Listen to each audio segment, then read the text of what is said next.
Taken the opportunity on this visit to Los Angeles to speak to you on world peace and revolt in Africa. These subjects, together with that of the problems of minorities in the United States, form in fact one problem when brought together and viewed in unity. It is that task which I ask you to permit me to essay tonight, and to approach it from the point of view of what we usually call the Negro problems. All so-called social problems tend to merge. They all have to do with human actions and are based on human customs and treat the numerous and intricate relations of human beings.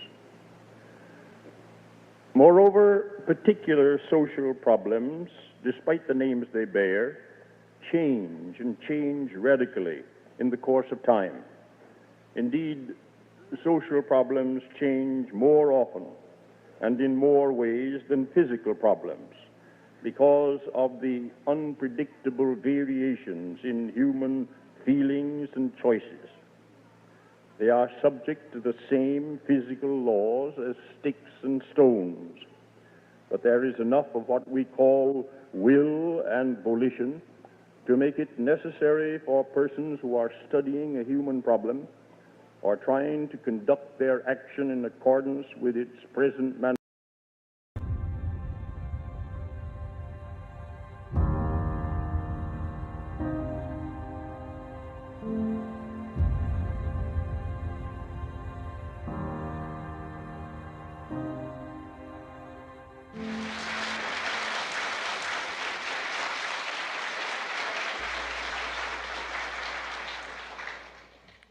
In order for you and me to devise some kind of method or strategy to offset some of the events or repetition of the events that have taken place here in Los Angeles recently, we have to go to the root. We have to go to the cause. Dealing with the condition itself is not enough, and it is because of our effort toward getting straight to the root that people oftentimes think we're dealing in hate.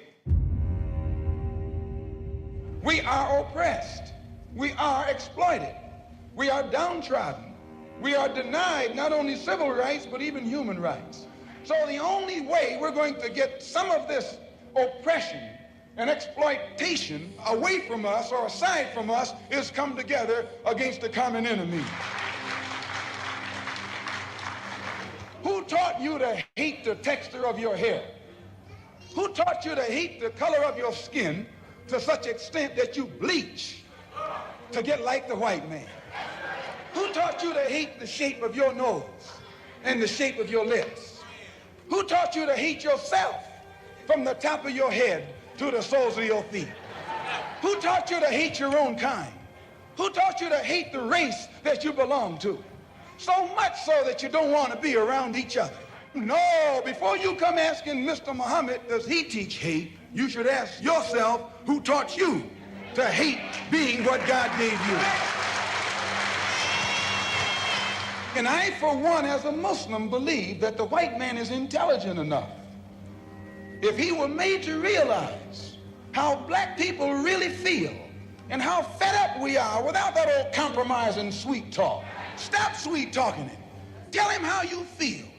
Tell him what kind of hell you've been catching, and let him know that if he's not ready to clean his house up, if he's not ready to clean his house up, he shouldn't have a house. It should catch on fire and burn down.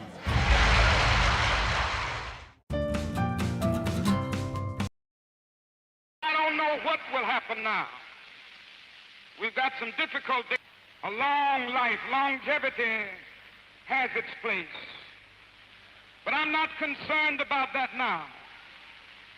I just want to do God's will. And He's allowed me to go up to the mountain.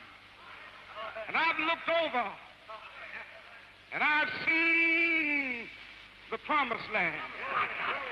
I may not get there with you, but I want you to know tonight that we as a people will get to the promised land.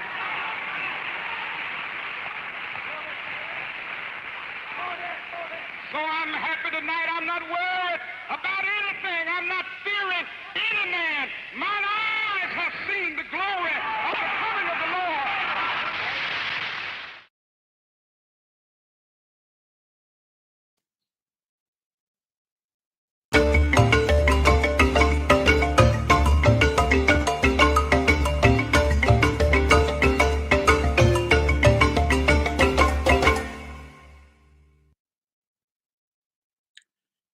Hello, it's 5:30 p.m. in Lagos, Nigeria, 11:30 a.m. in New York City, 4:30 p.m. in Abidjan, Ivory Coast, and 7:30 p.m. in Nairobi, Kenya.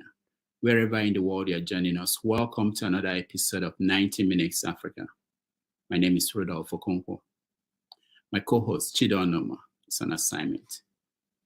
From the Jim Crow era through the civil rights struggles and the rise of Black awareness movement, we have a very grounded brother in the struggle, Brother Nassar Rahmaan, known then as Rodney 11X.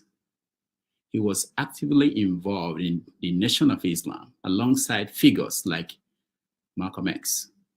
Nassar Rahmaan's path has since evolved to include advocating for an attitude of gratitude. Joining him on the show today is Dr. Perry Brimah. Most of you know him as the author of Believe in Miracles, a manual for life. Together, we discuss the relationship between Africans and African Americans. We'll go from Marcus Garvey to W.E.B. Du Bois, Elijah Muhammad to Malcolm X, Martin Luther King Jr. to Barack Obama, exploring the relationship between Africans and African Americans and everything in between. Please join me in welcoming to the show Brother Nassar and Dr. Perry Brimah. Welcome to the show. Thank you. Good morning. How are you? Good, very good. It's nice to have you. We are very glad to have you today on the show, and we look forward to benefiting from your years of wisdom in this struggle for Africans at home and abroad. Dr. Perry, welcome to the show. Yes, thank you. I feel like your co-host is... You are the co-host today. You have to help me out, because, it's good to be here again, and hello to the world. Yeah, when we have a guest like this, we need more than one person to do justice to that. So, Nassar, let me start with you. When you look at life today and what it was when you were growing up, was it what you expected for Africans at home and abroad? Was it what you were expecting when you were growing up with people like Malcolm X and Martin Luther King in the struggle? Well, first of all, I'd like to start in the name of the Creator, in the name of God. We always start with God. This is the results of all the years of my experience. I've come to realize that you start with God, regardless to what God, you, the one Creator who created everything. And we end up with the name of God, Alhamdulillah, because He's responsible for all the experiences that He allowed me to experience. So that's why I say in Bismillah, in the name of Allah. Now, in regards to my journey, my experiences, that's all I have. If you ask me what I have my experiences in life. From the cradle to eventually the deathbed. So what would you like to start with?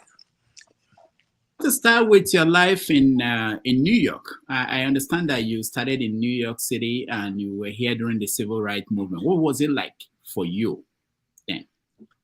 Oh, it was ever changing. I'm a result of two immigrant parents, one from Belize and one from Trinidad, and who met each other in New York and started to raise a family.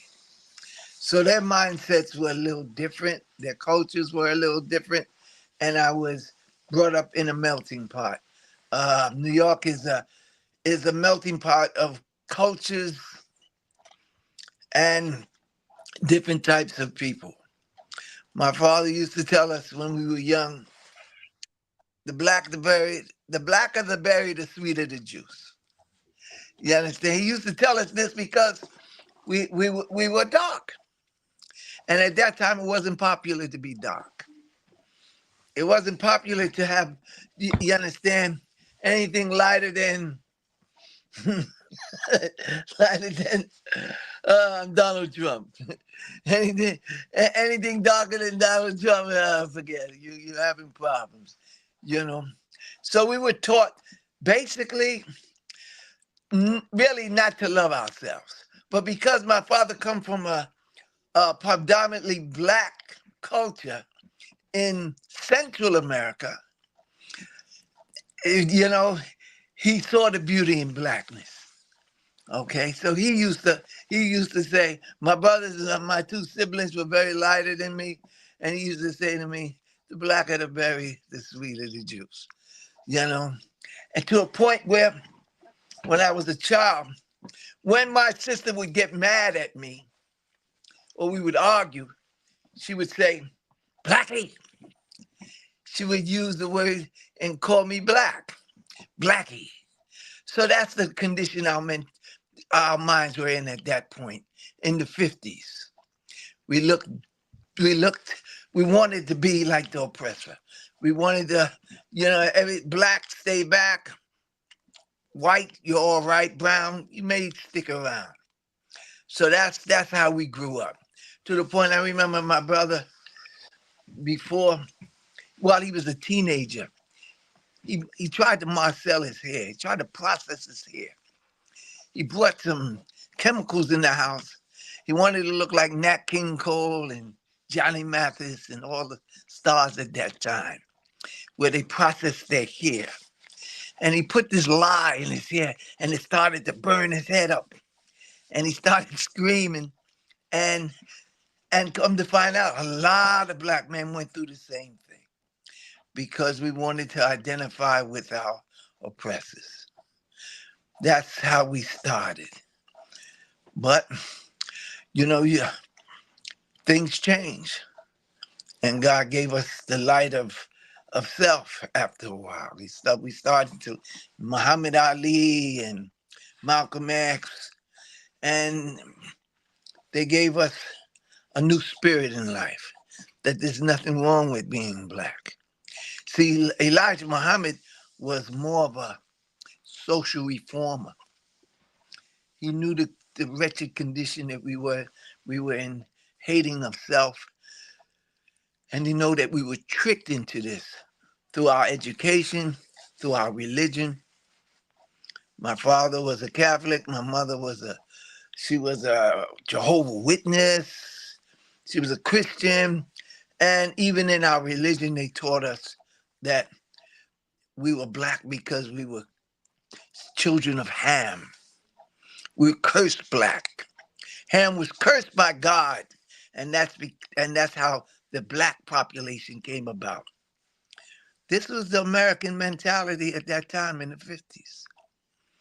And it wasn't until people like Elijah Muhammad came and tricked us, just like we were tricked in being inferior, he tricked us to be superior. They lied to us and say, everything black is bad, everything white is right. He came with another trick and said, you're God, and the white man is the devil. He used one poison to counter another poison.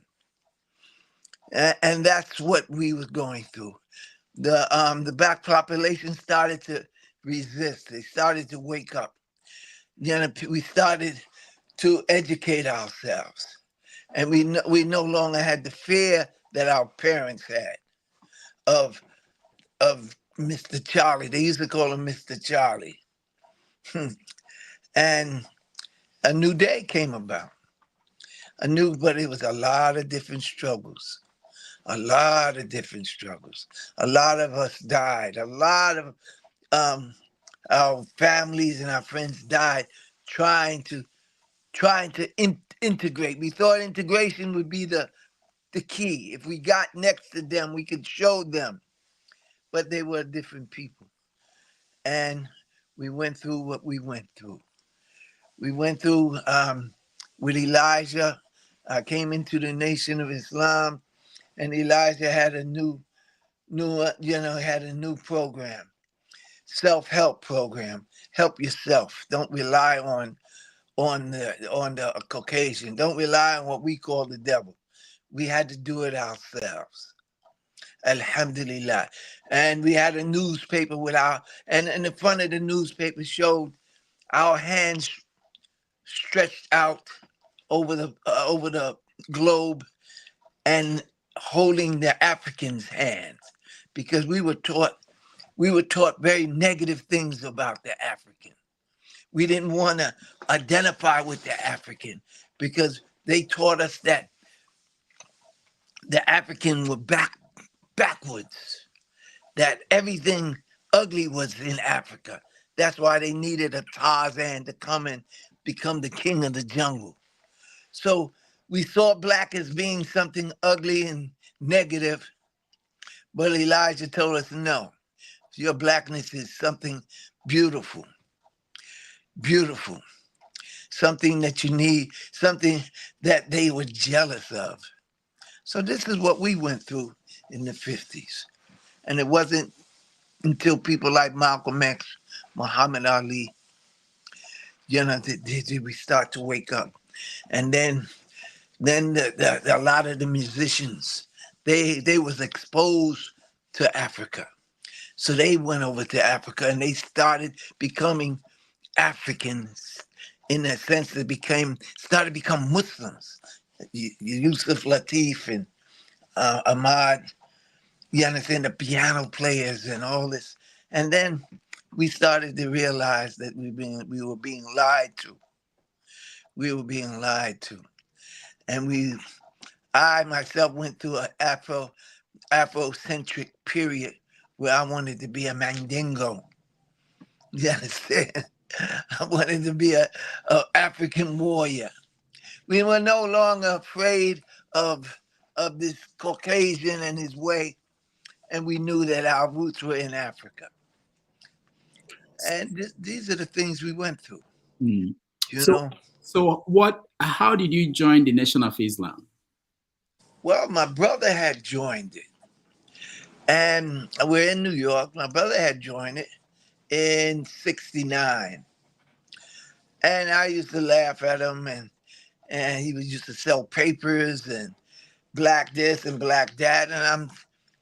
And then I said, let me go one time. And I think Farrakhan was speaking.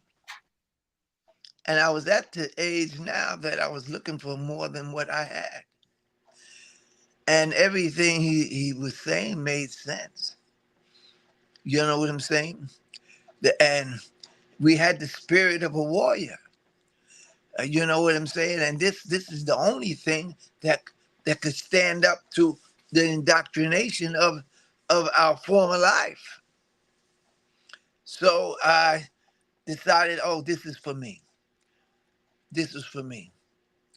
And then I eventually came in and became a member of the Nation of Islam, following Elijah Muhammad, with Muhammad Ali, Louis Farrakhan.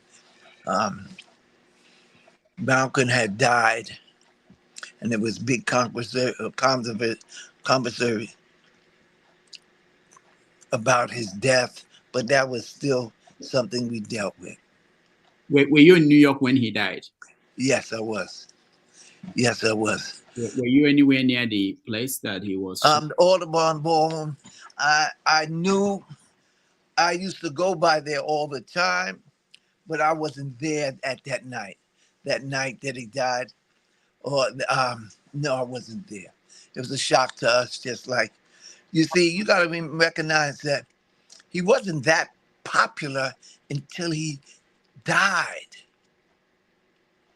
You know, we were in such bad shape as a people that most of us was mentally dead. Our leaders had to die for us to savor their message and to ponder over their message. You know, while they're living, a leader a lot of times are disrespected by the people they're trying to lead. And it's not until they die and you sit down and you ponder and you reflect on what they said, and then you realize, look what I have lost. I've lost a leader who loved us enough to tell the truth. But it's only God that blesses you to hear it. You can listen, but that don't mean you hear him. And Malcolm was such a beautiful brother, and fearless brother, that he had a small following. He had a bigger following internationally than he did, nationally. All right, Dr. Perry. Question. So how were you named Rodney 11X? That has always piqued my interest.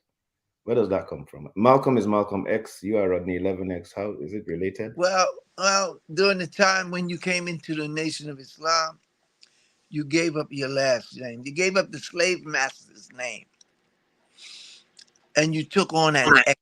It's like in mathematics. X represents unknown. So we took on an X. And if there were, in your local temple, if there were 4 Rodneys, you became Rodney 5X. If it was 4, if there was 10 Rodneys, you became Rodney 11X in that local temple. And because New York was one of the biggest temples in the Nation of Islam at the time, there were 10 Rodneys at the time when I came in, which is in 1971. What is a Rodney? Rodney was my name. When I said Rodney, that wasn't the name my parents named me. You see, we didn't take on all right. Islamic So your name, names. Right. You didn't take on Islamic names until after. Like my children, they took on Islamic names. We kept the names that were given to us by our parents, our first name, and we did away with our last name. Because our last name will, if you trace it back, it traced back to the slave master. When I came to America, I met someone, a friend of mine. He was a member of the Nation of Islam, and he asked X, I think Mohammed X or so, that he was answering a long time ago. And I asked him, why did you join Nation of Islam? Why are you a Muslim? He told me that our forefathers were Muslims. Mm. And we had an argument. I said that in Africa, Islam came to Africa the same way Christianity came to Africa. Mm-hmm. That Africans were not Muslims. They were not Christians before the religions came to Africa. Was that considered in the Nation of Islam? Was that explained in the process of getting people to join Nation of Islam? Was it presented as something that is a way to get you back to Africa? We were taught that our way back to Africa was to develop ourselves and to grow and develop, and we stretch our hands. When you see, we took on the reality that we came from Africa, but we're not Africans at this point. You understand? We were a unique people who were brought here enslaved. The Africans had their own culture. They had their own language. They had everything a people have while we were stripped of it all. They had their own gods. You understand? Their own religion. They had all of that. We were stripped of this. We were captured and taken away. So therefore we didn't have our language, because if we spoke our language, we would be beaten, our forefathers. If we If we tried to practice our religion, we were beaten. So we were stripped of all of it. So we no longer identified with Africa. We were taught that Africans are backward. We were taught every negative picture you can paint on a people, to the point that we didn't want to be African. The only thing they showed us about Africa was a bunch of savages, they called them, with spears and straw clothes on. This is what, in the 50s, this is what we were taught. So who wanted to be an African? Only the intellectuals who understood the reality.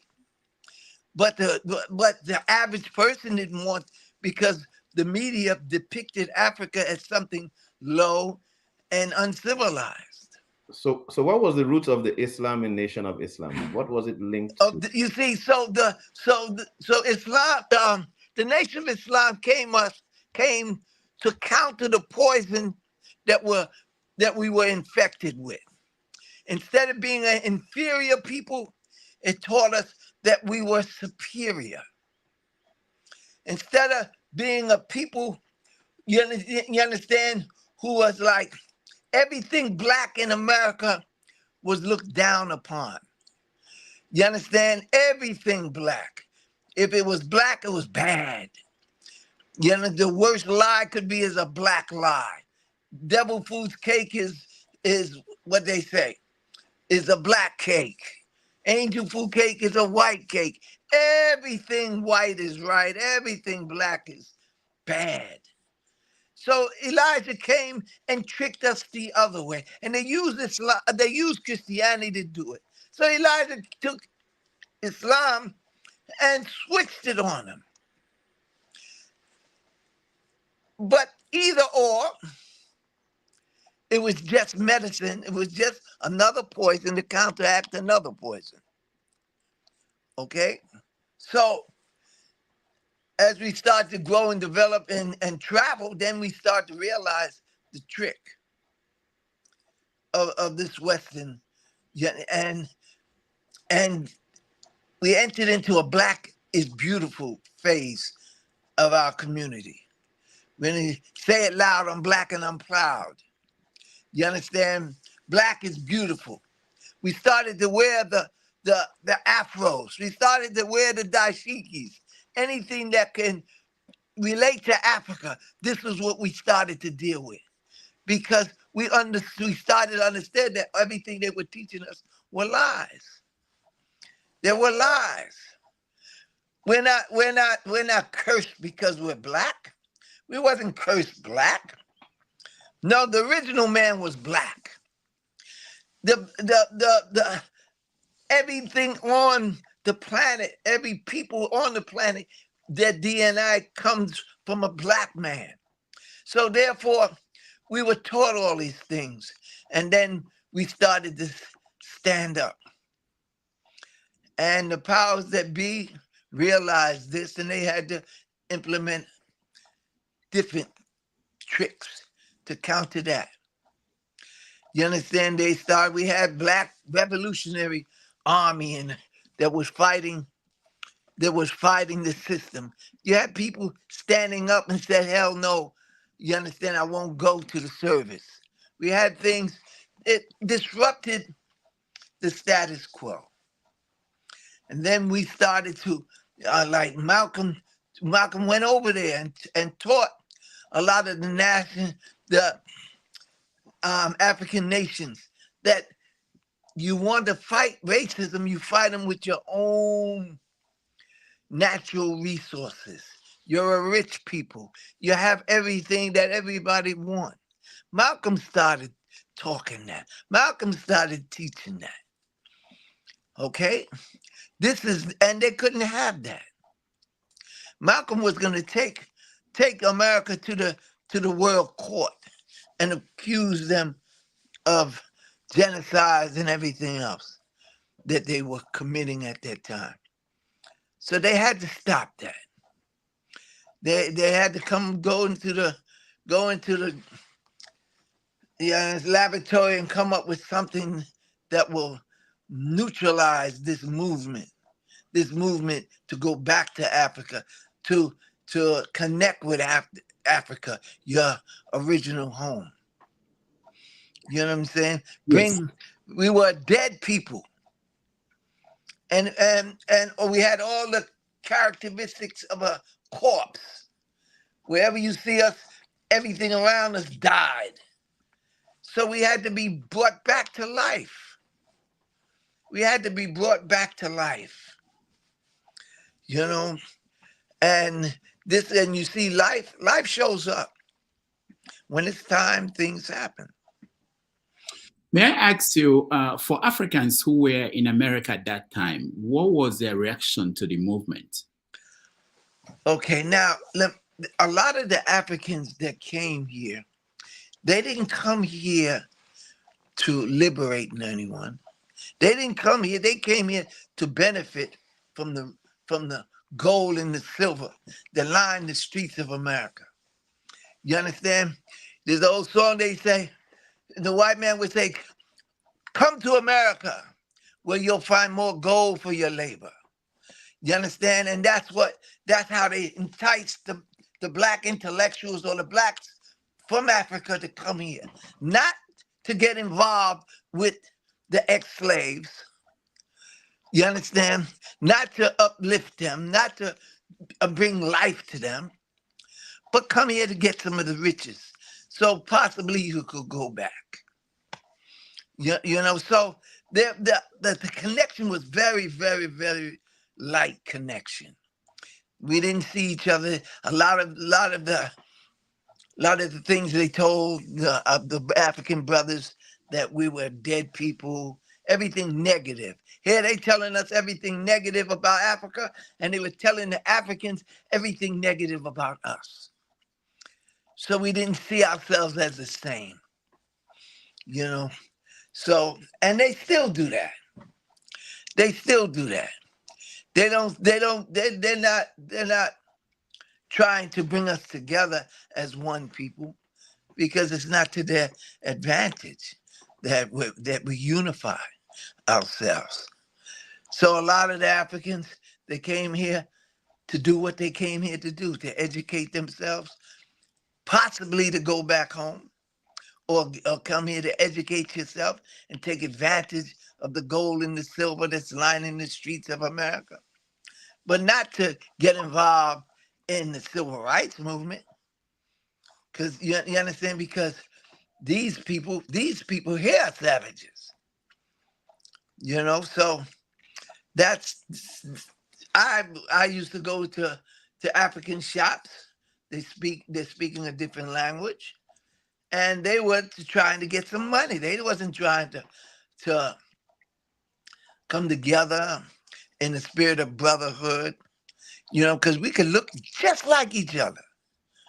But no, I'm African and you're a Negro in America. You know what I'm saying? So that's was in the 50s and the 60s, there was no connection. The only connection was basically maybe the entertainers, the jazz players, and the people who had the money to travel to experience the reality of Africa. And Africa was going through what they were going through too. You know what I'm saying? They were fighting just as hard as we were fighting in America for the freedom. They were fighting just as hard.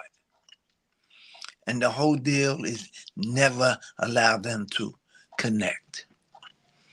And they still don't want us to connect.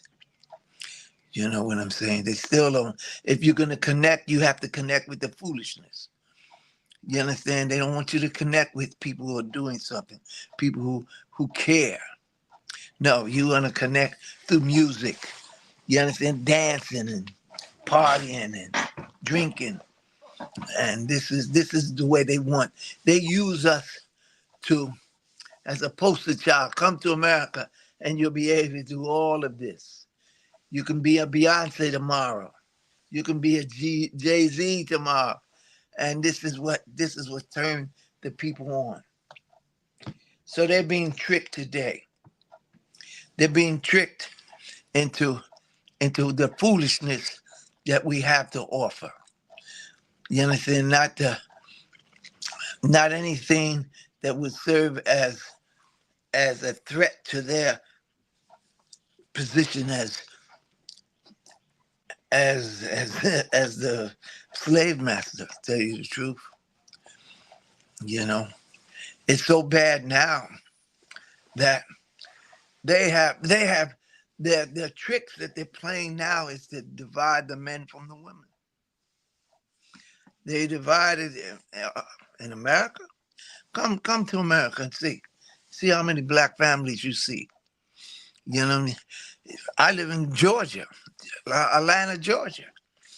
And if you want to see a black family in Atlanta, Georgia, you have to go to a museum. They're on display there somewhere. You understand? That's how bad it is.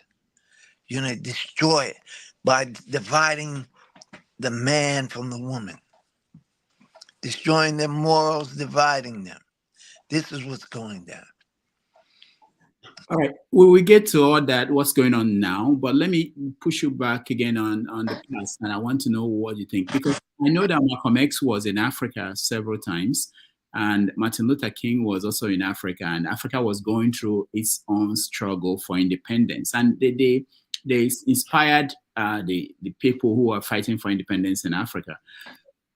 But on the lower level, regular people at that point, are you saying that there was no kind of interaction? And if no, why was that outreach that didn't get any response?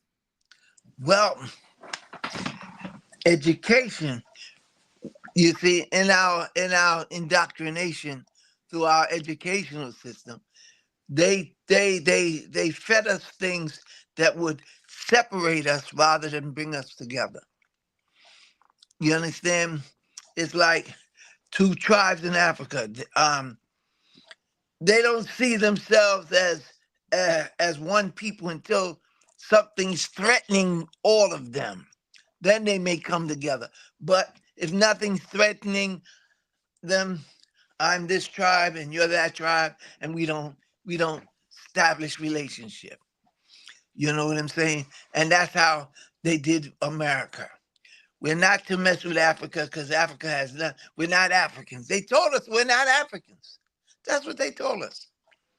Okay? That's what they told us. And it wasn't until, like I said, the Black is Beautiful program started to develop did we strive to get close to Africa. Then we started a lot of our leaders, some of our leaders went back to Africa. You know, and some of them, a lot of the revolutionary brothers had to escape to go back to Africa because they were wanted here for some domestic crimes that they put on them. But basically, the rank and file members of the community, nope. In the 50s and the 60s, very little. Okay. Dr. Perry. Yes, sir. I was just enjoying listening to Brother Nassar, but I don't want to, move the conversation forward too much to where we are now. That's, I don't want to. Let me then ask him. Have you been to Africa yourself? I've never been to Africa. Mm-hmm. I've never been to Africa. I've been to different parts of the planet. I've lived in different parts of the planet, but never in Africa. I've been to Saudi Arabia. I've been to areas of that sort, but I've never been to Africa. And my daughter, but Allah is blessing me. My daughter, she has been to about 80 different countries, and a lot of them in Africa. And she took contingents of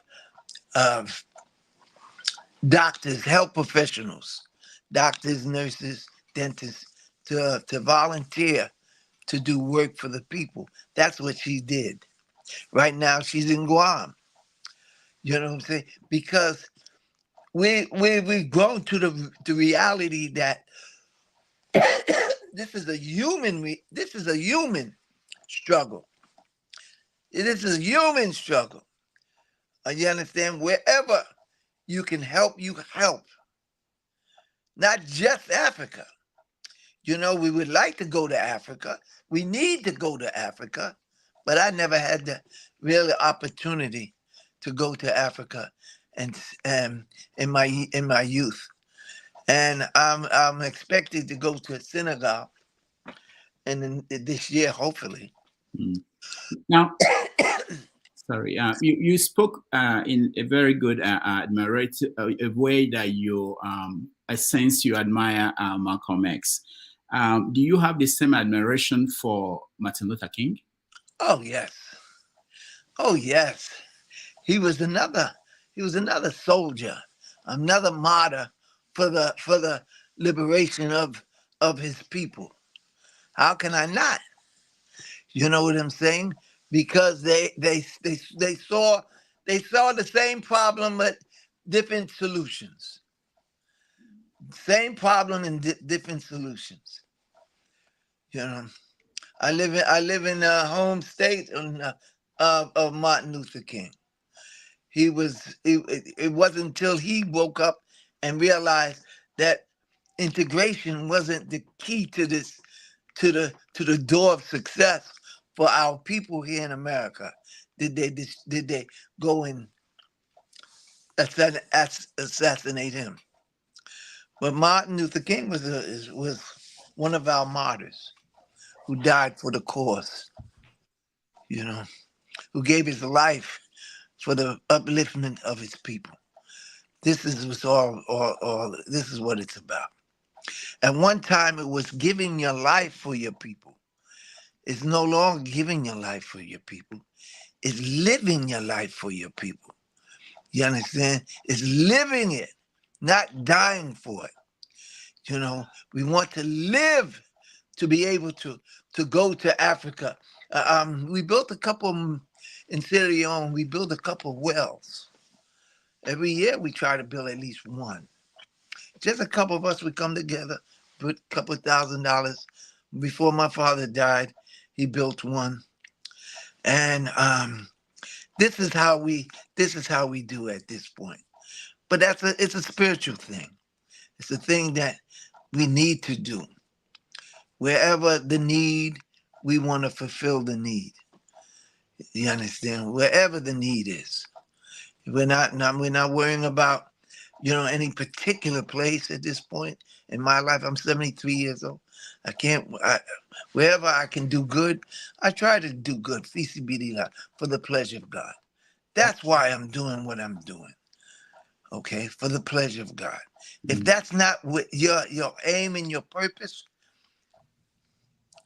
you know, that's you.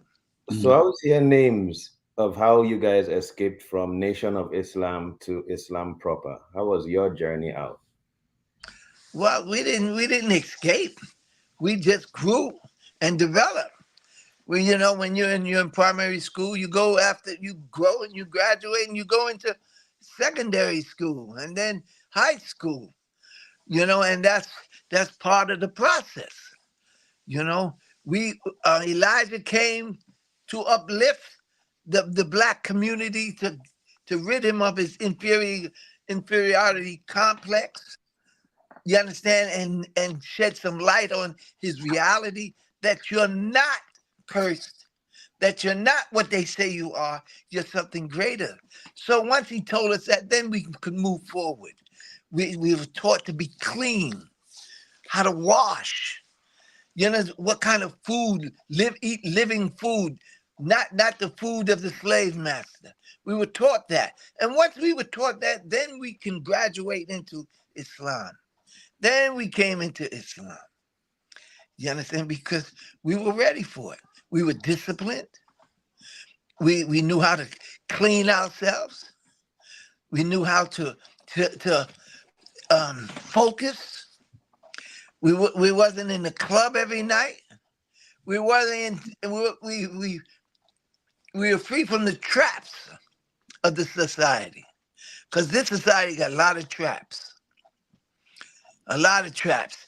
And then this is what we have to teach our brothers from Africa when they come here. Watch out for the traps. because they're letting a lot of people in now, only to become American, only to become the same American that we tried to escape from.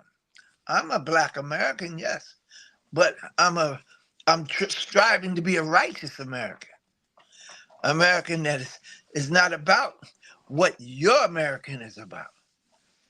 You understand? American that helps instead of hurts, that gives instead of take. You know what I'm saying? So this is the reality. The two of the mosques that I go to, they're two African mosques. Alhamdulillah. They're coming and they're building mosques, they're building different things, and that's such a blessing.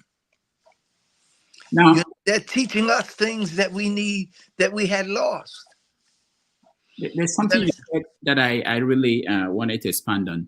You said that Elijah Muhammad used a poison to deal with the poison that the white people gave Africans in America. Right. So when did you realize that what Elijah Muhammad was preaching was poison? How did you realize that, and when? Okay. We were taught this Black superiority, that because we were Black, we were superior, and that's pretty good. You know, especially when yesterday you was thinking you was inferior. It allowed you to stand up straight with your back straight and do something for yourself and stop begging the white man for something. You know what I'm saying? But now, okay, you got those good habits, you got those principles that will take you far, but it will only take you to a certain point, because your Blackness has nothing to do with God making you superior, you being superior. No. You know what I'm saying? So therefore, when true Islam came to us and we dealt with the one God, the God of creation, the God that sees everything, the God that hears everything, the God that knows everything, who is well aware of everything. You understand? Then we're no longer looking at each other like it's your Blackness that is important. No, it's your connection with the Creator that is important. You understand? It has nothing to do with your Blackness. You just because there's a lot of white people who are extraordinary people. You understand? So it's not about racism. So we graduated to the point that we're dealing with life on life's terms. You know what I'm saying? How easy was it? How easy was it for you to graduate to Islam? I believe in a time when, what was the behavior of the Arab Muslims in America at that period? Where did you get Islam from? Okay, no, we didn't get it from the Arabs. See, the blessing part is that we did not get our Islam from an Arab. We got our Islam from our people who have already developed. Elijah's son, Wabdi Muhammad, was taught Islam. While everybody else was doing that, Elijah had sent his son overseas and was taught Islam. Not Arab Islam, but Islam, the principles of Islam. You understand? Now, we're not going to substitute one oppressor with another oppressor. You understand? Because the only thing, all power belongs to the one God. And this is what we need. We graduate to the reality of the one God. So is Elijah Muhammad's son went against the father's principles? Oh, it was time. Oh, okay. It was time. And Elijah, I think, set that up. This is what Elijah did. He set that up. When he was on his way out, he sent his son out to start to teach the reality. Before Elijah died, his son told us. His son said, listen, my father was teaching you symbolism. I'm here to teach you what the symbolism means. You understand what I'm saying? Why he said the black man was God? Why did he say the white man was the devil? His son started to teach the people the symbolism of the Nation of Islam. And then he introduced you to the reality of the one God and their prophets, all of them, from Abraham to Muhammad. You know, this is how the Nation of Islam grew into Orthodox Islam. This is, you know, so it was a beautiful transition. Some came, most of us came, but a lot of us didn't, because a lot of us wanted to stay in the same frame of mind. Let me ask you, for most Africans, when they look at the struggle for civil rights in America, they look at the dynamics where you have Malcolm X and Martin Luther King, and they tend to read it this way. I want to know if it's correct, that most white people or most of America started paying attention to Martin Luther King because of the alternative which Malcolm X presented.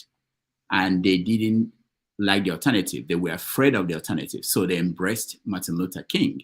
Right. In some struggles in Africa, you have the same dynamics where you have two extreme or two different perspectives to one struggle.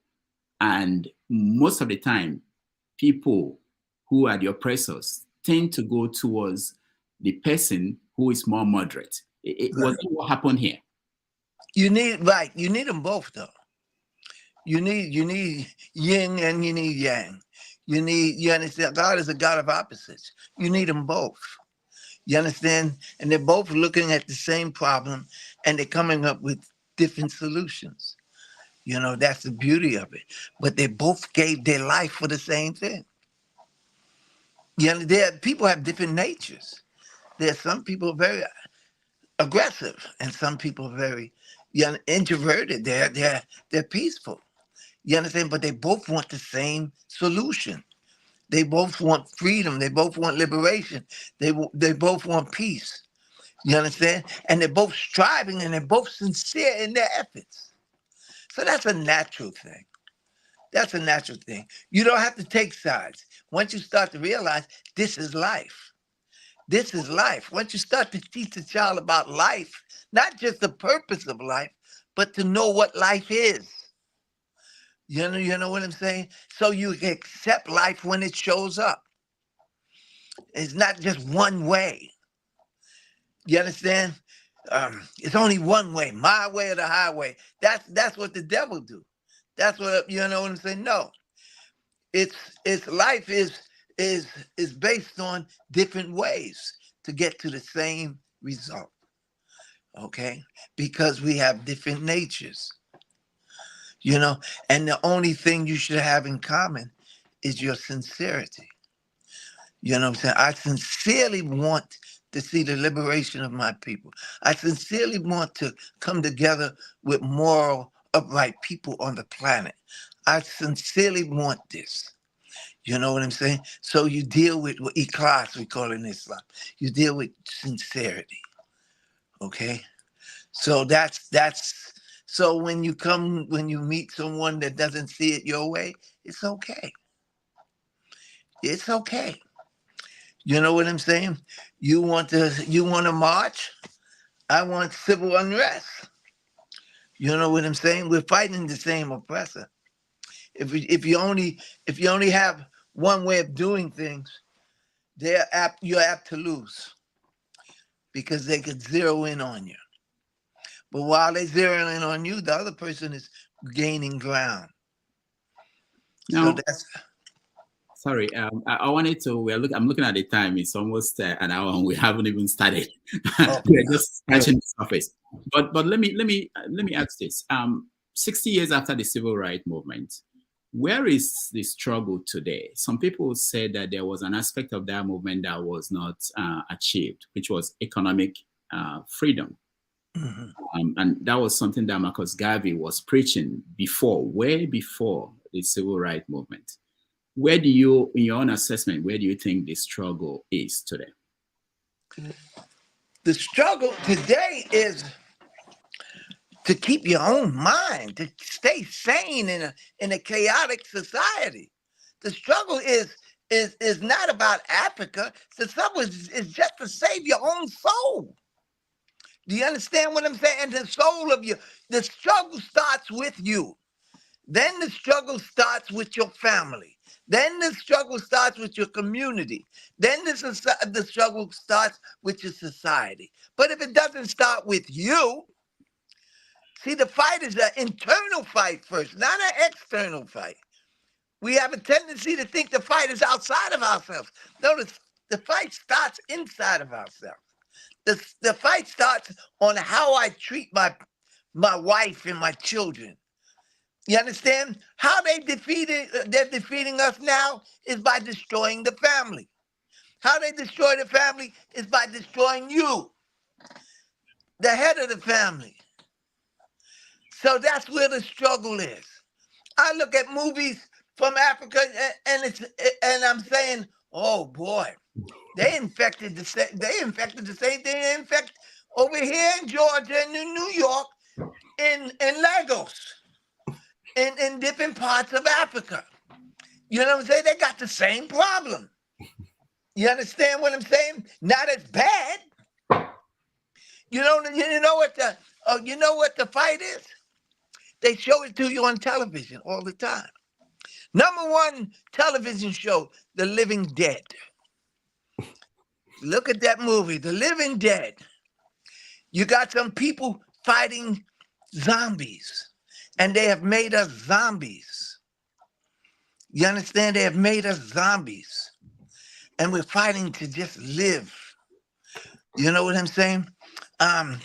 What's the difference between? I look at the movies in Nigeria, and I look at the movies here. Same foolishness. The same foolishness. You know what I'm saying? So you have to start at home. You start to clean up your own house. You know, before you got to get healthy. You got to be one of the living to deal with the living. You can't be one of the dead. They're killing us. They're killing us with this internet and this information highway with false information.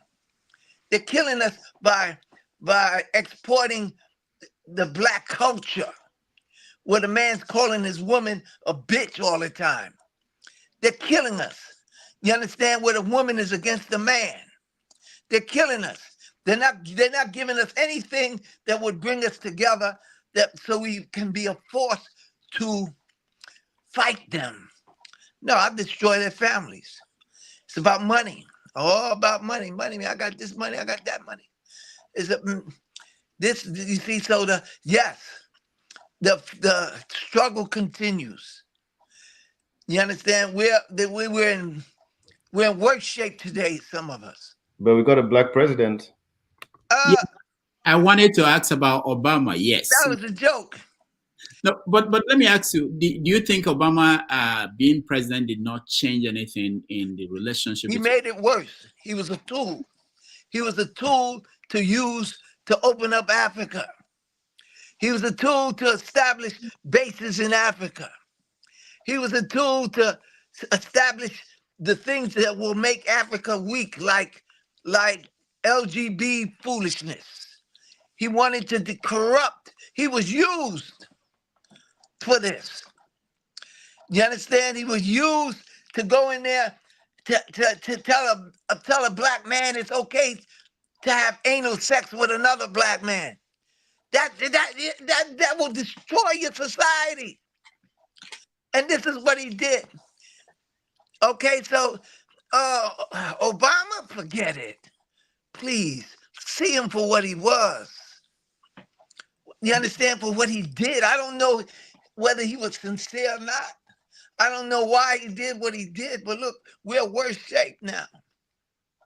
Do you think if Jesse Jackson were the first black president, it would have been different instead of Obama?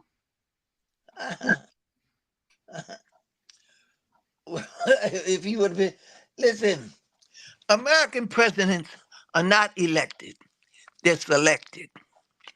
Okay? They're selected by by people who are in charge. You understand? And they're selected to maintain and to keep the status quo.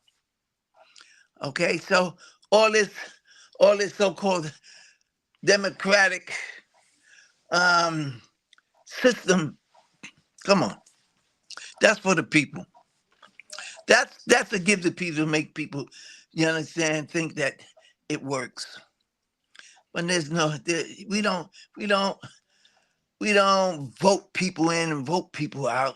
I remember who was it? It was one of the presidents. He said, one of the president's attorney general, they asked him a question. He said, do you think that we would allow the fickle mentality of American people to determine who's president? The fickle mentality of the people to determine who's president. Think about it. If we allowed that, Michael Jordan might have been president when he was most valuable player of the NBA, because everybody loved him. You know what I'm saying? So this thing about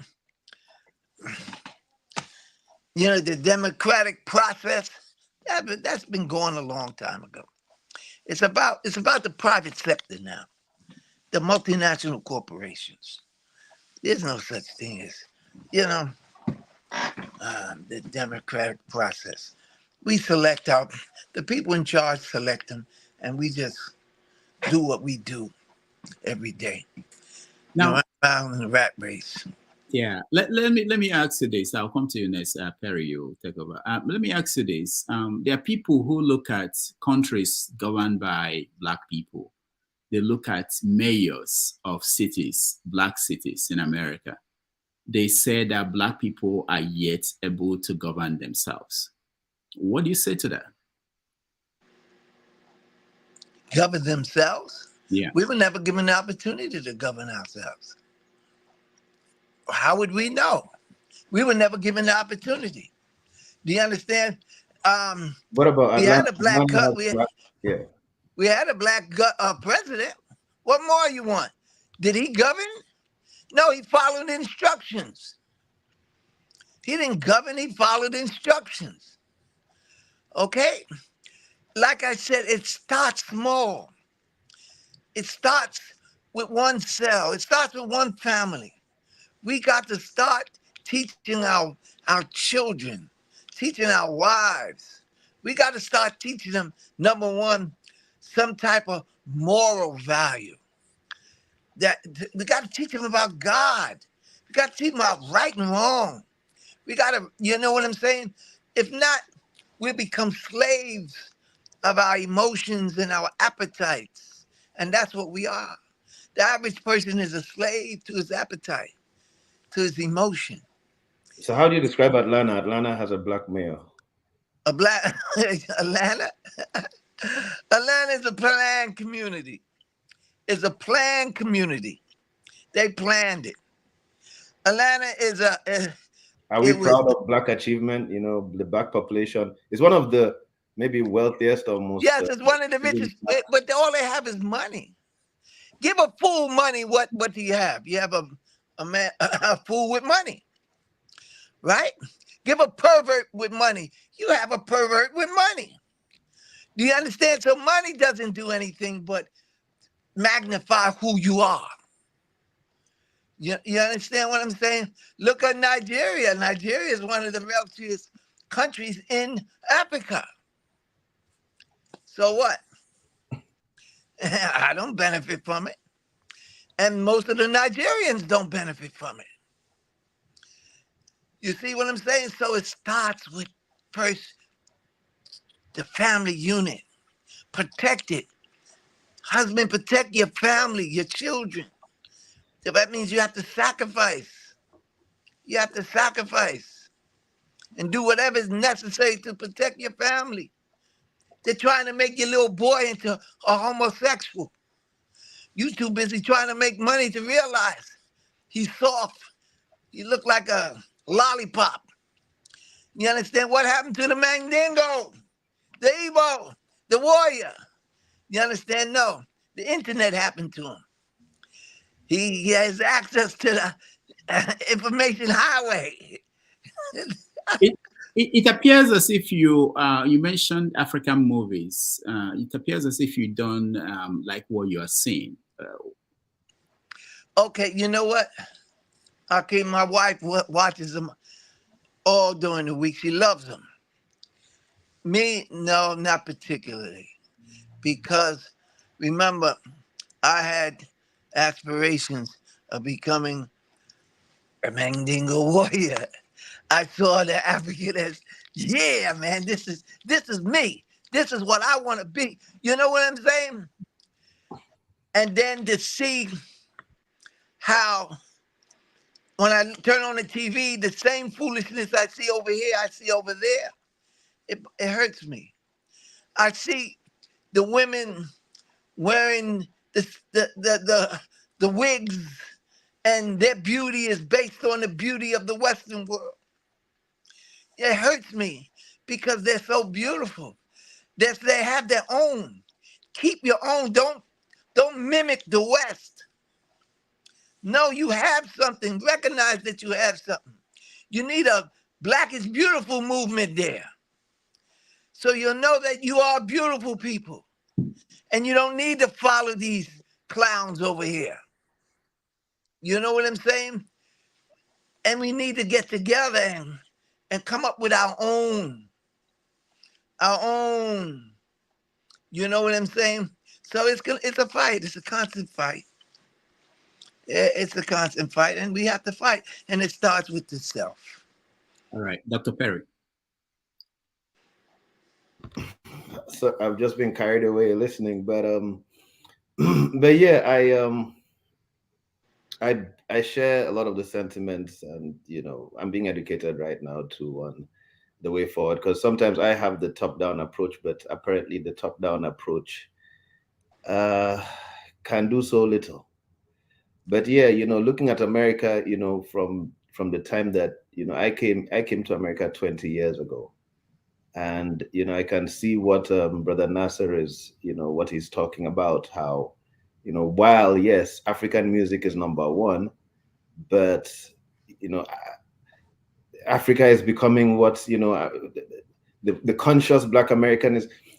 It's like there's both in Islam and in being Black, the revival is in America and in the West, and that's the very interesting, funny thing, which they say some maybe may have been predicted by some prophets, or I can't remember. But Nassar is looking to Nigeria and saying, "What's wrong with you guys?"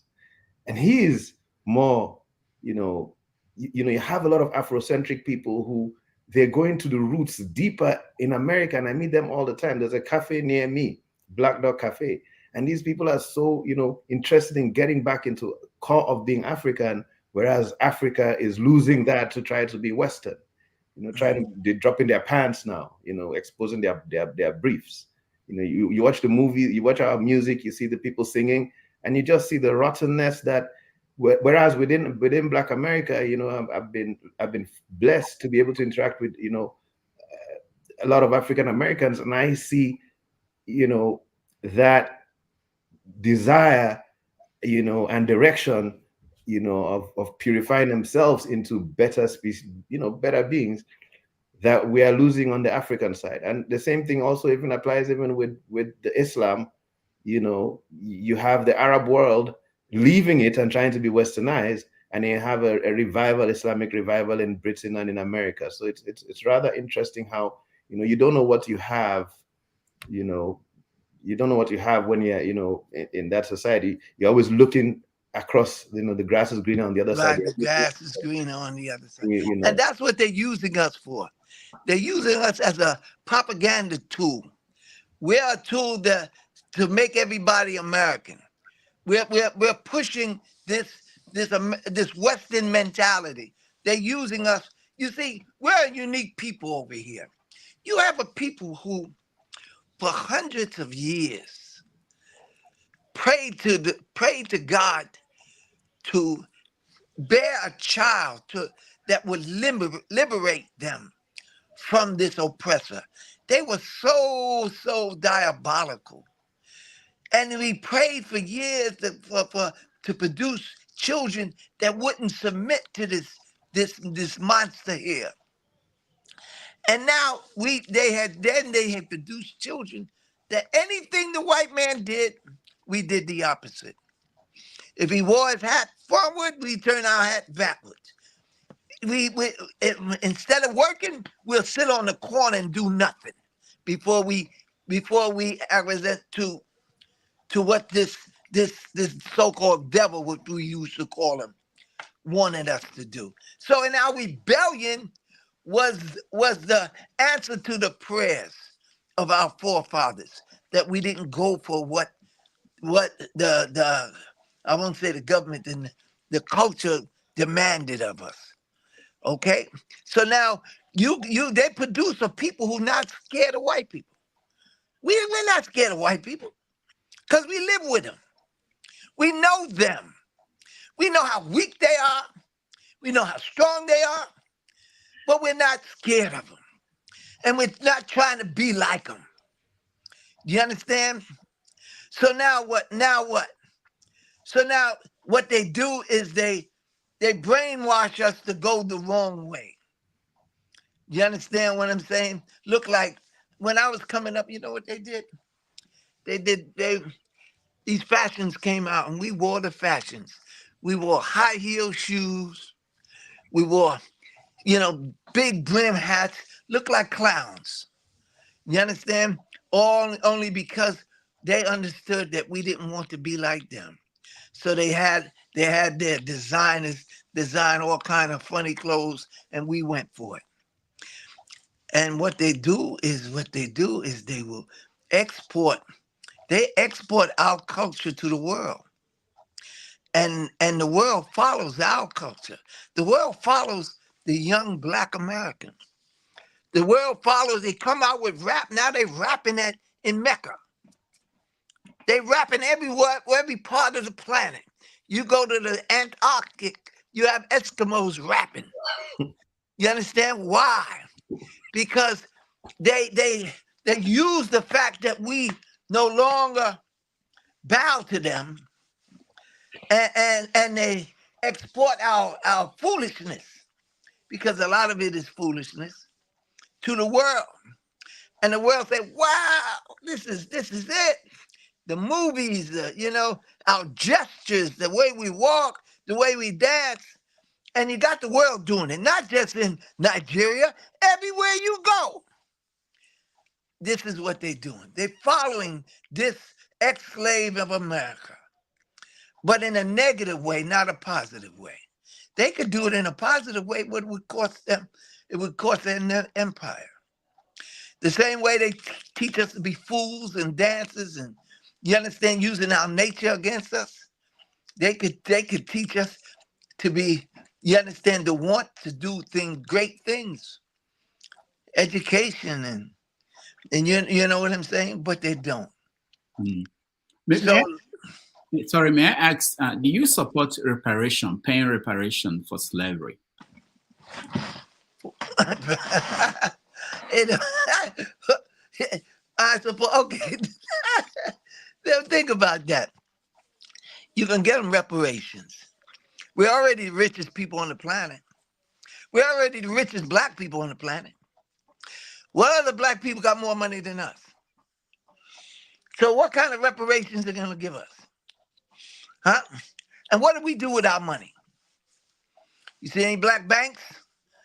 You understand? They burnt down Black Wall Street. They won't let us have a Wall Street. You understand, where we can invest, that we could be viable competitors in our society. So what we do with money, we spend it. We're taught to be consumers. All we are is consumers. We make more money than any other people on the planet, and we spend more money than any people on the planet. You understand what I'm saying? So reparations, what you gonna do with it? First, you gotta educate them to do something with the money. You understand? Do something. You give an ignorant man $1 million. He gonna give it right back. He gonna give it right back. So reparations, you know what I'm saying? You want to build some schools, but you're gonna put your teachers in there, and we're gonna come out dumber than when we came in. You know. So if anything, I would recommend us to go to Africa, invest in Africa. Take some of this money and invest in Africa. You know what I'm saying? Buy up. You can buy land, nothing but land in Africa. You can build. We know how to build. We've been building for the white man for 500 years. We know how to do everything we need to know to build something. So that's the only advice I would give. If you're wise enough to do it, and if you're not a consumer, just want to buy foolish stuff, go to Africa. Build something. Establish something. You know what I'm saying? But it's going to be hard to do that. Right. Because the majority of Africans is just as dumb as we are. You understand? So, hey, it's a fight. It starts with the heart. It starts with your connection with God. That's where it starts. You understand? Understanding that there's a power greater than myself that can restore me to sanity. You know, so that's what that's about. Mm. You know what I'm saying? Yeah. So, come giving. Don't come getting, come giving. And even if it's just a smile. The average African over here don't even smile. What's wrong with them? You understand? They come over here and you got to teach them to smile. What's wrong with you? Did I do something to you? You understand? But when you see a brother from your hometown, you're grinning. No. When you come smiling. Come with a heart, a giving heart. We don't need your money, but we need your love. We need your, come and have an attitude that I am approachable. Don't come over here taking advantage of these dumb dead people. You understand what I'm saying? Because that's what a lot of people do, not just Africans, but all the immigrants. They come here because they see that these people are dead. They're consumers. Or they don't want to build nothing. They want to buy everything. So you go get you some pencils and you sell it to them. You understand? They want this so-called education so they can be educated slaves. You know what I'm saying? Yeah. Like, so let me ask you, have you been to Mecca? Yes. How many times? Once? Yes, I've been there once. I made Hajj. What was the experience like? Well, Mecca is like I said, when I went, it was for a reason. And I tried to focus on the reason. You understand? But there were so many different, I'd never been around so many different type of people. You understand? So many different type of people.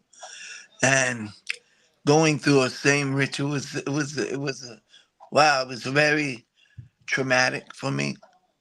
It was very inspiring at the same time. And you'll see that people are just people. You know what I'm saying? People are people. Don't expect anything from people. They're liable to do anything at any time. Anybody. Just expect from the creator who created you. You know what I'm saying? So that's what was my experience with in Hajj and Mecca.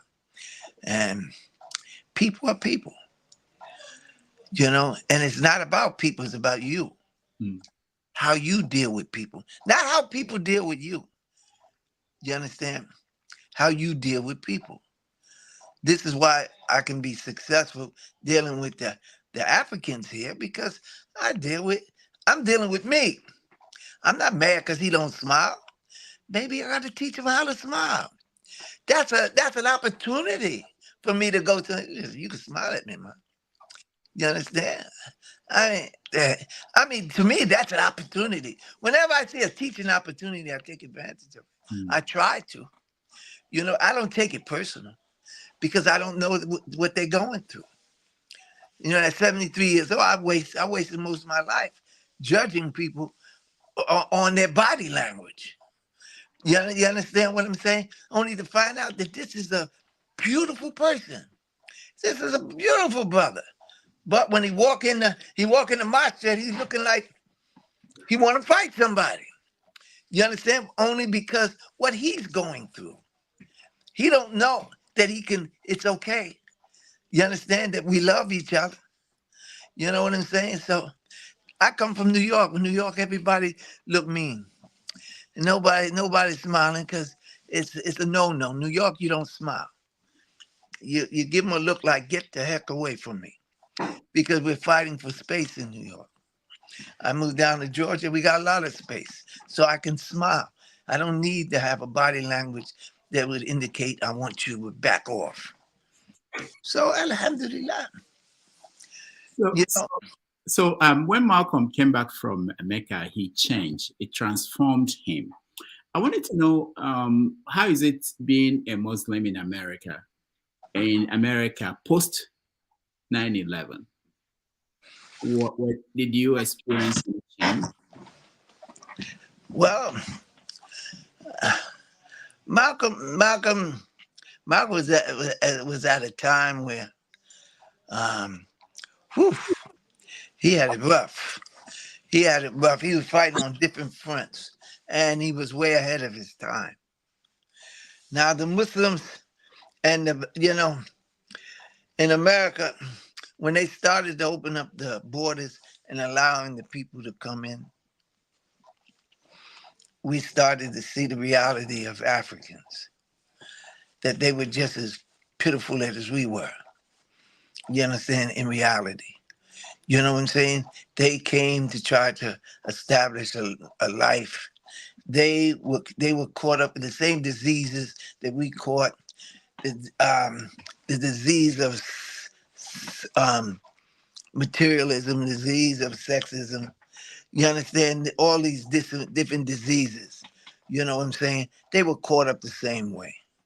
You know what I'm saying? But what they had unity. They would band together and help each other. You know what I'm saying? So, and they were taught not to go near us. So that's so the Muslim. So while you were a Muslim at the time, the Muslims discriminated against you at the time. Oh man, I've experienced racism in Islam almost more than I've experienced it in white America.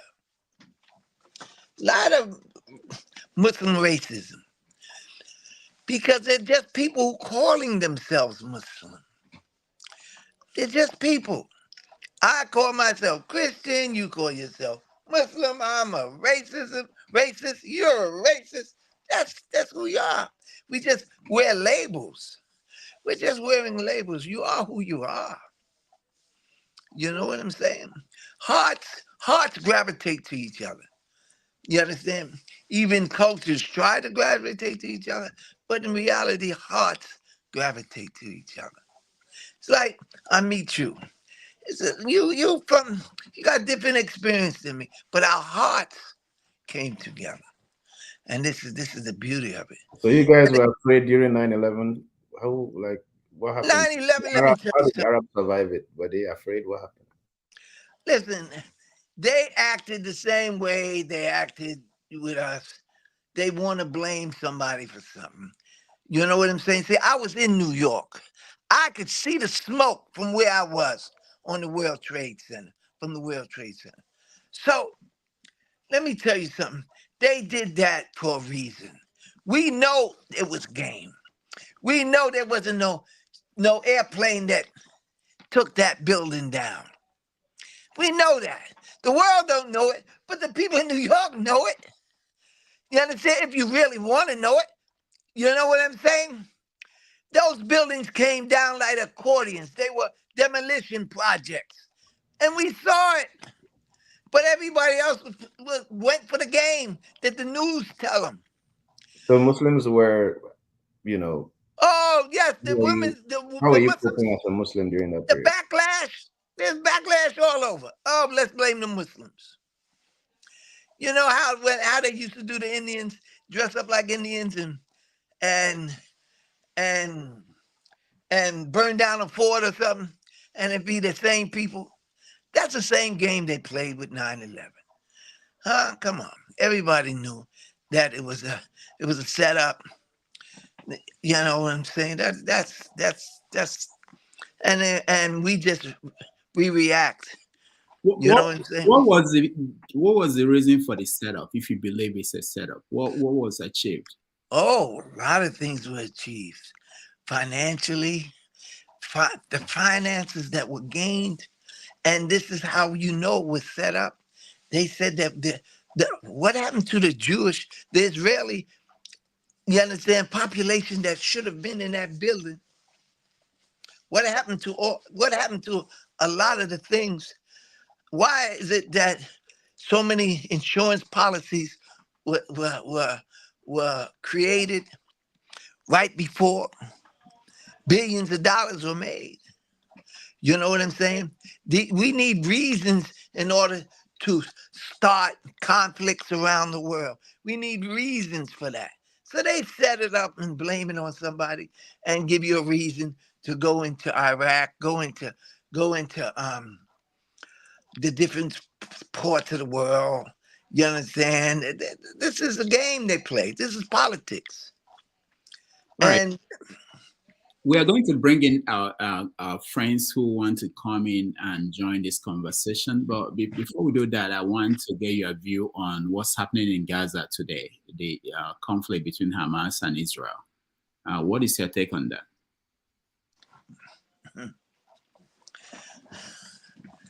Everybody knows it's genocide.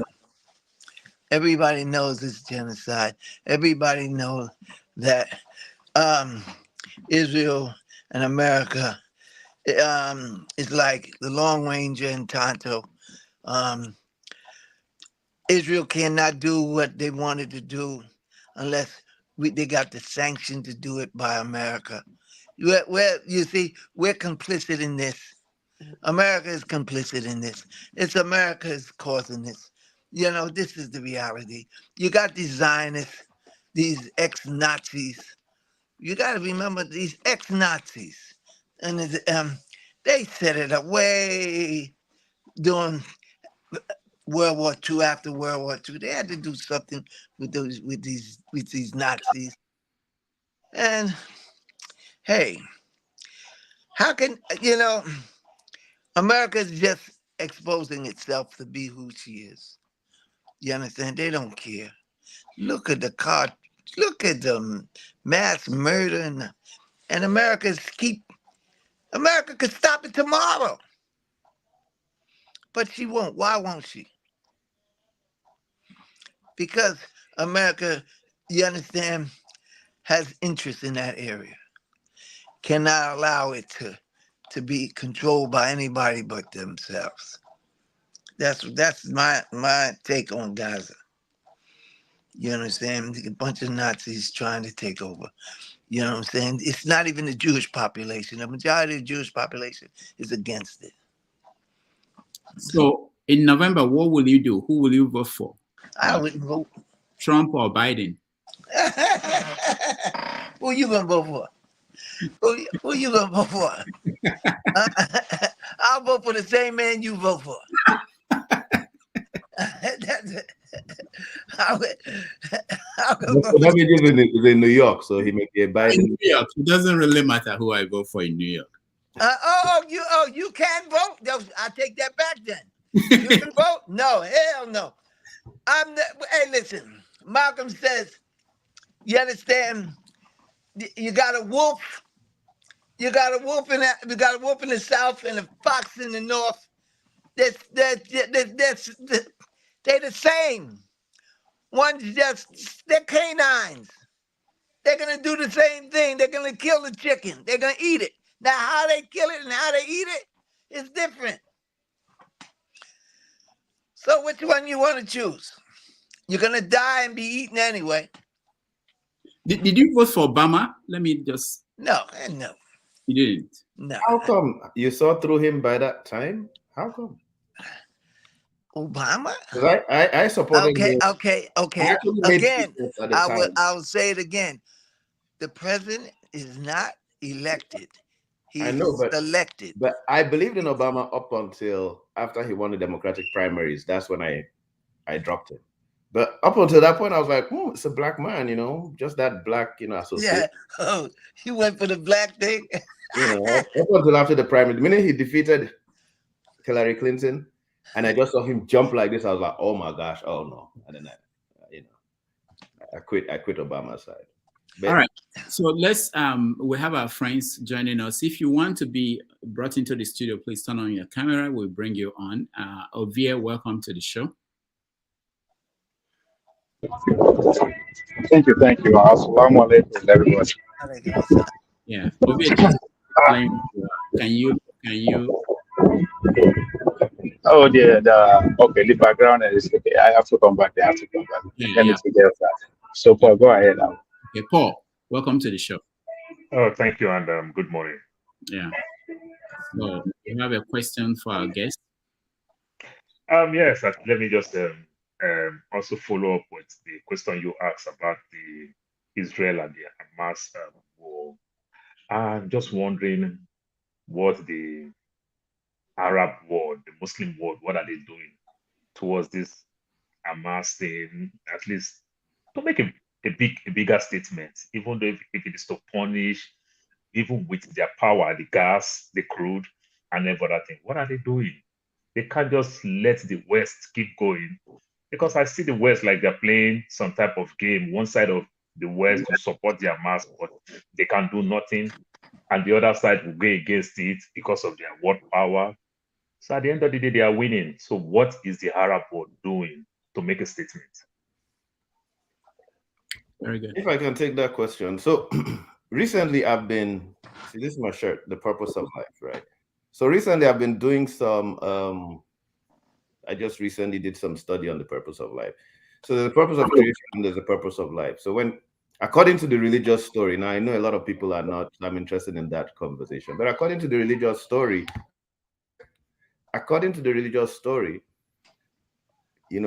the story in heaven, but the minute God is sending us down, God says, the angels complain. They say, he's going to cause corruption on earth. He's going to fight. So that's the nature of man. We came here and God says, you guys are going to do that. So it's not about Arab or anybody. It's who are you? There are certain people who are our duty. Part of what our purpose of existence is to be peacemakers, reformers. That's the real worship. So part of that's the duty. So this is the utmost challenge. It's not about whether it's Arabs, Muslims, it could be anybody. You choose who you are. Are you a peacemaker, reformer, or are you not? The Arabs are just like anybody else. The Muslims are just like anybody else out there. They are not peacemakers. They are not reformers. They are the people the angels complained about, that these are the people you're going to put on earth who are going to support. So they are looking for finances. They want to get America's support. In Senegal, a 99% Muslim country, they banned any kind of protest on behalf of Gaza. So you look at that. In Saudi Arabia, they banned you from even just saying, God help the people of Gaza. In America, we can pray. I can go on the street tomorrow and pray and say, God help the people of Gaza. It's banned in Saudi Arabia. So forget about waiting for them. That's a joke. Do you have anything to add, Brother Nassar? We only know what they're telling us. We only know what we're seeing. And a lot of things we're seeing, we're not sure of. But like he said, if you want to take it on a much higher level, being a Muslim, I have to first go to what does Allah say? What does God say? You understand? And my relationship with God would determine how I see things. If I know God is the controller of all things, I know God is the just. I know God sees everything. He hears everything. I know God is El Khaber. He's totally aware of everything. And I have faith in God. What do I do? What part do I play in this? Can I play a part? My part starts with me. I have no control over Gaza or what's happening in that area. And I dare go and say I don't know anything about what the Arabs are doing because I'm not in their situation. You understand? They could be doing a lot of things because they have a lot at stake. I have very little at stake here in the Israeli and Gaza issue. So the only thing I do is pray to God to relieve my brothers and my sisters from the trial and the tribulation that God is responsible for. To God, because he could stop it if he wanted to. You understand? So it goes into your faith. Do you believe? Do you believe in the one God? And you believe that nothing happens by mistake. And you have to go to what part can I play in this? If I can't change it with my heart, with my hands, I try to change it with my mouth. If I can't change it with my mouth, I at least hate it in my heart. That's how we deal with that. We're not going to sit around and talk about something I have no control over. At this point in my life. Mm-hmm. All I know that God is the controller of things. He knows, he sees, he's aware. You understand? And he can stop it if he chooses to. So now I have to go back to myself and say, what part do you play, Nassar? Do you pray for those people? Do you talk against the oppressor? And if you're doing that, alhamdulillah. Are you sending money? Alhamdulillah, send money. Do whatever you can do. But don't let it knock you off because you really don't know what's going on over there. You understand who's causing what? All right. Thank you. Brother Abdul, sorry, Doctor. My second question. Are you in support with what Dr. Umar Johnson said about black men shouldn't date white women or marry black women? Are you in support of that? Listen, I'm in America. At this point, if you get you a good wife, you lucky. If you get a God-fearing wife that's going to support you, going to help you, and is going to raise your children the way you want them to raise, I don't care what color they are. You understand what I'm saying? Because if you just marry because she's black, that's no reason. Because you could get a black monster. You understand? And I've had some of them. You know what I'm saying? So therefore, hey, at this point, you want success, huh? You want success in your family. You want children that are balanced and are God-fearing and morally upright. So whoever can fulfill that obligation to raise your babies the way you want them to raise, jump on her. All right. Thank you. Henry. Yeah, good evening, Mr. Rudolph. Good evening, the guests, Mr. Nassar Rahmaan and Dr. Perry. My question is like this. If first of all I go to Mr. Nassar, you said in your statement, you said you were having a racist during your Muslim world. You have racist a lot. Why you don't think it's not time for you to just say, let me just believe in God without any religion? It's not right for you to do that? You see, that's the whole key. There's one common denominator in all religions. You understand? One God. That's the common denominator. God, the creator, the sustainer, the giver, the taker, the maker, the breaker. That one common denominator. I'm not saying you got to be Muslim. I'm not saying you got to be Christian. I'm saying understand that there's the one common denominator from Abraham to Muhammad, from Jesus to Moses to Abraham to Isaac, to all of them and those before them. One God. You understand what I'm saying? And be sincere in your worship. Sure. You understand? Yeah, sure. That's all I'm saying. You don't have to be no Muslim. Rudolph, let me just put questions all once, please. 1 minute, please. My question is, we Africans, I mean the Africans in general, they should stop playing this game, blaming the colonial people, the outside forces that making Africa not to develop. But we are free people. I mean, we free, born free people in Africans. We are ruling ourselves right now, like Nigeria. Let me call Nigeria right now. We are the black people ruling in Africa till tomorrow. Since the colonial master left that country, there was nothing, no good development there, no common electricity, they don't have it. Are we still have to be blaming the colonial masters? Are we still going to be blaming them for our own government failures? Why we don't take a challenge to say, okay, let's do it ourselves? I know we can do it. Why do Africans leaders don't have that patriotic, like the Americans have, like other countries have for their country, the future for their country? Why we don't have these Africans? And second question is, what are the Saudi Arabians doing? Where all Muslims go every year? What are they doing in this issue in Gaza? What are they doing? What are the Muslim world doing? Why the Egypt are not allowing the Gaza to go to their countries? Why are they stopping in Gaza to go on from there? Why they are not doing more? Why are they not speaking out? That is my question. Thank you. You asking? Yeah, go ahead. You asking me why they're not doing it?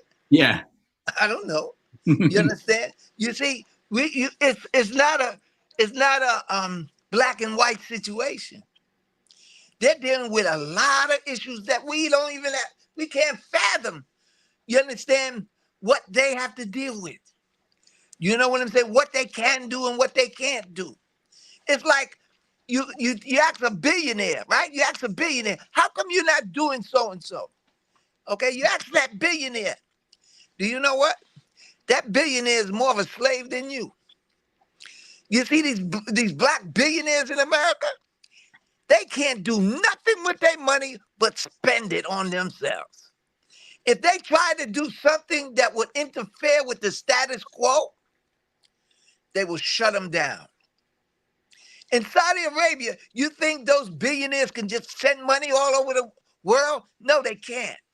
The government won't let them because you would interfere with the status quo.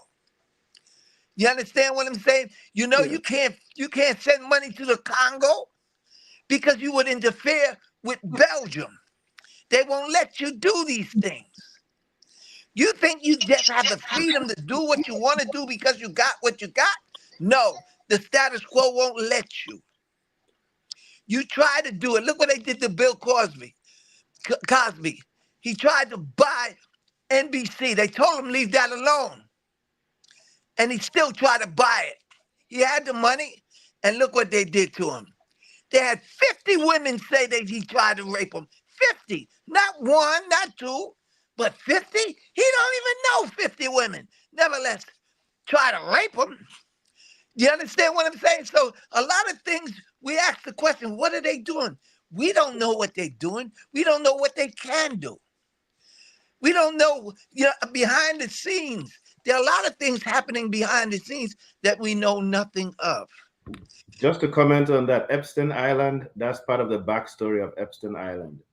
They said, there's some intelligence agencies behind it, probably Zionists, and there are recordings of all America's politicians who've gone to the islands. So it's like, if you don't play the game we tell you to play, if you don't sing the song we tell you to sing, and that's one of the backstories behind Epstein Island. Yeah, Brother Nassar, let me say something one more time. But you didn't get my hand questions. Why Africans cannot develop their countries? Why Africans still stealing their money to the Western countries? What is that? My questions. Right, Nassar. The first question is, should we at this point still be blaming the colonialists? That's what he said. Yeah. No. We are stealing Africans' money and sending back to the Western country. Why are we doing ourselves this? That's the question. Because let me tell you something. Few people will die for their country, and less will live for their country. Do you understand? If I gave you $100 million right now, right? You think it wouldn't change you? You think that you would be the same loving brother that cares about his people? You know what I'm saying? When you're with the people, you care about them. I mean, the average African come here, get money, they go live with white man. Soon as they get money, they go live with the white man because the white man represents something else. You see, so all these are tests for you. That is Why self-hate. Africa is going through. Africans, that is self-hate. They have to hate themselves. Africa hate themselves. That is why they're doing that. Right. Okay, Yes, that's the beautiful. question. That's the answer. That's it. That's it. The same thing with us. You see, that's how they messed us up. We hate ourselves. That's it. All You right. know what I'm saying? All right. Thank you. Let's go to Niger is a scam. You're welcome.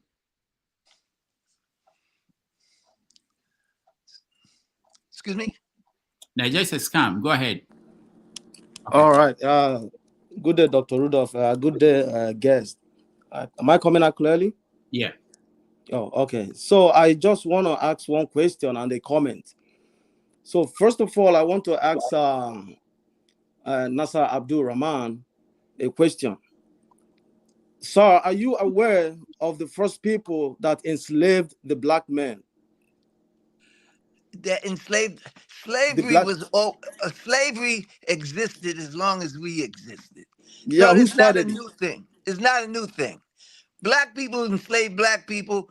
White people enslaved white people. Slavery was always there. Okay? Now, the way the European introduced slavery was different. They introduced slavery as the people aren't human. They relegated the slaves as non-human. They were animals. That's the slavery over here in America. Never before did they do that about slavery. Slavery it was part of the culture. It was a natural part of the culture. They did it for different reasons.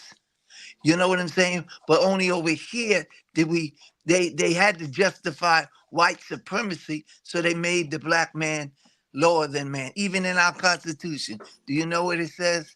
That the black man's four-fifths man. He's not a man. He's not human. And it's still in the Constitution. They just did amendments to amend it. They didn't take it out. Okay? To justify their white racist attitude and mentality, they made us lower than human. Okay, So, sir. But I don't think you answered my question, because what I read is that the Arabs were the first people to enslave the black men. Okay, so yeah, that's what I read. So yeah, but listen, you can't believe everything you read. Listen to what you're saying. All you have to do is listen to what you're saying. Before there were Arabs, there were black people. Arabs came from black people. Arabs are a product of black people. Okay? So how could the Arabs be the first one to enslave black people when the black people had slaves from the beginning? That was a part of it was an institution that people, tribes would go to war with other tribes and they would take prisoners and make them slaves. You know what I'm saying? So the Arabs are just one of many people who enslaved black people. You understand? Just like black people enslaved other people. You understand? But because of who we are and our nature, we did things differently. We did things differently. And you can't even, I like to sit down and explain to you, even the natures of people are different. And it's not unusual that the Western or the European who finally came up and was exposed to civilization, they brought their nature with them. And when they enslaved us based on their nature. You know what I'm saying? They were remember. You're missing his point. He's trying to say, I believe Muslims are bad, you know, like oh, that's what he's trying to say? yeah, No. It's not what I was talking about. What Okay. I was talking about is that, you know, I was born a Christian, and most of us, we are born as Christians, right? Yeah. I believe that Islam and Christianity is a weapon of slavery. You know, that's why I asked you, do you know the people who started enslaving the black people? What I read said the Arabs were the first people to enslave the black people. Okay, Yeah, so yeah. I don't know when that happened, but I believe that Islam and Christianity is not a Christian, it's not a religion for black people. Okay. That's my own opinion. That's Yeah, what I but read. that's everybody got their opinion, my brother. Yeah. You So know what I'm saying? another comment I want to make is that, you know, you said something about when we come to America, we should come with a smile. We shouldn't come like, you know, you guys did something wrong to us.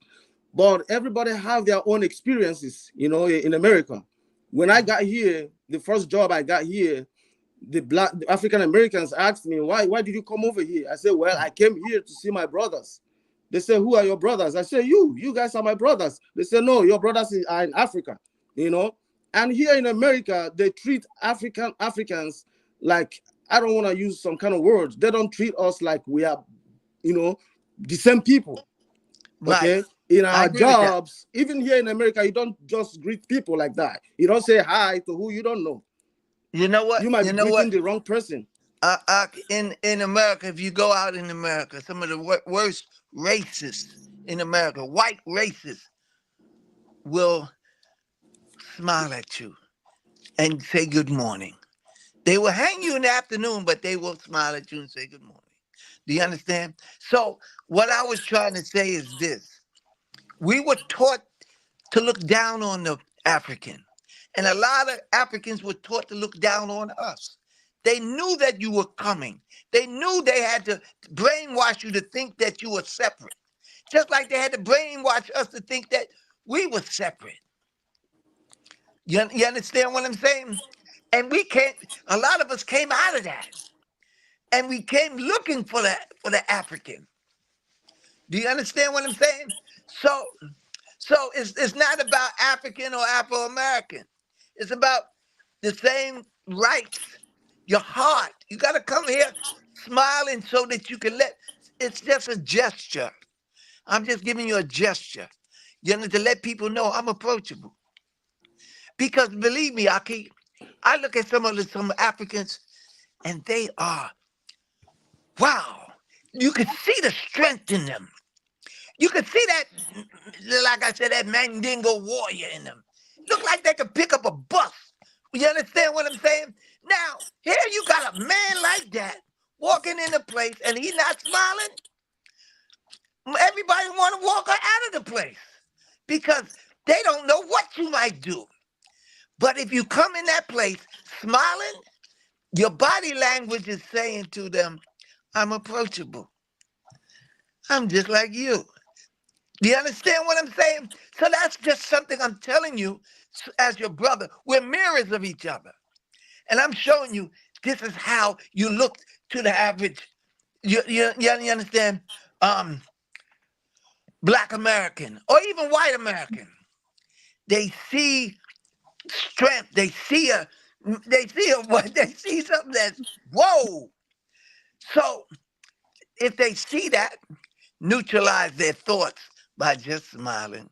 A little smile, and they will, they you know what I'm saying? They won't fear you. You understand what? They won't fear you. So that's just a little, counsel, a little advice. Aki, I look at you and I see a Mandingo warrior. But if you smile, I see my brother. You see? If you don't smile, I see a warrior. If you smile, I see my brother. So learn your body language. Learn to, learn to greet people in an inviting way. You know what I'm saying? And believe me, they'll melt in your hands. You understand? Because they say, boy, I got this, my brother here. This strong young warrior is my brother. They will gravitate towards you. You know what I'm saying? They were Yeah, granted. okay. Sorry, Dr. Damages. I want to just say, I know my time is up. No, Please, your sir. time is up. Yeah, I just want to say something. Like what he said right now. The first time I came to Wisconsin, I was at the bus booth waiting for bus. So the school bus just came around. You know, I think grade 1 students or 2 were in the bus. These boys saw me. The bus just stopped. They said, hey, are you from Africa? I said, yeah. They were all happy in the bus. Hey, you're my brother. You're my brother. I was like, wow. You know, Yes. that's what I expected when I came over here. But when I saw the, aged man at my job, it was different, story altogether. So There's a everybody's fear. my brother. It doesn't matter where you come from. If you treat me as a brother, I treat you as a brother. But do It's you not come about in the skin smiling? color or whatever, Do you come in smiling? Come in. You take the initiative to smile at them first. All right. Thank And you. then Thank you, got Dr. them. Rudolph. Thank you, everyone. All right. Thank you. Master Prince, the next. Dr. Rudolph, good morning. Nassar Rahmaan, good morning. And then good morning, Dr. Perry. Good morning, every other person on the panel. Dr. Nassar, I could call you Dr. Nassar. After all, you're educating us. So we have just given you an award. If you're not one, then you are one today. Or I could call you a professor. I think you get it right when you talk about smiling. That's true. But the problem, just like the other speaker said, sometimes there's this misconception about Africans and African American. It takes us some time whenever you go to any workplace to be able to establish yourself and educate them. Some of them feel that when you get into that office, when you guys are, definitely if it's a white boss, then that you're gonna be promoted rather than them being promoted. When I came into America, I dabbled into retail. I managed a lot of the stores, and it's owned by a Pakistani and all that stuff. I found favor in him because he kind of like expanded my horizon in promoting me faster than the other ones I met there. They didn't like it. And it was all about, oh, you just can't. You Africans, that's what you guys do. Especially you Nigerian, and that. It really took me a while in order to adapt. Explain to them it got nothing to do if I'm from Africa or from we all want. You understand? So what I'm saying in essence is I'm in support of what you say. Smile really helps. And when a woman says you got that mamba, you know what it means. So that there right there, that there is also a problem that we're having with them. They feel that we're coming to take all the women. It's not our fault that we've been loved by the women. We love them too. I love the sisters. So we got enough of them. If you want, please take some of them. I mean, please. I got a couple of daughters. Man, are you kidding? There's very few men. So the women, you know what I'm saying? Just know who you are and know that people are people and they're liable to say anything or do anything at any time. So be prepared not to react to people, but to respond to people. That's what you want to do. Respond to them. And to respond, you have to know, you have to have some knowledge of what you're dealing with. You know what I'm saying? Or you're just going to react to them. And then it's going to be ill feelings because you didn't do it. You didn't open the door for me, or you let the door go and you wouldn't even open. These are little foolish things. Alhamdulillah. All right. Man of prestige, Eunice.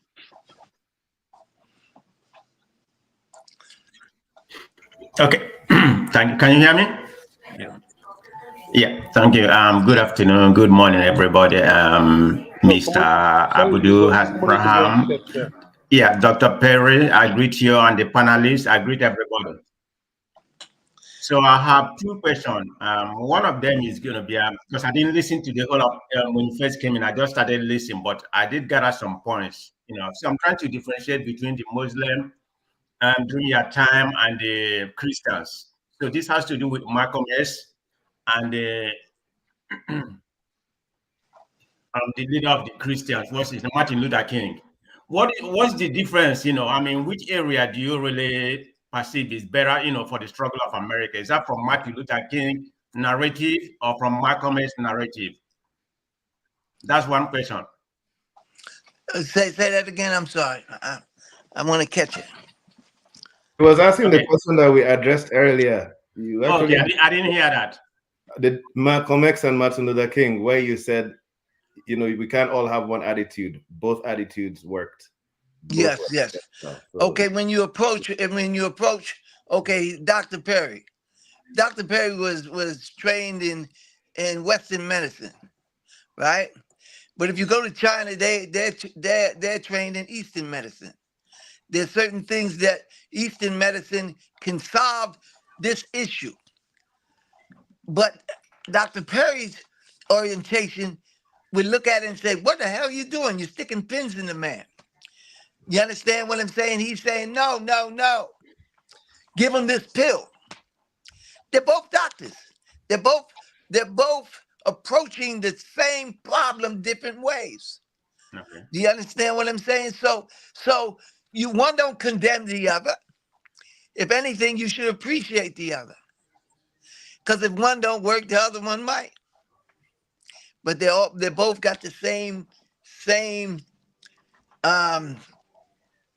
they got the same they're dealing with the same problem.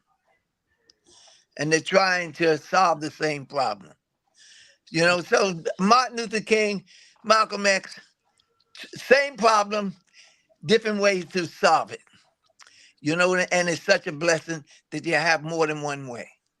And there are other people that had other ways to try to solve the same problem. The liberation of the black man. Do you understand? Of America. Equal rights, human rights. There were a lot of different people doing it a lot of different ways.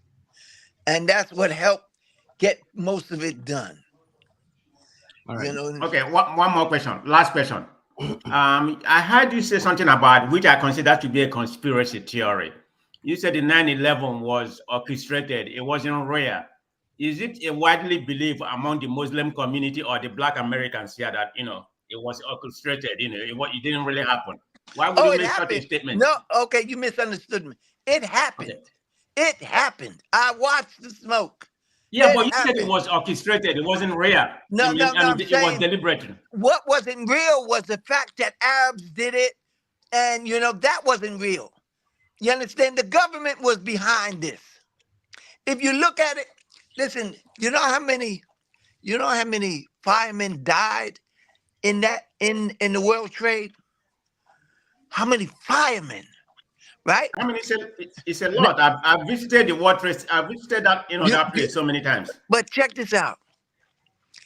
So many hundreds and hundreds of firemen died in that World Trade.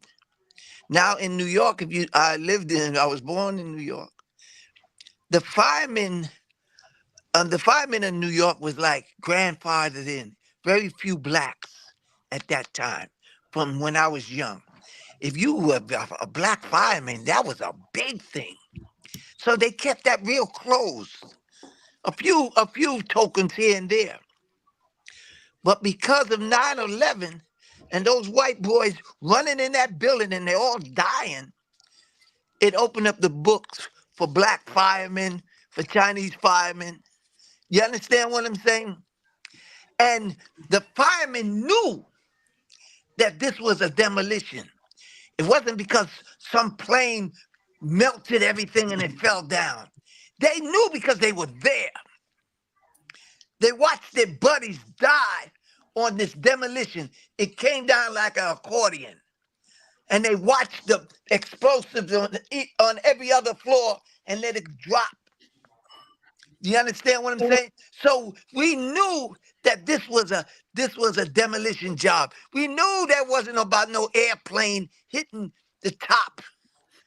You understand what I'm, now the whole world, they were telling them something else. But the people that were right there saw it. You understand? Brother Nassar, let me ask you along that line. Do you believe that America went to the moon?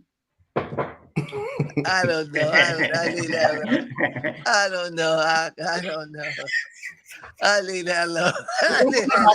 What about Kennedy? How was Kennedy killed? Who killed Kennedy? He was shot. Kennedy, he was shot. What did Malcolm said? The chicken come home to roost. They're killing each other. You understand? They're killing each other. All right. Let's go. He wants to put a stamp on you. Conspiracy theory. Janaba, go ahead. Thank you so very much for coming to Dr. Rudolph's shows, and thank you for what you have done as a black man for the black community, your voice and all the sacrifice you are making, and also go to Dr. Perry, and of course our greatest town hall chairman, Dr. Rudy. And Paul, Harry, and Mazi, man of prestige, and of course my boy Ove, and the Indian chairman. So thank you all for being there. I think I don't have so much question. I've been listening. I was in church. I've been listening from the very beginning. Your word is very inspirational. Look forward to come and have dinner with you in Atlanta one day. And I think so what you talk about the black people being against each other is a setup. I completely believe what you said. Other thing I cannot question you. You may have your own understanding in terms of the World Trade Center. I was there. I think I got my head caught here sometime, but I believe you. Take your word for whatever you know. But in another word, thank you so very much for being here, and thank you for your word of wisdom. And I hope you visit Nigeria before our time runs out. Inshallah. Thank you. All right. Thank you. Mazi Ovie, you're next.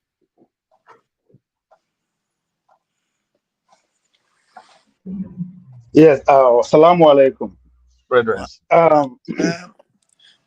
Let me start with you, Doctor. Two options for you. You either allow me ask 5 questions, or you facilitate him coming to my platform for me to have this kind of session too with him. The choice is yours. Okay, I will facilitate that to happen. Okay.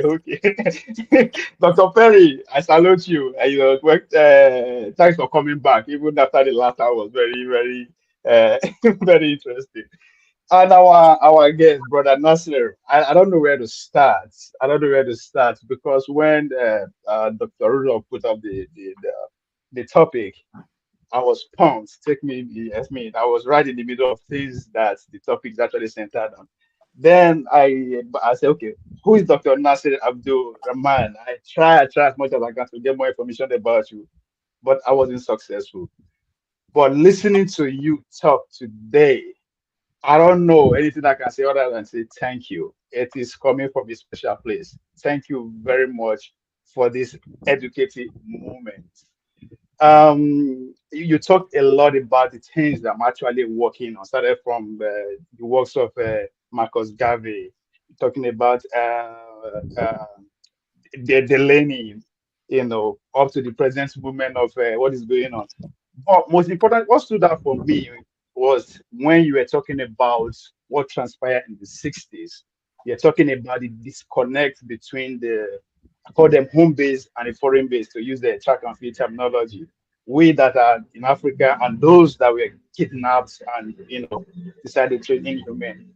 When you are talking about that in terms of disconnect, I can't help but to also notice between that era, for me, the greatest era in Black history period, other than the slavery era, when we have brave men and women who refuse to conform to the what they're passing through, the jump through ship and end their life and all that. But the 60s was very important in the sense that that is when the consciousness, despite the divide among the Africans, there's this level of consciousness that's arisen between the young people. I'm talking about Fred Hampton, talking about the ex himself, Martin Luther King. Go back to the Congos, to Ghana. Pretty much that was the era. And these guys are in their 20s and in their 30s. Despite the disconnect, they were able to make impact. I think the 60s that led to the movement is the greatest achievement of any movement in human history.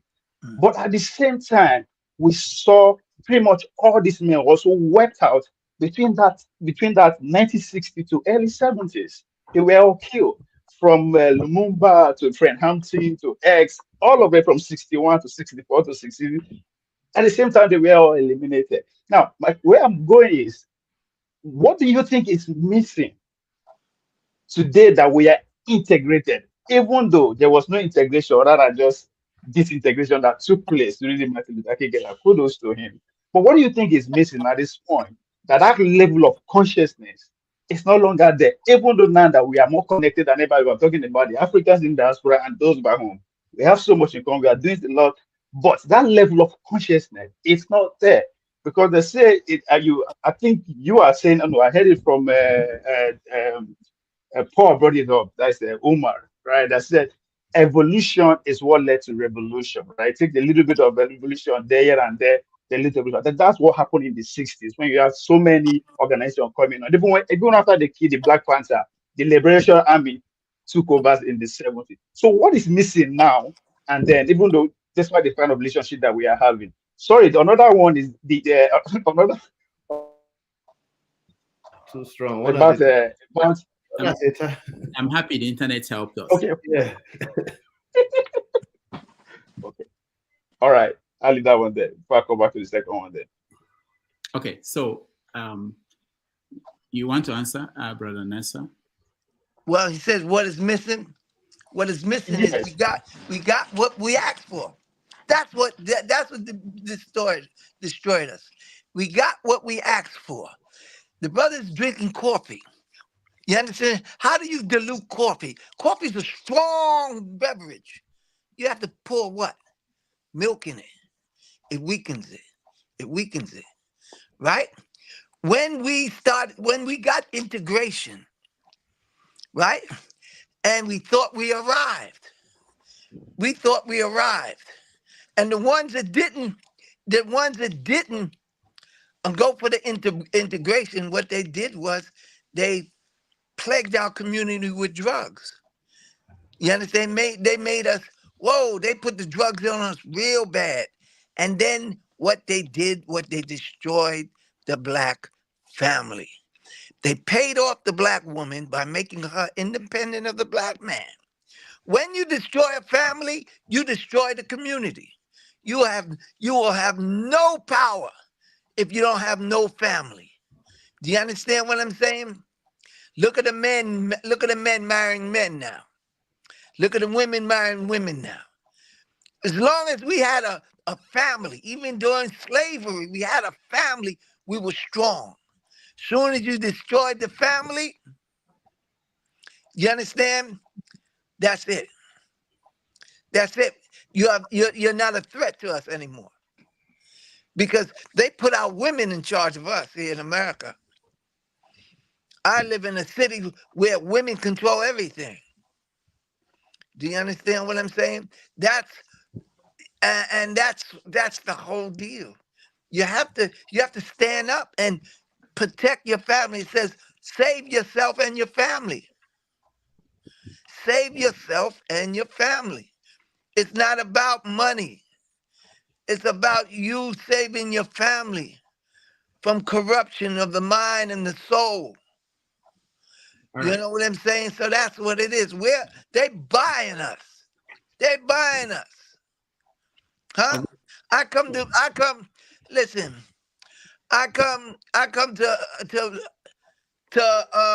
Nigeria. Nobody's gonna be at the airport looking for me. But let one of those little stupid little sissified Rapids come to Nigeria. The whole airport's full of people waiting for him. You see what I'm saying?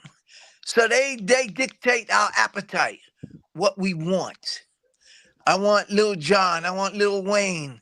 I want to dance and you understand, a ball player. I don't want anybody that would come and tell me to meet them in the university and we'll sit down and talk about something serious. No, I want to be entertained.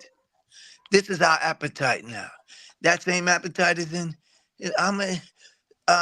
Nigeria, in America. We through, man. You know what I'm saying? There's only a couple of us that it's the living dead. America is the living dead. The majority of the population are mentally and spiritually dead, living a life of a dead man. You know what I'm saying? They try to make Africa the same way. They're turning y'all got little homos now, little homosexuals running around in Africa now. That's unheard of before, huh? And y'all going for it. I mean, not saying y'all, excuse me, but the leaders are going for it. Some of them, but a lot of them are fighting back. They're showing Africa's growing, man. Africa getting good. Yeah, they fight back. They tell America, no. You understand? Nope, we're not going for that. And that's what you have to do. You know what I'm saying?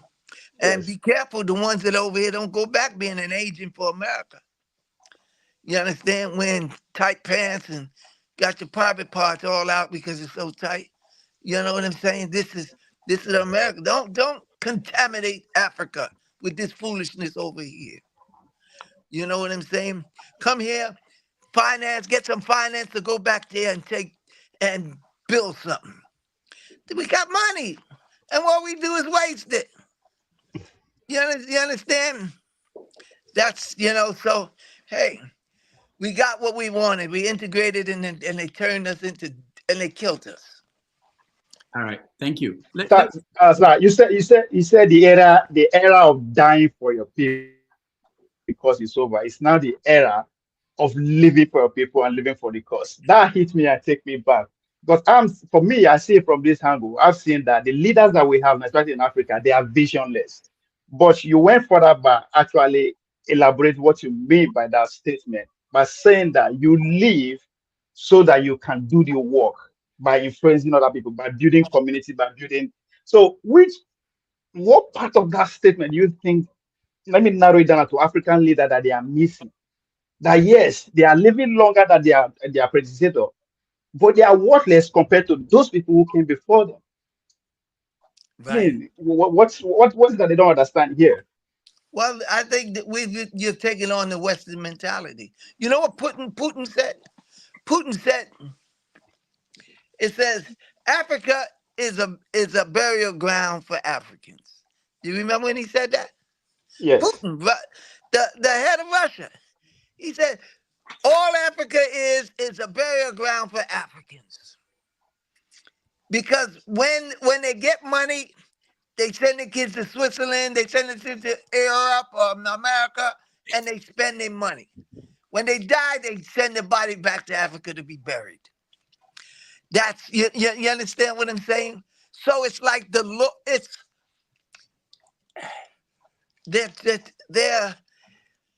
we want what we want, man. You know what I'm saying? We want America. We want Super Bowl. We want Beyonce. You understand? Cut off that daggone TV. Start, tell them this is ugly. Don't take on the culture. They're selling, they're buying our culture. Our culture killed us. You're looking at dead people on TV. But the Africans don't know they're dead. They think they're living and they're living the life. But these people are dead here. You understand? They're dead. All they do is make money. And do what with it? Ask them where their children are. You don't see families no more. You know what I'm saying? I see, oh, brother, I can tell you some stories, but alhamdulillah, Allah is merciful. Just call on God and ask God to guide you. Ya Hadi, oh, guide me, because I need guidance. You know, Yahweh, I need to be strong. I need to be mighty against my nafs, my desires. Because we know what to do now that we don't have money. But give a man $100 million and see what he does with it. You know what I'm saying? And we can't blame the Arabs and the Japanese and all that, because they're doing things. They're looking for world power. They're investing in their future. You know what I'm saying? And we're investing in cars and pretty houses. You understand? That's what we're investing in. Yeah. All right, let's go to Eagles Air. Let's hear you. Thank you. Thank you, Rudolph. Thank you so much for this teaching moments that we are having until this day. And also, good morning to every panelist that is here. Our special guest, I salute you. Thank you so much for educating us more. Thank you for educating us more on the knowledge we Africa need to follow in life. But there's something I want to understand, because I've been listening to this program from backstage, and most of the time you talk about Africans. They're supposed to give a smile face when they find themselves in America and other things for easy communication. And when we are saying such a thing, I was looking at my face, because I know that my face always finds it so difficult to smile. I hope you understand what I'm saying. Yes, so, not intentionally, but naturally. Except when I see you smiling at my face, I just give you a little smile. But if my face is there naturally, it does not mean that my heart is very dangerous. It does not mean that I have evil motive in my heart. But it does have nature made me to be. But I want to ask you, there's two questions I want to ask you, because what we are discussing, what I found that we are discussing here, we are talking how to redeem Africa, the image of Africa, and sensitize our understanding so that we'll be able to belong and fit in a society of this day, and liberate ourselves from the slavery of the white man. I believe that's what we are trying to get ourselves out of it. Now, when we talk about sensitizing ourselves, delivering ourselves, then we talk about salvation. We talk about salvation. We are looking into salvation, how to save Africa from the knowledge and the directions where white is putting us. When you talk about homosexual and all the rest of them, that we need to change our understanding and know that these people are trying to destroy us. Now, as a Muslim, what is a salvation in Islam? That's number one question.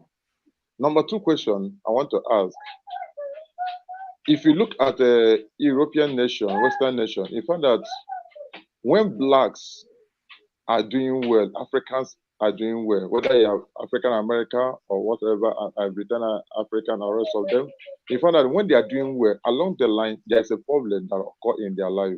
For instance, when you look at the life of Mark Tyson, as a hero, he made a lot of money. At the time, he used to have problems with government.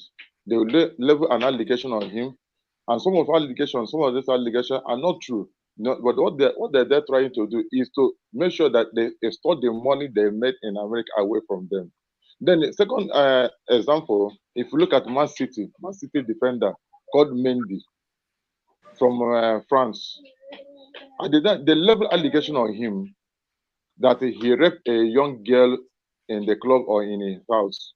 And because of that, he lost his job in Man City and he went to prison for it.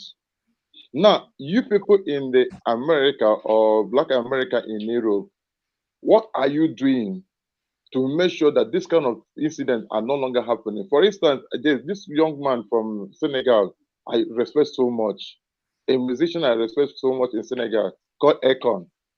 If you watch Akon, there's kind of life that he lived. He made money in America, but he invested back in Africa, in Senegal. So you people over there, African American community in America, what are you doing to make sure that this kind of event will no longer occur again? What are you using to do what to sanitize the understanding of Africa who are doing well in America? Thank you so much. All right. So the first question is, what is salvation in Islam? And the second question is, what are blacks in America are doing as a community to protect blacks from the system? If I may just Thank you. Yeah, you understand it clearly. Oh, okay. Salvation in Islam is connecting with the Creator and following his messenger, his guide from Abraham to Muhammad. That's salvation. Salvation is your connection with the Creator. We call Allah in Arabic. Allah, to connect with him and to submit to him and to obey him. Okay? So that's the same salvation of Abraham, Isaac, Jacob, Moses. You understand? From Adam. So there's only one salvation. Okay. If I may continue on that on that topic. So from what Brother Nassar said, salvation to me, except where it's a little bit different in Christianity, across from, so if you just take Jesus, what Christianity understands with Jesus out of it, if you look at Moses, Abraham, and everybody, any prophet or any, great person across to Muhammad, it's the same idea of salvation.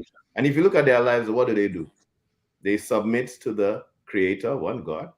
And that's the same thing salvation is. If you look at Moses or David or Solomon, you submit to one God. You believe in his, instruments of operation, angels. Okay. So this is the definition of salvation. You believe that he controls what happens, that he's in charge. You submit to him. And Islam just means submission. So you submit to him just like everybody else did. You have to do certain righteous actions. Okay. And those actions. Rudolph, sorry. I want to, because this question is coming based on the explanation being given to me. Now, if you're talking about, because when you talk about salvation, talk about redemption, connection with the America, then what is it the African community in America, in Europe are doing to do what? To connect the community together to avoid slavery. And that's what we are doing. What are they doing right now? What is missing in a lot of people, even Muslims, is missing, is that a lot of Muslims don't understand the purpose of life. This is the Shatamware. If you translate it directly, it says worship. But when you convert it to English, you lose the essence of what the purpose is. And if you see the purpose of life in the Bible is to glorify God. But the purpose of life is more than this. The purpose of life includes serving God. There's something I read, a hadith. They said, you will not believe until you love the people. And then the people came to the Prophet of Islam and said, we love each other. He says, not just each other in general. So people miss it. We were not, if God didn't want, he would have put us one person on one planet. Why did he put us together as a community? Because serving God includes serving the people. And a lot of Muslims and other people, this is the true salvation. He sent us here as what? Vicegerents on earth, caretakers of the earth. It's a test for us, but you have a community purpose. You have to be involved at the community level as a peacemaker. In Islam, we call it muslihun. Mufsidun are the corruptors. The angel said, they're going to be corruptors. They're going to corrupt the earth. And God said, I know what you don't know. There will be some peacemakers. We are sent here to serve God, and you cannot serve God if you do not serve man. So we all have an active role that we are supposed to play as salvation, towards salvation, to prove that we are not the ones the angels said are going to go and kill each other and cause trouble. We are the ones who are going to create peace on earth. That's part of connecting with God and serving God. And that's the missing purpose that a lot of people in religions, Islam and other outside, don't realize, that we're put together as a community, and you have a responsibility from yourself to your family and to your community. You have a responsibility. You have to.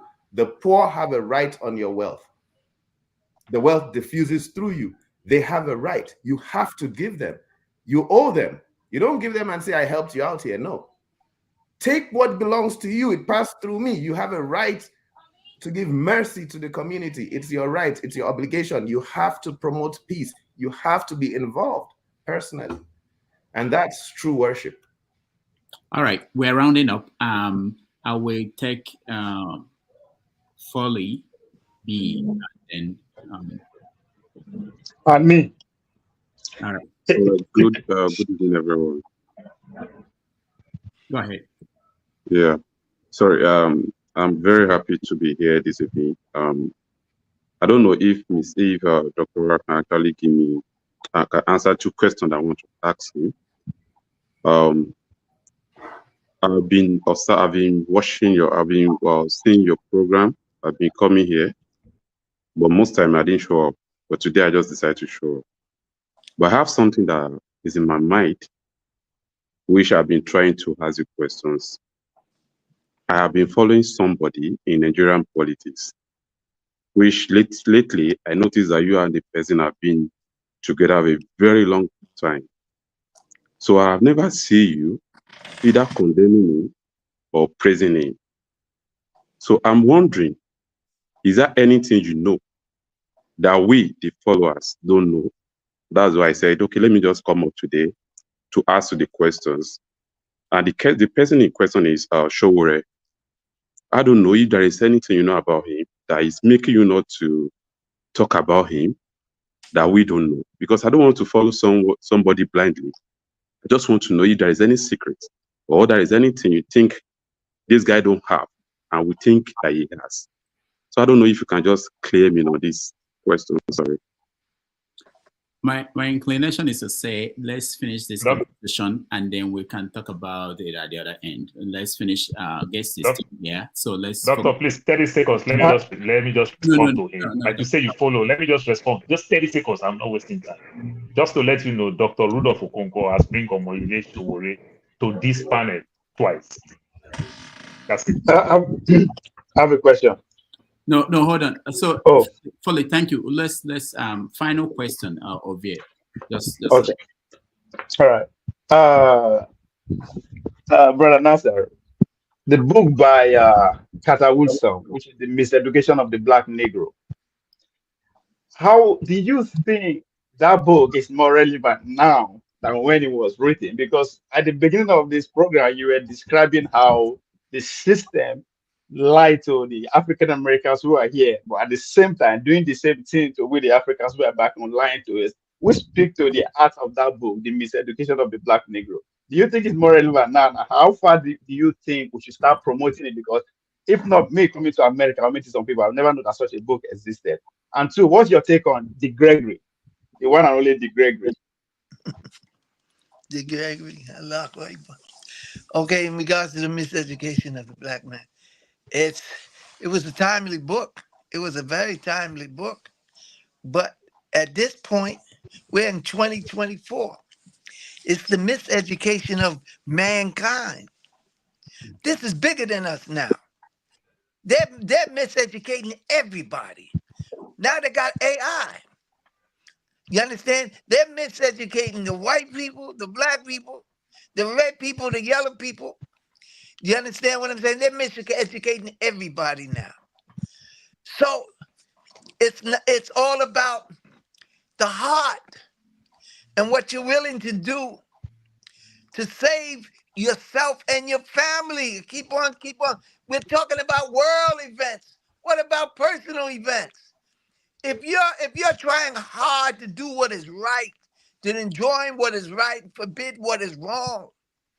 You understand? God gives you leaders based on who you are. You want righteous leaders, you have to be righteous. If you understand what I'm saying? So basically, you have corrupt leaders because you're corrupt. The people are corrupt.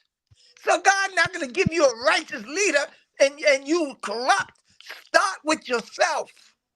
Start with your own, like we said, we talked about body language. Start with your own body language. You start smiling and other people will smile at you. You start giving and other people will give. It all starts and ends with you. It says in the Kitab, in the Quran, it says, save yourself and your family from a fire which is fueling men and stone. This is real. Start with you. You can't do nothing about Gaza. I just watched Albert Einstein's movie, and Albert Einstein was very upset with the war with Hitler. And at a point he said, and he's a mathematician, he said, if just 2% of the soldiers say we are not going to do this, that's what it takes for the tyrants to collapse. Now, I'm not sure of the math of it. I was like, that looks like a small number, but that's Albert Einstein. He said it takes just 2%. So there's an impact of what we do. Right. You're not insignificant. Start with you.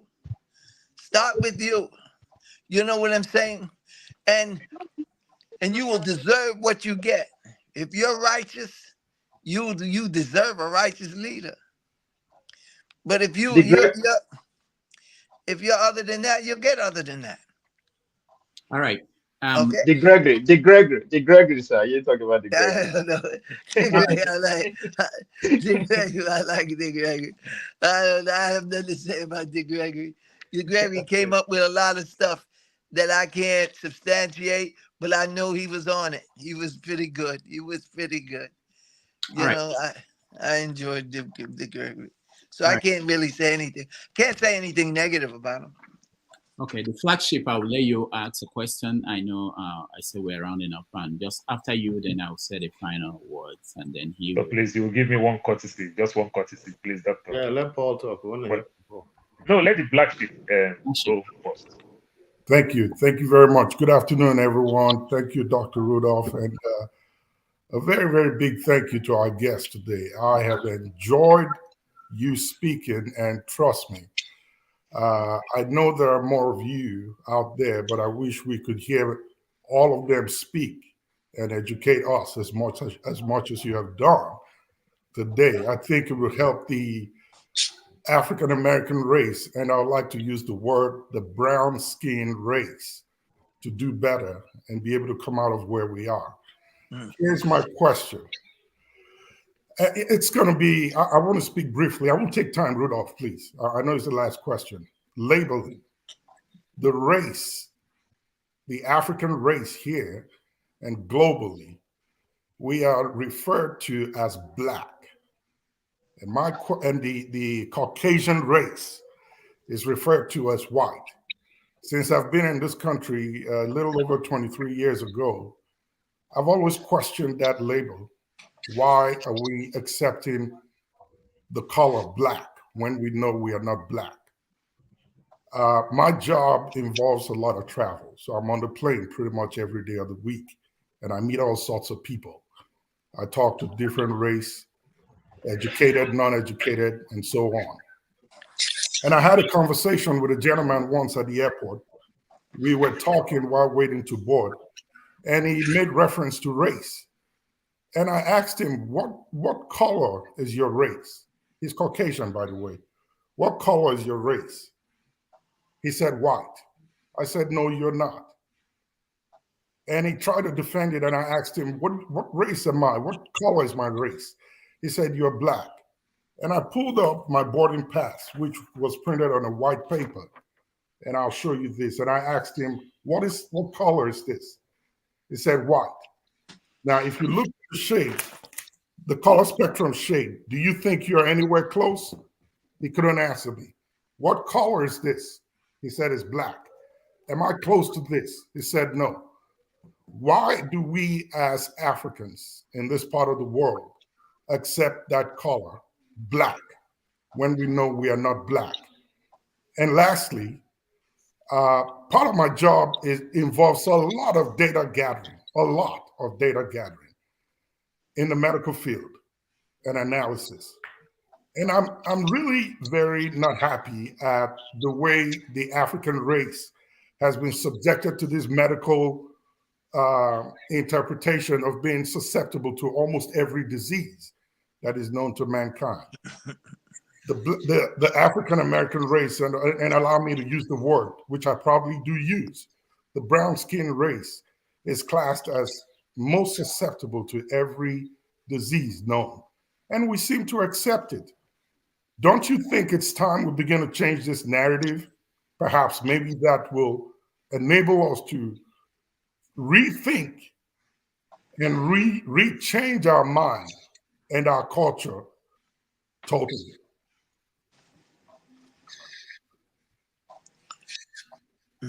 All right. So, Brother Nassar, you can answer if you. Well, he used the word race. right? Would indicate to me we're racing to something. We're trying to get someplace. The race is where we're racing to. Where are we racing to? We're racing to death. All these are just words people use to separate each other. The black race, the white race. You know what I'm saying? We're all gonna live and die. You understand? So take advantage of the time we have, because that's the race, the time we have. Don't worry about, or that's for lightweights. We heavier than that now. Believe me, we're heavier than that. Understand? Because where's the blackness in you?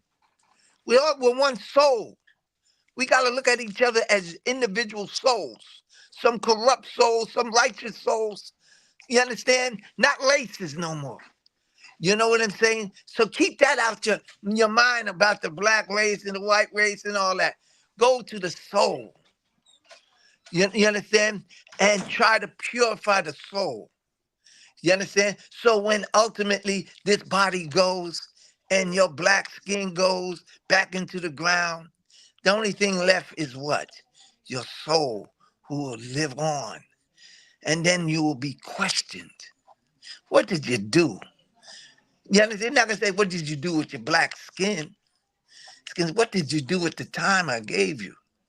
What did you do? Was you respectful to your parents? Did you help your neighbor? Did you do whatever you could do?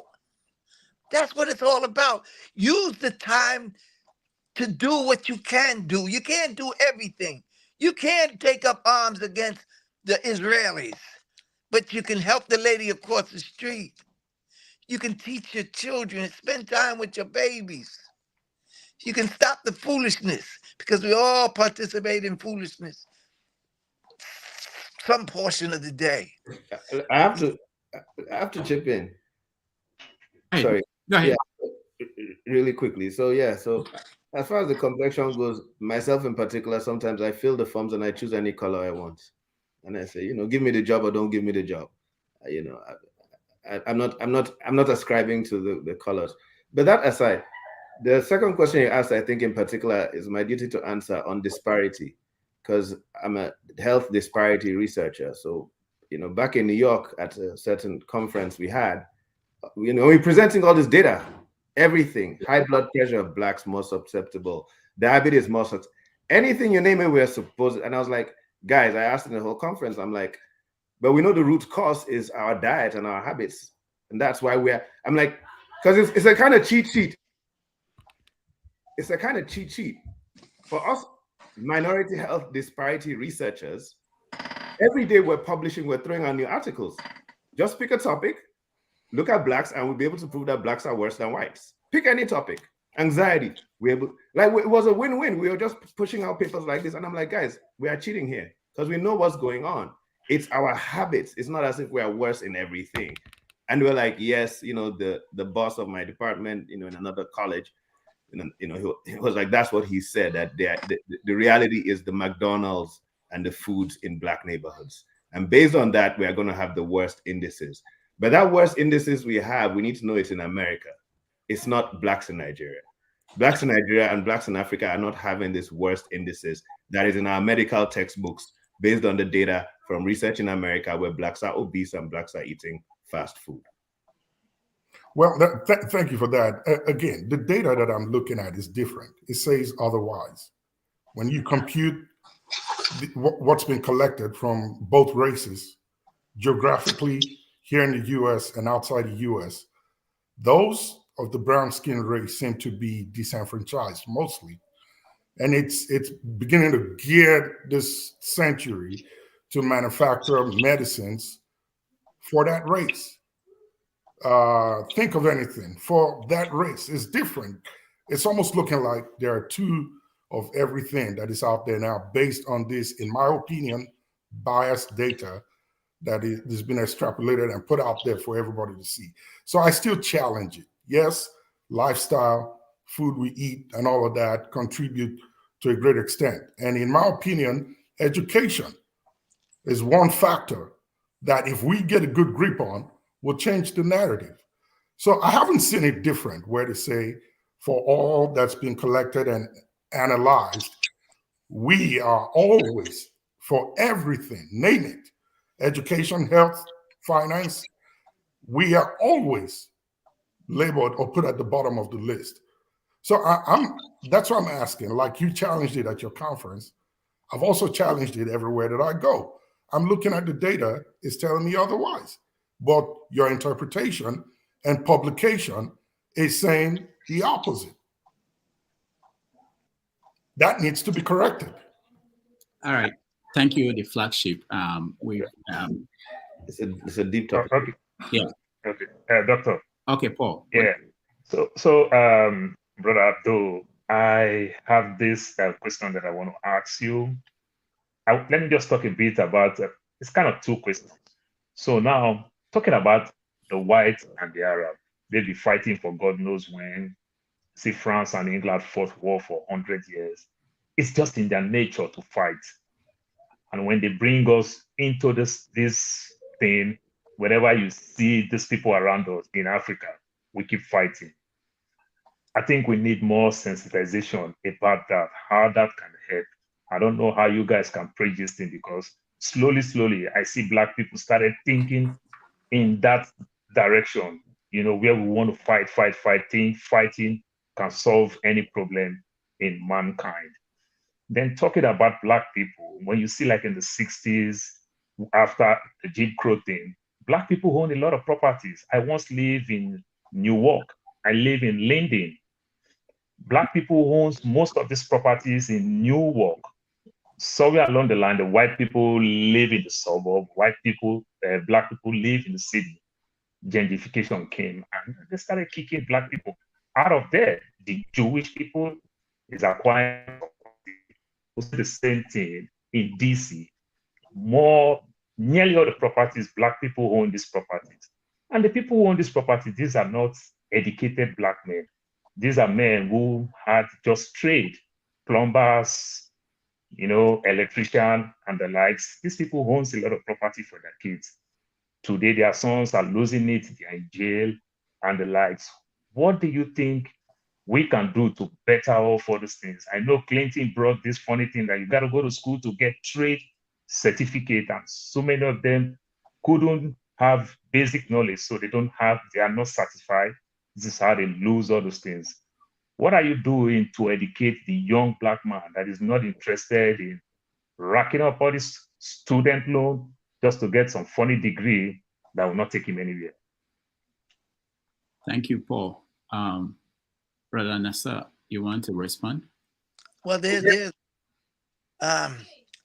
a big problem, and they got all kind of organizations. My grandson go to a school with boys, an all boys school, and a brother graduated. He started an institute, and they're teaching them, they're mentoring them, they're using the traditional way of teaching men. They're eliminating the female, right, from the classroom, and teaching men how to be men. Okay, they're mentoring them, they're guiding them. See, we have to start on that level. We can't. This is not something that we can do right now in America. We got to start to teach our babies. We got to start taking the young men from the women at a certain age and take them on the side and teach them. You understand what I'm saying? They can be men. Men will take on the responsibility of a family, of a wife.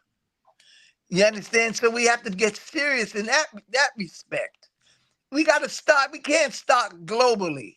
We got to start locally now. You understand? Because we're rank and file. We're the neighborhood guys. We gotta clean our communities first.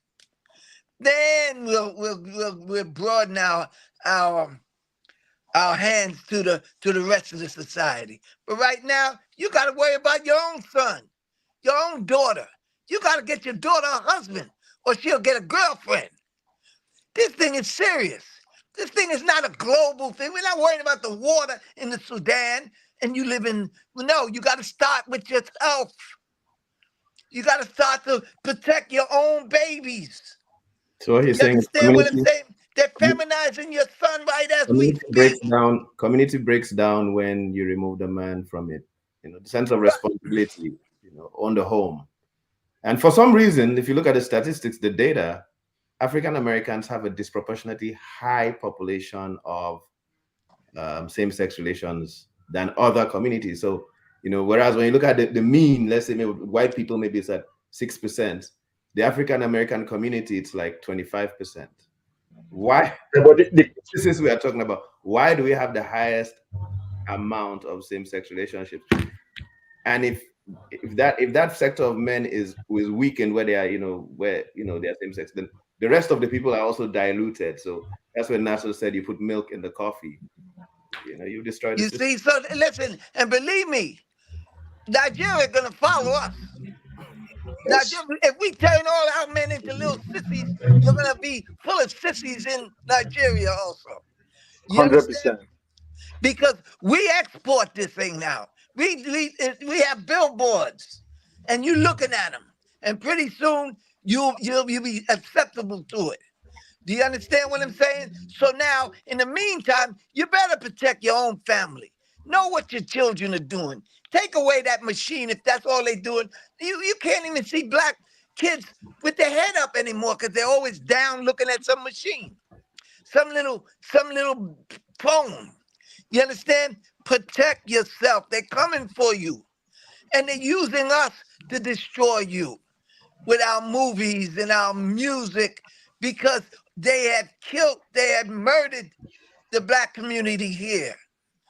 And it's the living dead.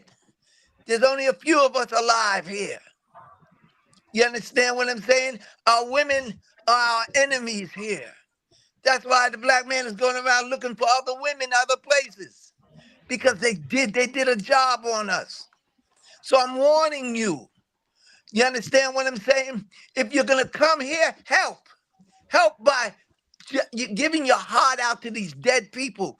Smile, start to organize yourself with them. Find anybody that is willing to do something and join forces with them, starting on a small level. And I think if you look at the population of Nigerians here, because we have a different culture that we brought, I think it's our duty to integrate with African Americans. Right. Get some friends, roll with them, interact with their kids, invite their kids over. If all African families here integrated with one Black American family, we'll repair we'll strengthen ourselves and repair the cracks in the system. And believe me, I'm doing my part. Trust but me. we are also damaged now. Damaged people cannot fix damaged people. I think that's what Brother Nassar is trying to preach to us, that it's pretty much global now. So some of us, we use Islam to heal that other damage, and that's what we use as a bulletproof. It can't let us become same sex. No, we don't. In Islam, we don't like mince it. We don't joke with it. We don't joke with certain things. No, that's not happening. In the public or in the secret? Use that in public or in the secret? Something else again to build you, and that's what's the manual. Because I believe every creation has a manual. There's a manual for human beings. God created us. He gave us food, right? Water. He also gave us a manual for our brain, and we use the holy books as that manual. So you have to heal those problems in your system with the manual, and that's where we use, Islam and the Quran as our operation manual. All right. Because you're right, we have damage. We have to go. I want to thank Brother Nassar for joining us, and Dr. Perry for joining us today. We're almost 3 hours, and we didn't agree to that. But I want to ask final question while you give us your final thoughts. Is you have this advocacy for attitude of gratitude. What is that?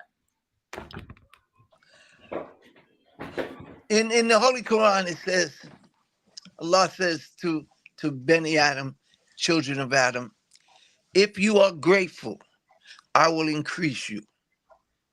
These are the words of God. He's telling Beni Adam, he's telling all of us, if you are grateful to me, I will increase you. So that's the first thing we have to start to do. The key to success is being grateful to God first. and then being grateful for whatever. If he uses you as a vessel, I should be grateful to you. You understand? So you should develop the attitude of gratitude. If you're grateful for sweet and bitter. You're grateful for pain and pleasure. You're grateful because you know it comes from the Creator. You don't deny discomfort. You embrace it. You understand? You want comfort, but you embrace discomfort also because it's part of life. This is what life is. Life is up, life is down, life is square, and life is round. Whatever comes in life, embrace it. Don't blame the white man. Deal with the white man. Do you understand what I'm saying? Don't blame, I can't get along with my neighbor. Well, you never even knocked on the door to try to get along with your neighbor. Okay? For those of you who live in America, do you know your neighbor? Are you friends with your neighbor? Half of us don't even know our neighbor. Half of us don't even talk to our neighbor. That's how bad it's gotten in America. You understand? You don't even know if your neighbor's eating or not. You understand what I'm saying? So no, we have to change. The individual has to change. You know what I'm saying? I'm looking at you brothers right now. I say, look how strong and, man, mighty they look. Boy, if I had a crew like y'all, I would, oh, boy. But how are we going to get together if we don't, you understand, take the initiative to know each other? Do you understand? To know each other. Practice. If you want to be good at something, practice. If you know your body language doesn't depict to the people that I'm approachable, practice. Change your body language. Walk out the house smiling, saying hello. They may look at you like you're crazy, but so what? You won't look threatening. They already see the muscles coming out your fingers and everything else. You understand what I'm saying? But you're letting them know I'm available. And then start with your family, man. And take charge of your community. That's all. Alhamdulillah. All right. Thank you so much for joining. May Allah bless y'all. And hopefully we'll bring it. I wrote a book independently of him, Gratitude, the Silver Bullet, because I came to this understanding on my own that it's the ultimate power, and it changed my life when I understood gratitude. You know what? That book, every time I put it, somebody come in my house and take it. You understand? That's a very good book about being grateful. Gratitude, developing the attitude of gratitude. You understand? You'll be surprised how far it will take you. You know, so alhamdulillah. May Allah bless you and your families. May Allah bless those who are having problems and need his help. May Allah bless us to come together in the spirit of truth and the spirit of the one God. And I thank you, brothers. Assalamu alaikum. All right. Wa alaikum salam. Thank you very much. And Jagun, sorry, you're late. We finished. I was just greeting him, not to speak. Okay. We'll take a break. When we come back, we do a review. Go ahead, Jagun. Yeah, thank you. All right. Thank you, everybody. Dr. Perry, thank you. And Nassar. Okay, I'm done.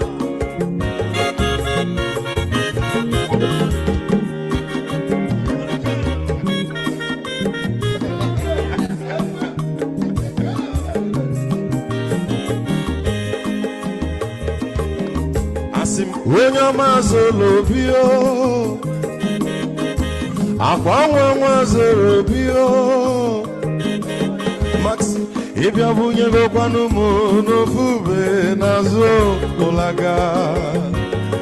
olaga ni piazugo, ulaga doni piazugo, akwa mwilo chio bikora puzo, kona bazia. Onyo mazoro biko aboma watara dasari ibya unyane gana mo ulaga doni biazigo mo ulaga doni biazigo Abamba wilo chilo, bigora buzoro, anabaze. Mazi weko mamwe, odogu no kwerezi neka. Onyoma niga dele mo, mazi ni mazi kame. Ibu go with the melody.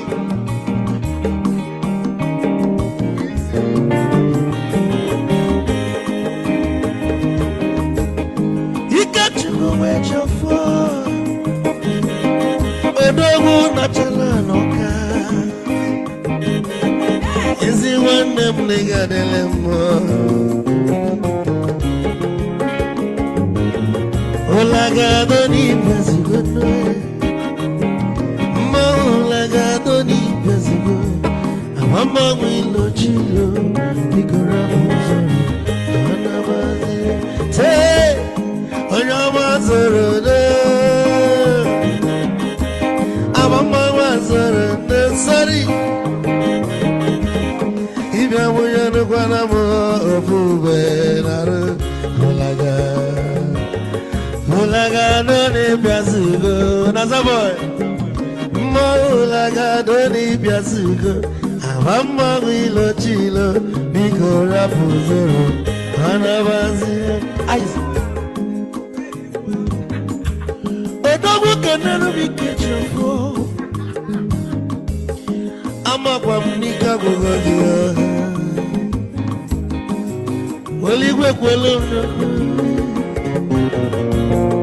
You get your mobile bag. Hey, you want?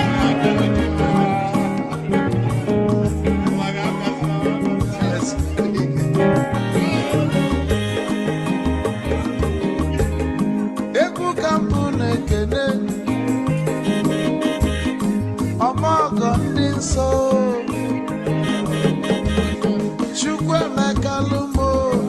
Chukwu negaji Esi nwanne m ekene ịlapụlụ ife niile na-eme wee bịa ka gosili na anyị na gị bụ nwanne Wisdom ga-adị ka nne gị Mike ka ogobanya bụ egwu isili mmaksi ọ bụ na-etiri egwu a malụkwa malụ n'imego m ife ọjọọ Wesi gị nwanne m ife ọbụ na ịchọlụ na ngeme Wisdom onume ekene gị Bama ihe ihe biko lapụ Nabasi Zoro, zoro, zoro, zoro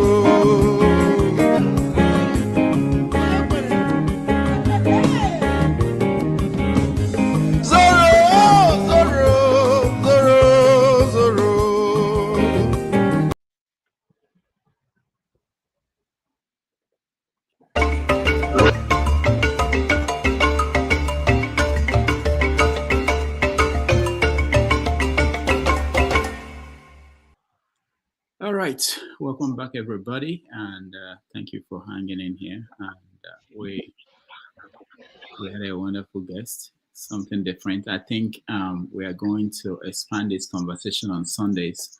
Once every month, we bring Africans who've been in the diaspora longer than us to join us and have a conversation about the fate of the Black world. I'm looking forward. So if you know any guests that would be interesting, let me know. We'll try to get him. I've been trying to get Dr. Umar. Umar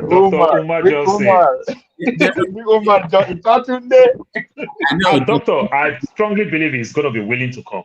No, he will come, yes. He will come. He can stay all day, sir. He will ready to stay all day. You get him at the right time. And he will not be a dull moment, trust me. At the right time, yeah. We're reaching out to him and other people like that. But if you know anybody who is an interesting guest that will join us. There's Kenyatta. There's another guy called Kenyatta too. Okay. He's in Chicago. Okay. Doctor, if you don't mind too, are you willing to bring somebody like Jake and Yuga? Who? Jake Yuga, the TYT. No, I don't know. I don't know. TYT. TYT. No. He worked with MSNBC previously. Oh. No, he's not black. You know him. Okay. No, you know him. Okay.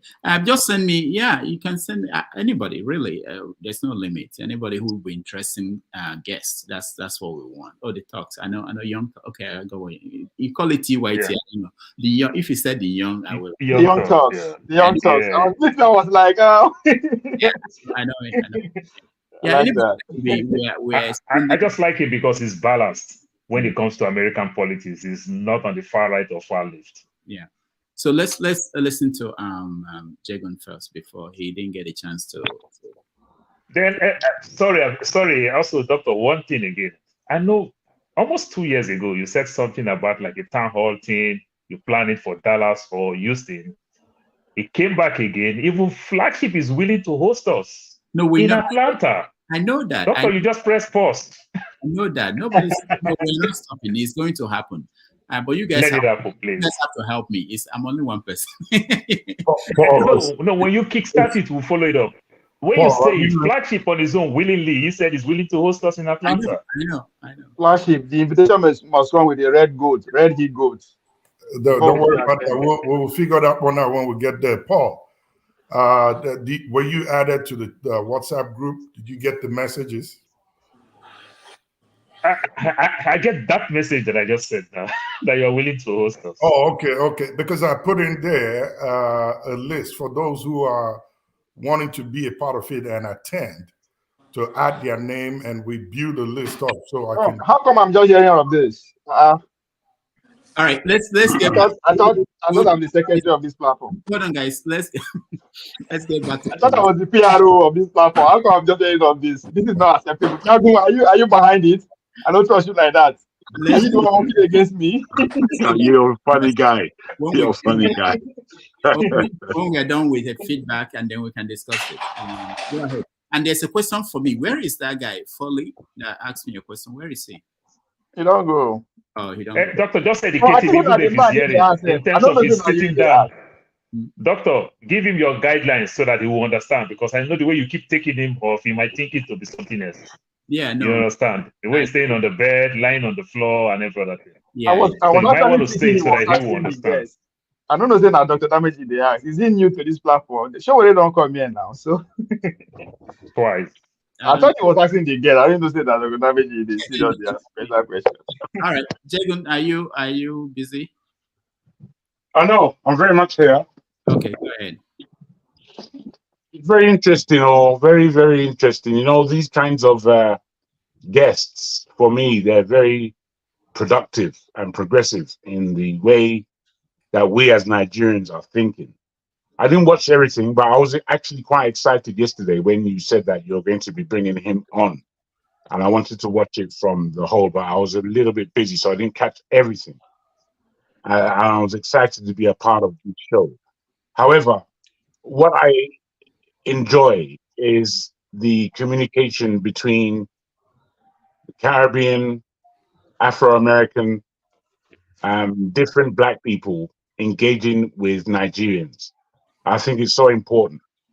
Nigerians especially, to do with the psyche that we have, which is rather frayed in many ways in terms of the way forward.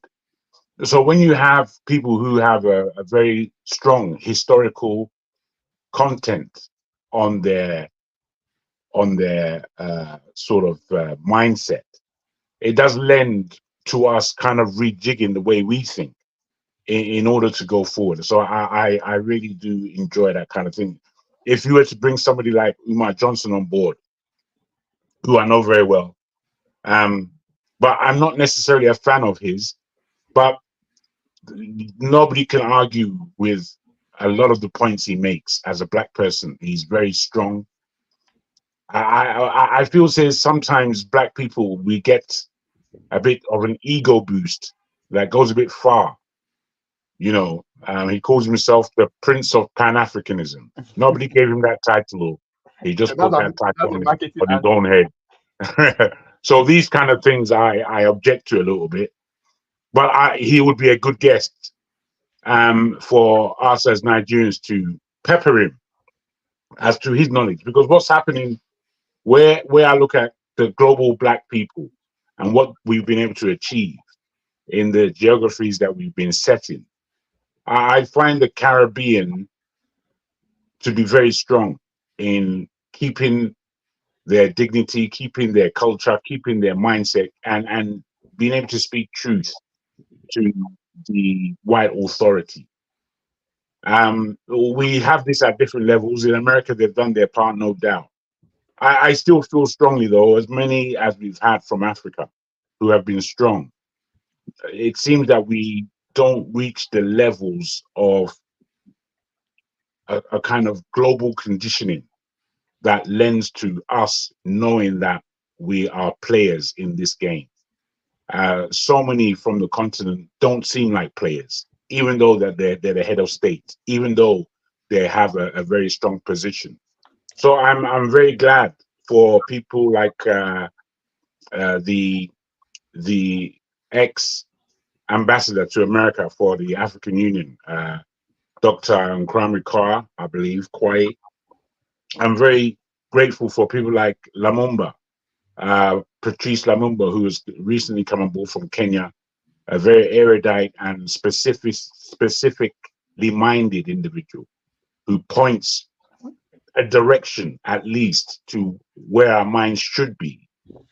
And I am disappointed by so many of our African politicians who seem to have nothing to do with this Pan-Africanism, Pan-Africanist thought, Pan-Africanist understanding, to the fact that we have a foot on our neck, and that foot on our neck has a specific orientation in terms of race.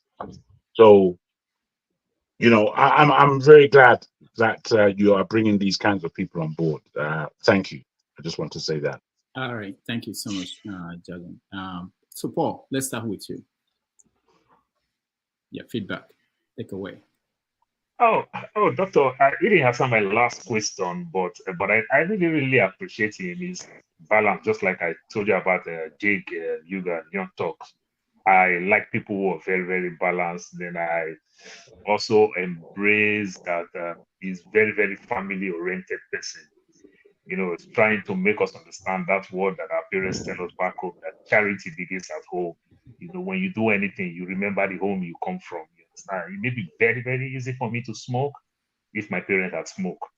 It may be very, very easy for me to smoke if my elder brother had smoked. But for the fact that my father is not smoking, my elder brother is not smoking, man, my beating will come from two sides, if not three sides. So it's so tough. That's the type of thing that I'm seeing that is coming from him. And the things I see in my community that everybody do, I also want to do that thing. So if we have the right vibes, the right family, the right community, we can grow in strength. So I see that coming from him a lot. And I really, really appreciate both of them. All right. Master Prince. Dr. Rudolph, yeah, I actually enjoyed the two guests. However, one of the things I wanted to ask Dr. Brimah, when he said something about in Islam, they do not have this homo of a thing, you know. I wanted to laugh, but then at the same time, I kind of had to pinch myself. Why do I say so? In Nigeria, for instance, the people who even brought the homo thing to limelight, you know, Alajis. Until today, it still happens. As a matter of fact, I heard that, I think, is it in Kano or some state, that there is a hotel where you go, they do that. They, you know, it's kind of like no questions. But they pretend to be holy and all that stuff.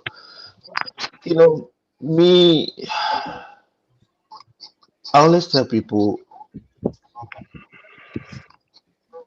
I'm religious but not religious. What do I mean, religious and not religious? But Islam, but Christianity, whatever it is, they are all foreign to our continent. There was, before all those things, Africans had their way of living. I'm not in support of the Juju people or whatever it is. No, I'm not in support of that. My thing is, I appreciate the fact that in Africa, the first thing that you are being taught by your parents is how to respect everyone. Everyone. I told a friend of mine that as old as I am, having been in on this earth for about 5 decades, my sister, who is older than me with about 10, whatever, will still slap me and I do nothing because it's called respect. And the thing is this, some of us, when we come here, we think in African American perspective, they have been taught a lot of things, both in school and at home. An African American woman told me that we actually sold them, their forefathers. By selling their forefathers, we sold them. And I told her, I said, these things you are saying, I, Prince, did not know about it. I wasn't the one that sold you. I don't even know if my great grandparent participated in it. But you are bringing the blame to me right now. And you are using it to judge me. It just has to do with education. So Master when they say smile, Prince, let people smile. Master Prince, hold on. So if you are going to remove yourself from responsibility, how do you then agree that Jesus died for your sin? Jesus Christ. Because you were not there when the sin happened. You don't carry me to go where I don't know. You don't carry me to go where I don't know. Foundation of your Christianity, Jesus died. So, but there's an even closer. There's an even closer question for you. If I may put this to you, just like Rudolph did. Excuse me. The fact that you are taking yourself away from that responsibility means that you cannot blame the white man for all he has done to Africans through slavery or colonialism. You can't do it. So, if you understand the history at all, if you have any understanding of the history, you have to understand that you are responsible. It's very simple. Jagun, let me come in.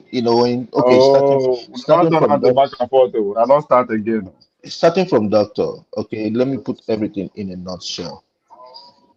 My own kind of Christianity is believing, yes, there is God, there is God's Son, which is Jesus, and there is the Holy Spirit, which is the Comforter. And when I try to explain these three things, first, Holy Ghost, you see, those things, I don't believe in when you go to certain church, they start shouting fire, fire, fire, fire, fire. That was not what the Holy Ghost is meant to do. It's supposed to be a comforter, something to rely on in the absence of Jesus. Yes, I believe that Jesus came. How it all happened, they said it was documented in the Bible, which is fine. And there is God. Whoever says there is no God, then that person is ignorant. There is God. Definitely we are being created by something and all that stuff. So that's that by the side. Jagun, I never said I don't blame. Bros, maybe only you there. Can't spend 2 hours listening to you now. You don't say they like to interrupt me. You don't start now. When you ask that your long we are episode of getting questions, bored. It's not fair to the rest of us. Your episode question. Okay, hold on. I'm still controlling. Those your episode questions. I didn't say anything to you. Okay, so Jagun, I'm not saying I didn't blame white men. They have their faults, but I'm not gonna take what happened in the past to judge the present. I've moved on, and that is how my life is. I just move on. I see no color. I see no. That's me. I just move on, and that's me personally. Thank you. All right. Thank you. Let's go to Via. You can only believe what you don't know. That's as simple as that. You only believe what you don't know. You cannot say, oh, you believe this is your father, this is your mother. You know they are. If you say, I believe in that, I believe in God, I believe in Christ, because you don't know, which is fine. Now, I guess I really thanks, special thanks to Dr. Damiji. I think we need this kind of education from time to time, if not for any reason, to actually spur more conversation or to actually make us engage with facts and a little bit of context. This is a man who actually lived through history, going by his age and his life history. And I didn't know anything about him. I tried to Google him, tried to see him. I thought he's a young guy that is coming, just like his teammates who came as a young guy. Not that I don't have anything against young scholar, but I don't think they have the resources to actually go down that memory lane to get some kind of information. It's financially draining. So I appreciate that. What I take from him is that he was able to actually summarize. I was actually going through the work of Martin Lenin. A lot of people don't know about Martin Lenin. To me, I think he's the father of Pan-Africanism. It came before Garvey and all that. And our guest actually started his conversation from the 60s, which is centered around Martin Luther King and the rest. So hopefully you get us a guest that will go beyond 60s, what transpired in the 50s, in the 30s, 17th century, 14th century, we got all this in time. And I would recommend a book by our own brother, the former Minister of Finance, Heather brother, Dele Ogun. He wrote a book called The Fatherless People. It's about Nigerian history. It talks about what actually transpired. If you read that book, you can actually deduce exactly what the man is talking about. So I came with a very open mind just to learn, to actually match some of his points with what I know or what I've heard from people, and I think it's pretty much possible. I appreciate every at least every moment of the guest and everything. I mean, it's not that I totally agree with everything he said, but it's as I said, I came as a student, so to learn, to try to see if I will see any contradiction from people that are in that line. I mean, Paul brought out what's his name, Dr. Ifatunde. There's a lot of people like that who they have different approach, even though all of them they fight the same cause. So once again, Rudolph, kudos. All right, thank you, Obi. Done yourself. But we need Africans with such view of actually what happened to the Black history. I apart from Lumumba, once in a while I touch on that. I never really read Nigerians or other other African countries in terms of history. But currently, I know they actually see people who specialize in trying to match the past now and pretty much where we are headed. So I think it's very good at doing that. All right, thank you. The flagship. Thank you once again, Rudolph. I appreciate the opportunity, and thanks for bringing that guest to come speak to us and throw some light and education into the African culture on this side of the globe. It was a great conversation. It was really enlightening and educational. And I think a lot of people need to hear this and many more to come out. The height of it for me was his clarion call to those of us here on the screen and those who are listening online at home, to the awareness that we need to do something to either stop or change the perception that the African race is heading towards, most especially with reference to our country, Nigeria, which in Africa seems to be the standard for many African nations. They look up to Nigeria for almost everything that happens. And there's a narrative out there that says, if Nigeria fails, then the entire African continent may go down.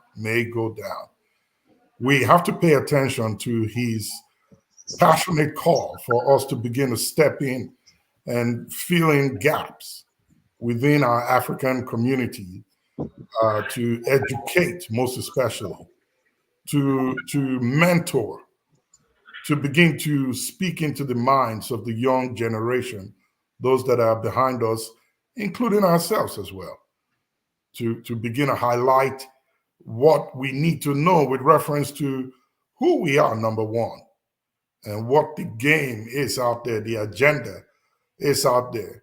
There's a huge concern about the African race, so to say. In my reading and my studies, research so far, this is the only race that has not been conquered here in the West. When I say the West, I mean America. It still stands for over centuries that we have been here, that we were brought here as slaves, or however we found our way here. Many other races have been conquered, subjected, or either pushed to one corner where they make a habitation for themselves. But it's still very difficult to overrun the African race. We have to keep that fire burning to make sure that the next century from now, we are still standing. And it's concerning because when he referenced Nigeria by saying that it's on its way there now, the people are being changed to begin to think like the West. He's actually correct. They don't need to come here now as it is before they start imbibing the culture or the style of life in the West. Social media gives that to them free of charge. And they seem to assimilate it at a very fast rate. That if you go to Nigeria today, there are many young adults who have not stepped outside the shores of Nigeria, but they tend to speak the way the Western people do. They have the language, they're having the behavioral patterns.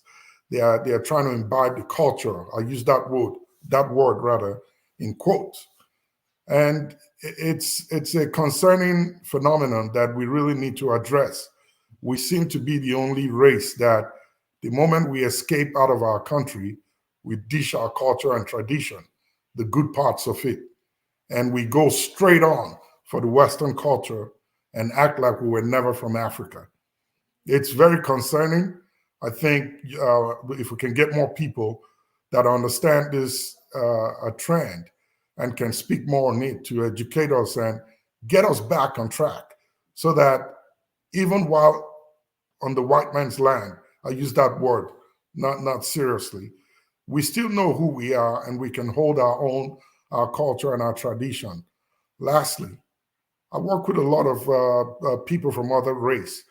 It shocks me to see how strong they hold their tradition and cultures and never let go. Why they take that of the white man is like a pick and choose. What they think will enhance their culture and tradition and make it better, they pick, put it to it and move on with it. They don't seem to drop theirs.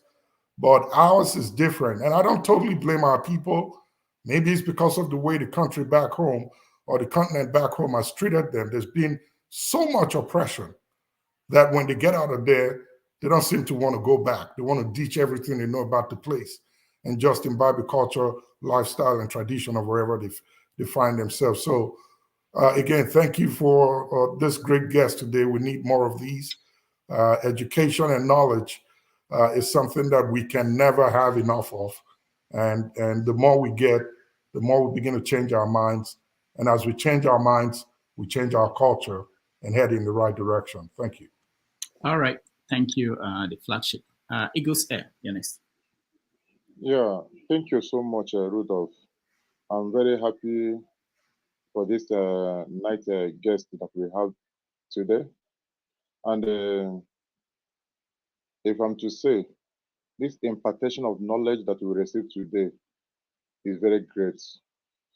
That's why sometimes when I don't have time to join this platform, it's as if that I have lost a lot of things because sometimes I used to get a lot of knowledge. I learn from a lot of people and a lot of things being said here.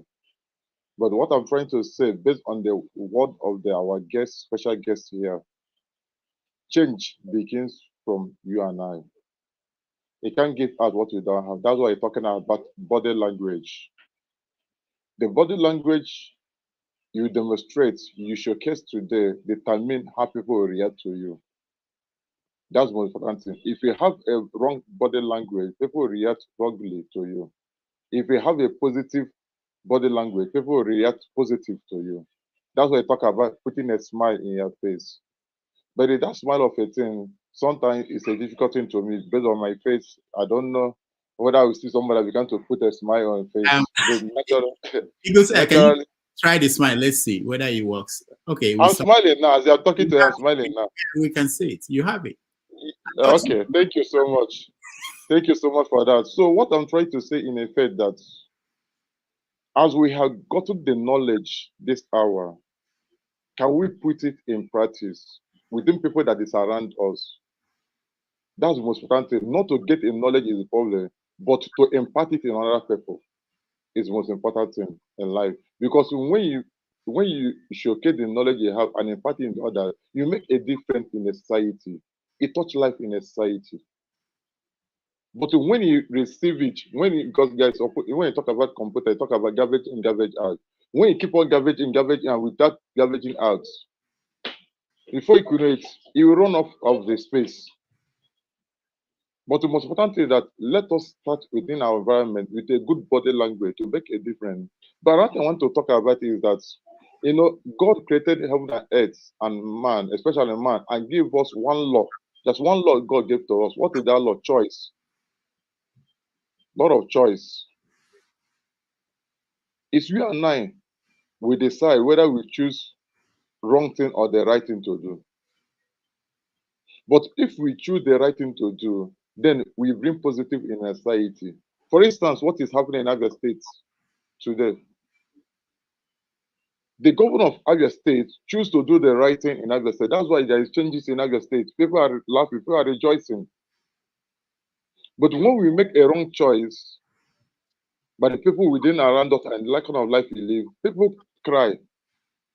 For instance, the choice that the cabals in Nigeria did with Tinubu, now people are crying. Even people that were celebrating him yesterday, today they are crying. They're the one on the streets demonstrating.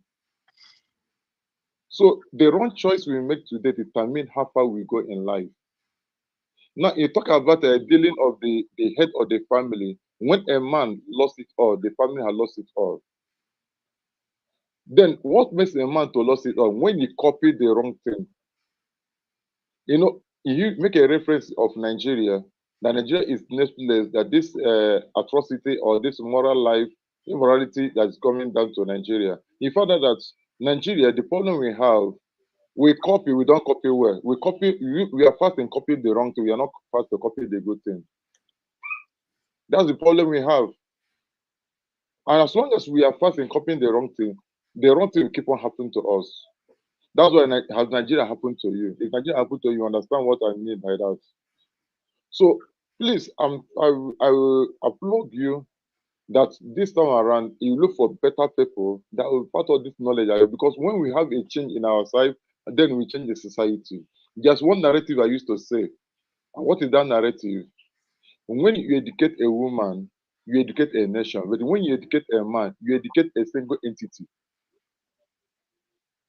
That's how it is.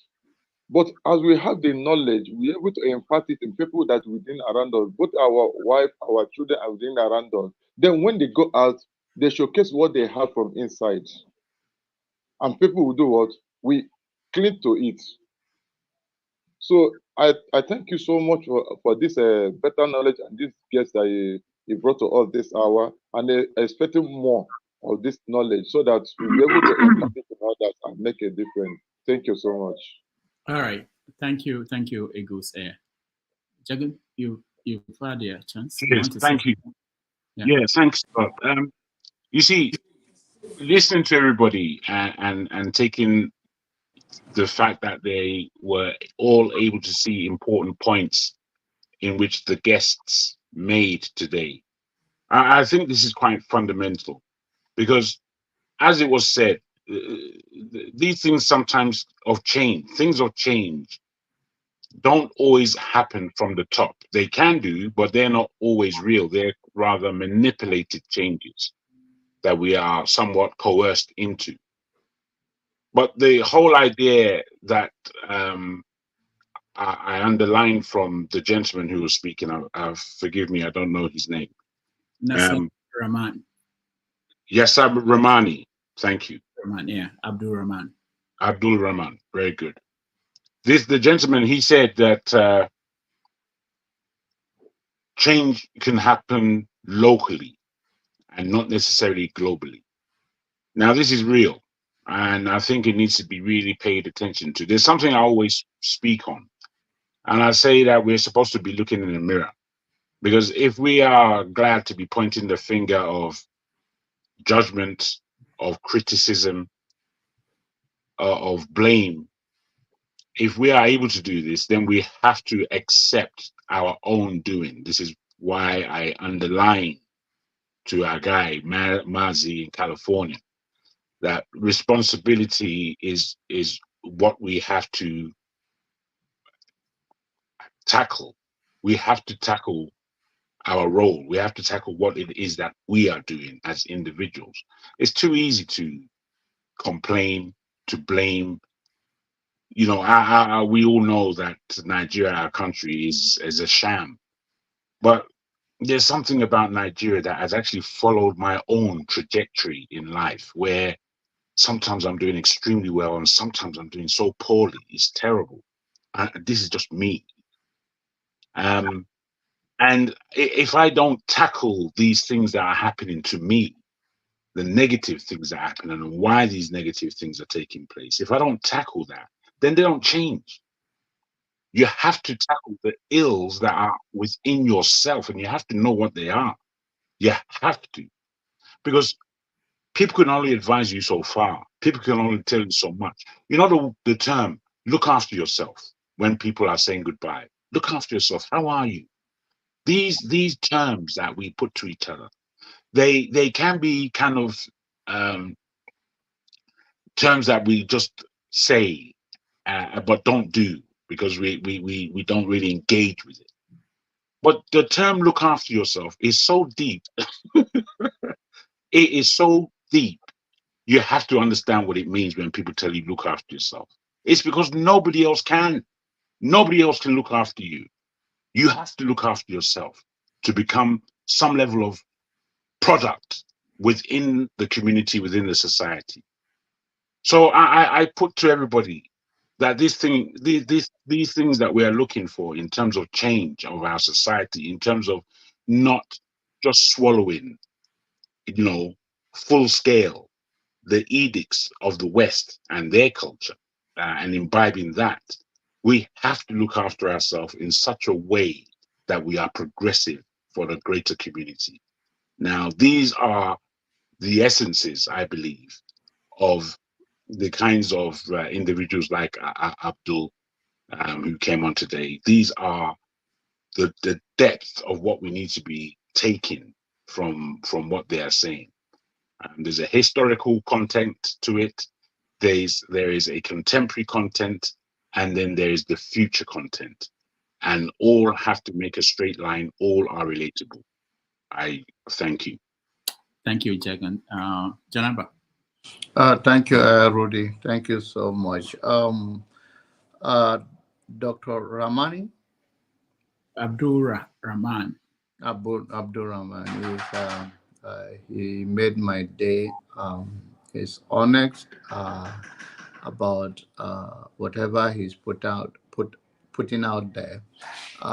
He focused one thing about family, that we should make ourselves, that the change start with us and from the family level. And in that case, he emphasized that we should turn the mirror on ourselves. If we want to see a better society, we should see the better of ourselves. And he also talked so much about the family value, and he also talked about the unity and the seed of discord or disunity sown among the African American and the Africans. And he touched about the difference between this Islam and the Arab Islam, that they have their own Islam and all of that. And the deep, I was not surprised, but it was interesting. He said that Barack Obama is no-go area. He don't like Obama. way. He believed Obama is a stooge to accomplish whatever the white people want to do to the black people. He was deep. He was very deep. It was a little controversial, but if you remember, as a journalist, I'm talking to Dr. Rudy. There's a guy called Van Jones. He was Obama's senior advisor. He believed that 9/11 also, they believe, and that's why he resigned from being advisor to Obama. He made the same statement. They call him Van Jones. He's a CNN contributor right now. So that is what resonates with some people. I don't know the knowledge, the access that I do not. But he believed 9/11 was arranged. He's deep. The only thing when I see our brothers and sisters in 21st century, it bugged me personally as a black man that we're all going to have our differences, even if you are twins from the same mother.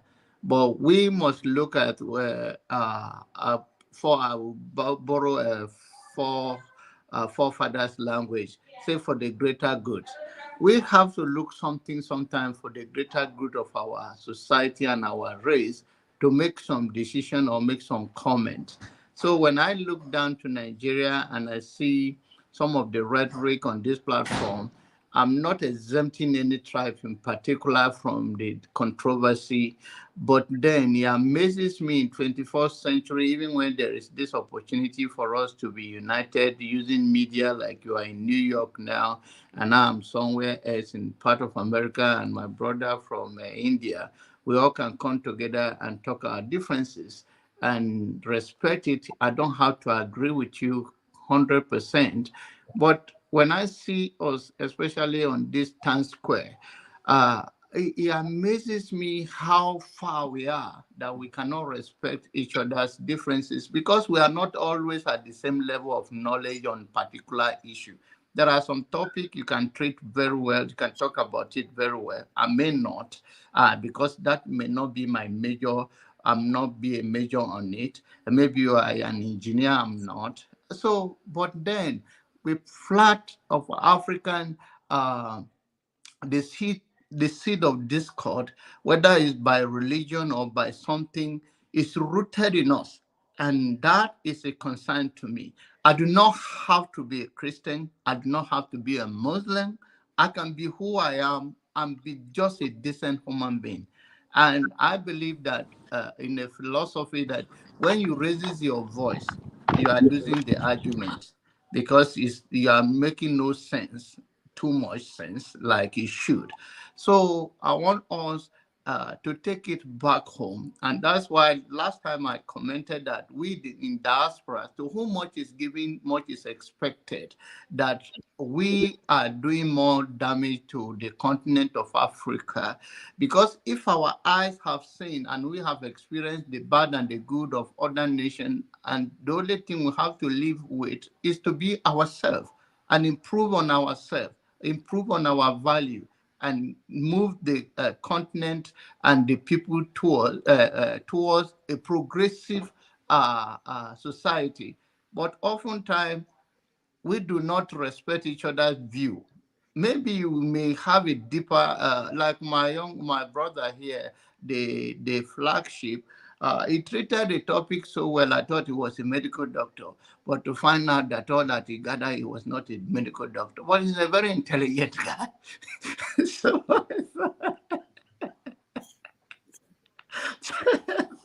but that is intelligent of Nigeria. We are very gifted people, and forefathers' last name could not make us have a meeting. Somebody say he must talk like you give him a job. So we have to calm down and respect each other's view and move on to the next level. And to brother Paul as a roundup, Uve is the one holding Dr. Rudy here. We have been to several places trying to book appointment towards June this year. I don't know, it's still possible. but he's around. After taking his Igbo, maybe his brain will be okay. And it's a therapy for him. I did not allow him to come to the church because he's looking for a woman, and I don't want to be part of it. He can. The Bible says he's never look for a woman, find a good thing. He should go and find his own wife. If you want to remain like forefathers, it's okay. Thank you. All right. Jonaba, now I know you're a Republican. Oh yeah, he is. Jonaba. Okay, well, let me leave it. I don't want you to respond to me. Forefathers, what's your view? Did you watch? Did you? Thank you for having me, Rudolph. Thank you. Greetings to everyone on the panel, the chat, and to the viewers. I saw a bit of it at first, and yeah, he talked about some of the struggles. I think for me, it's quite familiar in terms of, because I do speak to African Americans quite a bit. And as a matter of fact, most of some of the stuff that I got to realize was because of some things going on in Africa, that's the US. Yeah, I think he sounds like somebody that, even with Islam too, you see, that's something that one has to observe. Even Islam didn't cloud his view of things. He still understands that we are in a situation that we need to get ourselves out of. And I think he also said something about the mind. I think somebody was trying to tell me that he heard what he said, that he said something about the mind. And I think he's beginning to come down to that. What has been affecting us is a mental problem, and whereby we have not a kind of extricated ourselves from the recent past, 60, 70 years ago. And most of our leaders still behave that way. I must say, I was shocked the other day when I saw Fani Kayode from Nigeria. I think that he's associated with this government, if I'm not mistaken. And he showed up on this, I think, ROT channel, which is supposed to be more on the left in the West. He sounded so different, so anti-Israel, that I was shocked. Like he began to sound, he began to sound like anti-Semitic. Really, he was so strident against Israel and what America is doing. I was like, but when you're in Nigeria, you don't say this. He was so aggressive, far more aggressive than the guy that just came on. And yet, when he's in Nigeria, everybody pretend as if nothing is going on, and pretend as if everything is okay with our state. It tells you that for some reason they feel like they need to keep the people asleep that way. But this is why I think what you are doing here is very important, because we need to start bridging this gap. And the one of the greatest gifts the African Americans and the diaspora have for us on the continent is to get us to realize that we are actually, how the Yoruba this thing tag name took on its own life because of the transatlantic slave trade, and because something forges a people, some events will occur, suddenly you realize that you are a people, you are not just a rabble just hanging together. And what African Americans have to offer us, and those groups, the greater diaspora, have to offer us, is to get us to realize that we are a people that are under attack, especially that we don't know it. When we are on the continent, the way we behave, we act as if everybody's our friend. Even till yesterday, somebody was telling me we don't have enemies. Nobody's threatening Nigeria. But from their point of view, they know. They understand it 100% that there is a war going on, and somehow the continentals are not participating in it at all. And that is the gift that the greatest gift they will offer us, I would say. And there's this British guy though, Akala, isn't it? That's his name. And he's quite articulate about the what has happened in the past. He knows a lot about it. If you can get him, I think he's going to be like a very, very valuable addition. He speaks to a lot of people. Akala is his name. He's been to Cambridge universities, and he's done a lot of work on this thing. You can get a hold of him. I hear these days he seems to be hanging around Angelina Jolie quite a bit. People are suspecting something, but who knows what he's up to now? For all you know, he's becoming some things are beginning to change. But he's he's a great very, very choice, good. though. Akala is somebody I know directly, and that's a big choice. Yeah, highly intelligent. Yeah. All right. So yeah, that's what I think. I think what you are doing here is a big thing. That move of bringing people from there to Nigeria to talk to Nigerians is a big one, because sometimes they need to hear it that from people that have lived it. They are not just saying it. Their parents, their grandparents, they've lived the hardship. So you hear some of the things they will testify. Nigerians will not. Some of them, they don't even understand how bad it can get. So All right. thank you for that. All right, thank you for that. KJ, I know you've been waiting. Sorry, I wanted to make sure you were not driving. Sorry, thank you so much. Somehow I had to go to church, so I didn't hear. I had bits and bits here and there, but the last speaker I had, his last closing remarks, and I was quite impressed with it. There was, in fact, coincidentally, I had a video of Dr. Umar I wanted to send to you, where he was asking that Nigerian home Nollywood should invite him. He wants to be part of the Nollywood industry in Nigeria, and that he's waiting for an invitation. Anybody who is a producer in Nigeria should invite him. I'd be so glad to be part of the movie industry in Nigeria. And he's only going to play the good parts. He doesn't want to play the bad parts. He doesn't want to play the drug baron. Doesn't want to play. He just want to play good parts. And I thought that was interesting for a big, commentator like him to want to feature in the Nigerian movie industry, and probably also talk shows like this one. So, but as well, also invite him to start from here. Yeah, I agree with majority of what, especially when he talked about the color of one's wife and all that. The truth of the matter is that to be African is not being rude.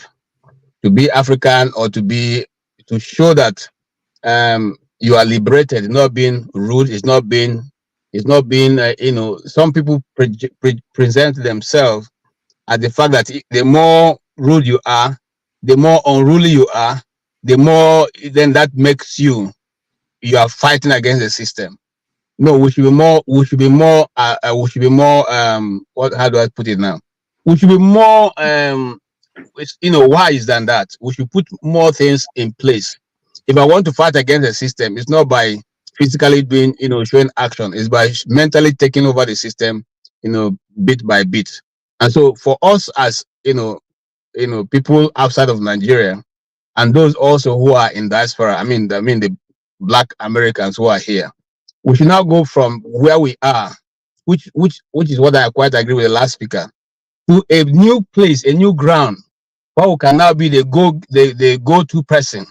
Where we can now be just like many years ago when they built the Black Wall Street, where everything in the States at that point was gotten from the Black Wall Street until there was a setup. I don't want to go into that now because I'll be digressing myself. But all I'm trying to say is that once we are able to establish as a people who have the, who are the go-to person, then the world will have no, will find it difficult not to deal with us.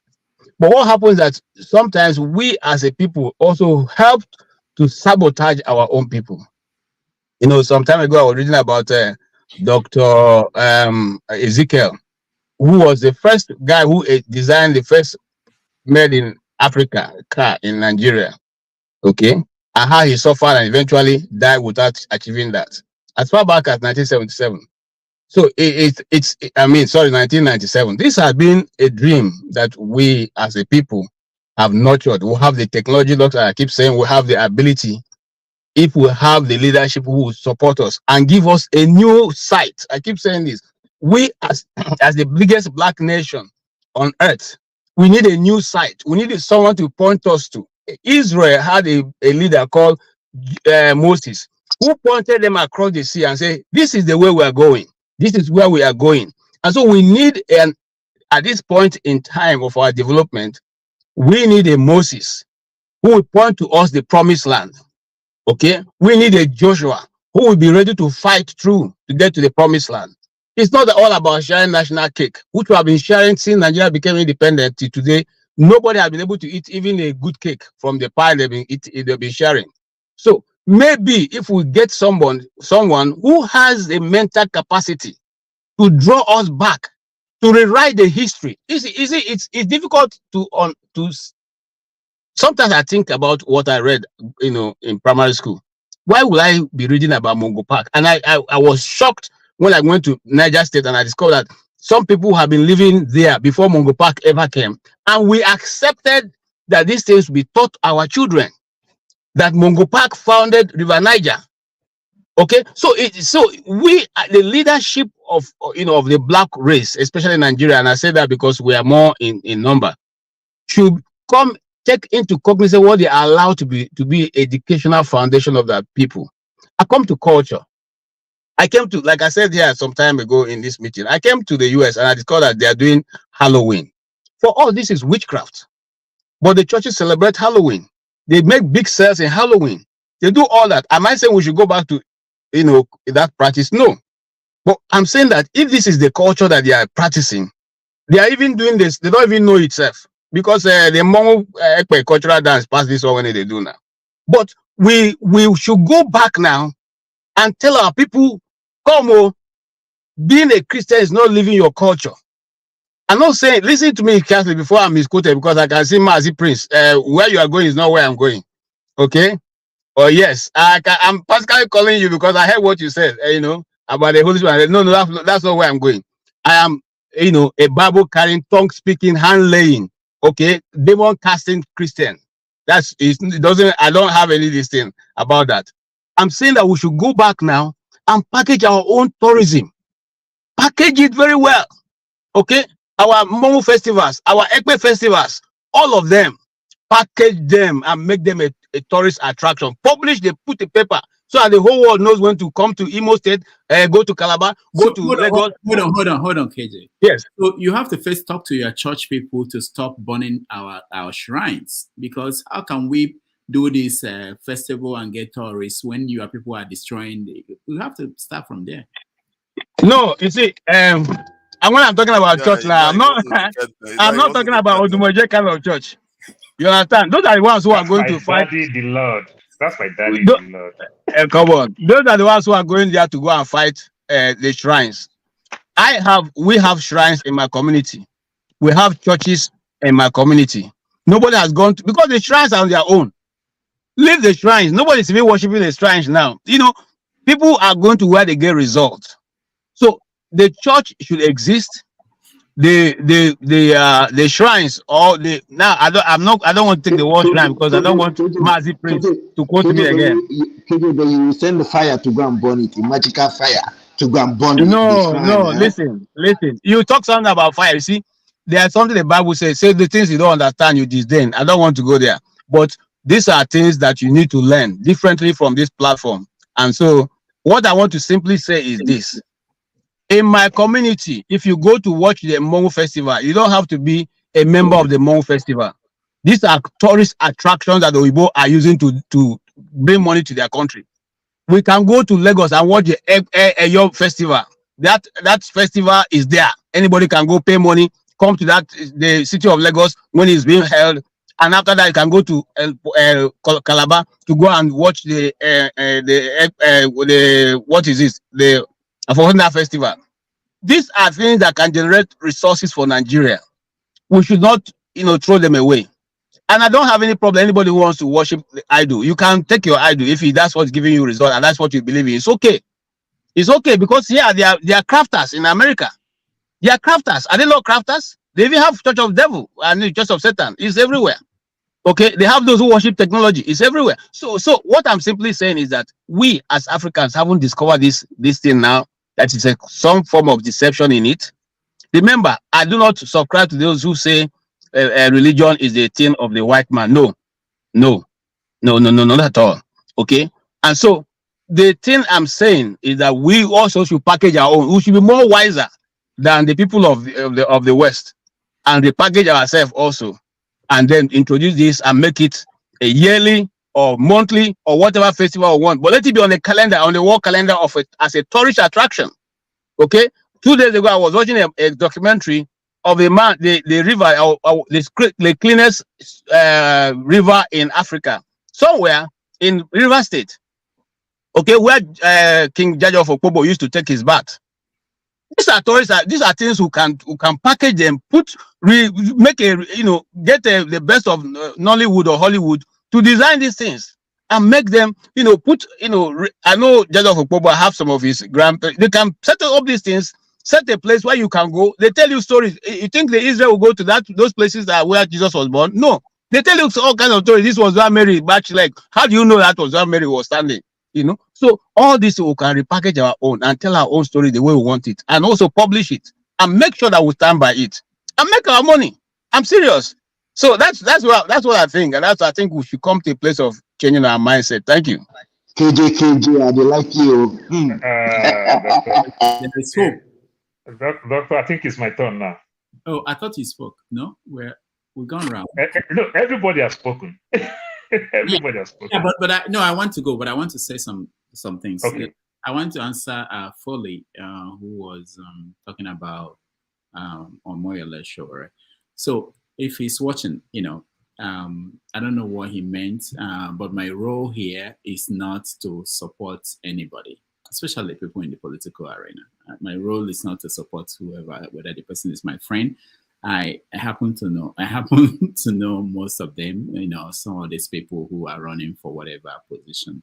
My goal is to make sure that this place is a place that anybody can come in and air their view, sell their product. If they're a politician, I invited all the presidential candidates to come here to talk, so I'm not going to be out there promoting anybody, whether the person is my friend or not.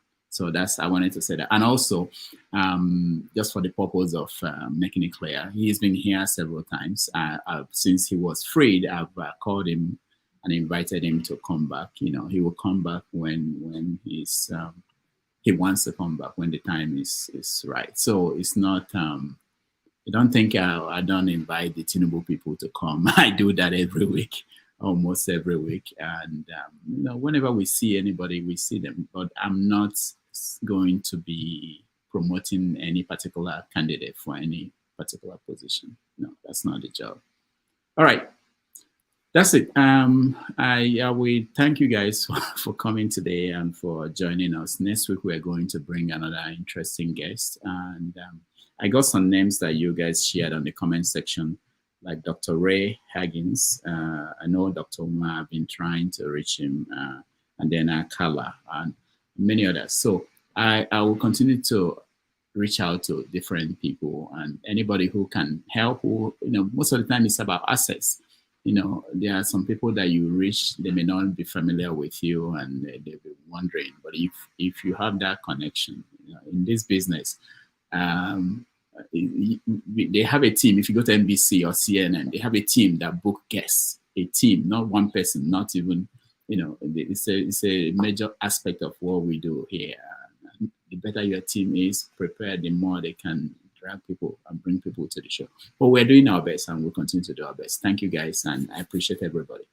Doctor, don't run. You said you're going to talk about the town hall team. Oh, the town hall. Okay, no. What we are doing, all right, we set up different groups. We had, oh, you are there. I think you are in that message. If you are not, I'm sorry, but you should be there. Yeah. I was in the message all through to the group message, just missing team air. But I was there. I know what. I just don't want to go comment as things that is not so relevant and everything. What we're doing now is that we're breaking it down into 3 different groups, different interest groups, because it appears as if a lot of people were in that particular group. Some people are not interested in some things, some people are interested in other things. So we're going to do that, and then we'll go from there. But it's going to happen, I trust, at the flagship. We've talked about it, and we'll make, as we continue the planning, we'll make it public. So, but give us more time to put things together. But I'll add you, Paul. I'll add you to that group. But you have to lead. You don't just come and observe, you lead. I just want to come and eat free food. Oh, Flashy, you want to say something? Yeah. I wanted to add that for that group, I sent a message, and I'm going to resend it again today. And I started a list. Okay. If you know you're interested and you want to attend, please just add your name and open the next number up. It's going to help me plan. I need at least 3 months to get this rolling, to get a place, and to make sure I work around catering for those who are planning to eat food goat and so on. So I need a name, a head count that will help me plan. And also I want to chip this in, please, for those that would want to attend. Beyond us, if you have teenagers that are up to age that understand, you think should know and understand the things about Nigeria, please include them and bring them. I think it would be proper for us to not only have this discussion amongst ourselves, we're going to get our children in on it so they too can get a grasp of what is going on.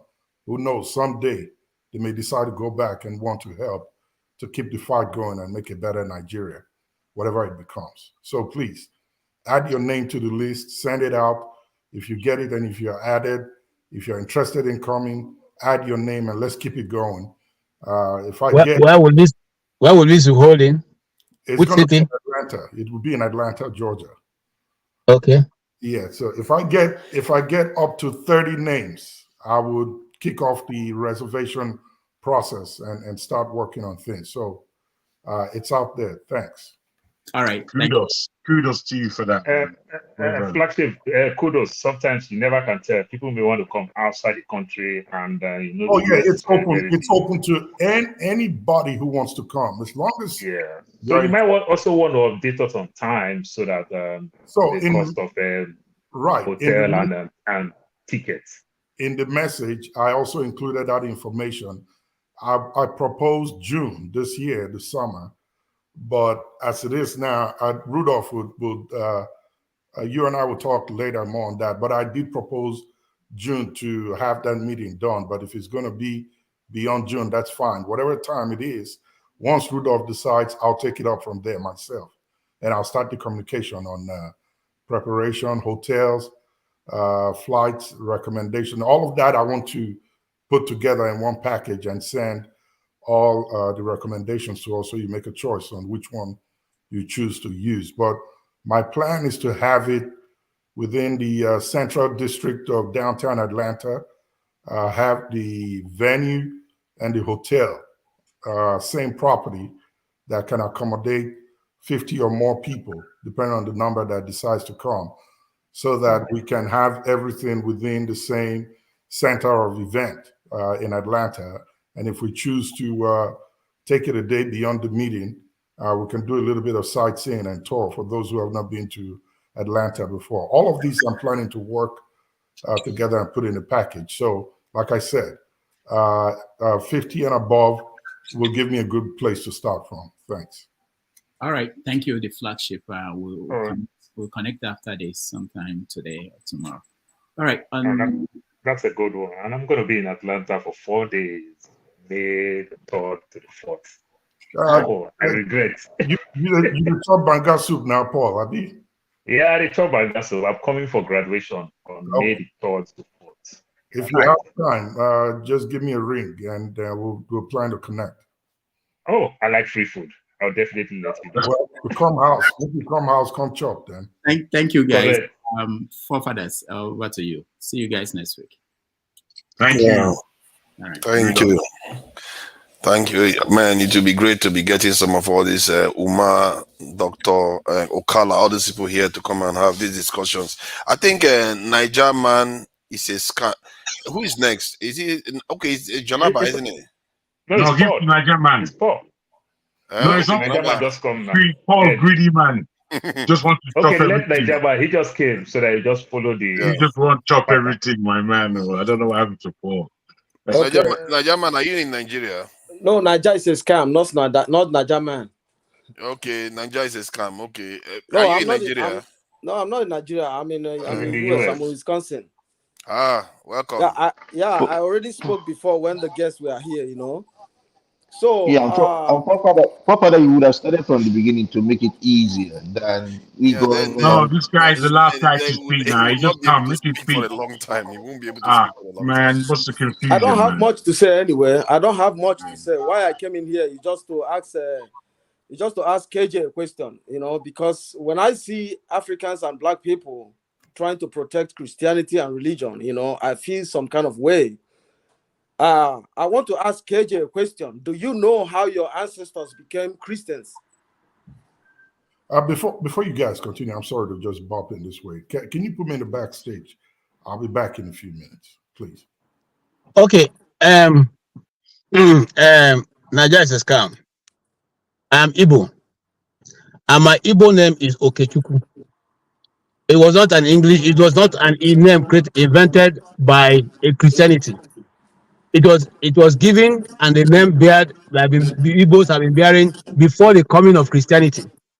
And if you know the meaning of Okechukwu, you know that it's not coined after religion of the whites. It's coined. I'm just want to take you. I don't want to go beyond this point. It's coined after my tribe, the people who I am. So if you go by this postulation, you find out that the Igbos were already practicing what is being put in the Bible now before even the Bible was invented. No, Because KJ, hold on. KJ, hold on 1 second. That is a dodge there. KJ, hold on 1 You second. didn't even name yourself. KJ, hold on 1 second. Forefathers. Yeah, please go ahead. Yeah, forefathers. You see, forefather, you keep making those. That's why sometimes when But you are that in is this your class, parents. That's because not you. It's you they are talking about, have not what your parents did. excuse me, you have the platform as a moderator, and you just jump in. I don't have that right. Okay, so You why don't have you the right. just keep? Are you not No, I jumping don't have in? it because you shut me down. You normally will put No, I off didn't shut you the down. mic. No. Okay, I will never shut you down. now let us go back to the assertion I created. My forefather didn't create the name of Okechukwu. My great-grandfather didn't create the name of Okechukwu. The name of Okechukwu has been in existence as long as the Igbo race has been in existence. Did the white man also create the Igbo race? No, but you use your name as an argument. Please, Okay. Nigeria says, "Come, go ahead." Okay, forefathers. KJ, you didn't answer my question. I didn't ask you about your name. My name is Kelechi, right? Means thank God, right?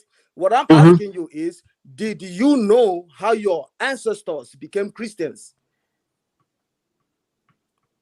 I don't understand it. Did I tell you my ancestors were Christians? Did I say that anytime? Okay. If your ancestors were not Christians, why are you a Christian? I'm a Christian not because I was born into a Christian home. I decided to read about religion.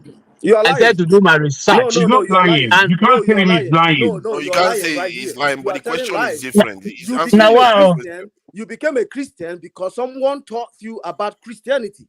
You don't No, just grew up to be a Christian. my brother, Naja, look, I'm a full-grown man. I have the right to make a decision. In fact, if you wanted to go that way, you would ask me what was the brand of Christianity I took first. I was a Catholic. I almost became a priest. Let me tell you, if you want to know my history. Okay? So, but I went out of my way to do my own research about religion and how it all began. So I have a full and in-depth knowledge of how religion started. You can't teach me that one. Okay? So my brother, no verse. Or just like I told you, the simplest way is each and every one of us here who sometimes we mistake to say that Christianity is a white man religion. Maybe what is being practiced now probably have been introduced by the white man. Does not mean that whatever we are practicing now came from Oyibo man. It didn't come from Oyibo man. Oyibo man didn't come to teach us shifting cultivation in Igbo land. Obama didn't come to tell us how to do certain things which are being practiced now in Igbo land, which is what some of them that are written in the Bible. They're not that. So don't say that, please. It's not a very well. I Please, don't know. KJ, with just all asking due you a respect, question. okay? With all sorry, No, I'm please. okay. I just have a little minutes to be here. KJ. Okay, sir. I want to say something, please. I want to say something. What I'm trying to say, based on what KJ was saying, when you read the book of Old Testament and check the culture and tradition of Igbos, you'll find out almost the same thing is written in Old Testament. That is inaccurate. I must say. I don't think it's inaccurate. I don't think it's inaccurate at all. People say things. Old Testament is very, very different from what we practice in Nigeria. I'm telling you the truth. Necessarily. I don't know. I don't know if it's That's my the same time for to speak. Yorubas. I don't If you look know. at the Old Testament and you look at the Yoruba tradition, the deep tradition, they're accurate. They just fit on top of each other. So all these things that Nigerians are coming out with newly. Oh, Christianity, this, or you bought that. You are just coming across that way of thinking. The rest of the world was there in the 50s, 60s, and 70s. That's where they were in that period.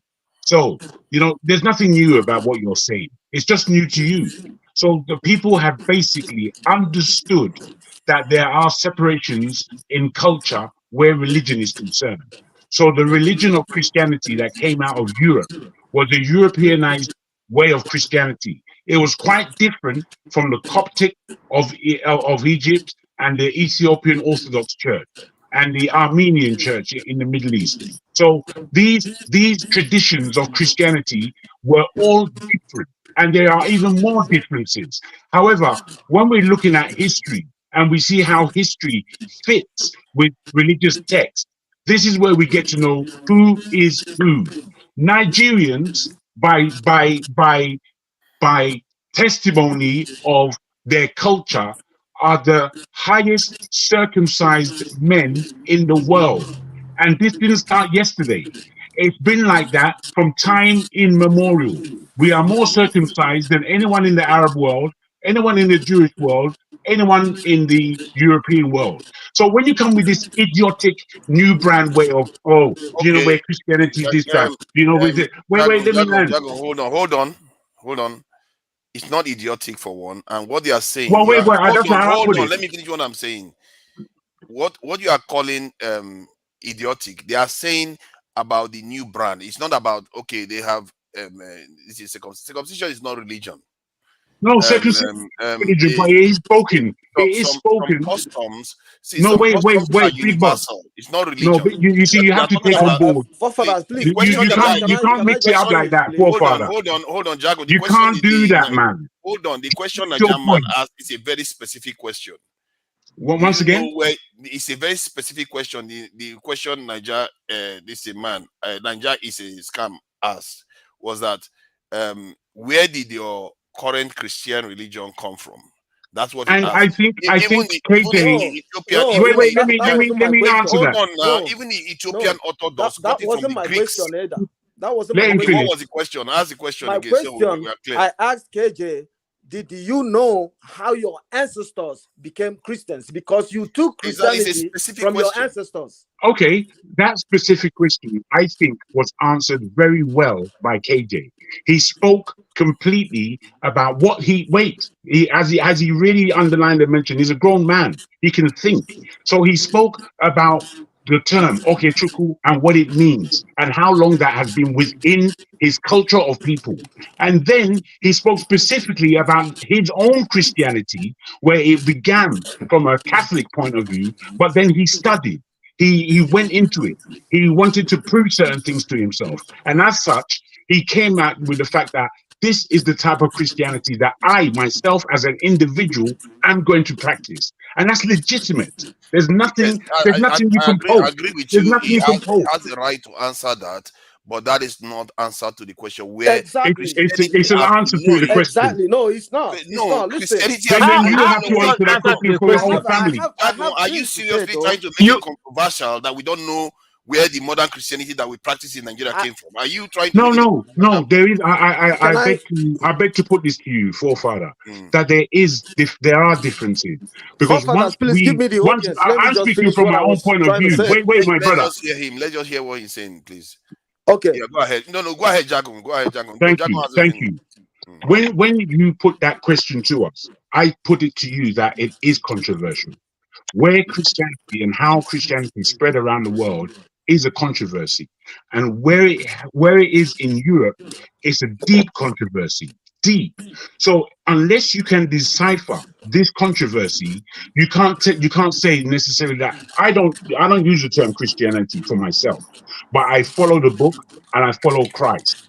And that's how clean I am. I'm away from Christianity. You don't tell me that I'm a Christian. You understand? I'm not good enough to be a Christian, or I'm not bad enough to be a Christian. I'm not a Christian. I'm somebody who follows the Bible, and I'm somebody who knows the royalty of who Christ is. So with that, that's how I do my Christianity.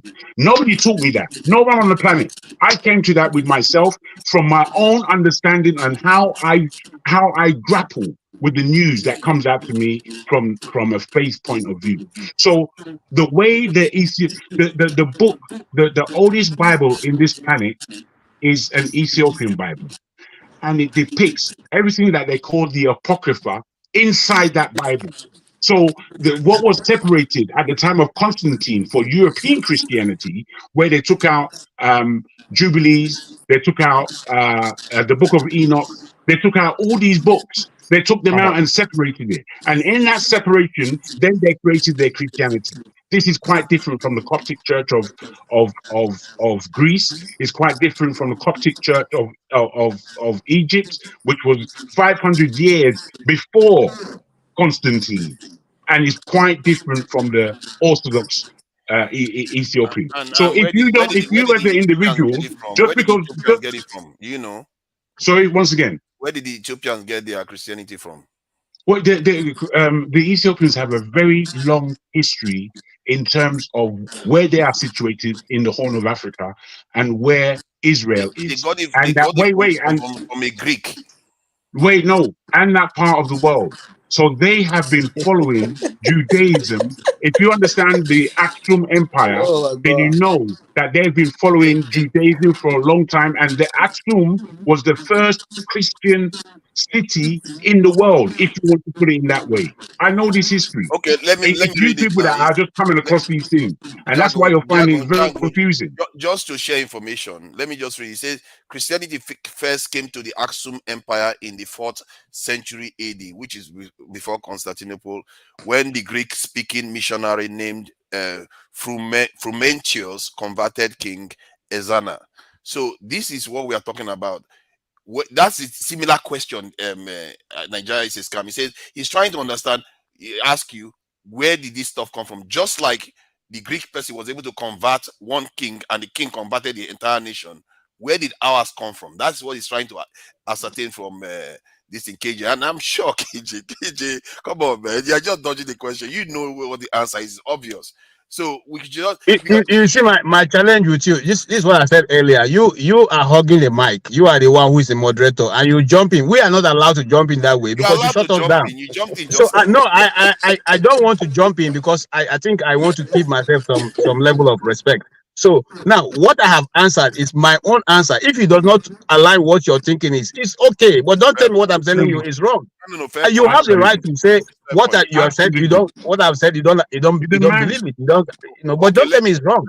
Yeah, you are right. You are right. It's your answer. So I can decide that maybe I don't agree with it. It's okay. Point of view. Yeah. Father, can I come in now? I think your number wanted to say something. I didn't just say then. You can say then. Yeah, I'll be very brief. Anyway. I'll be very brief as usual. I think the question the guy was asking was that what was KJ religion, or what is their forefather religion? It's not a difficult thing. We all know in Africa we have other religion before the Christianity and Islam. Islam comes from the north, and Christianity comes from mostly the west.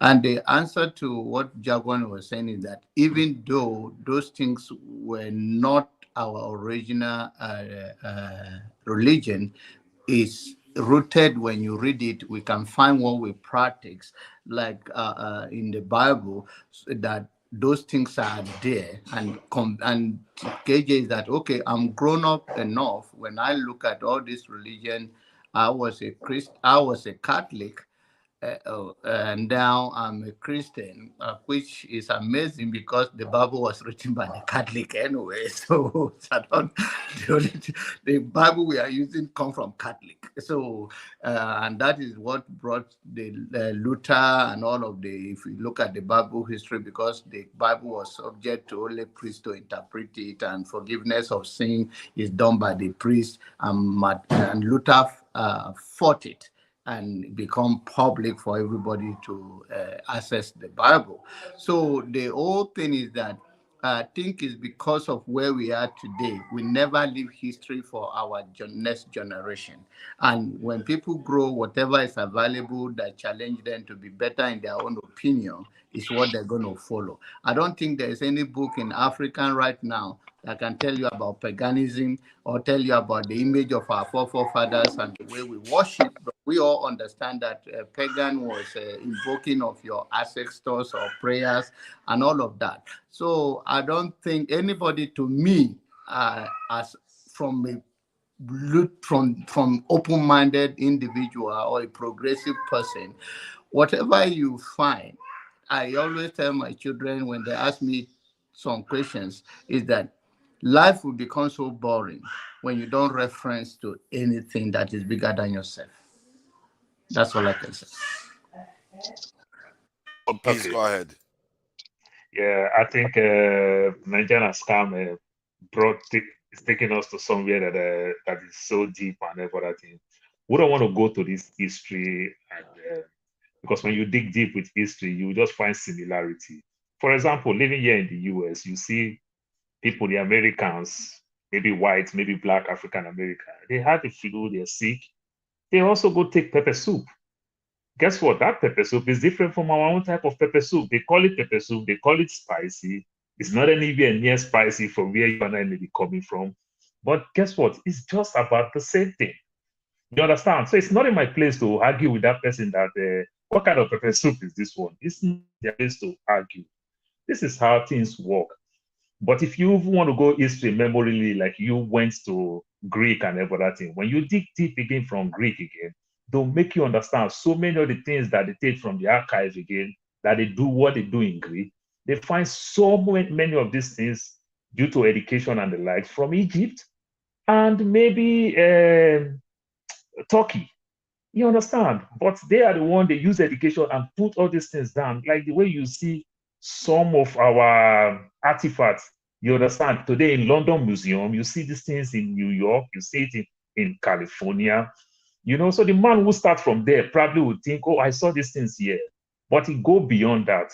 But when you talk about religion, all I just want to say about religion, I've never agreed with KJ like I will agree with KJ today from his previous comment and this one that he said. I just really agree with KJ because the so-called white people, before they also embraced religion, religion was tough. That's why you see the Irish in America today. You see the Italians in America today. The people who refused religion back in the days, these are the people who fled to America because they punished them, they killed many of them for it. And it's even embedded in American Constitution. That's why they say you have the right to practice any religion and you have the right to practice no religion. It is because of the Irish and the Italians. So why am I saying all these things? So when you juxtapose all these things together, so before that religion came, that places like in the Roman Empire, the first people, when this Catholic thing comes, before that time, the white people also have their own tradition. They have God of the Sun, the Jesus, they have different gods. Today, those things are museum. We travel to Europe, watch those things. You understand? So I want to blame my Christian folks more than I even blame my Muslim people. The Muslims also do it, but the Christians do it more. The way we condemn this traditional, laugh. There are powers there. There are our cultures there. They put all these things together.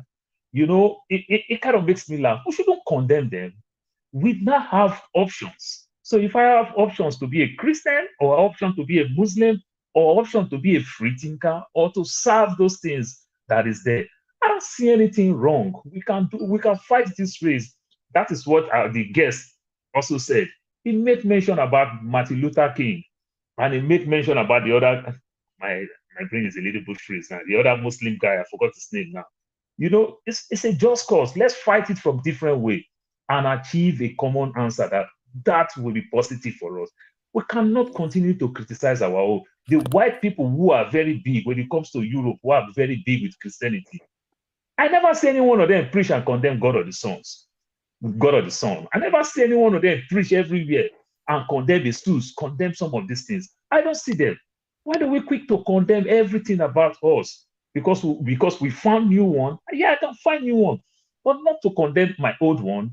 You know, this is not how we do with our gadgets. We use our laptop, computers, and everything. If we upgrade, probably want to keep those things nice, neat, and maybe even give it to our loved ones. It's not for us to condemn those things. So I think we should stop from that aspect of condemning it. Neither we have the privilege to even help to improve our own. I went to my king, the king in my place. I went to his palace. I told the king something. The king said, God, what your father have been doing, that's exactly what you. The king told me, he said, I am right, but it's hard for him, the king, to even implement some of those things because it will look like sacrilege. And what is the question that I asked my king?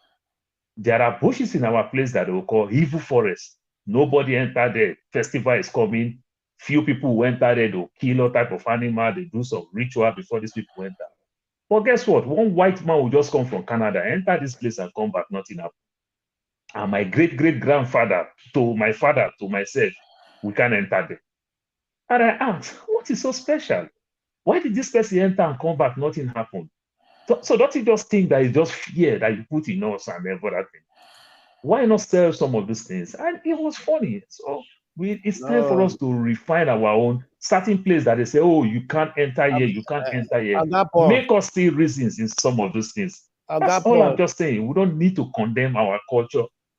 The Blackstone, I'm sorry. Wait first And hold on. I'll just let you speak now. One tribe that I respect so much, I respect my Edo people. The way they stand tall with their culture and their tradition.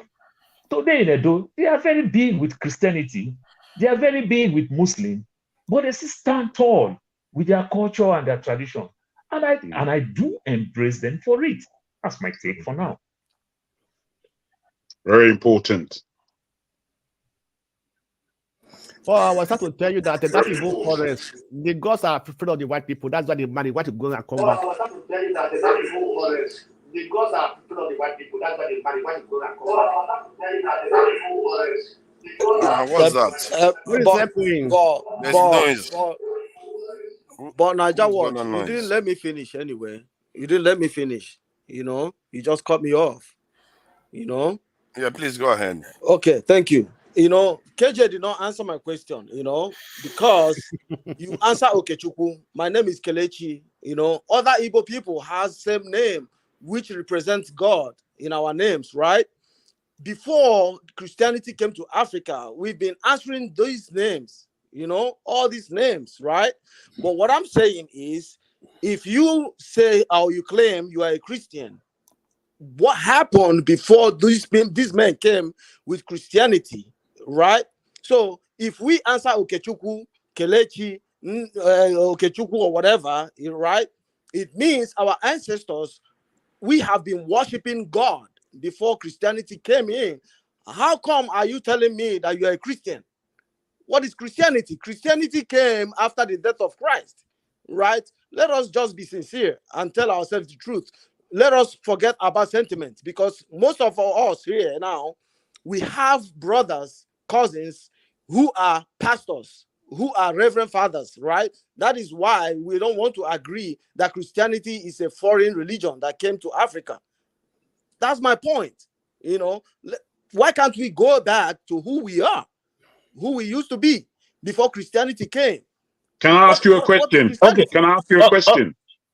Let me ask him a question, please. Wait, okay. How is this going? Yeah, let's just take time. Let's just take our time. I spoke first. Can we have an order, please? No, you hold on, please. I spoke first. Let me just deal with him. My brother, let me ask you about accuracy and about life and death and the fact that we all know that we're going to die. Just you explain to me what was in your tradition that you have now done away with Christianity in your head? What is the accuracy that tells you how you where it is you go when you pass on to the next life? Because largely that's what spiritualism is all about. It's about the fact that we are more than just a physical plane that we are existing in. We are a spirit. So you tell me the accuracy between this world and the next and how one gets there. Talk to me, bro. Oh, okay, Jagun, thank you so much. I respect you, because I see you as an intellectual, right? Okay, what I'm trying to say is, why do you bother about where you go when you die? Why? No, it's a simple question. Why are you bothered? It is very simple. Why are you bothered about I where really you do go like when the you die? questions that Because he's you don't putting even know forth. what happens after you are dead. Yeah, I think that's a very interesting. Nigeria is it's crazy that you came with that. I love that question because you are putting some. Because he's questioning everything. That is the Okay. way you have to. Can I answer that From this we question? believe. Wait, Can I answer the let question? Forefather finish. Let Forefather finish with what he's saying in support. He's questioning everything, and some of the things we believe them without questions. And I think these type of discussions and questions is very important. So we start fleshing it out. And see, KJ, you've had quite a lot of stuff to say. I don't know. The Blackstone is here, Tone is here, and It's true. I'm sure. Can I just put a little bit in before you go on to Tone and whoever, please? Just based on what you're saying. Very brief so that I can. It's brief and it's important because of this. There's something that we shouldn't forget when we speak about these things, and we try to say that we're putting good questions forward. Fair enough. I put it to you that we are all of consciousness. And in consciousness, your mind goes to the place that you didn't point it to go. But where it points you, you begin to wonder. And wonder is magnificent. And we do wonder past our own physical and physiology. Our experience in life as human beings has brought us to areas that are secret, even to us, that we don't even share with the next person. Because of this consciousness, that is how we apply the question as where it is that we go when we die. So don't miss out your consciousness when you're asking these simple questions. Thank you. Thank you. The Blackstone, please go ahead. What Tone was there before me. Tone. Sorry, Tone. Tone. Tone, sorry. Tone, do you want to answer the questions? Do you want to answer the questions that he asked, or do you want to go ahead and make another comment? Because he was calling my name, and I don't know why Forefather is refusing for me to address it. No, it's because Tone is also I here. didn't want to get into this topic because when it comes to spirituality is something that a lot of people that claim they understand spirituality, they don't know jack about spirituality. And if you haven't experienced what science we call NDE before, you think life it's all ends here, or you dream, you think it's because it's because of the eba you've eaten yesterday. That is why you're seeing your village all the time when you're dreaming, or I mean, all these things are the real life. The spiritual realm is more real than what we see, whether you believe or not. Nigeria is a scam. I'm sure you are in a journey. I don't want to sound disrespectful to you, sir. I'm sure you're now in a journey that you don't even understand what life is about. Because if you understand what life is about, those two questions you post, you will not put those questions through, especially when you said, why would anybody care about what happens to them when they die? Now, man, let me just be very brief. We're made of three elements: the soul, the body, and the spirit. Your spirit is the real man. You're talking to someone that has been experienced to see the other side a little bit, and it took the grace of God. Maybe God doesn't want me gone and all that. I came back today, so that is why I just don't I don't argue with people when it comes to spirituality. It's a personal thing. You talk about the traditional religion and all that. People smirk at you and make a very snide comment. I don't just talk. I know that it's your life, it's your this thing. But you see, ignorance in the realm of the spirit is not an excuse. When you step out of a 10-story building and you say, "Listen, I don't care. Nobody has told me," and all that, when you fall, you're gonna smash into various pieces and you die. So that's just the way we I want us I will put it. But I don't want to get into spirituality, because spirituality Very is something, uplifting. if your mind is not involved, you cannot understand spirituality. Paul was talking about Edo people being very, very traditional. Yes, they are traditional, but yet there are still some Edo people that are. I mean, you've forgotten. I'll mention the late Benson Dahosa and all that. He wasn't into all those juju thing and all that. He believed in his God. He walked with God with power and all that. I was privileged to see him in person and all that, and he did some. So whether you choose to believe or you want to mock modern Christianity, that is your wala. Please, I don't want to talk about this. If we talk about other subject, politics and all that, then maybe I'll contribute more. I know what I saw. I know what I've experienced in my personal life. I know God is real. I know hell is real. I know heaven is real. That's just what I'll just put it. And I know the word of God. Tom. The word of God. The word of God is the word of God. The Bible is the Bible and all that. And that's how Tom, I my live my brother. life. That's it. You see how you speak now. Tell me why it is that you are reluctant to speak about a subject that you care so much about. Why? You began by negative terms, saying, "Oh, I don't I want will to get." answer you, my brother. As much as I would love to speak about it, there are a lot of people that are so ignorant and all that. And It's not fair for you to say that. If you're when speaking they about start, the word, wait. If you're speaking about the word of God and you are professing to be a believer, it is not for you to say that, "Oh, this person is ignorant." That's rude. That's counterproductive. It's one step forward, two steps back. not ignorant in a disrespectful way. It's not. Listen, let me tell you. When your spirit man is dead, your spirit man is not regenerated. No matter no matter the word of God will not make any sense to you. I remember when people used to tell me the word of God when I was in secondary school. I used to think that they are charlatans. I used to mock at them. But over the years, it's series. That's another story for that day. It took But Tone, series have of you ever events happening served in my our life. local faith, like the way we fondly say traditional belief? Have you ever done it, or you've been raised this way as a Christian? It is our local faith, whether you like it or not. Our local faith is buried in the monism. My great grandfather, Okay. my great So I grandfather can was a see king. your intellectual No. See, skills, listen. My great knowledge when it grandfather. comes to Listen. Hold Christianity. on. That's how Listen. you're also Hold on. ignorant when it My comes to great our local grandfather faith. was a king that So it's shunned. just so.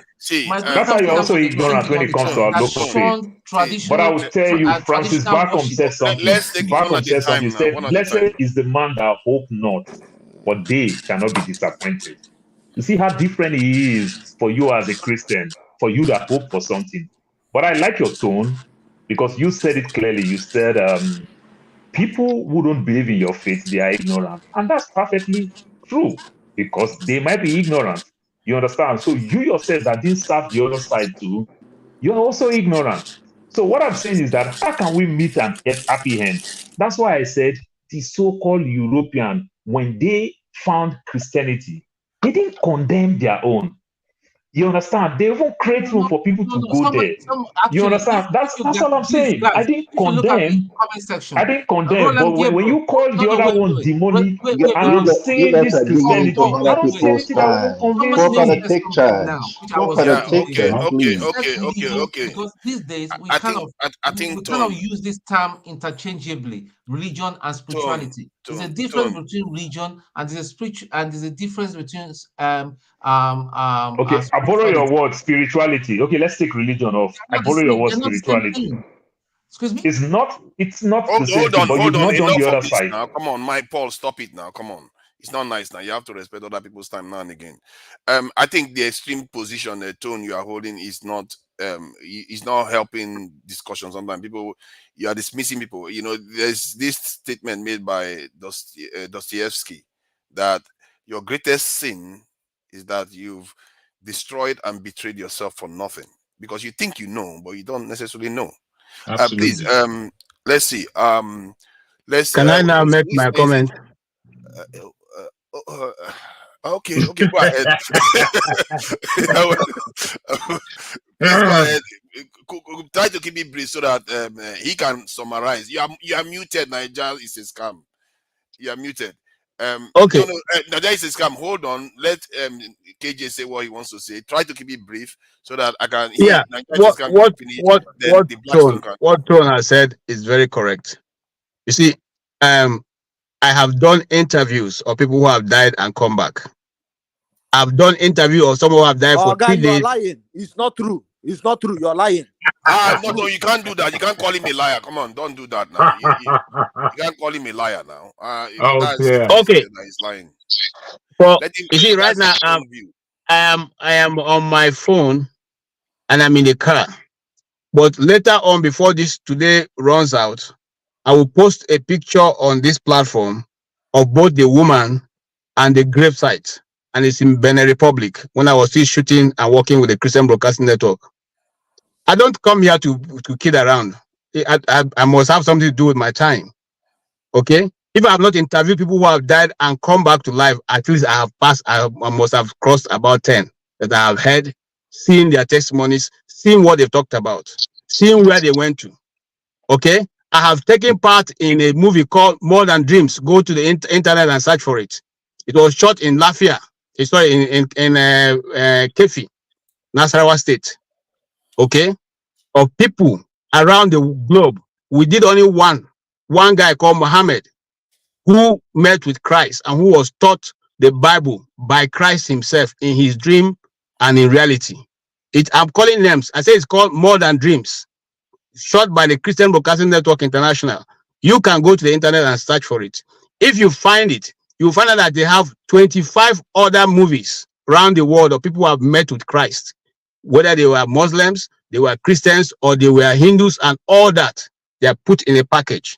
Look, man, I don't have time for nonsense. I mean, I want to mind myself not to use the kind of words I've used. So when I'm speaking, I don't come here to kid about whatever you're saying.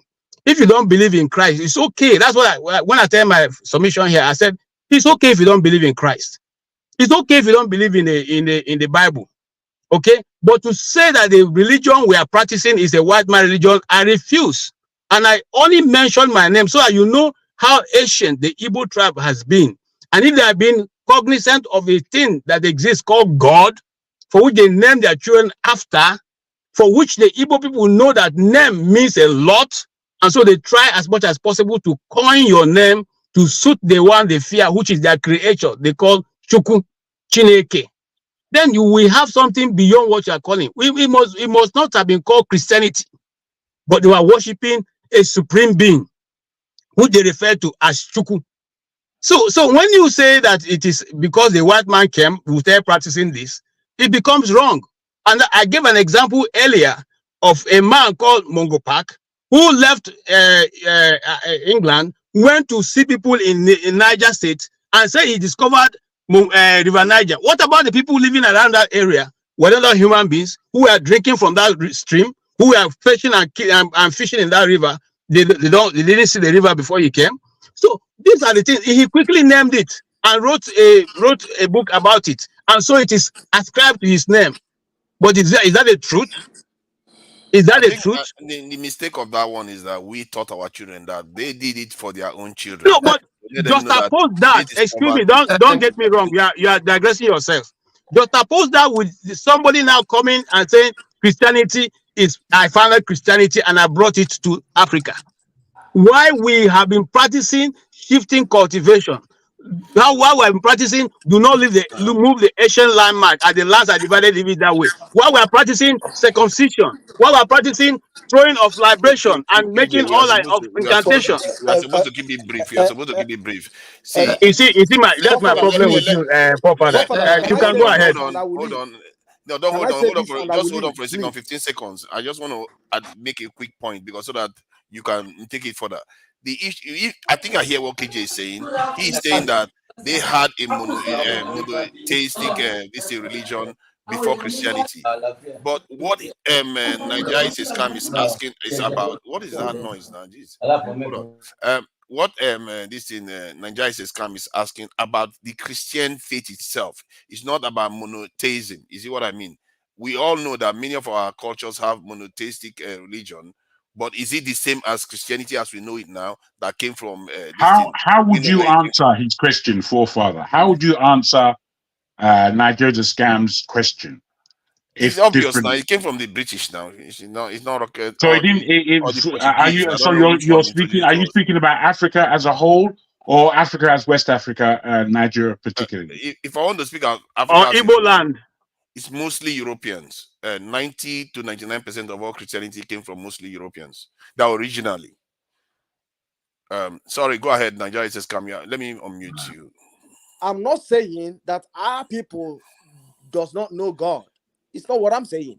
We knew God before Christianity came. That's what I'm saying. What I'm saying is Christianity was not the religion of our forefathers. Our forefathers knew God before Christianity came. That's what I'm saying. If you, as a black person, saying that you're a Christian, you are making a mistake. You are not a Christian, but you know God. That's my point. You already know God. Your ancestors know God. They knew who God was. That's my point. My brother, the word Christianity came from Antioch. That it was in Antioch the disciples were called Christians. In other words, hold on, sir. Hold on. Was your ancestors in existence? Hold on now. Hold on. No, KJ, no. I'm not holding on. Was your ancestors in existence before Antioch? It's my turn. I think that's the point he's making too. That's but my point. We are conflating it between that monotheistic religion versus Christianity. There's a slight difference. It's not our forefathers were not calling it Christianity. It wasn't the same. They were not doing Rosemary and all that stuff. Thank you, my brother. Thank you. We're not doing it. Forefather, it's my turn. Let me talk. Yes, it's your turn. Go ahead. That guy says, "Come. What is your problem by somebody that can be being a Christian? Is that a problem to you?" No, it's a simple question. Is that a problem to you? Anybody has the right to choose his religion. So I cannot question you why you choose your religion. So it is a personal issue. It has nothing to do with what you believe. It is my belief. And Christianity is a personal relationship with Christ. There's no third party. So if our forefathers believe that one, this is me now. I wasn't in that time. This is my belief. I believe it because I read it and I have an experience of it, and I'm convinced this is the right religion. So that's why I'm following it. So there's no room for that question. You understand me? Because you can't live in the past and expect to have a future. So that is it. So this question do not stand any ground. You can't question anybody. Why is this taking that religion? Or why does he believe in that religion? Or why is it a Christian? It's a personal relationship. He's an Igbo man. KJ is an Igbo man. And he married from another state. That you are right. Why? It's a choice, man. I wonder. I better go on that topic. Maybe if forefather is willing now to move, he may decide to move. But if not, we are still ready for you. You're waiting for me? Under the black stone, have you finished? Has he finished? Forefathers, can I ask you a question? Forefathers, please. Please, I want to say something. Please, I want to say something for this. Jesus Christ. Who is this person that wants to say something? Okay, is the white eagle air? Okay, yeah, go ahead. The black Janaba, we're going to come to you, then we'll go back to Blackstone. Please go ahead. It goes air. Please, what I want to say concerning this Christianity we are talking of, and Nigeria is a scam. That as a question to KJ. I want you to understand something that name, Christianity or Christian. KJ tried to bring our knowledge to where the name was originated, called first. That is the book of Acts chapter 11, verse 26 and 27. Now, why did they mention that name? Christianity. Christ-like. Christ-like. That's where the meaning of that name. Christian, Christ-like. Then why did they say Christ-like? That these people, Apostle Paul and all of them, they were doing the same thing that Jesus did. They say, this is a Christ-like. They're living the same life with him. That's where Christianity comes. And Christianity is a life to live, not a religion. It's a life to live. Isn't that the purpose of religion? Christianity what is the difference? It's a way of life. Through in the way of life, you believe in the Bible, you follow the footsteps of Christ as it's written. That's Christianity. So what I'm trying to not believe in the Bible, believe in the life and time of Christ, not believe in the Bible. Spread the religion. Jesus Christ commanded that people preach his message, and it's a clear religion. He didn't just say, "Oh, just go and do hippie this thing, follow my lifestyle." It's a religion. Let me summarize. Please, I don't know why people do that. What is the difference? Are you ashamed that it's a religion? I don't understand. Listen, forefathers, because I'm hope that we are here to learn from each other and make use of it properly. The place where you mentioned now, you talk about the book of Matthew chapter 28, verse 19. That's where you mentioned now. But I want you to say something. See, I have said something before when we have a special guest here. That what is that thing that I say? I say that God created us and gave us choice. That's Lord, I gave us choice to make your own choice where you want to belong, where you want to go, where you want to accept, what you don't want to accept in life. You have your own choice. I have my own choice. Your own choice cannot be my own choice.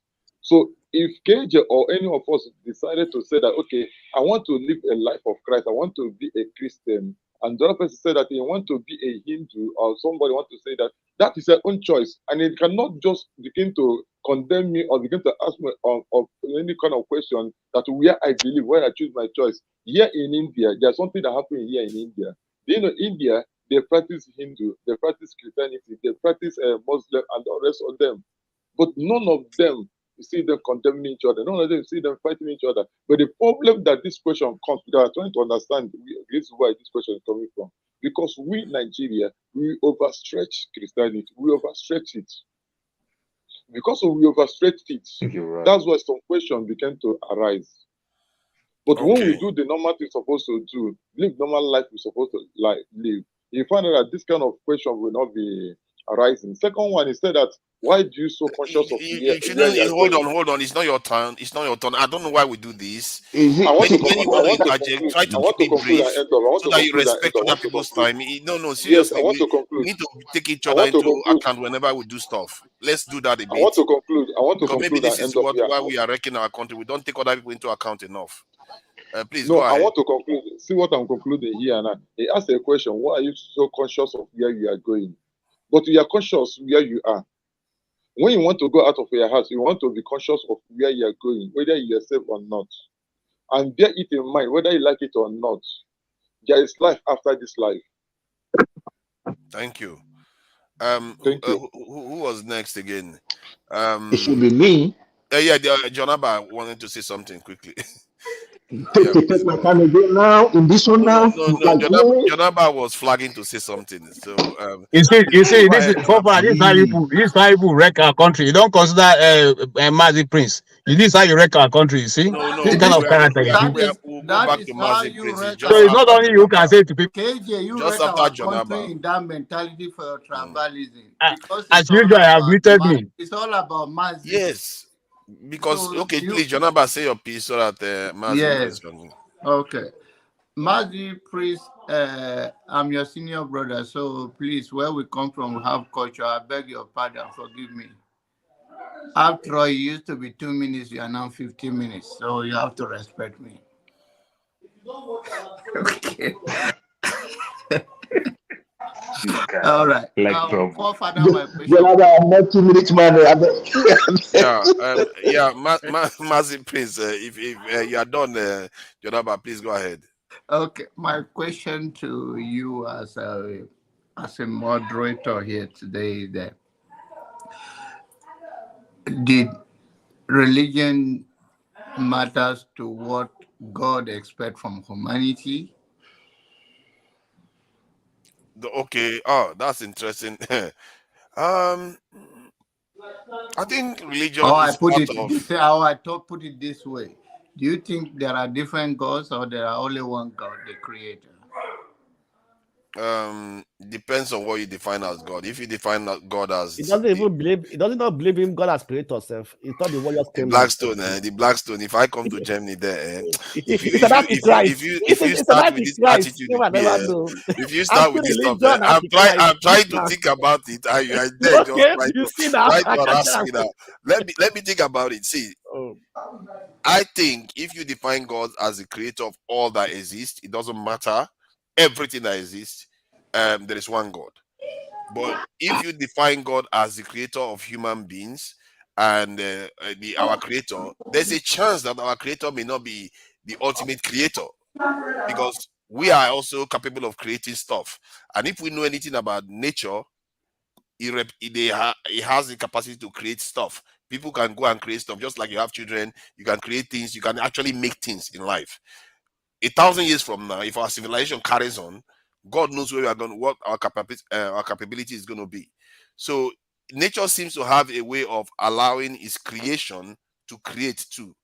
So you can't necessarily rule out that our creator may not be the ultimate creator of the universe. Even in Christianity, there is the Gnostic belief that a lot of people, their head is going to want to explode here. Yeah, but my question is that diverting I understand that of a creator. I said, do you believe it's one God? That's what I'm saying.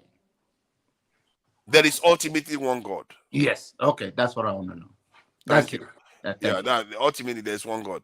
Okay, so I wanted to go. Okay, let me just. It's relevant. I don't want to annoy some Christians. Father, can you do me a favor? After Maxi, can you just let me speak like 1 minute and I leave? After Maxi, put me on the not now. backstage. Okay. So we can bring somebody. Yeah. Thank you. Where are you going to? It's okay. Nigeria is a princess. Quite a few people are backstage. Let me get OT in. OT is going to come and start interrupting everybody now. OT is loaded on the comment section. It's loaded. OT don't come again. Don't start interrupting everybody now. This is Olumide is waiting to come into, and there's Nigeria is a scam. I think we want to go back up and come back down. Maxi first. Maxi Prince, please go ahead.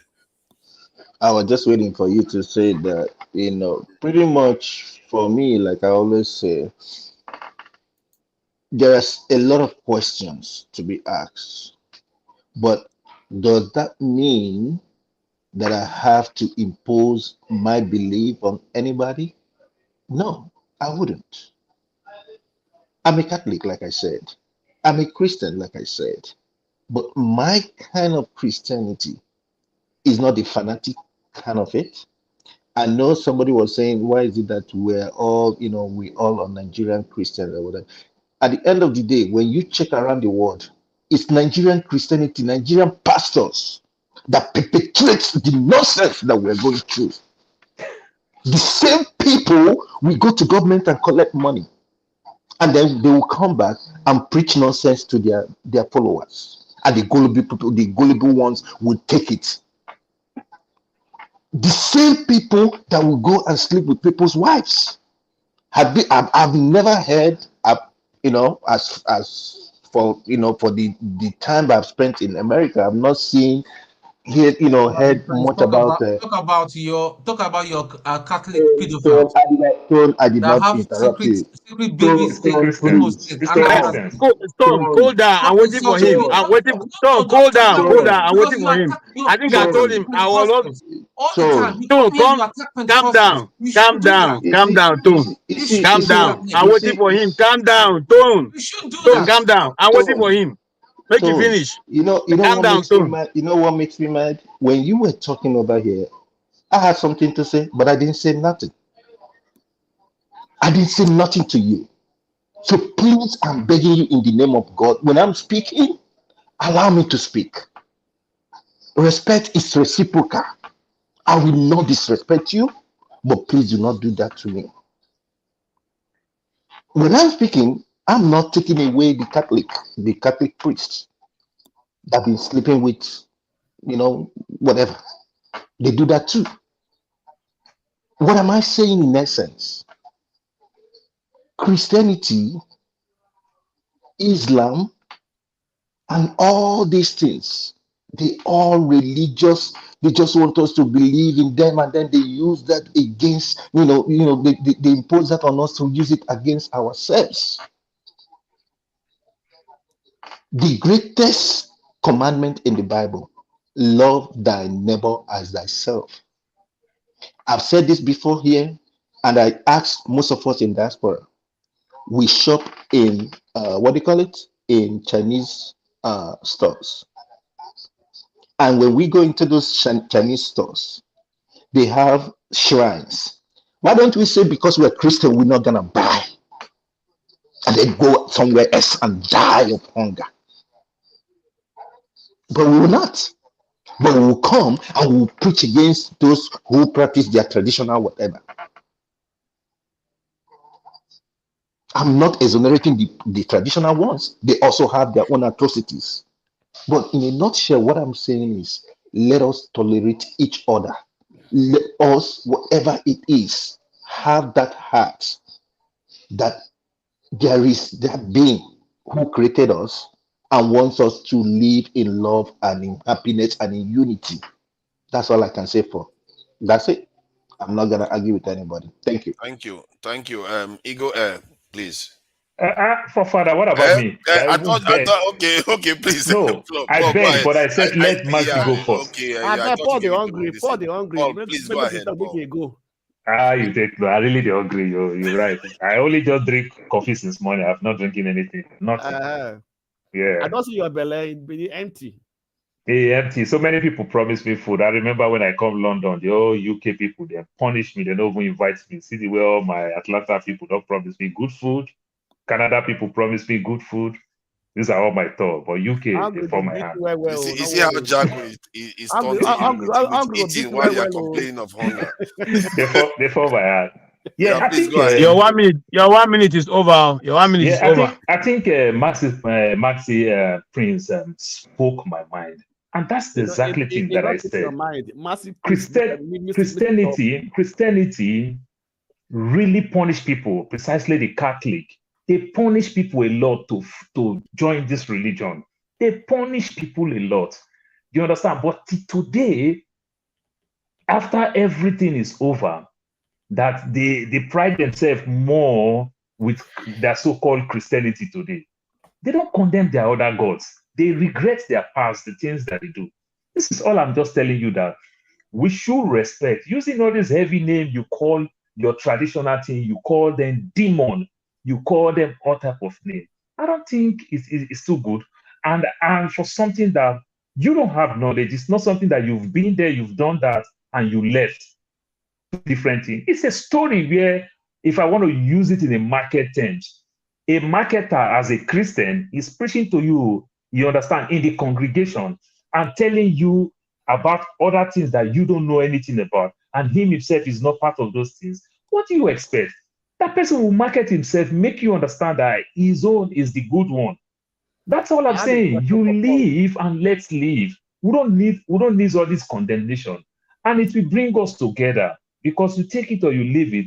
Religion played a very strong part when it comes to good governance. You understand? And if we keep condemning like that, it brings a lot of segregation.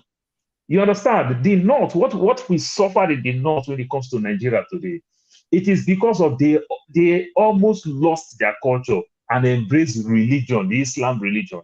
And it's telling on them, it's affecting them. And that Islam is causing problems between the so-called Christians and Muslims in the North, all in the name of they throw away most of their culture and embrace this new religion and try to make religion culture. It never works, and it will never work. You understand? So let's learn to embrace people. You have rights to do whatever you want to do, and it's okay. But we don't need to condemn. We don't need to speak all those things. You understand? So talking. I have a question for you. Question. I know you have a question, but let me learn so that I take your question. No, so when you talk, when we talk all these things, that's why I said I embrace my Edo people. They stand tall with their culture. That person may be a Christian, that person may be a Muslim, but they still stand tall with their culture and their tradition. I don't think there's anything wrong with it. Growing up, I never eat with my Muslim people when they are doing their Muslim thing. I never eat with them. Guess what? All the donkey years now that I know more better, that I started eating with them, what has gone wrong with me? The answer is nothing. And since my Muslim people have started also eating with me, celebrate with me, I don't think anything has gone wrong that they regret doing some of those things with me. So you live and let's live. We should stop this condemning. Like my brother said, Maxi Priest said, when you go to all these Chinese place to go buy our African food, you see all these things in the front of the door. You go to the Indian, you go to the Chinese, you go everywhere, you see all these things. And we still patronize what we patronize, like my wife will do. So we use one thing to say, I reject her in the blood of Jesus. I say, why not just reject her in the blood of Jesus like this and stop prayer that you pray 6 hours every day? You understand? But you fight me if I'm on the podcast and you stay the other side. You're praying.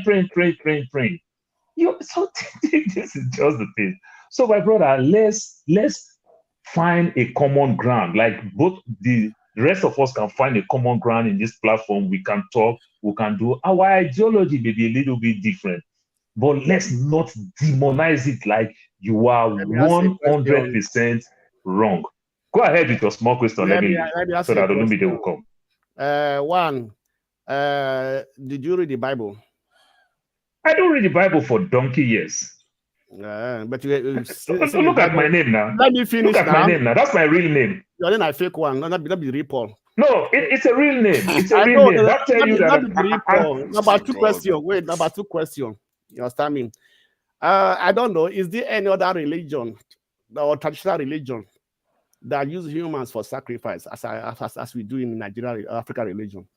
That you just take a baby, they kill the baby. For that is the solar partner in Africa. You use human hairs to bury a king. Okay, it's a good question. So I don't want to take it to myself because Olumide is waiting. It's a good question. I don't want to take it to myself. So I will leave. Demonic. But let me answer that question briefly. No. Wait, KJ, if you can say that is a tradition, and then what about pastors that bury human beings in their It is simple. It is simple. The American Constitution says you have the right to practice a religion, and you have the same right to practice no religion.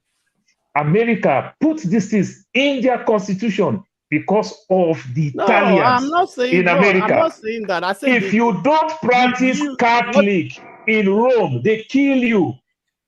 Is that not ritual? It's a lie. Is that not ritual? Because they know better. They are softening it. That is how our tradition too started knowing better. They are softening it. The Italians, they kill people. So no, I just answer your question. No, you didn't answer my question at all. They kill people. The evangelical today. You understand? The Christians in America today are the one killing people in a mass. What are you talking about? You be politician. Yeah, okay. Paul, are you done? Thank you, Father. He don't want my answer, but I'm telling you, the people who are pushing to demonize the Hamas today are the evangelical, the Christians in America. You understand? The Christians in America are the ones who invest heavily on weapons and weapons of mass destruction. These things are not toy. You understand? They use these things. These are the Christians. They're not ritualists. But the man who ties something big in his hand are the one killing people. But you can't say our tradition do sacrifice with human. And the Christians also kill human. You understand? What is the difference? They do sacrifice with I am asking you, but all I'm telling you is that the Italians, all I'm telling you is that the Catholic who do some of those things, they will come out, like Pope John Paul, they will come out and apologize and regret, which means this thing, they are facing these things out. And I'm telling you that is the same way with our own culture too. You understand? Where you come from as an Edo, if a king died, they will bury 250 head The Blackstone. Let me answer the black. Let me answer the Blackstone and that question, because it's interesting, because that is part of the kind of questions that arise when people try to say our traditional religions are backward or somehow really evil. I think what Europeans did was they separated some aspects that are uglier from their religion. They moved it into politics, while ours is almost infused still together when they arrived. So you will see a Christian, two Christians, one Protestant and one Catholic, and the Protestant will catch the Catholic and burn them at the stake. It may not be tied to their religion directly, but it's because of religion that they are doing it. But it's because they separated religion from politics, is associated with that. For you, to them, they are sacrificing those people for their God. That's what they are doing. But it's now moved into the area of politics. They are the viciousness with which they go after each other, you can't even imagine. They are burning people day in, day out, like burning human beings, fellow human beings. They are Christian, all of them are all Christians. They just because they belong to different part of the same Christianity, they were burning each other. So what our people did then too was Crusaders. The Crusaders. Yeah, the Crusader, this in Inquisition period. There's a lot of bloody, even in the UK, bloody periods. The hatred that they had for each other in the past is just to make our forefathers look like they are benign. The kind of hatred that they had for each other. So to say that they too didn't have that, they had it, but they moved away from it when just as they are changing us, they too themselves are changing.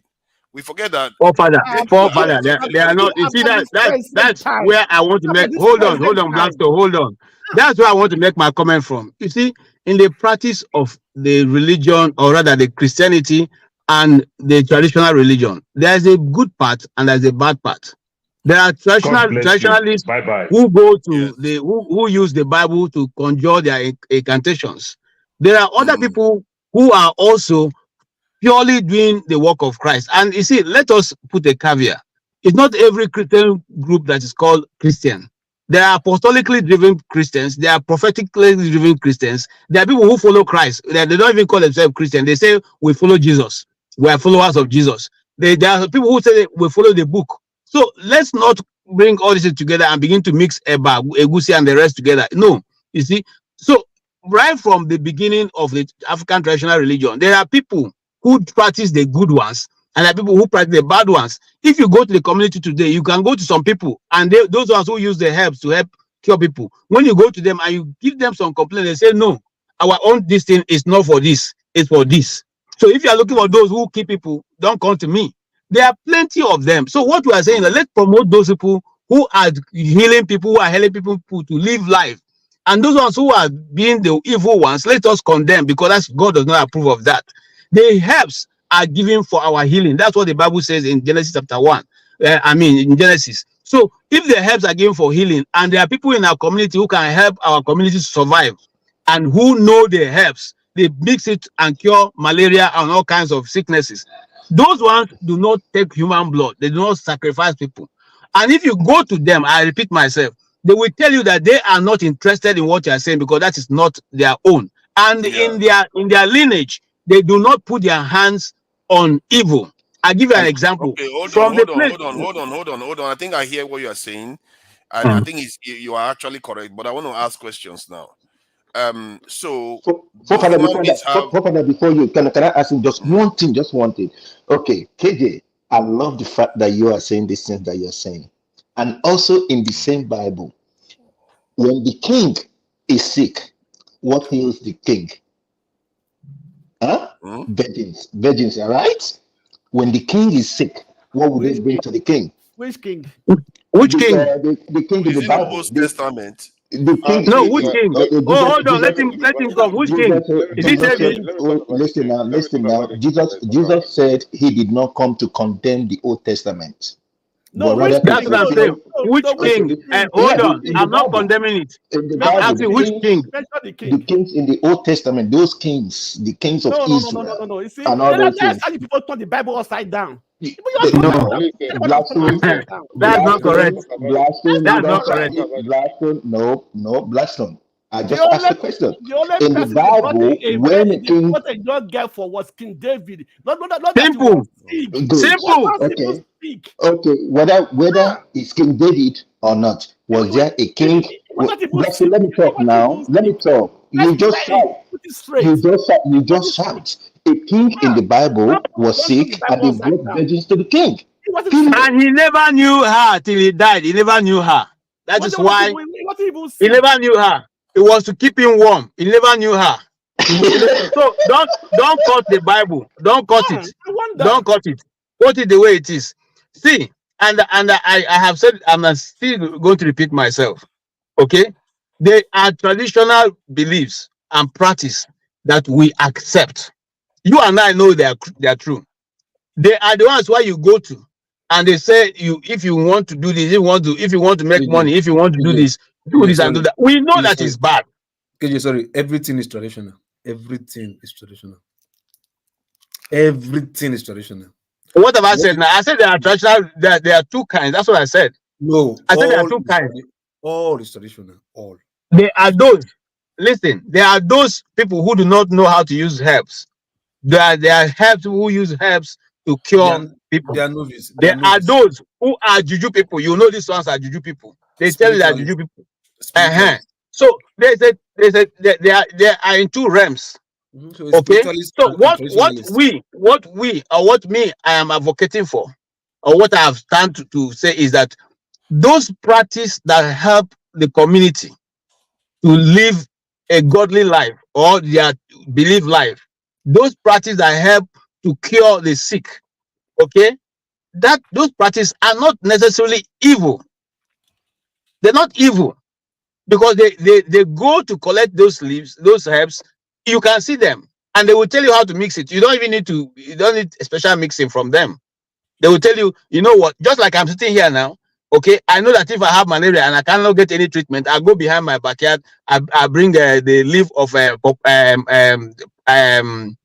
plantain, plantain or banana, I bring the leaf of pawpaw, I bring the leaf of orange or this, and I put them together and I boil them and I can drink it and I'll be healed. But hold on, the spiritualists, are they evil? If the traditionalists are not evil, that they are cured, the spiritualists, are they evil? Now, if you come to a man and you say you want to kill your neighbor, the person who's going to do for you, is it evil? I ask a simple question. The spiritualists. I don't know who you are calling spiritualists. I mean, I'm giving you an example of what I understand. I don't know who you are calling spiritualists. I don't know who you are calling this. Everybody is traditionalists. All of them. No, tradition. no, listen, I don't agree. Listen. I don't agree. Hold on. Listen. It is their tradition. Their tradition may not be your own tradition. It is their tradition. So no, I don't agree. Just listen, hold on. I don't agree. The tradition in my community is not the one that they practice. Those people usually have their own thing. It's their own thing. Not everybody in the community does that. Hold on. The one in your community is their traditionalists, right? The one you might be seeing now might be spiritualists. And because they are spiritualists, they think they can invoke or conjure powers to hurt people. That makes them evil. But that doesn't mean the ones that are also spiritualists that do not conjure their power to hurt people are not good people. You get my point? So they are spiritualists, you can conjure for negative and positive. It doesn't mean because you are spiritualist that means you are evil. No, I don't agree with you, Loco. I'm sorry. Okay. I don't agree with you. Because here, I put a distinction. There are those you call the herbalists. The herbalists are different from traditional, they are spiritualists. The herbalists are people who use their herbs, their knowledge of herbs. They don't have anything beyond just knowing the herbs. I give you an example. I used to have an uncle who is late now. He used to be a hunter. Sometimes he will tell you what he sees in the night. He will see animals mixing some leaves, and then he will come and try it and get the reason for that. He used to have leaves he put to stop purging and all that and all the rest. Those are just herbalists. They are not. Exactly. They don't have anything. Okay. Exactly. The traditionalists, those ones who are spiritualists who go to harm people, you know them. What about those that don't harm people? Wait, listen to yourself. What about those that don't harm people? Ask yourself the question. What about those that don't harm people? Why are you taking the spiritualists? They must harm people. What about those that don't harm people? That's what I'm saying now. That's why I said there are good ones and there are bad ones. I don't know where I started from. That's why I tell them from. I said those who are good, let's encourage them. Those who are bad, let's discourage them. Simple. That's And why I told you let's they not are drag all it. I beg. that's why I told you they are all traditionalists. You can decide to go the negative way or the positive way. They are all traditionalists. It's what they've been taught. It is they made it their culture and they want to grow in that path. They can even turn it to become their religion. You understand? So even being a traditionalist is also your religion. You know the problem with all of you. Yes, sir. A child does not know herbs, he's calling it vegetables. You are saying herbalist is different from traditionalist. Not in Africa. You cannot put your herbs together without incantation. What are you guys talking about? That's what I say. You can conjure for good incantation is nothing but prayers. Exactly. You guys, the child can does not conjure know for herbs, good he's things. calling it vegetable. And why are black people arguing about hold on, sorry, Ferrari, hold on. Even the cowries that you take and use to do one to conjure, to see something, to clear for, to see future, to clear vision, to clear a path for you. You understand? It's for good. It doesn't mean because you are spiritualist, you are evil. And that is also your tradition. Your tradition, incantation is nothing but prayers because they believe the spiritual world and the physical world are connected.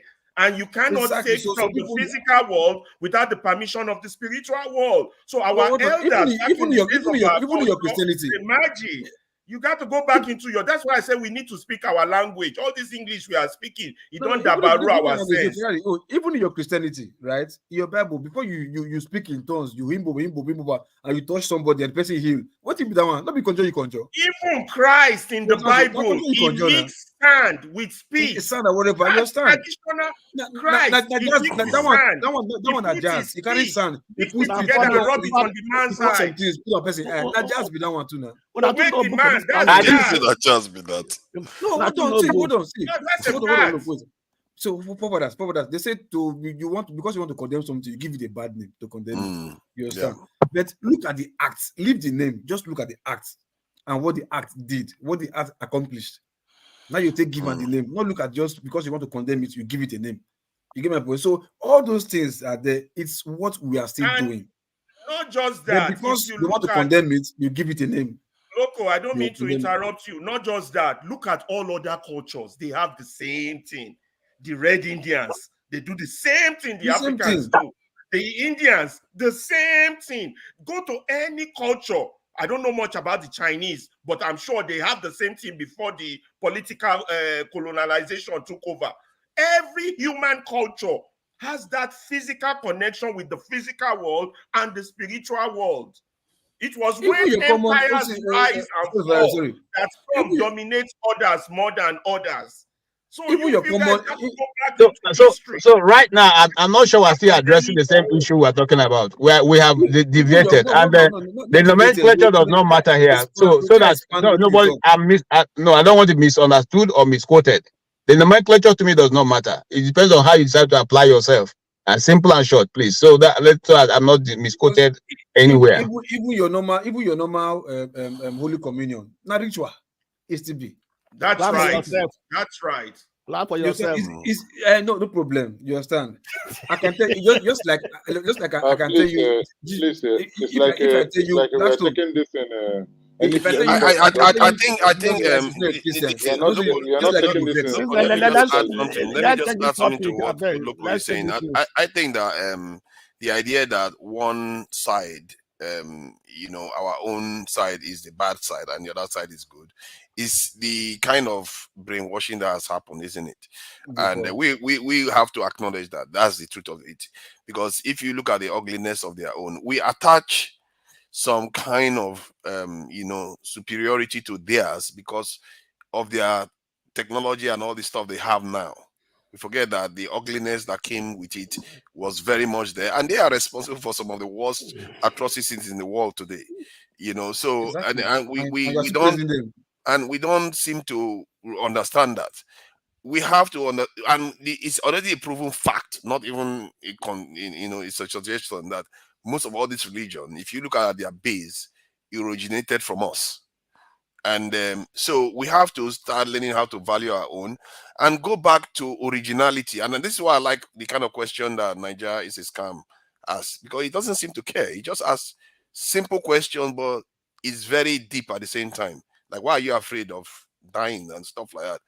Those are questions. It sounds simple, but it goes to the very core of our existence and what people don't often spend a lot of time examining. Because if you examine these things, it's quite empowering because your awareness and scope of the world expands. And that's the importance of this our discussion. And Europeans, believe me, they had it. They even gave it a name, the period of enlightenment, when they had a lot of deep discussions about this. They come up with all kinds of crazy ideas, and I've been studying some of them recently. It's crazy, some of the stuff and they are supposed to be Christians. They come up with all this. You are eating. What are you eating there? See the Blackstone. You are looking for my trouble.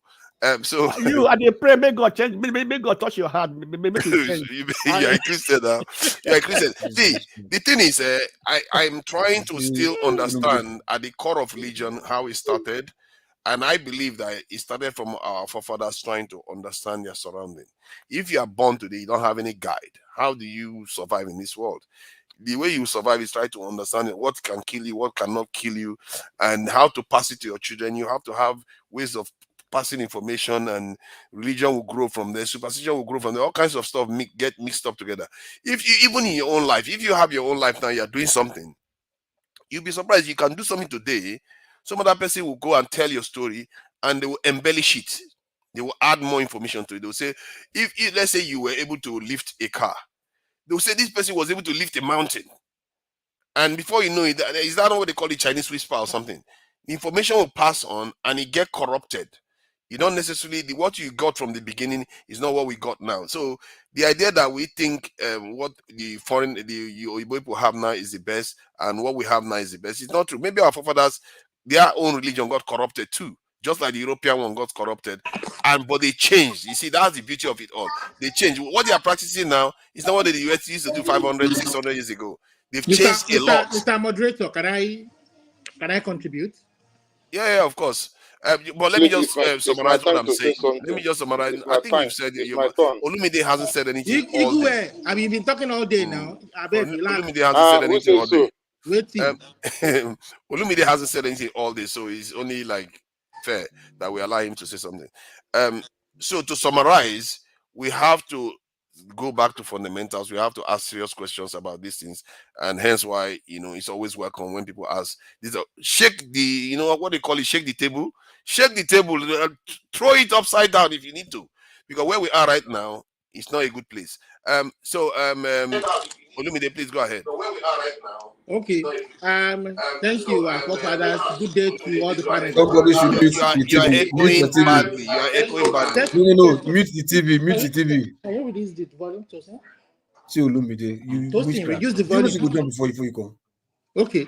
So yeah, thank you everybody. I just want to pick up from the angle that Paul left off.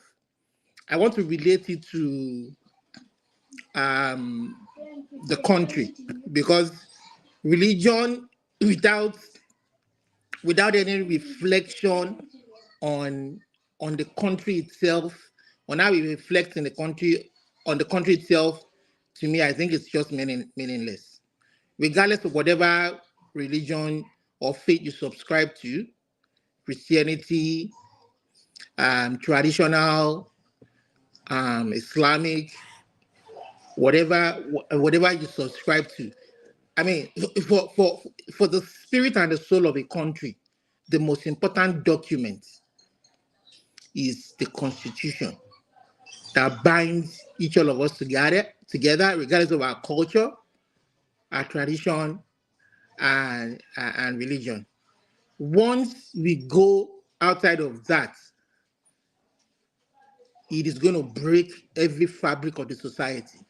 The reason why today you find some pastors taking advantage of the congregation is because the laws of the land are lax. In a place where the country is properly run and the laws are obeyed, you won't find them doing such a thing. They will pay their taxes. They have to declare their income. If they are found wanting, they will be held responsible according to the laws of the land, not according to the laws of the Bible or Quran. So it's very important that that document. See, I didn't listen all through when the guest was speaking, but he's from an Islamic background. You understand? He's an African American from an Islamic background. So, but in their own country, society where he is, no matter what he does, if his faith contravenes the laws of the American land, he will be held responsible and liable. See, anything outside of that will come to whatever faith you subscribe to. I'm sorry to say, will come. So it's going to be BS at the end of the day. The laws of the land should be held supreme. It doesn't mean that you don't honor God. It doesn't mean that you don't follow God. If your religion doesn't reflect, if you claim to follow a religion, and with that religion you're going to break the laws of the land, defraud the people of their money, of their resources, and you think it's okay, and you go to church to pay tithes with that money or give contributions to church with that money, breaking the laws of the land, that money that should have bought hospital equipment that will save lives, dialysis machine that will save lives. Name so many projects are never ending. Even as America is developed, you will hear the leaders of the country telling you that, oh, we need to build more infrastructure. What else do they want to build with all the advancements they already have? Because they know that it is always continuous. So there's no room to play around with the people's resources, or somebody to feel that you can take advantage. See, anything outside of, if your faith in this modern day and age, see, every religion, every faith has its own negative aspect of it. Christianity, they have parts that they would not be proud of today. Even up until this present time, there'll be actions that they would not be proud of. Islamic faith, there are actions that they would not be proud of. Even the traditional religion, we should. I respect the culture of my people, where they are from. I'm a Christian, but I don't practice any of the traditional religion. But those who practice it, I have those who practice it in my family. That is what they have decided for their life, and I'm not going to hold it against them. But if that person in my family is going to use his religion or his faith, if his faith is going to teach him to harm another fellow human being, another fellow person because of another faith, I'm not going to be a supporter of that. So that is why we have that document to bind us, all of us together, direct our conduct in the society, how we deal with one another, how we conduct our businesses, and all the rest of your faith. Is your own personal belief, your own, how you deal with your own creator, how it motivates you in your everyday life. Some will claim that Islam healed them of any illness, healed them of addiction or dependence on something. Christianity, they encountered a miracle. Some will say they went to this Buddhist temple and they got their healing. China today is Nigeria. We claim to be religious and we're going to China. Only God knows how much trillions of naira or millions or billions of dollars we borrow from China. That is supposed to be a godless society according to us. We have countries in Asia that are much more advanced than that. Our own part of the world that is religion, that we think we are the first, we are the progenitors of the human race, of the first human beings created by God. Call it what you want. How we treat ourselves is what is most important in life. Yeah. We all go to the US, we go to UK, we go to all these countries. Look at the way they even treat us. But the way we treat ourselves in our own country is just unbelievable. We can't hold a free and fair election. We can't. Does everything always have to lead to free and fair election, Mister? I'm going to make comments as to what affect us directly in our society. Olumide, I beg, we are read talking about comment section. religion. We are talking about Olumide, I religion beg, stuff. read comment section. I beg, read comment section. Read comment section. They've already Okay, predicted I'll it read it that they are later. going to end up with this thing, and you have left it in a very this. I think the point you made about China, people borrowing money from China, what it just shows really is that we have decided to divorce ourselves from this world, and this is something Christianity preaches a lot, which is dangerous. You divorce yourself from this world and think that there is a world out there that you are going to live. I mean, we are so religious as a people. When we don't have any proof of that at all. You know, we are so religious let me finish. people. Let me just finish what I'm saying. When we don't have any Sure. proof of this thing afterlife, the idea that there is an afterlife is a kind of how do I put it? It cheapens our current existence. You want proof? You go wait. Sorry, hold on. Let me finish what I'm saying. I've not even finished what I'm saying. Tired. Don't get proof. You go die. Why is it that whenever I'm saying something, you have to interrupt all the time? You can react to my comments. Let me just finish what I'm saying. Let me just finish what I'm saying. You can carry on, but let's not go into a. Okay, I guess it's your right to say whatever you want to say. But let me just say this: we are cheapening our current existence because we think that there's something else out there.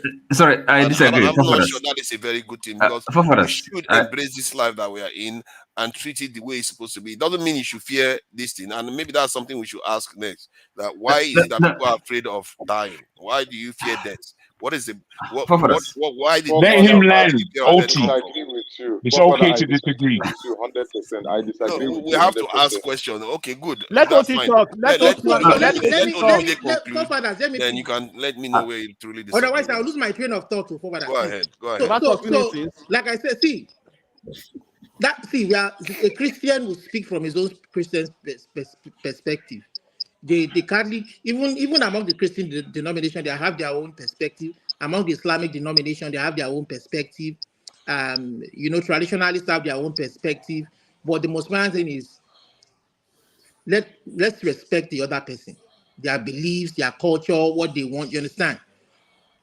People will claim what religion has done for them in their life, the kind of miracles that religion has brought into their lives. I'm not going to disapprove of that. I'm not going to challenge that, but we want that religion to reflect in the way that when we have a document in a country that says, do this, do that, let us do that.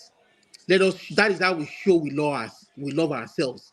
Not just by word of mouth, not by going to church every Sunday and clapping, not by going to mosque every Friday, because that has lost its essence. If you claim, if it has lost its essence, if the country is the shithole that it is right now, and we all claim to subscribe to all of that religion that we claim to subscribe to, you understand? When we were doing our regional system in the 60s, I don't think we heard so much of all this religion nonsense that we're hearing today now. But we've drifted towards. There's nothing wrong in finding succor in religion, but the way that we've interpreted it, it is so bizarre, it's so amazing that the ordinary things that we can do in our everyday lives, we want in Jamaica to come and do them for us. So it's just. We need to be honest with ourselves, especially the black race, as the guest said. This religion is supposed to affect our lives in a positive way. If we go back to our traditional cultures, they have, like I said, our traditional cultures are this negative. We as much as we will criticize the Christian missionaries, thank God for Mary Slessor. She's the heroine in our history books and folklore today. If not for the fact that they came, some part of the Calabar culture will still be killing twins, maybe up until today. Do you know how many twins they've saved? What are you talking about? It doesn't mean that they would have carried on killing. They would I don't know, probably, maybe not. But the Shish came and she stopped the killing of the twins. And today there are so many families where these twins have been blessings to them. So that negative part of our culture that we shouldn't embrace too. That negative part of the Christian religion too. Go like the crusades. We now know the true reasons why those crusades were even fought in the first place. People died needlessly. They crucified people who weren't Christians, who they thought were witches or weren't following obeying the Pope, or and today we see modern form of abuse of the Christian faith where pastors take advantage of congregations' money, Olumide, thank and you, hold thank on, you, no, no, No, no, thank no, no, you, no. then thank you, But try, thank at the try end you. of to it, what keep I'm it trying brief, to man. say is There's that people out in your Olumide, background. thank you, Jesus thank religion, you, Christ. thank you, thank you, thank you. religion without the humanity, without that face of humanity, whether it is somebody from your tribe or somebody from your opposite tribe, it doesn't matter. Religion without, when religion has lost its humanity, then it has lost its soul, because your religion will make you obey the laws of your land. We go to UK, we go to US, we go to Canada, the guys of our religion, we still obey the laws of the land. The document, the constitution that governs the country is the laws of our own land. How much are we doing to preserve it? How much are we doing to making sure that police properly prosecute those who break the law? People Try don't to keep it subvert brief. You because. have been going on quite a long time. You have to be considerate of other And it's people's time. excessively boring. Yeah, you need to. Why do we do this thing? We don't even consider other people's time at all. Okay. So let me round up by saying that it's very important that we You want to talk? I beg you don't do. Jesus Christ, man! Come on, man! Okay. And your Yeah, that's background, okay. your background I'll is stop at very this busy. point. You're not even that focused, and you are just talking anyway. Mr. Igwe, I beg you, come back and talk. Oh, don't. Okay, so gentlemen, good evening, everyone. Can I just Yeah, please go ahead. I don't take a lot of time, because at least there we can have some common grounds, things we cannot argue about, at least something we can accept. Now, for example, as human beings, we're not just material made of matter. Okay, yes, our bodies, flesh, okay, carbon, but we have another dimension, spiritual. I believe, forefathers, you would accept that. We have okay, maybe the Christians would say soul or spirit, but a spiritual dimension. So we don't have to know precisely what that means or where that goes when the flesh when we're dead, when we die biologically. But at least I think whether you're a Christian, whether you're a religious person or not, I mean the duality of human existence, the body and the soul, or whatever else you want to call it. So if you accept this, and then again, life after death, following on from that, is something we can, depending on your faith, argue about. But at least there's a world beyond this But physical existence. there is no proof of any world beyond, as you Look, describe you don't have to have a proof for that, So I don't know what you mean by proof. Proof is, do you think knowledge is only something that is objective, something that you can subject to a scientific method? Is that the only kind of knowledge you? I think if you have a population that should believe in something, maybe we should have some proof of it. Hold on. So but what that is quite a massive claim. What do you understand by proof? Proof is evidence of what you are describing as a world beyond.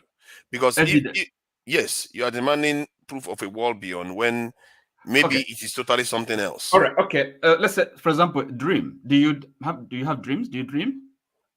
Everybody dreams. So, okay. So that is not. Okay. So what when you dream, what is that? What do you have any proof evidence of let it? me give you the explanation for that. The explanation for dreams from the point of view of some parts of science is that what is what our mind does. That's the brain. What it does, it creates narratives whereby. Let me explain it, because it's okay. you think you already understand it. Okay, fine. Let us not go far afield. So what is your mind? The brain. Your mind is your brain. How do you know that? Mind is not in the brain. How do you know that? If you want me to answer it, I will answer it. So listen. So anyway, look, I'm sure you don't want me to answer it. That's why you just asking. First of all, mind is not in the brain. Okay. Well, let him answer. Let him speak. Consciousness, that you are conscious. There's only 6 of us here. We're listening to this conversation. It's going in the direction I am enjoying. Do you want me to answer it? Yes. Tell me where consciousness is. Okay. Where is the mind? Okay. See, if you have a machine that you designed to run machine learning program, that application has capacity to make decisions and do stuff, but it is in that computer. And the same can be said for our minds, our brains. It creates narratives, just as it interprets image from light. Okay. Stop there. Right. So you can't just interrupt me like that, because the people I'm explaining to is not only you. And just like you get images of light and your brain interprets it and rotates it around so that you can be able to understand it. And when you hear something, your mind does a lot of calculation, and scientists have proven that the mind can easily be deceived based on the biases it has already.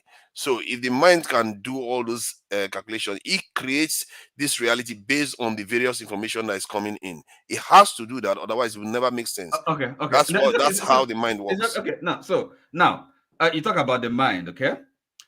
So for you, the mind, and first of all, and all this is happening in your brain, right? That's where you can.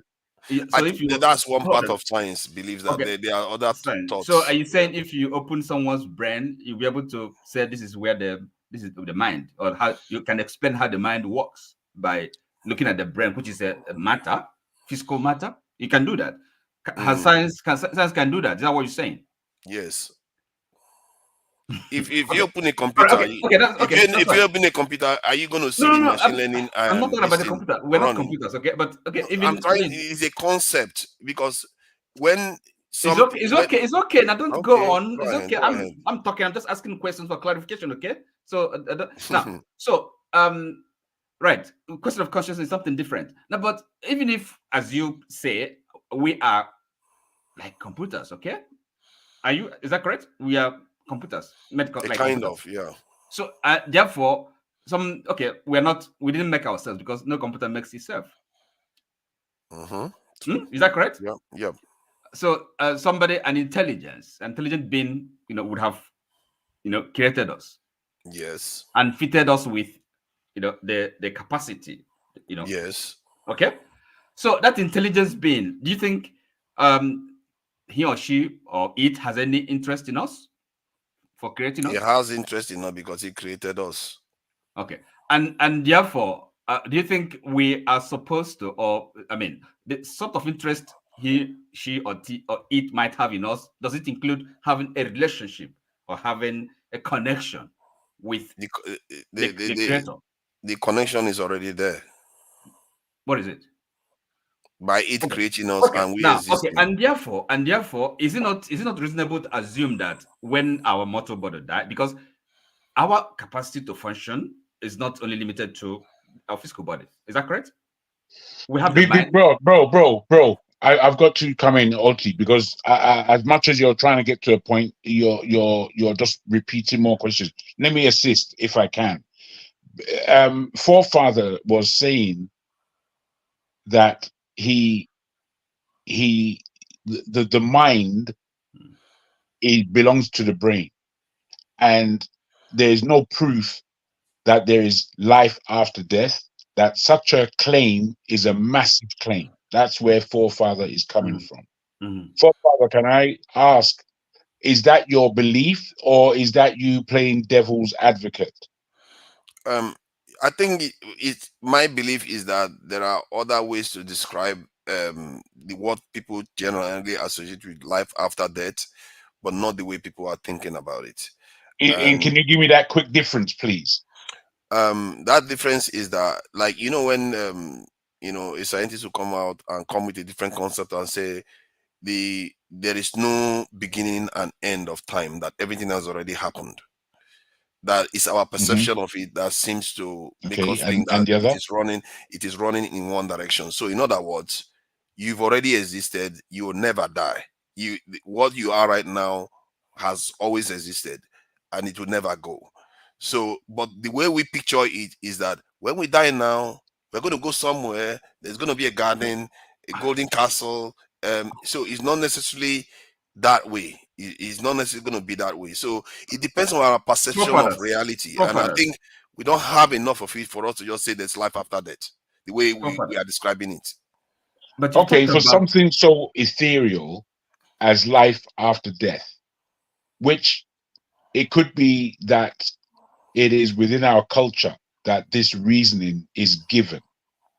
However, within our consciousness, I don't know how that consciousness is fed necessarily, but my consciousness would tell me that my memory within my consciousness that goes back to my beginnings tells me that I didn't come from here in the first place.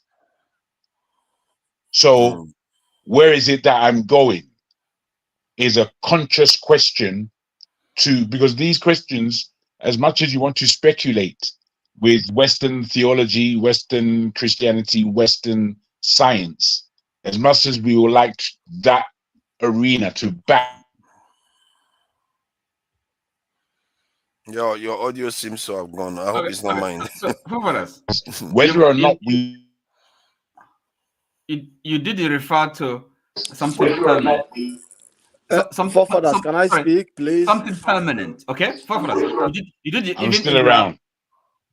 Your audio is going in and out, Jargon. Is everybody hearing me? It's not steady. You may have to go in and come back in again. Okay. I think it's not steady. So, forefathers, you did refer to something permanent, okay? Forefathers. In other words, something Can I speak? That is I think immortal. Let me okay. Ferrari, enable your mic and this in camera if you want to come in. Let me go ahead. So something that was everybody hearing me? I just wanted. No, we were not. Sorry, I was having a bad line. Sorry, I just wanted to get the aspect of our consciousness, private consciousness, that is our only witness to those things that we cannot see. You understand? That's our only real witness. So I'm not necessarily as OT was trying to get to. Whilst we look for scientific answers in this area, that truly is not the only way that we give ourselves answers to such a question. Okay. Sorry, by the way, he talked about even referring to science, okay? Something permanent, okay? In other words, a recognition that even when, our flesh dies, which is, flesh dies and it's bad, it's rotten, okay? Something permanent, something durable, eternal. So, and what is that thing that is eternal, okay? Whether it doesn't matter. That's not the question we are trying to answer, the form of that existence, okay? But that there is something. In other words, our entire being is not limited to this matter, okay? If you accept that, okay, therefore, it becomes of interest. What religion? Because it's a religion, really, that investigates this question in life after death. Are you with me? You must, you have to agree with that, because if you, even in your science, has acknowledged some, a being, okay, beyond the physical reality, so you cannot ignore or belittle that quest. Okay, so now the question now becomes really, how do we make best of our life in this world to possibly let me put it this way. Now, because you were trying to give the impression that people focusing or being interested in life after death would have the negative effect of them ignoring in our present existence. It doesn't follow. And as a matter of fact, if one is seriously contemplating life after death, existence, life after death, that even makes it much more necessary for that individual to live here a life that is useful, productive, that has regard for other human beings, that with whom we share this this earth. Does it think so? If one really has a serious, a genuine, sincere interest in a life beyond this our earthly existence, I would think that would make that person even live here much more consciously, much more aware, by doing the right thing. Because Jagan talks about, this kind of the ultimate, if like judge, arbiter, which is our conscience. You don't have to know any law. You don't have to be religious to understand, to know good and bad. Everybody knows that. Even in the scripture, Paul talks about, there's a way he refers to, the law of conscience. So you don't really have to know the law or receive commandment from God. Every culture, every society, every civilization is aware of this. So our conscience. I think what you Yes. are saying, that because of religious belief, that our behavior in this world will be improved because of the potential of reward after death. You have to also see from the other point of view, because of the belief of that religion, people do a lot of grievous, very evil things on the face of the earth too. Let me finish now. I'll let you finish your own. Okay. They do a lot of grievous things on the earth because they anticipate a life that is greater after death. They literally sometimes even see the world as just a carcass that they need to treat anyhow. And my own take is that I think you don't have any proof of the afterlife. For you to treat the only miracle you have, which is your existence, like that, I'm not sure it's not cheapening this existence that we have. Okay, for us, let me come from an Igbo cosmology. Okay, this is not Christian religion now. Now, because so in Igbo, again, cosmology, our worldview, our religion, and in our culture, right? So people live life, okay, and it's not like we have commandments, but when you live in any community, society, you know the do's and don'ts, you know what is wrong and what is right, what is right. So people live with that awareness of the indicia, in other words, the forefathers. So there's a continuum, a continuity of life. Somebody's born, they live and die, and then they join the ancestors. Okay, so do you think when they are living their lives, they are aware of that, if like future, that coming alive? They're continuing some, so, and I don't think they needed a proof. And focusing on that, being aware of that, I don't think it made them bad people. And that's why when people do, and they try to live a life that really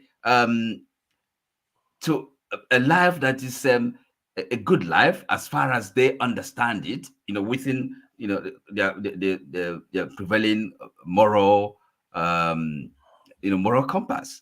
So let me push in. Let me push in where forefathers kind of stopped. It is thought-provoking when people say there is no proof.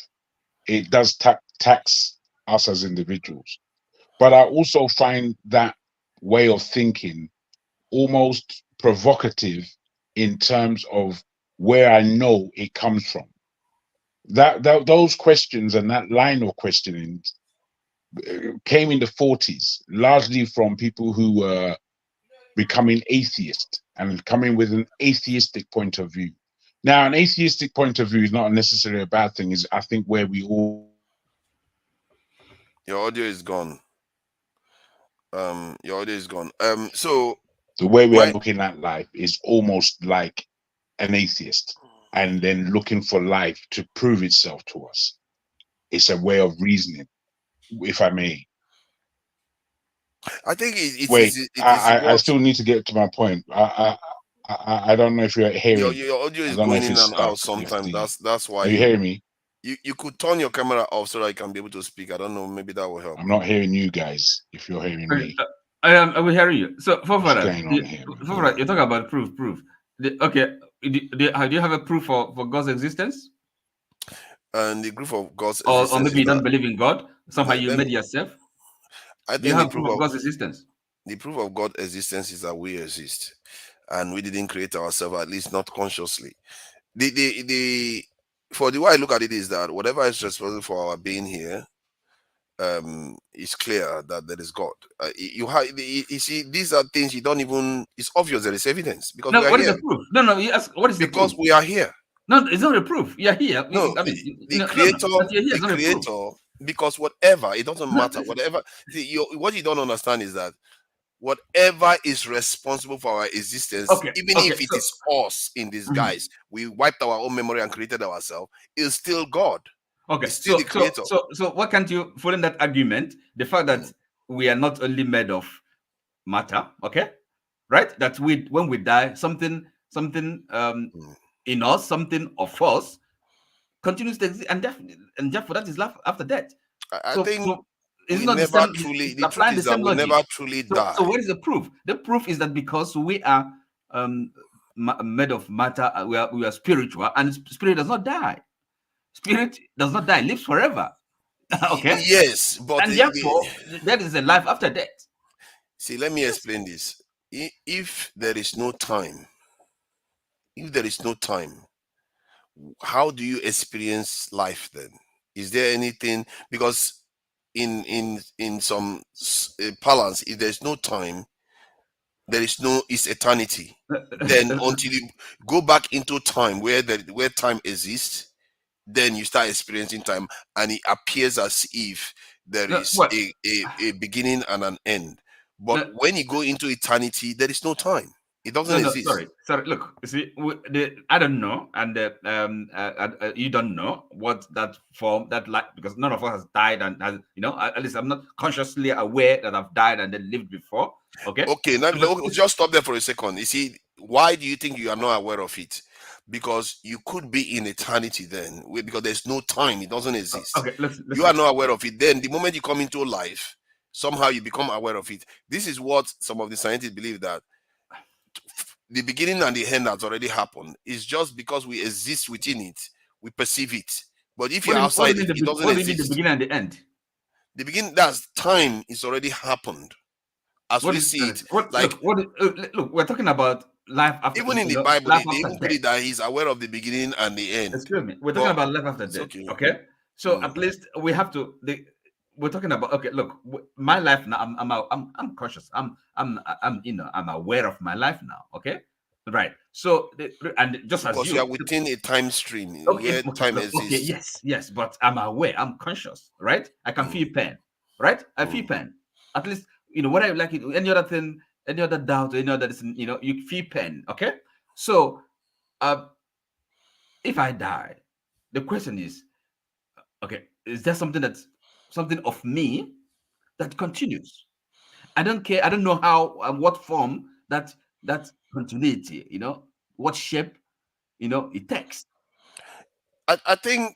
Okay, you see, this question, I think the way we picture this thing is like, something like OT that wears glasses. That's not how it works. Excuse me, that's why I said it. I don't know.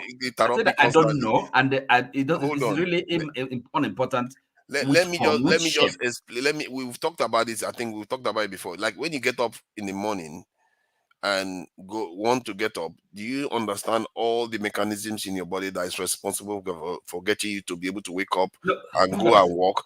No, hold on, let me finish. You don't necessarily understand those processes, because what makes you is a tiny proportion of what you truly represent.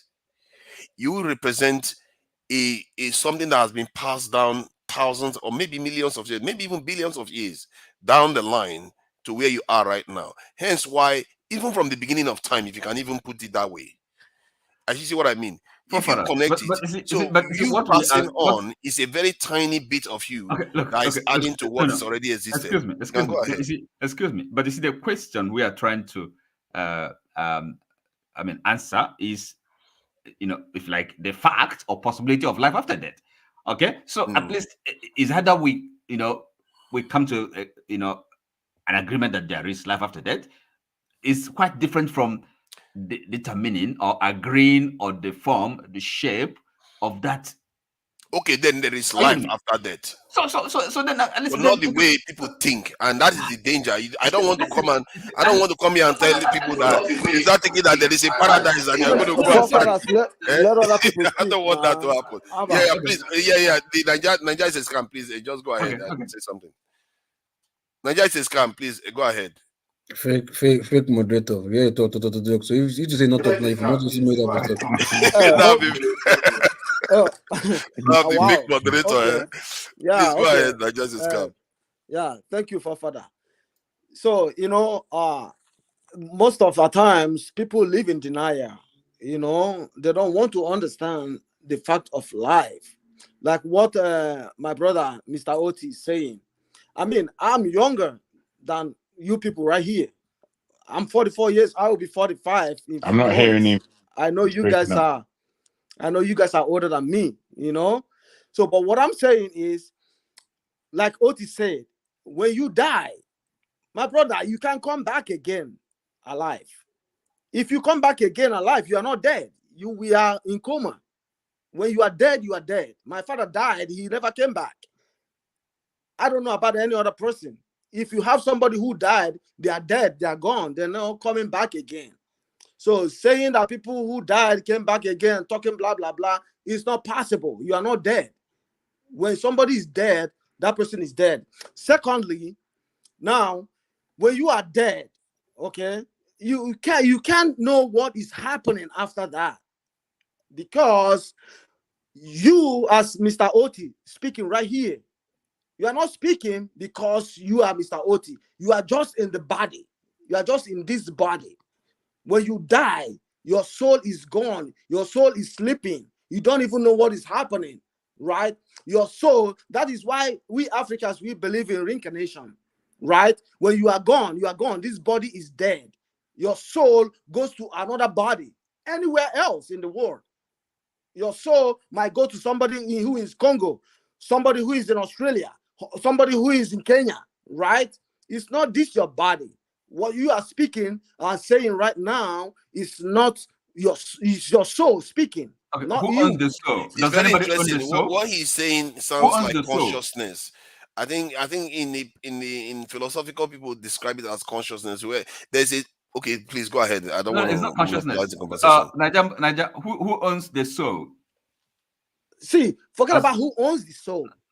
I'm telling you, God, who is the creator, have given you the soul to live in right now. Right. But when you close your eyes in death, you don't know what's going on. Okay, so that God that created me. Hold on. I'm asking you a creator, question. Hold on.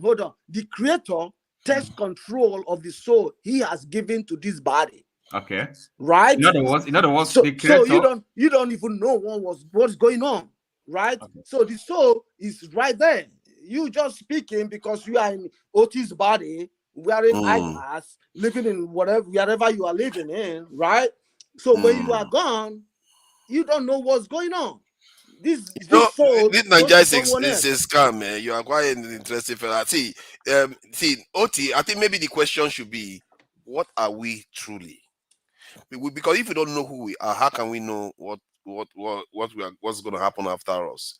What are you? Who is OT? What makes OT? That's where again, of course, maybe religion and theology comes into play, right? Depending on what you profess. Okay, for Christians, they at least they have a kind of a coherent word, a coherent answers to these questions: who you are and why we're here, and all that. You may not accept it, but at least that is the religion, that is the worldview, that is so that's the thing. Buddhism has its own set of answers to who you are, but the important thing is there is something that lives on, the soul, something immortal. Okay, at least that is the kind of something we've come to. But don't you think that something is part of what I just described to you, that you don't even have a clue how you do how do you breathe? You don't control it. But something put that stuff in place. What do you think put it in place? Sorry, forefathers. No, is it you're talking about consciousness and how the the mechanics, how yes, because you have to understand the miracle that created you. No. And you don't. I think Science. from the way you talk about it, you seem to belittle it. No. Listen, forefathers. The mistake is this: science cannot explain everything, okay? Because this is called scientific attitude, So you think asking for proof?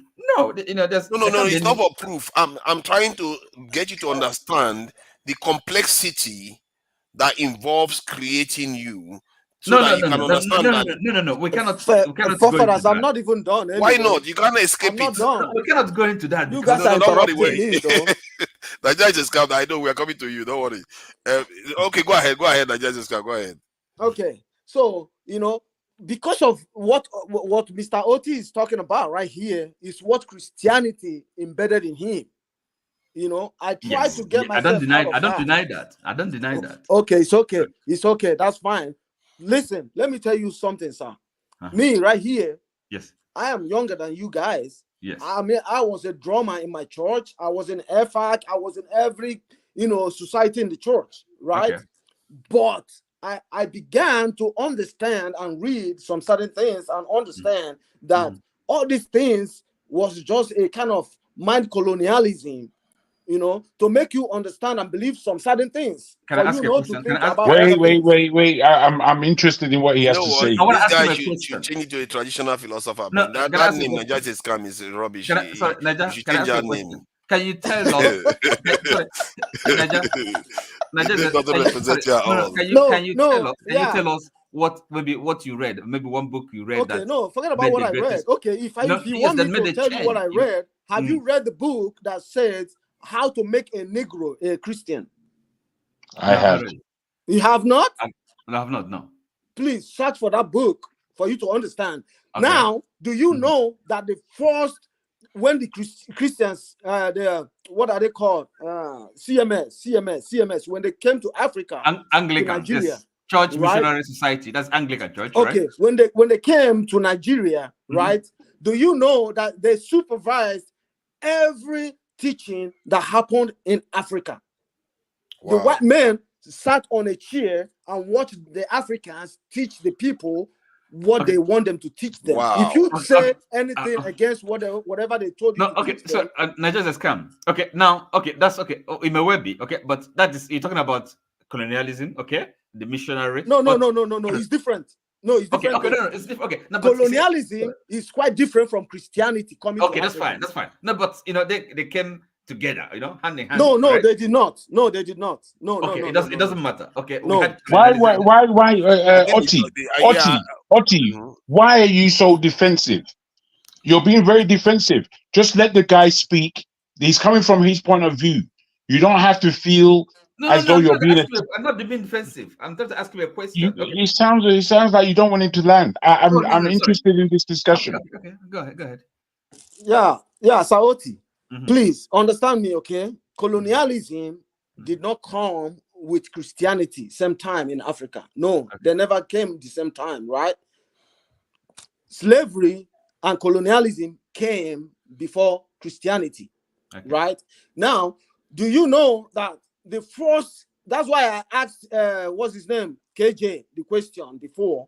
I asked him, do you know how your ancestors became Christians? He never answers that question. He was telling me about himself, because I already know how my ancestors became Christians, right? These people forced our ancestors to be Christians.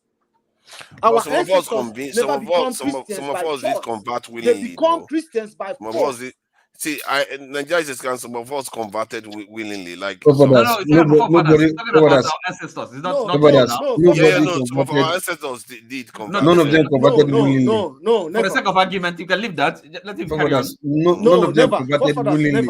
I remember one of the rulers of Congo that was writing to the Portuguese this thing about they send their children mission to go and learn and come back while he was still king and doing all those things. It's like this, right? No, forefathers. I read. This is 1500s we're talking about. You can I read an not article. all of them were forced, right? But convincing. They will convince them. Let this guy land now. Bros, take us to where you're going. I read an article, right, that says that during that time, right, when Christians, European Christians came to Africa, you know, what they did was bringing gifts to the congregation, where they built a house called church, with thatched house, which our ancestors built too. You know, they brought gifts right there. If you want to get these, you have to come to church on Sunday. If you want to get that, you have to come to church on Sunday. Exactly. This is to lure people to come there, right? So when people came there, they received gifts, which they never saw before, right? So people started evangelizing, telling people, hey, we went there and we got these. If you come next Sunday, you're going to get these. People started coming there. It wasn't all about choice. It was by force. You know, I think the way. Okay, go ahead. Not force, not force. No, it's force. Why I say coercion. Look, you see, it doesn't really matter. Coercion. Maybe all of them are true. I'm not a physicist. I'm not a physicist student, listen, right? Niger, have you finished? You see, let me tell you something before I carry on. For me, it doesn't really matter. You know, I mean, okay, even if it is no, it matters. It matters. No, it doesn't really matter. It matters. That's why OT, I believe you're going on the wrong aspect. No. Wait. When I say wrong aspect, not that you're wrong, but because I want to understand more as to where this Niger is a scam is actually coming. Wait. Because I want to understand more where this Niger is a scam is actually coming from. Because all the points you've made so far, there's nothing new in what you're saying. There's nothing even controversial in what you're saying. There's nothing really to argue about. You speaking about the aspect of Christianity not being traditionally West African. So what? You see, so what? I mean, what is your crux? Where are you taking us with this understanding? Are you interested in truth? In other words, that's the question. You know, putting it pointedly, it's truth. And it's about being point. That's why I want to understand from him now. So yes, that is really. Are you interested in knowing the truth, knowledge, or do you think knowledge is something that is a monopoly of any people? No. Oti, please, I want to ask you one more question. Mm-hmm. One more question I want to ask you is this. Okay. Jesus Christ in the Bible resurrected Lazarus. Did the Bible tell you when Lazarus died again? Oh, God. So, listen. Why are you shocked? Just answer me. I'm not shocked. Just answer me. No, the question. So, look. No. So, Najaman, hold on. It might not say it. It might not. The Bible might not say it again. Why? Doesn't mean okay. Why? No, why? Okay. Let me answer. The Bible might not say it again. Doesn't mean that Lazarus did not die again. No, I said why. The Bible is not like it's no, because they're just telling a story now, so they don't have to necessarily tell that he just rose up. But is there anything? Is there a point to the question? Okay, thank you. Now the point. Thank you for that. If they didn't tell you how Lazarus was given birth to, no, hold on. And they didn't tell you how he died later. If you don't understand this, who his siblings are, if you don't understand this about Bible, you're never gonna understand anything. Why would the Bible tell you that Jesus resurrected Lazarus, but it wouldn't tell you when Lazarus died again? Hold on. You tell us why. Hold on. Does that take anything away from the resurrection? I don't know. Does it take anything away from the resurrection? You tell us, because I can't see the mystery that you're seeing. Tell us. Be open. You're saying that you're making all these claims, and then you're saying, wait. This is how you're coming across to me. You're making claims, and you're not backing them. You're suggesting, and you're just leaving in the air. You're asking questions, and you're not answering them. So you're not giving me any understanding of where it is you're coming from. Where are you coming from? Please. Okay, but Jago, nobody ever asked me any question apart from no. You're the one answering. You're the one asking questions that we aren't answering. I'm not asking the question, where did Lazarus go, or what was the end of Lazarus? I'm not asking that question. You're answering it. You're asking it. So in you asking it, I want to know why.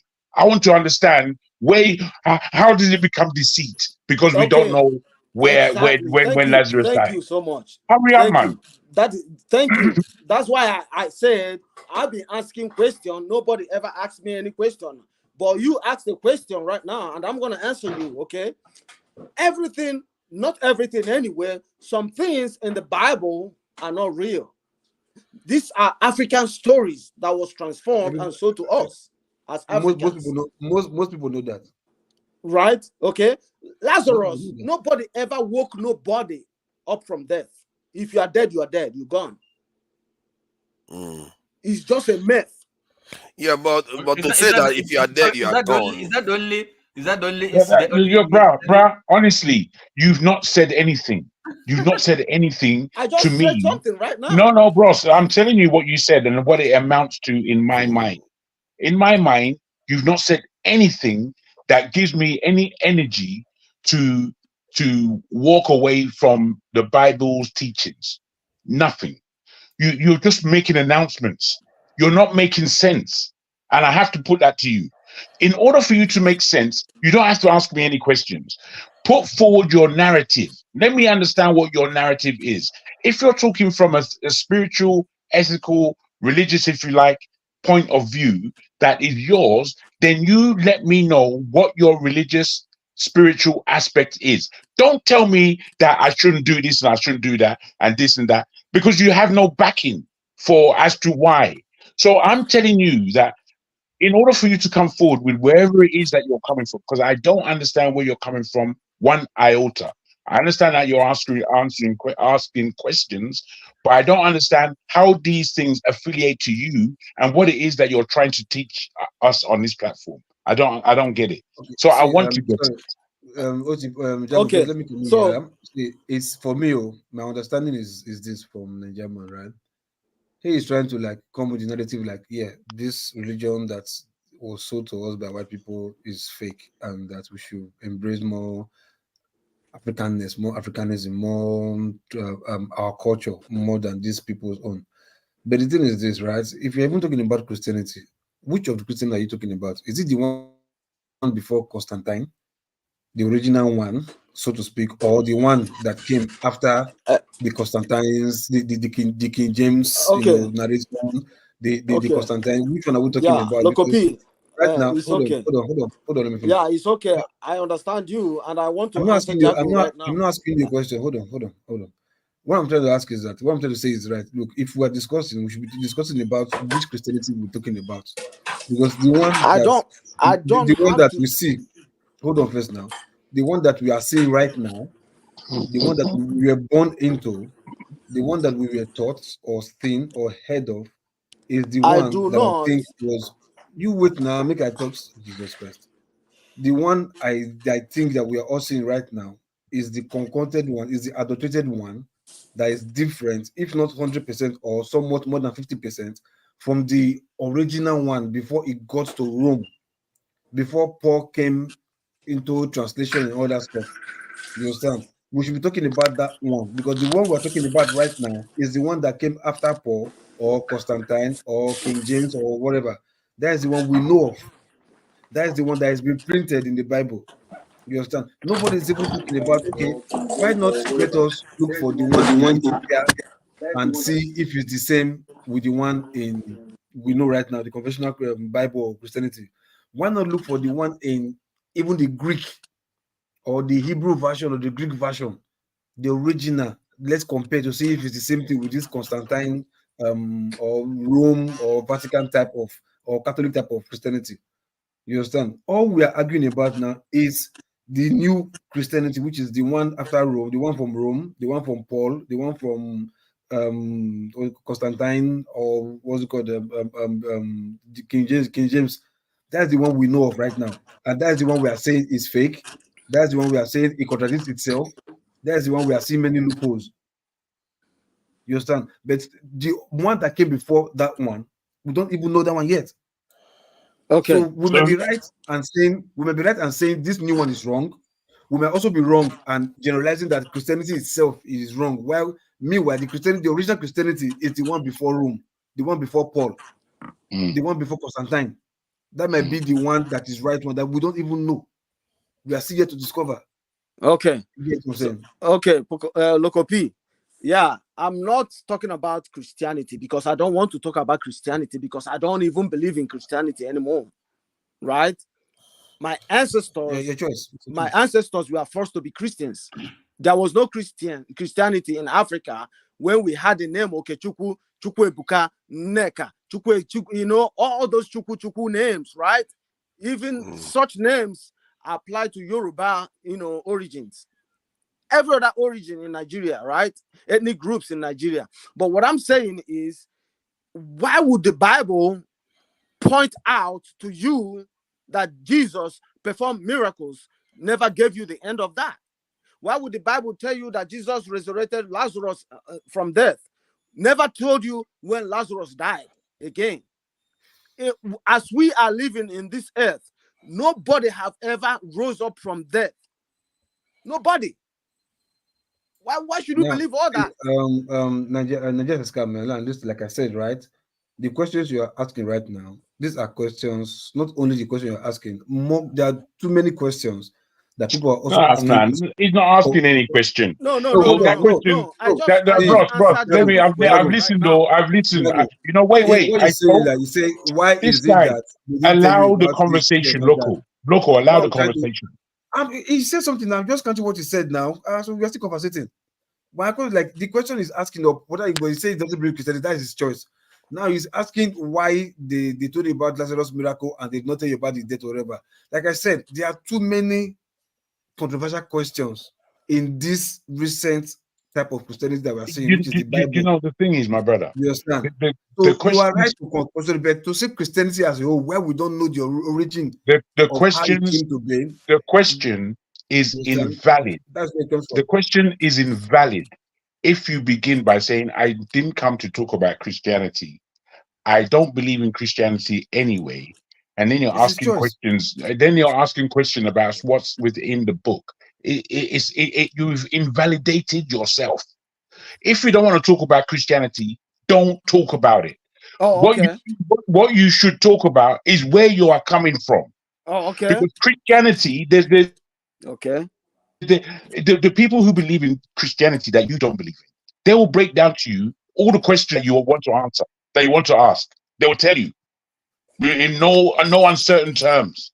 They will give it to you, and you'll find it difficult for somebody who's properly noused, properly versed in the Bible, the faith of Christianity, and what they believe. Somebody who's properly versed, they will tear you apart with what you're coming with, because you haven't come with any one solid anything as to where you are coming from and what you believe. All you're coming with as a belief is how to castigate Christianity. No. That's not belief. Is that your belief? We should just go about castigating Christianity? No. Bullshit. No, you're getting me wrong. It's good enough for the doctor. I just told you something. I said, if you I'm not getting you wrong. I'm breaking down what you said. I said, no, you did not. I said, I was a chief drummer in my church. I was born a Christian, baptized in the church, right? I heard all of that. But, okay, you are no longer a Christian. What I'm saying is this. Hold on. What I'm saying is this. I began to understand that Christianity is a weapon for slavery. Okay, my ancestors were not Christians by choice, but they were Christians by force. So Nigeria is a scam. So you're saying, forget about your ancestors, okay? And I should not. Why should I forget about them? Why should I forget about them? Listen to me. You see, no. Without my ancestors, me and you will not be here. Let me give you the reason. Let me give you the reason. Okay, if you believe in this principle, but by their fruits you shall know them, right? I'm quoting the Bible anyway. So in other words, it's not where something is coming from that really counts, but the effects, the fruit. Okay.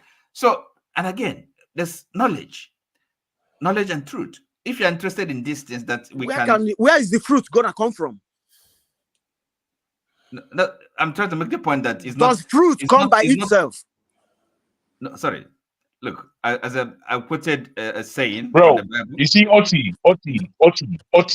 Yes. The way you're arguing this, you're just going to allow him to attack you. There's no point I'm in not him attacking attacking nobody. you. Wait, my friend.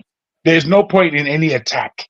It's just to understand where a man is coming from. Why you're trying to break down what you're defending? What do you have to defend? You don't have anything to defend. I think some of the questions he's asking is like when he asks where did the fruit come from? Oti sometimes when he talks, he makes statement about like an example like the fruits when because he's making a statement a kind of about objective when somebody is describing a process. You see, you can't just jump to objective, then you miss the process. That is what he's coming from. That's why I say, where does the fruit come from? Say that, yeah, because he said I should forget about my ancestors. I can't forget about my ancestors. Listen, Without my ancestors, I Nigeria will not be is here. I've been listening all day. The point Let me address you. Let me address you. Can I just... First of all, please, Oti, please. I've been listening and I need to come in. First of all, let me take on forefathers. Forefathers, earlier you sounded like an atheist questioning the existence of the afterlife. You sounded exactly like what's his name? Go and read Mere Christianity by C.S. Lewis. Mere Christianity by C.S. Lewis. He was exactly at your state of questioning in 1941 or 1940 something. That's what I'm saying. C.S. Lewis. Mere Christian. He wrote some other very interesting group. He's a great writer. So for forefather, I'll show you. Now back to Nigeria's camp. First of all, you keep saying that your authority to castigate Christianity is based on the fact that you've been a church member. First of all, there are multiple facets of Christianity. Which one were you? Pentecostal, CMS? Which one were you? So I know how to start this conversation. Which church were you with? Alaba, even if it's from anyone, is it well grounded? No, it matters. It matters. No, hold on. Luko, please. No, the question you ask him. No, the question you ask him is it grounded in anyone, any denomination? Yeah. Then I will know how deep I go. That's why I'm asking him. Because if it belongs to the 28th century churches, the Pentecostal movement, they don't know nothing about Christianity. No, you see, Ferreira, my friend, what we need to be careful of when people are coming with their assertions is not to defend Christianity. Because there's nothing. No, wait. Not even when I say defend, I don't even mean start giving it all these portions and playing the game. Don't. The way I see this thing is if you are coming with something to say, then you should come out and say it. If you are saying it, wait. If you are saying it just for reasons of castigation, then it's useless.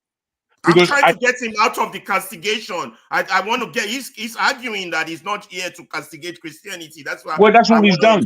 That's all he's done. Out of the castigation position. No. It's not to try and get him out. It's not to try and get him out. Wait, Jago, you're judging him. Don't do that yet. No, wait. I'm not judging him. I will eventually. Wait. Don't do that yet. I'm not judging him. What I'm doing is trying to get to the point where he tells me where he is coming from. That's not a judgment. He hasn't been able to tell you that. You've been questioning. And that's what I'm saying. That's where I am. I'm not judging him. You're right, Jagu. He has failed on that. He has failed on that. Hold on. We can't just shut him down. I think he actually said his own point is that these religions were given to us, and we are trying to dismiss our own ancestral this thing. I have, but that doesn't make it. His argument was that somebody died. His argument is this. Listen, his argument is that some events in the Bible. No. That wasn't my argument. No, that was lately. That wasn't my argument.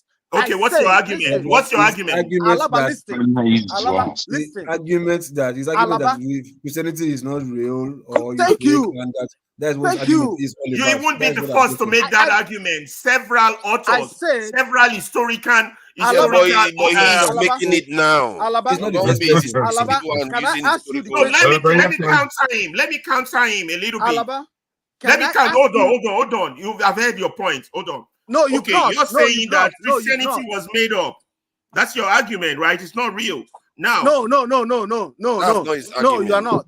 You don't understand me. Take your time. Take your time. It's a deep conversation we're having.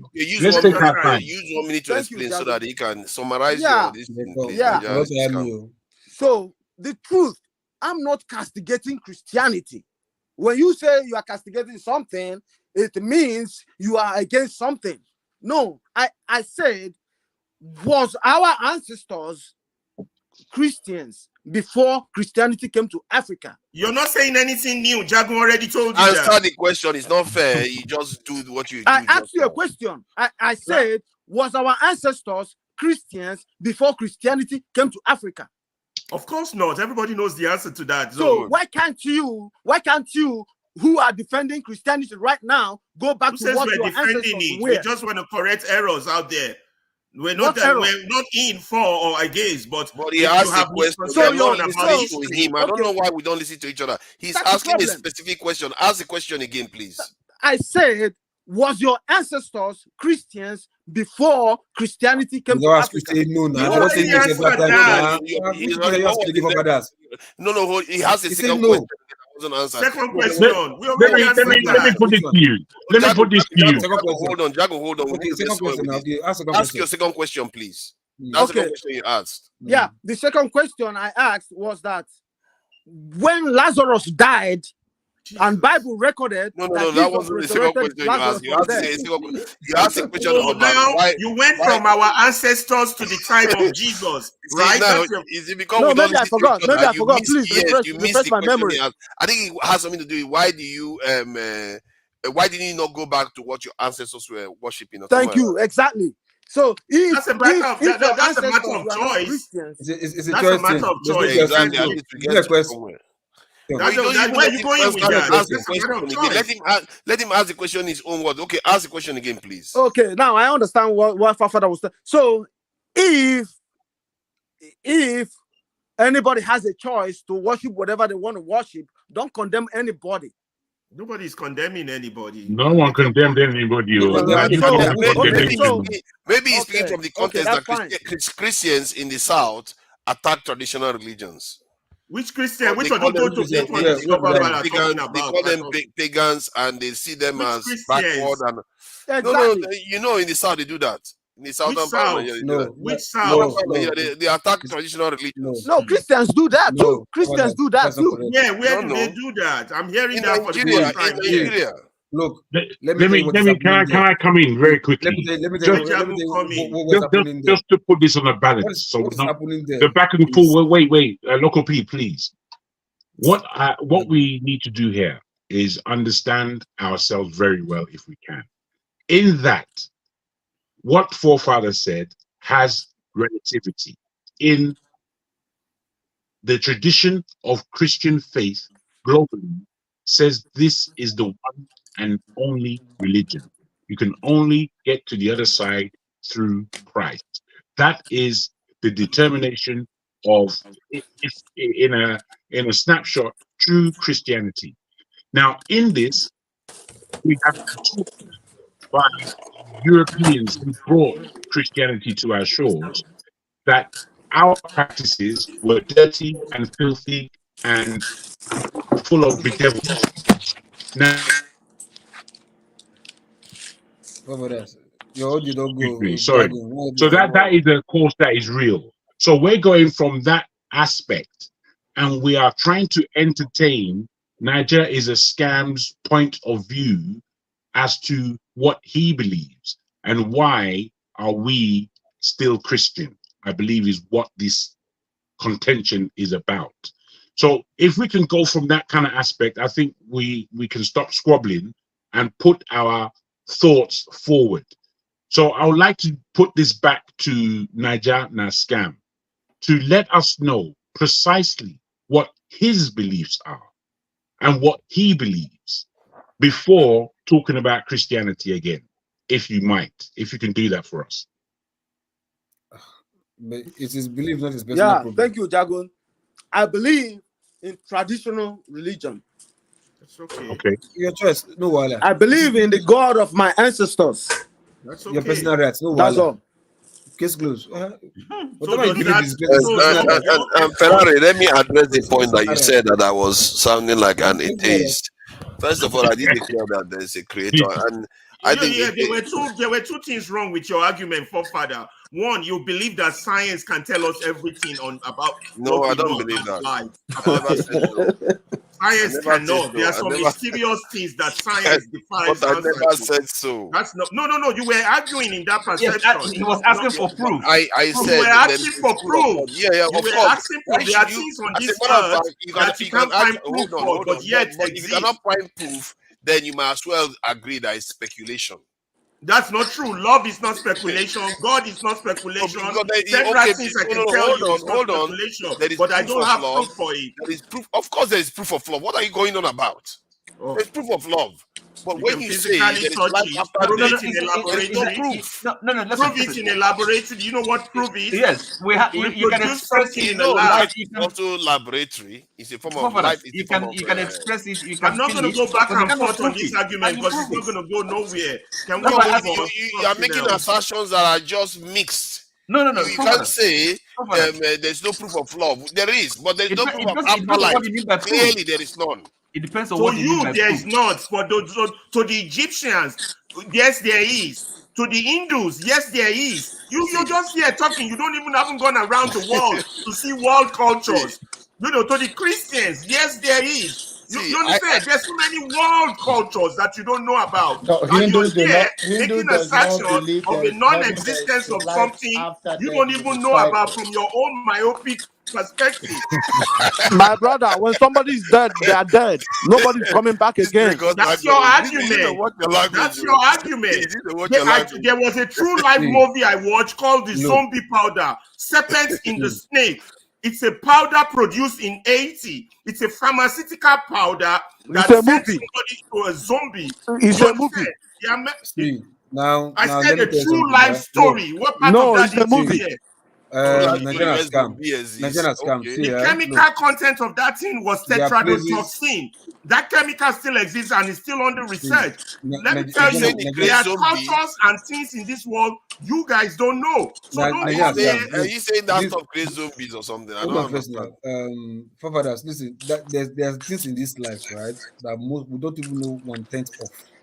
1/10 of. We just sit on our internet and look Facebook. We just feel like when you travel around the world, you see people culture that you don't even think that you can mysterious exist. stories beyond your wildest imagination. Let's not mix things up.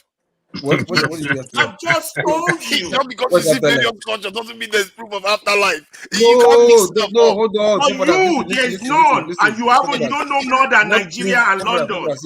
Not proof of afterlife, right? The world is way bigger. The proof that you may need for afterlife, right? Is just. Is there a mermaid? Does a mermaid exist, forefather? There's some things you just see. Does a mermaid exist? It doesn't exist. It's a mythical creation. Hold on. And there's no proof of it. So we're dinosaurs and so we're dinosaurs. We have crazy people in this life, like schizophrenics and people that see things that are not there. And if you're going by that, they don't know how to diagnose them. And they come out and tell you what they see. And some people are we can say that about people who talk about God too and the devil. 3 people are trying to speak at the same time. Come on, guys. We can say that about God or the devil too. Let's allow Loco to talk. Loco is a because there's no proof of God or the devil. Let's allow Loco to finish. I keep quiet most times so that I can say something, but you don't something. Jago just keep on interrupting me every time. Okay, so I didn't ask you to reply. Don't respond. Don't worry. No, see, in a nutshell, right? What I'm trying to say is like, see, the world is deep, right? Both in stratosphere, undersea, underworld is deep, right? It really takes one to go into different places to get facts out for we to research, see, and study and know and be knowledgeable. You understand? Like talking about the land, traveling to places, there's some culture that you don't even know exist. You understand? And if they tell you about their story, not because it's fiction, the story that the life that they are living, it will still change your psyche. Like, oh, if this is possible, the other things are possible. Then you're talking about afterlife or no afterlife or whatever, or maybe reincarnation or something like that. Those are still subjects to 100% proof, but that doesn't mean there's no 20% chances that it can happen, or 10% chance that it can happen. All these are based on your own knowledge now that you've done, like the selflessness you put in, like, no, I want to study life. Let me see what it does.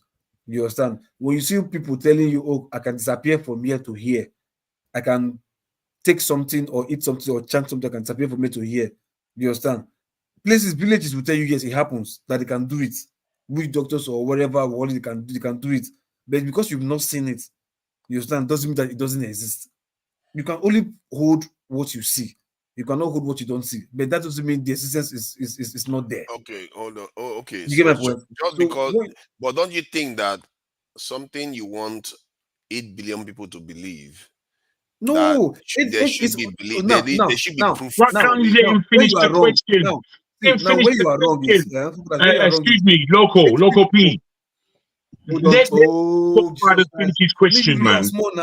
There's more than just you two here. Let Forefather finish his question so we know where he is. But I was talking and he jumped into. He asked you a question. He'll ask you something. What I'm trying to tell you is this: we should be patient for somebody to finish asking questions. I think that's the fair point. Then what about after the land is taught first? What you said about him? Your question first is this: look, it's not a must. It's not possible for 8 billion people to believe one thing. But we want it. It's very. No. You listen, local P, please just hear my question. You see, you rush a lot. You rush people. Take your time. The question that came, it didn't necessarily mean 8 billion people. He's saying that for there to be intrinsic knowledge backed with reasonable proof that something is true to one man would be true to every other man, because it's truth that we're looking for. So in order for any hocus pocus to become real, then there should be a way of explaining these things that is transaction, that is believable, that can be taken on board. Otherwise, it's just suspicion, and the whole world is full of suspicion. That is what I believe Forefather was trying to put to you. Now, I will say this to you. Take your time with this subject. Okay, now I will say this to you. Response in jargon is this: look, it is somehow impossible because the world is too big for everybody to believe one thing, except that thing is common, which is death. That death is everybody believes. Some don't even believe in death. Some tell you they transit. It's transition, not even death, and just there. Some tell you they don't believe in death, that they believe in transition. So even as common as as common as constant, death is constant. Everybody doesn't even believe in death. They will tell you no, they are transiting somewhere else. Some will tell you no, they die and they don't come back, and that's the end of you. Some will tell you no, it's not the end of you. Some will tell you there's afterlife. So as but you know that there are some things that everybody don't even believe it.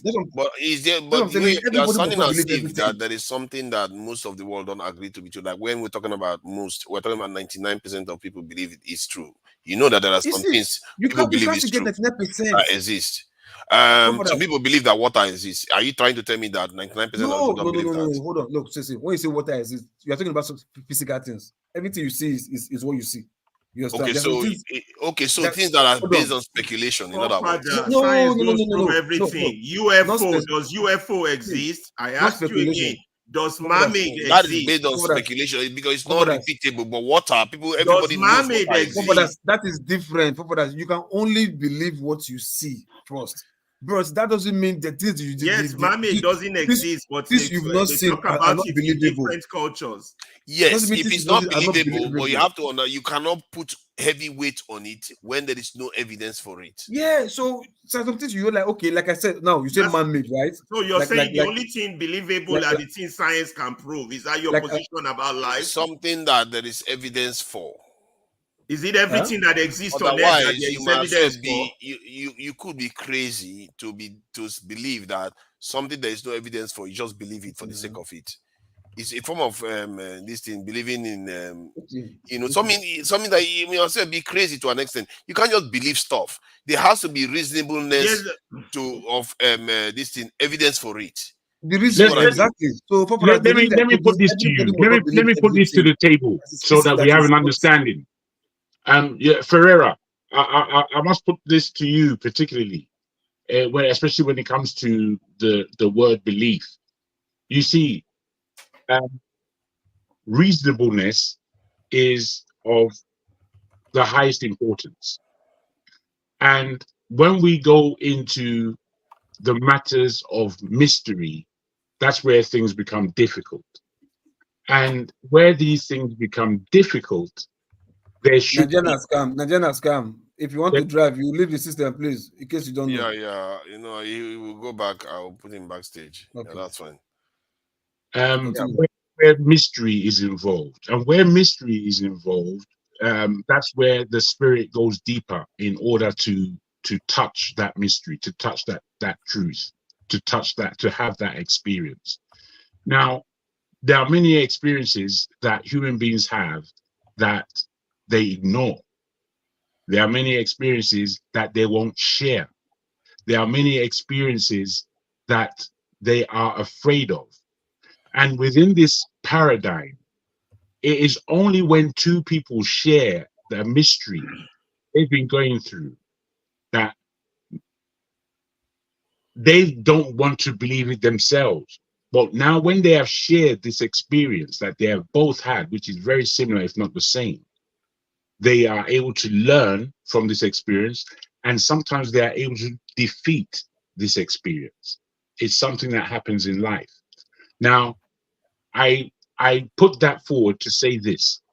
As an adolescent, between the ages of 16 and 19, let's say, I used to have this experience, a spiritual experience. And I said, what the hell's this? Until I exposed it, it was only then that I knew how to tackle this experience. Now, the experience was of me sleeping and noticing a spirit covering me and holding me down. I could not move, even though my full consciousness was there. Could not move an inch. And I had this experience for many, many times. And until I called his name, when I used to call his name, that spirit used to go. Until I actually saw the spirit physically. I saw what it looked like. Mm-hmm. Now, it was only when I discussed this experience. Mm-hmm. It was only when I discussed this experience with a friend who was going through the same thing that he now, because he wouldn't say it out of his mouth. Well, me, I would say anything.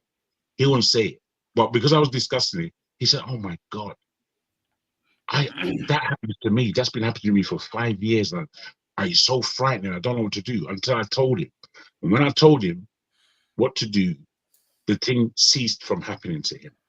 Now, this is all happening in the world of invisibility. So in sharing what I'm saying, it's not everybody that might have gone through that. So they may look at me as some kind of sparkle. Exactly. But that person, can it be proved in an experimental lab? No. That person, doesn't exist. Let me land. Can be proven. Ferrari. No, see, what Jago say happens to me too. I have a skill of doing that. If he holds me, I just move my toe. Or just move my toe and it's gone. I don't even say anything. I just move my toe. Just move my toe.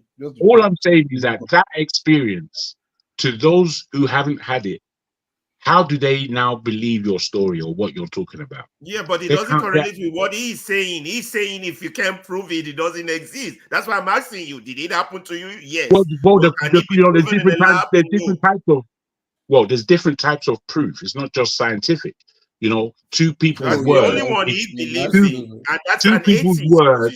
No, let's not throw stones. Two people's word is seen as proof in a court of law. Exactly. So these are different forms. Which is why I agree that there exists God. Why? Because I have not seen him physically. I can't hold him, but men of authority that I believe, men who I trust, you understand, have told me he does. So that's shared experience. That's what forefather is against. Oh, if the white man don't put it in a scientific journal, it doesn't exist. Then he doesn't know much about life. I think some of the stuff that was described, I think there is an experience that people have. I think it's called a form of sleep paralysis. Yeah, that's right. That's what they call it now. That is what doctors will call it, sleep paralysis. Yeah, Sam. But the only thing where my own is different is I'm always asleep. But this one that Jagu says is awake, and even Black to say their eye open. My eye not open. I sleep at the sleep. Where they happen. So when I eye open, and I witchcraft the press for that. I think people let's allow Jonaba if you want. Jonaba, you know you can join at any time if you want to say something. Yeah, please go ahead. Oh boy. You know I think what we argue sometimes is based on not tangible thing, and faith. The world we live in is a world of faith. It is through faith science also exists. Is looking to what you can use your intellectual to bring to reality. It is faith. So the Bible put it in this way, say faith is a substance of things hoped for, evidence of things not yet seen, that you can actually make it seeable is still science, which means like that you imagine something and how to make it a reality is still a force. So if faith also can be defined as a living force that you use to capture the image of what you want to see in reality. So when we and like the guy Nigeria's camp, I completely believe completely respect his view, and I have no problem with him whatsoever. But whatever he believed that, I think what he's saying in a nutshell is my own understanding is that before Christianity or before Islam in Africa, we have our own belief system, and that you can call it whether it's pagan, whether it's a tradition, you are a traditionalist, whatever you want to call. And he is saying, okay, if we want to become authentic, let us go back to that. And some people say, okay, the world is in constant move. I have found something more important. I also find that in this belief system of whether you call it of any image, we are all losing aside that all of this is is a humanity looking for something bigger than themselves. And they like I always tell my children, is that life will become so boring when you don't believe or have to cry out to something bigger than yourself. You have to look up to something in order for you in your lonely life, when you are in trouble or whatever, when you are looking for something, you must believe in something bigger than yourself. So whatever that can be in your life, whether you call him God, whether you call him in your language, whatever it is, it will help to relieve you. It's just like me coming to one of you to share my issue with you. It's not necessary that you are bigger than me or another human being is bigger than each other, but at least it gives me the opportunity to vent, to at least express myself or share my experience with you. And you may have the same experience, and you can tell me, okay, I've experienced this before. This is the way out. This is the way out. What you are telling me, I'm also struggling with it. In short sharing, we all build ourselves. What was a problem in Africa till today? We don't know how to have our history preserved. We don't have that unanimous of voice to believe in something that we can call our own thing, apart from the Ethiopia early Orthodox. So in the other side of it today, heard you guys talking about Christian in the other part of Nigerians going to home of the pagan, burning down their gods.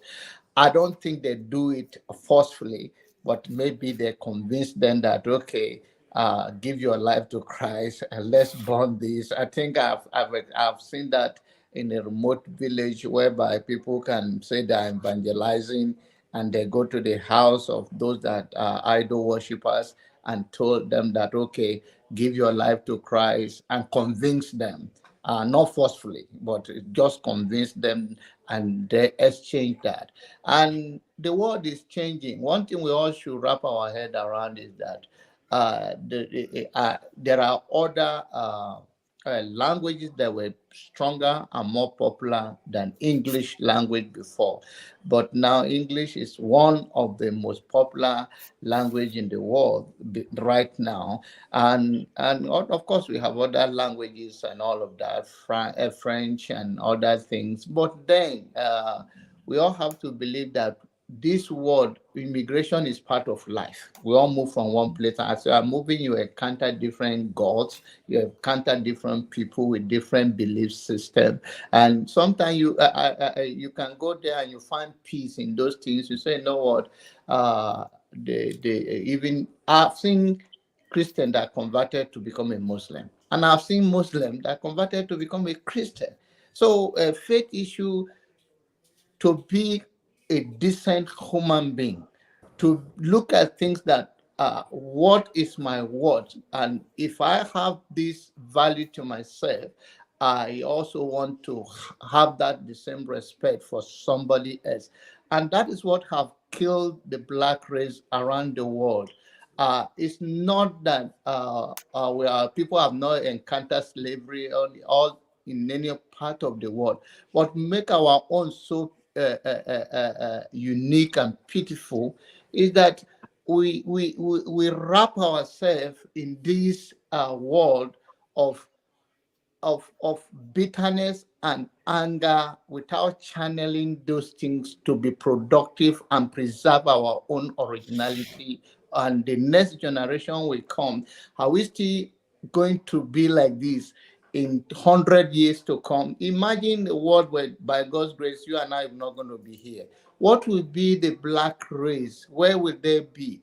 Will Africans still exist as a continent? Will Nigeria still exist as a country? Or will be invaded or otherwise be colonized? Because the people are not ready to live anything. If it's not your way, it's no way. No, when you use my all the time, you will fail. When you use we and us, there is tendency we succeed.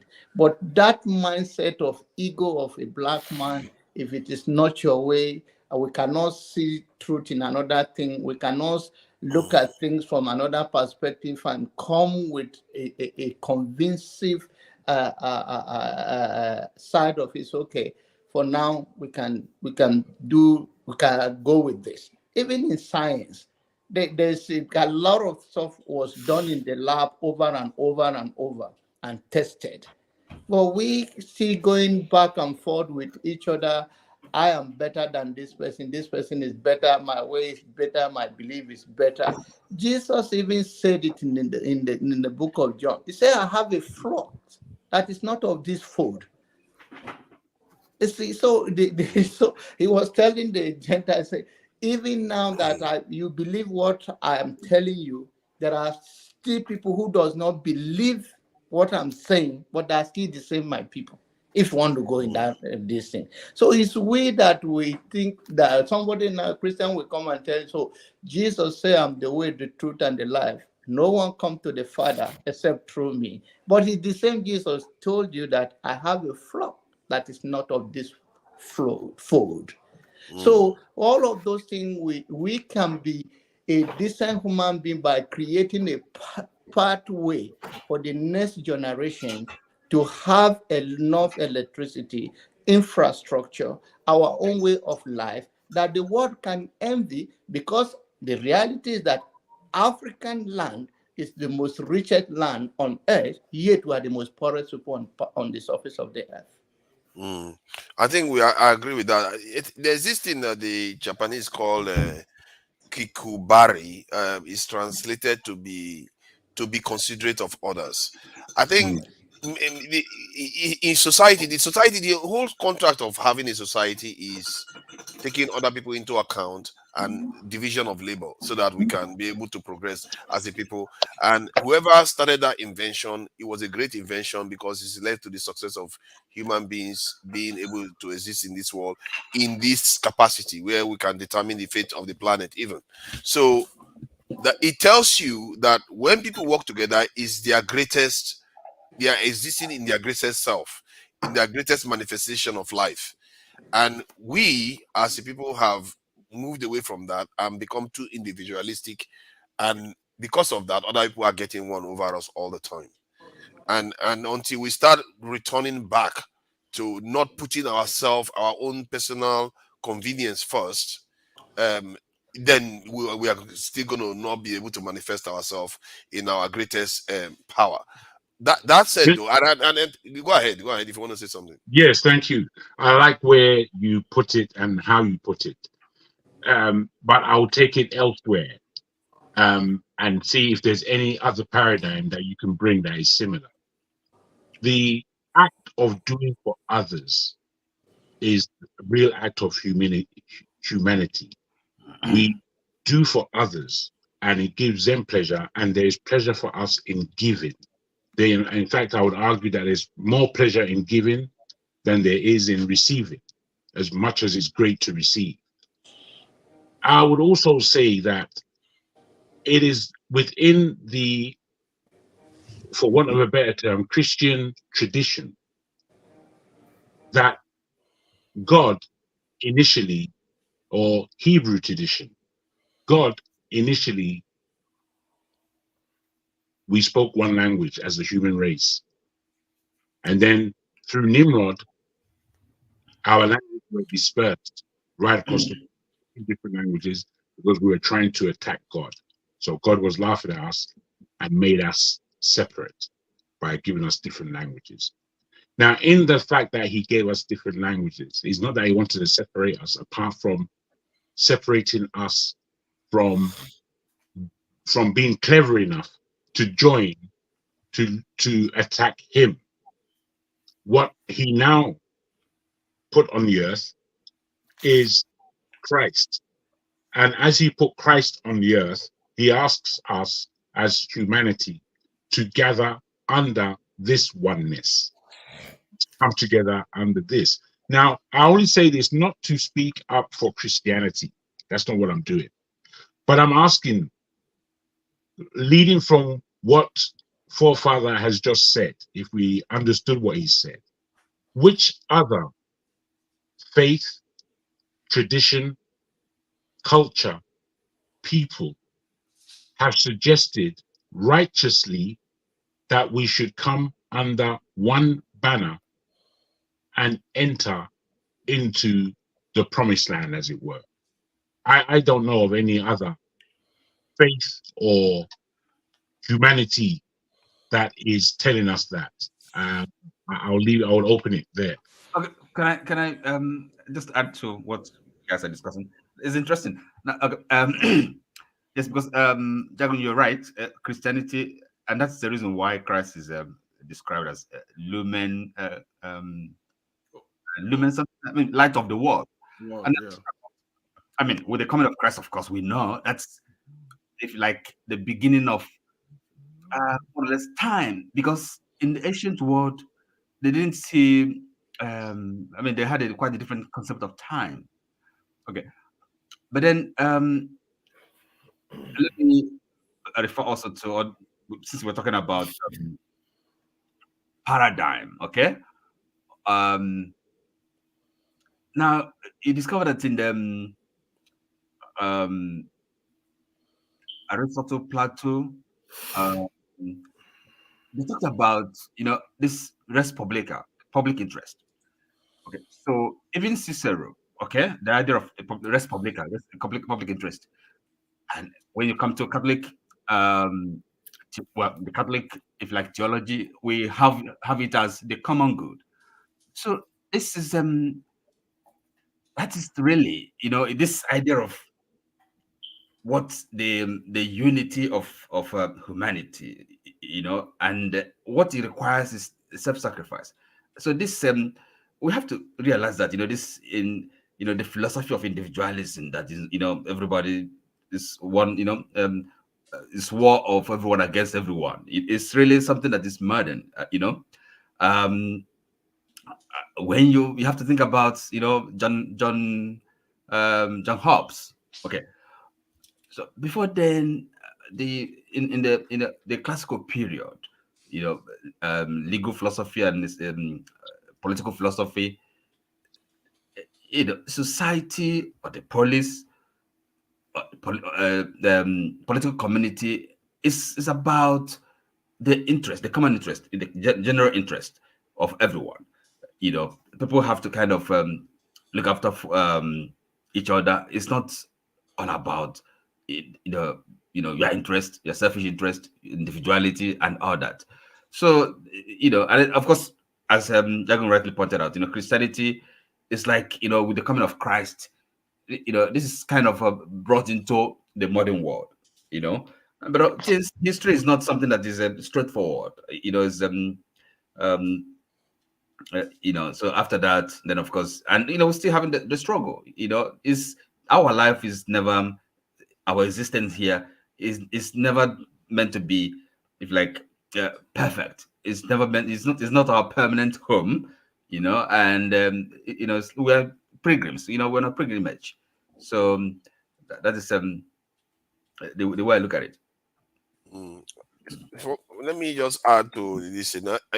I feel like from the point of view of the way we observe reality is affecting everything else, and maybe that is why the point this in John Abba raised about the way we are individualistic and want to do our own thing, being ourselves. If when it comes to individualism, Nigerians are some of the most individualistic human beings, especially amongst themselves. It's like that thing about my mine is better than my neighbor, or something like that we do. We are so insular in our way, and it has done us some serious damage. And I think in the past we used to have a bit more cohesion the way we behave, because if you even till today, if you hear some Benin people or Edo people talk about the way they talk about their rulers, like if the king says anything, they're like one with the king or the Oba. That's how they approach it. And if you look at even some part of the north, you can still, even if it's mostly from the Islamic traditions, they tend to come together when that happens. But it's relatively, those institutions that used to have that power before have been weakened, and the institutions that replace them are the ones that colonial mentality leaders are practicing, and they don't seem to care about galvanizing us as a group of people. If anything, they want to encourage us to be apart and not come together. In other words, not reach our full potential. And that aspect of it is something I take away from the conversation. And there's this other aspect in terms of traditional religions not necessarily being this thing less immoral in some of their practices than the so-called shiny religions of the West that has emerged. Because if you look at it, they too have been they have been custodians of some of the greatest atrocities in this world. And sometimes when we talk about traditional religions, we talk about them as if it's some kind of backward and bad and immoral thing. But in reality, is it? Is it? Have they committed some of the gravest sins? It's not true. And so that's one I picked out of it. And the idea of which other one? Christianity was brought to us by foreigners. I think that's a conclusion, and it took KJ turned into a controversial question when it's obvious that even the Ethiopians got it from the Greeks. So it's clear that some of those stuff came. It doesn't mean they invented religion. Some of the earliest religion, I really think some people we should practice it. We should study some of the earliest religions. The oldest form of it, from what I don't know what they are called, these people that study these things, they said is the Australian Aboriginals. They still have some of the oldest form of that religion, and from what they discovered. And it's almost science fiction. The way it describes it is almost the way physicists are beginning to come to realize the nature of things. That their religion believes that we emerge from nothing. That is crazy stuff. And but it didn't say that there's no God. It still said that that's kind of that nothing. It kind of is God. And some physicists believe that there is it's true, because if you've done maths, you know that there's negative and positive numbers. And if you've done physics, you know that there's negative and positive charge. And some of the physicists believe that if you have a force that is negative and positive and emerge into existence, it can create what we have now. It can come from nothing, it can have all this stuff, and it can go back to nothing again. And nothing doesn't necessarily, it's not the way we think about it. It's a very, very strange concept, because there's no time. It doesn't exist. Though it will look like things always existed. Every time existence pops into this thing comes into life. It's weird. This thing, I think, is something people need to look into. Let me see if there's anything else that I can pick up. I think that's just about it. Okay, the fear of death and whether there is proof of afterlife. I think we have that conversation. The fear of death and the proof of afterlife. I think the fear of death is the denial of the good things that come from living. There are good things that come from living, and people fear to go into somewhere that will deny them of all that. And this is partly why when somebody feel the same way about that compared to somebody when the person is young, because we feel that that person has lost out on all the good experience that they could have had in life. But the Christian faith, the way they pursue death, I feel like, and not the don't I don't know, I don't want to make it sound as if I'm picking on them. The idea, the way they pursue it, I feel like to an extent they are belittling the importance of the life that we have now, the world that we actually have proof of. And I also think that we as people, we also devalue what we as human beings represent, and how miraculous and how do I put it, how infinitely complicated the entire thing is. We tend to devalue it to an extent. I believe this world we are living in to an extent is, even if it's all that exists, it's a crazy miracle. It's a crazy stuff that is just as magnificent, and as however you describe the afterlife to be, is just as that. And I think we should be worrying about fixing the one we know of, than worrying too much about the one you don't know of. It's like, why would you do that? It's crazy stuff. You can't. It's extremely reckless. If you have this that is so complicated, so miraculous, and you believe in something else that you don't have any proof of, you are cheapening something so great already. And by doing that, I don't know whether you are heading in the right direction at all. And I think that maybe somewhere between that, we need to start thinking more about these things. And this is why I like what Nigeria's is a scam. Man, that name is weird. But Nigeria is a scam. What he did, he was just asking correct questions that are it's forcing me to go back to some of all these things, all this weird stuff that I went and read about and stuff like that. So it's a doing event for me. It forced me to start talking about it. And I think we should be doing more of it as a people. And I really regret that we don't have a lot of philosophers in Nigeria. All we have is Wole Soyinka, and comes and makes statements. We don't have philosophers that question all these things. We really need it so that it can go back. It will enrich our tradition, it will enrich our culture, and it will expand our horizon. Because so far the horizon will have be limited. I'm sorry, I think I'm done now with my rambling. I think that's fair. I think that's fair. I said, what I would like to see, and I dream of from time to time, and I actually want to actualize it in some way. It will be the most difficult thing in the world. I want the whole of Nigeria to have a discussion on religion, on faith, on spirituality. And I want that the Christian, the Muslim, the Islamic, the traditionalist, the non-believer, that him with a different aspect, experts, people who really know their stuff, to come and have a full conversation, public conversation in Nigeria that They allows. can never have a rational discussion. Wait. I hear you. They would not be rational. Wait, bros. I would like to see it happen where it affects friends, families, everybody, to the point that this kind of discussion would be seen that all the questions are not going to be answered, but they're going to be asked. And we are going to allow the freedom of speech to ask real, serious questions and come to a point where even the Babalawo is given the respect that they deserve. And I think that Of would course. assist in people like Najana Scam, and those who really have a secondary position on the question of belief, to feel part of the family. I think it would do us a great service. And I think for the large religions of Islam and Christianity, Catholicism, maybe this is a way of taking back power into Africa and away from the Christian Islamic point of view where Africa is concerned. And I personally think that would be a great thing if it was ever supposed to be allowed. Thank you. Who is next? Yeah, Janab, I want to say something. Yeah, I think we are not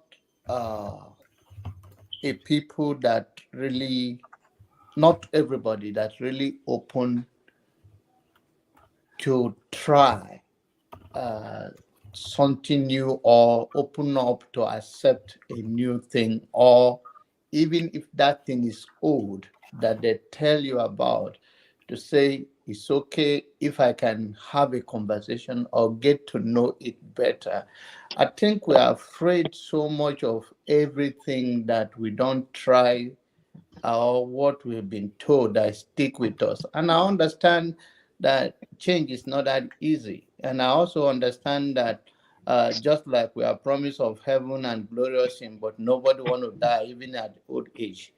So I think is and if we find out the percentage of black people who believe in that are much, you see, the most thing you should be afraid of in life is not death. Death is the experience sometimes that people don't want to go through so much of pain, just the experience. But death is inevitable, and you don't attach success to age.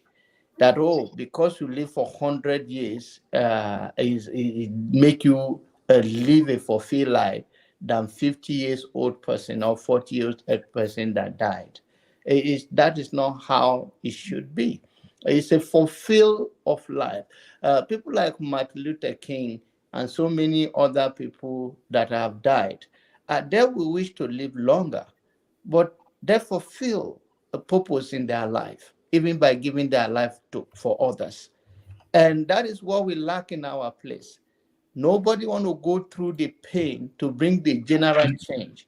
And if we continue to live on that edge, between that fence, we will never get to a collective promised land. Because when somebody knows that you have determined, even the Bible said that to live is Christ and to die is gain. That is what Paul said. To die is what? To live is Christ, to die is gain. Gain, like you gain something, like you gain. Yeah, that's interesting. Yes.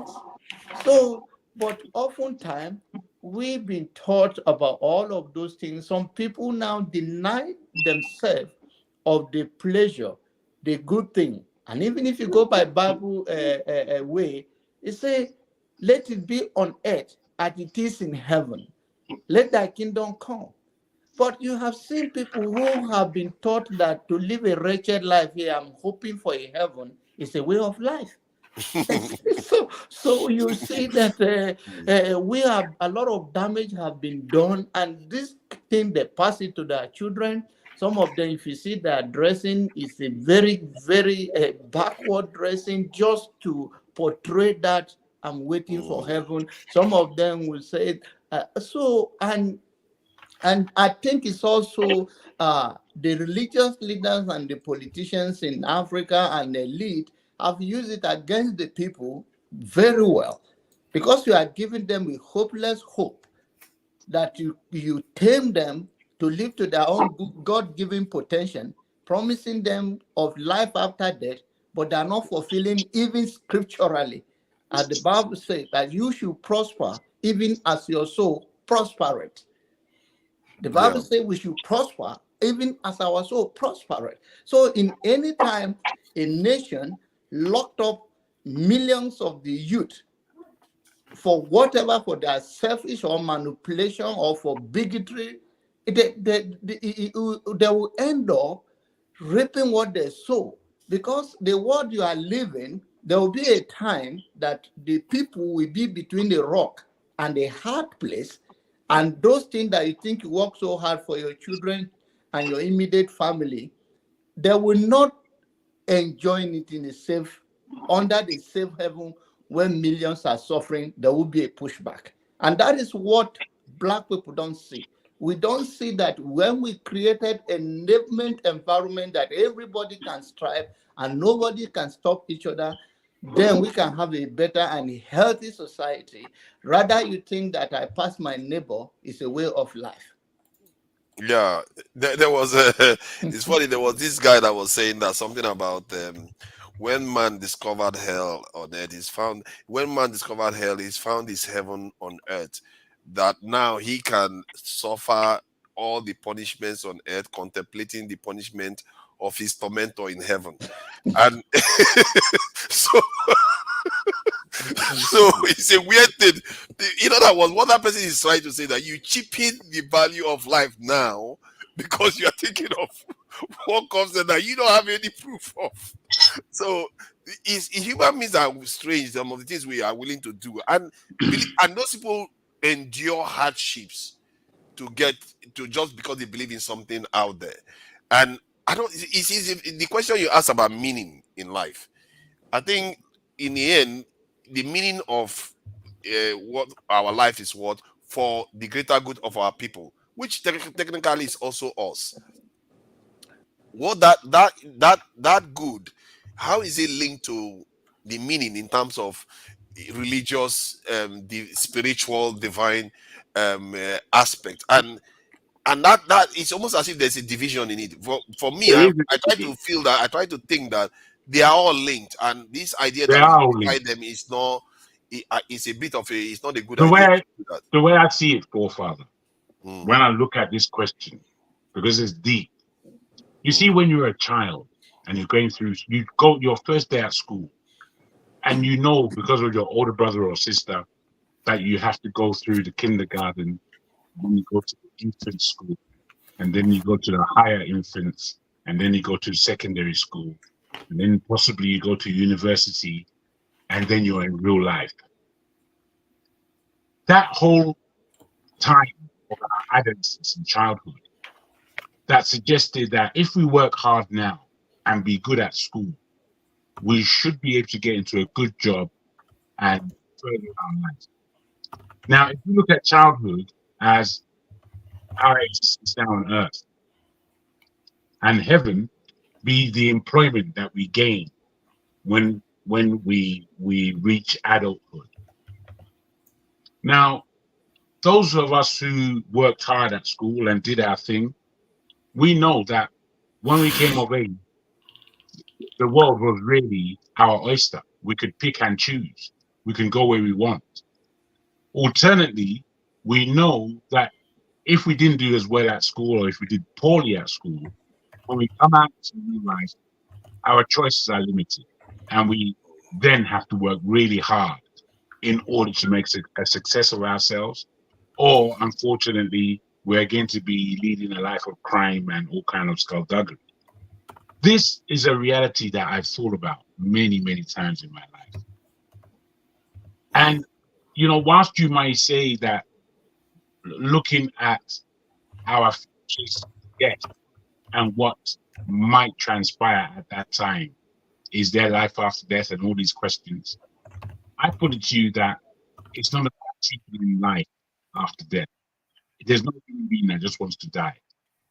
Death is not necessarily prescribed to us if we believe in the Bible and we believe in those who are living for 500 years and such. Now, given this paradigm of school and entering into the world, as it were, is the way I see life and death. There are these differences, yet they are connected.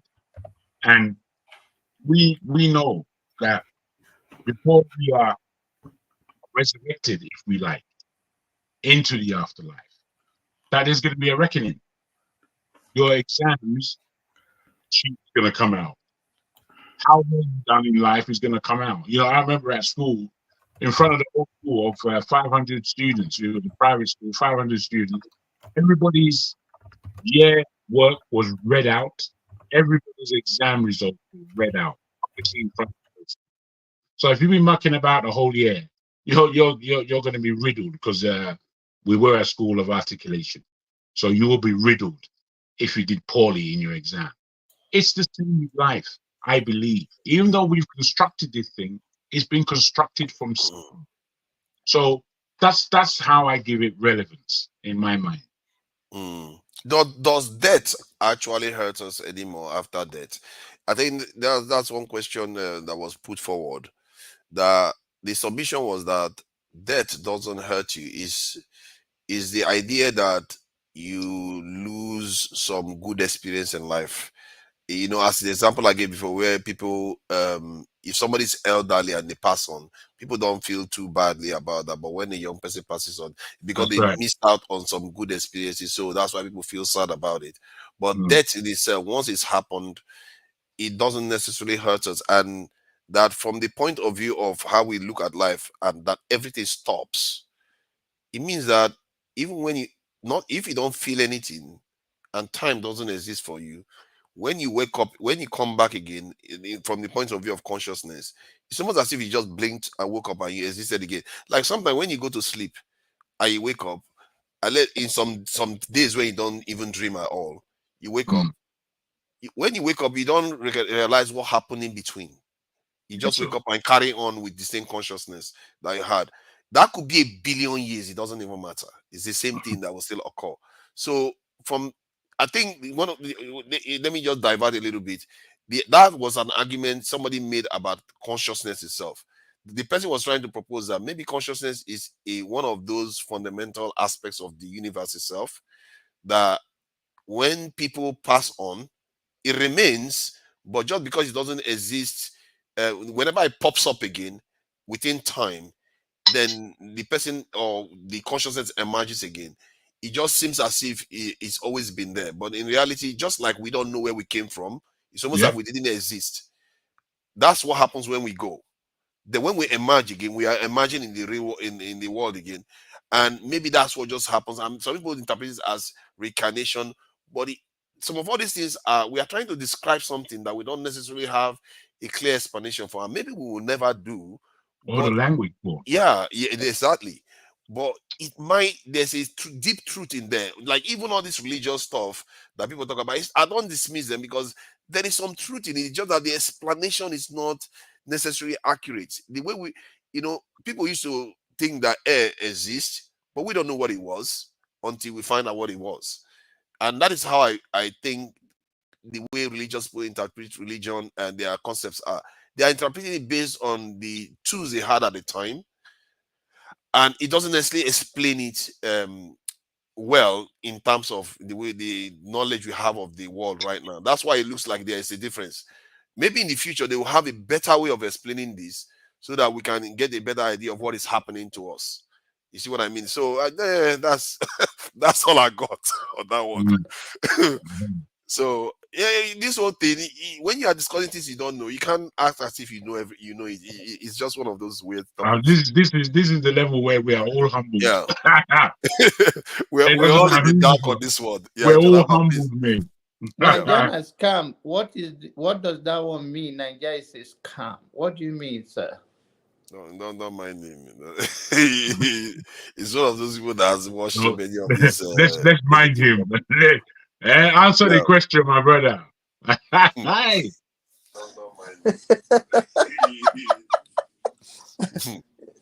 Yeah, Sir John Abba.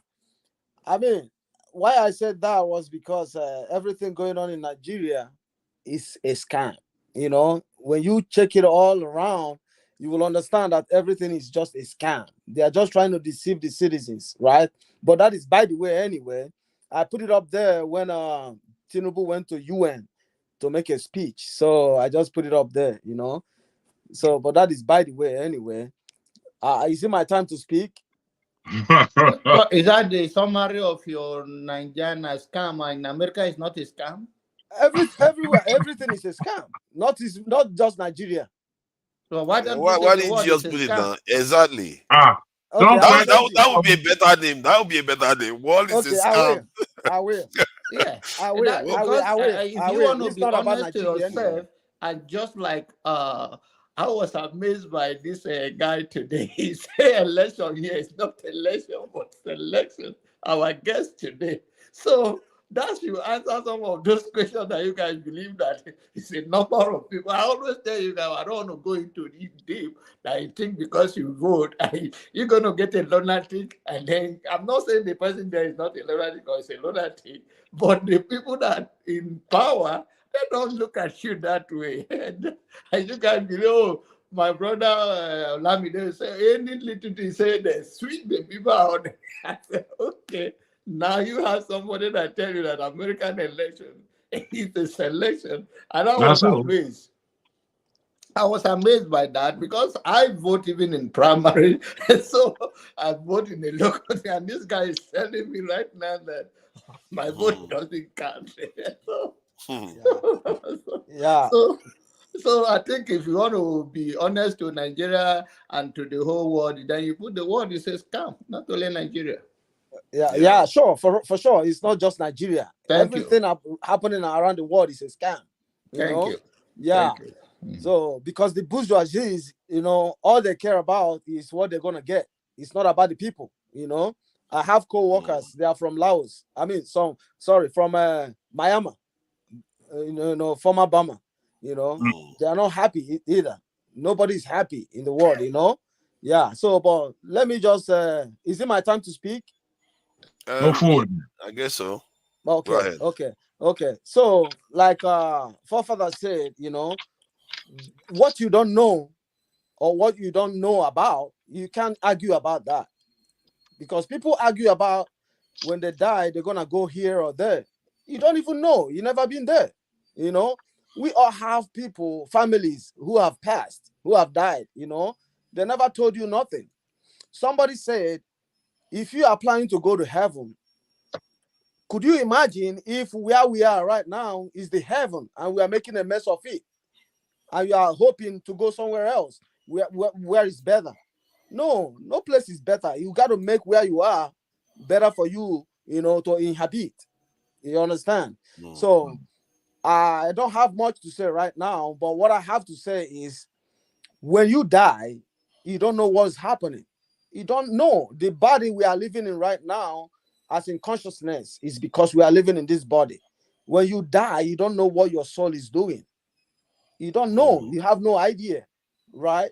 So that is all I believe in. I just believe that my consciousness is between me and my God. I pray to God whenever I close my eyes in death. Whatever that happens, it's not my business because I can't even have control over it. Like right now, I can decide to go to the bathroom. I can decide to go out, drive out, do whatever I want to do, But when I sleep in death, I can't do all that. I can't decide. You can't even decide.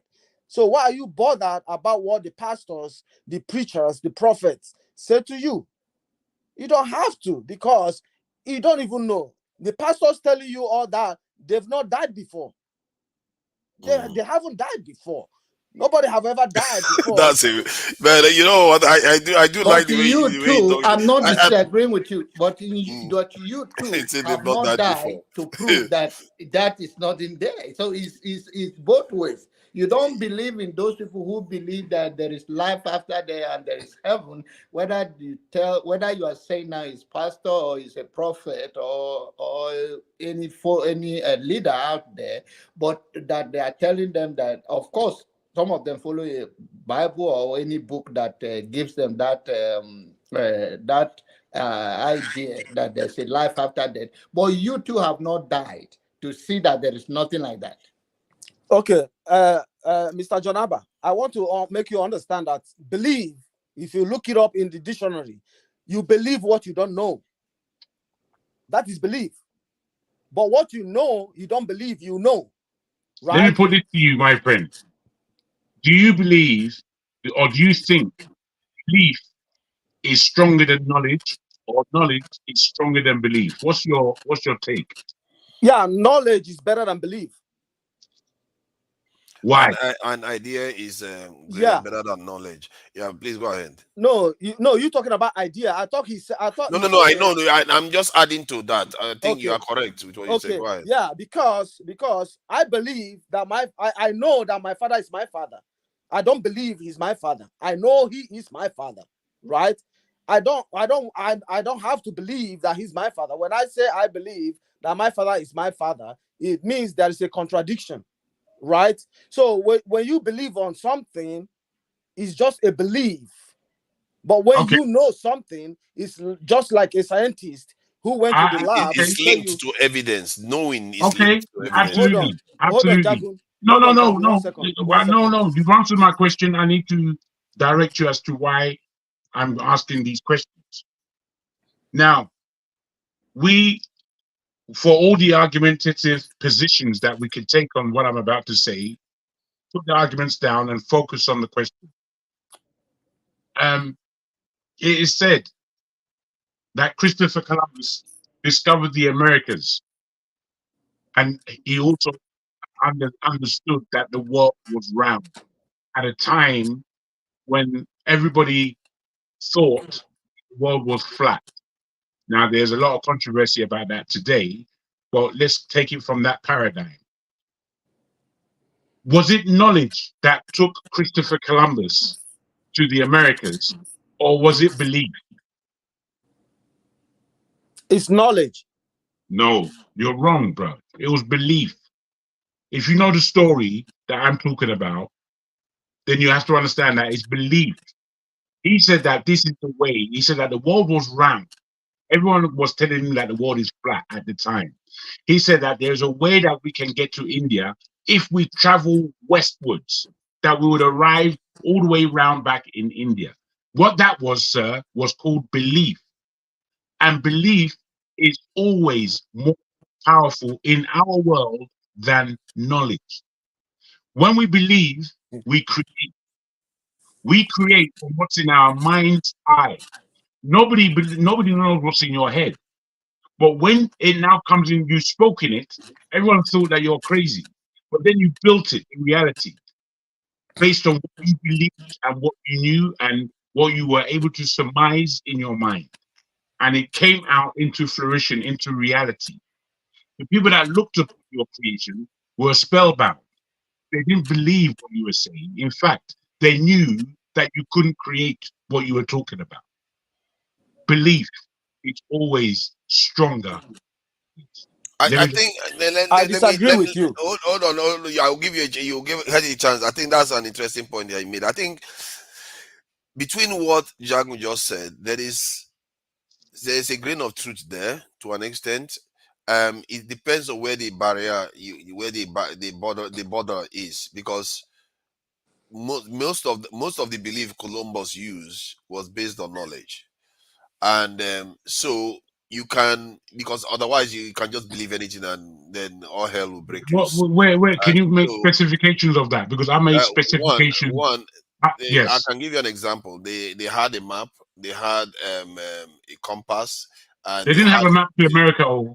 They didn't have a map to America. They had a vague idea. They did draw something of a vague idea of where the location is, and they also had science backing the idea that the world was round. That when that horizon that disappears into nowhereness is not actually disappearing; it's actually round. So that belief came from knowledge, and it's true. The why I'm agreeing with you to an extent is when you have knowledge, to increase knowledge, you have to use the current knowledge you have and make a kind of postulations, hypothesis, which is a belief, a Absolutely. kind of belief, Absolutely. to implement them and move forward. You see what I Absolutely. mean? So Yes, sir. that is, they are all linked to that extent. But that said, in terms of function in reality, in the real world, if you want to function, it's often based on knowledge. Otherwise, you can't use belief to go and heal somebody at the hospital. You could just kill people. Yeah. Can I continue? Yes, please. Okay, so Jagun, like what you said about Columbus, do you know? Are you aware of how Columbus, deceived the West Indies? That's why I said I don't want to get into Columbus' story, but I'm very aware. Oh, I'm very okay. So aware that's that I just want to there were point those out. who went to the Americas way before Columbus. I'm Okay, very. That's not. I'm just wanting to underline belief in my life as a business person. I may be boring now because I've mentioned this many times. I have seen things that come from my mind and they come into fruition. Now, when I mentioned these ideas and these postulations, there was a lot of negative feedback. I got, that can't happen. That's impossible. Black people won't do this, that's that. A lot of things that came to me that told me not to do it. However, because I had belief in what I was doing, I persisted. And in persisting, the thing came to be. And when the thing came to be, it was then functional. Now, when you're talking about a creative mind, if we know that God is the father of creation and he has put his children on earth who are also creators, then we have to understand what belief really means. Because I think we use all these modern terms to speak about depths that we don't know how deep it goes. We use these words because we're speaking English. We feel that they don't have depth, these words that we use, but they have depth. And belief is a word full of depth. And you can dismiss it at your own peril, just to make a silly little point. I'm saying that the word belief is stronger than the word knowledge in all aspects, as far as human beings are concerned. As far as human beings are concerned. I think when you say in all aspects, I think that's where you push your way. Right. I think both sides are they have different functions. You see what I mean? They have different functions. They are not the same things. I think what in another word, what Jagon was trying to say is the power of creation embedded in the mankind, that through imagination you can bring some certainty into a reality. That's by believing that you can do it. In another word, is that it's also courage. It's also courage that this is possible. So I think I can put that in a different category from. But which one comes first? I think from, if you look at it, imagination comes first before belief. I think the one that the word is scam. The word is a scam. That I would believe that than Nigeria alone, because the word is a scam. So it's not only Nigeria. So you cannot just have a bad image. No, Abba. When we say the world, I don't like that, because the world is not doing as bad as we are. I think we should. Then you don't. You want to stay by? You want to stay by? Stay by? What do you mean? Yeah, you said that the world is not doing the way. So you think we are the worst people on earth in terms of? I'm not saying we are the worst on earth, but our actions is producing a terrible result. And what do you want to get? You see, we lighten. Listen, Abba. When you want to get a good result, do you dwell in the past or in the negative to produce anything progressive? So you criticize the negative. If you want to get a good result, you criticize the negative. Now, I think you minimize the danger. Listen, from a very narrow perspective and a demeaning of your own entire world, that maybe what you are suffering is somebody imposed it upon you, but you just believe that, okay, this person have a better life than I do, and then for me, you just made a long speech that has no bearing on my objection to your use of, say, comparing Nigeria to the world. You just made a long speech that we've gone elsewhere now. Yeah. Well, I just wanted to say, let me just say this. It's very disheartening that we have this negative image It's about not negative. For instance, I wouldn't look. Okay, let's disagree on to agree. I believe Nigeria is a shithole. US is not a shithole. So when you say the world you is a can put it in a scam, different perspective. It's yeah, not you a can put it shithole in. You can because sugarcoat it all you want. regardless of the evil, they have provided opportunity for people to strive, but doesn't mean in the magnitude of evil, Nigeria is somehow bigger than America. Yes, it is. Okay, let me continue. America just supervised. America just oversaw. Nigeria have not gone to a war. America just Nigeria have not oversaw gone to a the war slaughter and of wipe 30,000 away. people in one country. Why would I want to compare evil when I'm more concerned about elevating my own status? I'm like, that guy killed 4 people. Listen, that guy killed 4 people. I only slap 1 person. I don't know. I'm trying to make me. I don't. Is that not relevant? It's proportional. Is that not relevant? So the proportionality minimizes my action and wouldn't make me correct myself. No, it doesn't minimize. It does not minimize. As long as the whole world does it, and you rise up above the press the same time. No, the argument is this. Everybody does it, so why should I fix myself? You can do it, but I'm trying to say Nigeria is not listen, the war. Listen, that guy can I continue? Please. That guy is a rapist, and I just forced myself on a woman. So because the guy is a rapist, that just makes it right for me. You have this but the way Hitler of is worse than that rapist. You agree to that you make it look otherwise. Can I finish? We're not comparing racist to Hitler.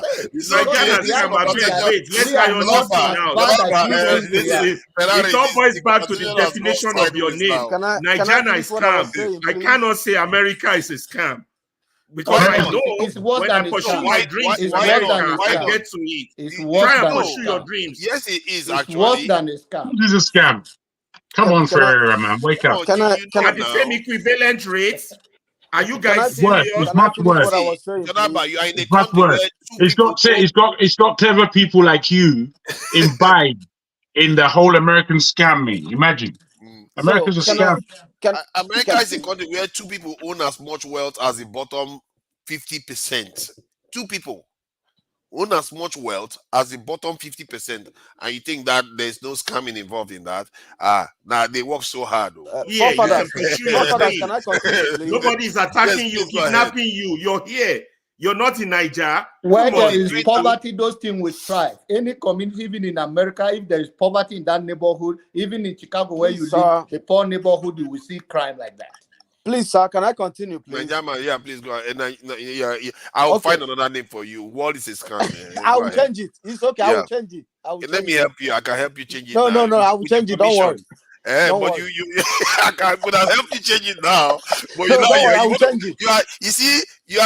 you have just told an untruth. You will say you will change it. I said, let me help you. Say no. But in other words, you never meant to change it.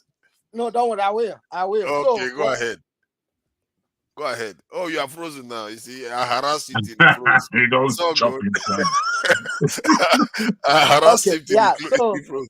Yeah, go ahead. Okay. So I was telling Jagun about belief and knowledge, right? When Columbus came to United States, this geographical location, it wasn't United States as a then, Yes. He met the, Red Indies, right? So he told them that if they don't give him what he need, like food and everything, that he's gonna turn off the moon because he has the knowledge that eclipse is coming. That is knowledge, right? So that is knowledge, right? The Red Indies right here, they did not know because they had no knowledge, but they believed in God and every other thing they were doing, But because Columbus knew about eclipse, that is knowledge, they didn't want to tell it. They didn't want to give him what he requested for. Man, please put your camera on. Hold on. Yeah. Nigeria is a scam, man. Hold on, please. See, I'm getting, I'm impressed by Nigerians sometimes because Nigeria is a scam is a guy that when he comes here, he thinks he's one of those people that just come and talk crazy. But this guy is he's a bit clever because the point he made just now is very quite valid. You see, Yes, he but actually made a cogent it's only point valid. It's only based valid on to knowledge. well. No, but hold What on. he's saying is, Knowledge I wanted defeated him to belief land. there. I wanted him Knowledge, to land before I came back at him because I'm yeah. ready for him. Okay. I'm ready for him. Okay, Yes. no problem, No, Jazzy. no, but let me No make this problem. clear. Knowledge No in the problem. context he explained it actually So, defeated belief. yeah. Well, let So, me when I say what I've got to say, you're coming again. Hopefully. okay. So, okay. all right. All right. Hold on. I'm here.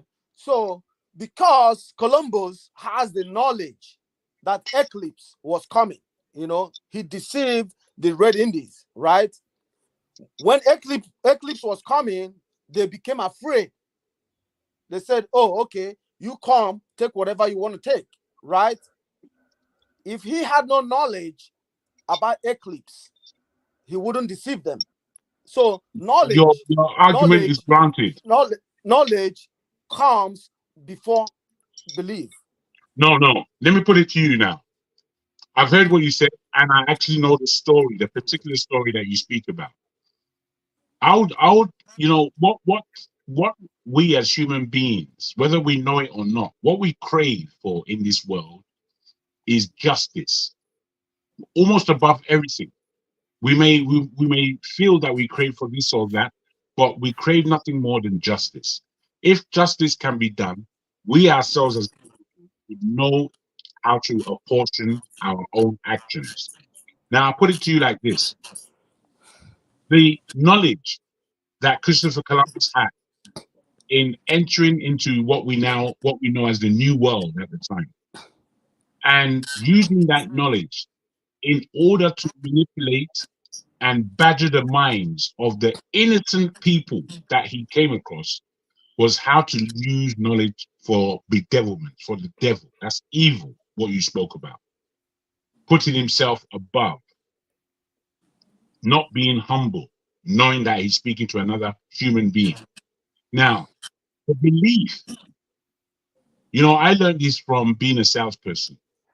As a good salesperson, I was able to speak on the phone to some businessman in another part of the world that I don't know and convince him to spend 10, 15,000 pounds on an advert campaign.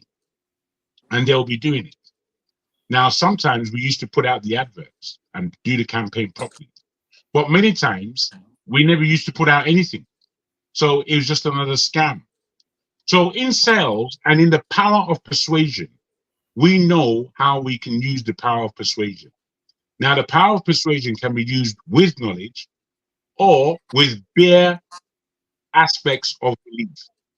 And depending on that individual, depends on which direction he takes to manipulate his opponent, as it were. Now, the manipulation, negative or positive, is up to that individual. And I think you would agree with me that Christopher Columbus used his knowledge to oppress, deceive, and murder and rape. That's what he used knowledge to do. Whereas the Indians, understanding what the tongue is, understanding their belief in another human being, we would see it as being just to steer you in the right direction. You are heading in the you are no. I'm putting you are it not to you. confronting his argument. No, I am. Listen, I'm putting it to you that his argument was based on not knowledge and faith. It was based on individual persuasion. What was persuading Christopher Columbus But it to was be? based on firm knowledge. You see, It was based on fair knowledge, and knowledge is to be shared, not to be used against somebody. No, it's Just not what like I'm talking about. No. But the Not point even. he's making I is don't that care. he used I don't care knowledge about what to you use defeat it belief. for. So what that tells you is that belief is not necessarily accurate. It's a form of speculation, educated speculation. Why knowledge is more this is concrete, firm. and it Yes. You can be understand me? repeated, and it I has think I power. understand you, but I'm So still making the point for belief, because there's a way that belief acted. Belief, if you like, was on the side of the Indian, and the Red Indian believed. Why? He didn't believe because he was stupid. He may have been a little bit naive, but he wasn't stupid. He believed because another human being was telling him something.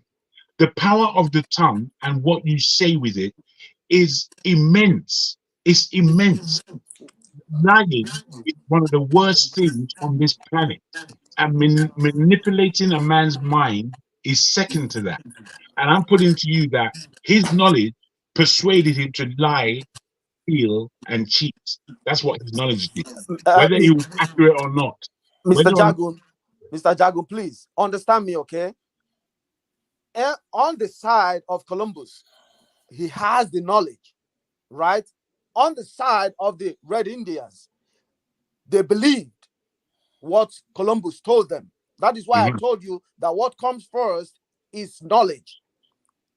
If Red Indians had the knowledge that eclipse was natural, that it must come, despite whatever Columbus tell them or not, it must still come. They will never surrender to Columbus.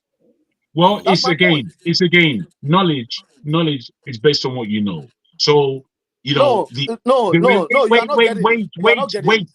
just wait. The Red Indians didn't know about eclipse. No, they don't. No, they don't. No, they didn't. Past tense. Yeah, they didn't. Yeah, you're right. So therefore, what they did know assisted the Americans to be what it is today, because all their knowledge based on the land, based on farming, based on how to feed yourself upon that land was given to the European settlers by the Indians. So that's what they knew. Well, you notice that you said all their knowledge, not all their beliefs. Yes, I said knowledge for a reason. So is it not settled now that knowledge and belief have different functions? I think they happen at different times. Belief may happen first, and then the proof comes, and that proof suggests whether your belief was real or not. Yes. Yeah. And then you build upon that. But what belief is, what belief does, it's a driver. It's such a driver to the state. You know, if you're gonna meet your girlfriend for the first time, you don't know who she is, but you believe in your skills that you can get this girl. So you chance. And in your chance, in speaking to her, you use your skills to befriend her. Next minute, your husband and wife with 4 kids. You know, I believe that's belief. And that's where how belief can take somebody. But the thing about belief is that because of the chances of being inaccurate, but it's also good for kind of treading new grounds. Without belief, knowledge will become stagnated. Absolutely, and it's just what John Aber made mention of it by talking about courage along with belief and all these other factors. So from the point of view of society, belief is essential, just as much as knowledge. And it may actually, from the purpose of our existence, may actually be more important in terms of our ability to grow is also important. But for us to do that, knowledge has to back it up. Knowledge is almost like the concrete part of what belief has already accomplished in the past. Then it drives it forward. So, you see that they are all essential to our survival. I'm just always saying, as I said, that it is always before knowledge. It's always stronger than knowledge in terms of what it actually does. It's ahead. Yeah, it's a driver. Belief always comes first before knowledge. That's right. But when you use belief to challenge knowledge, generally, most of the time, belief fails because it's not designed for that purpose. It's designed to tread new grounds. I think it is wrong. I think it's because of the way we as human beings take each. You know, it wasn't necessary for science and faith and religion to be enemies, as it were, in the intellectual world. But they went through a good 100, 150, 200 years of being enmity to each other. It's today that we find that a lot of the scientists are men of faith, Christians or Muslims.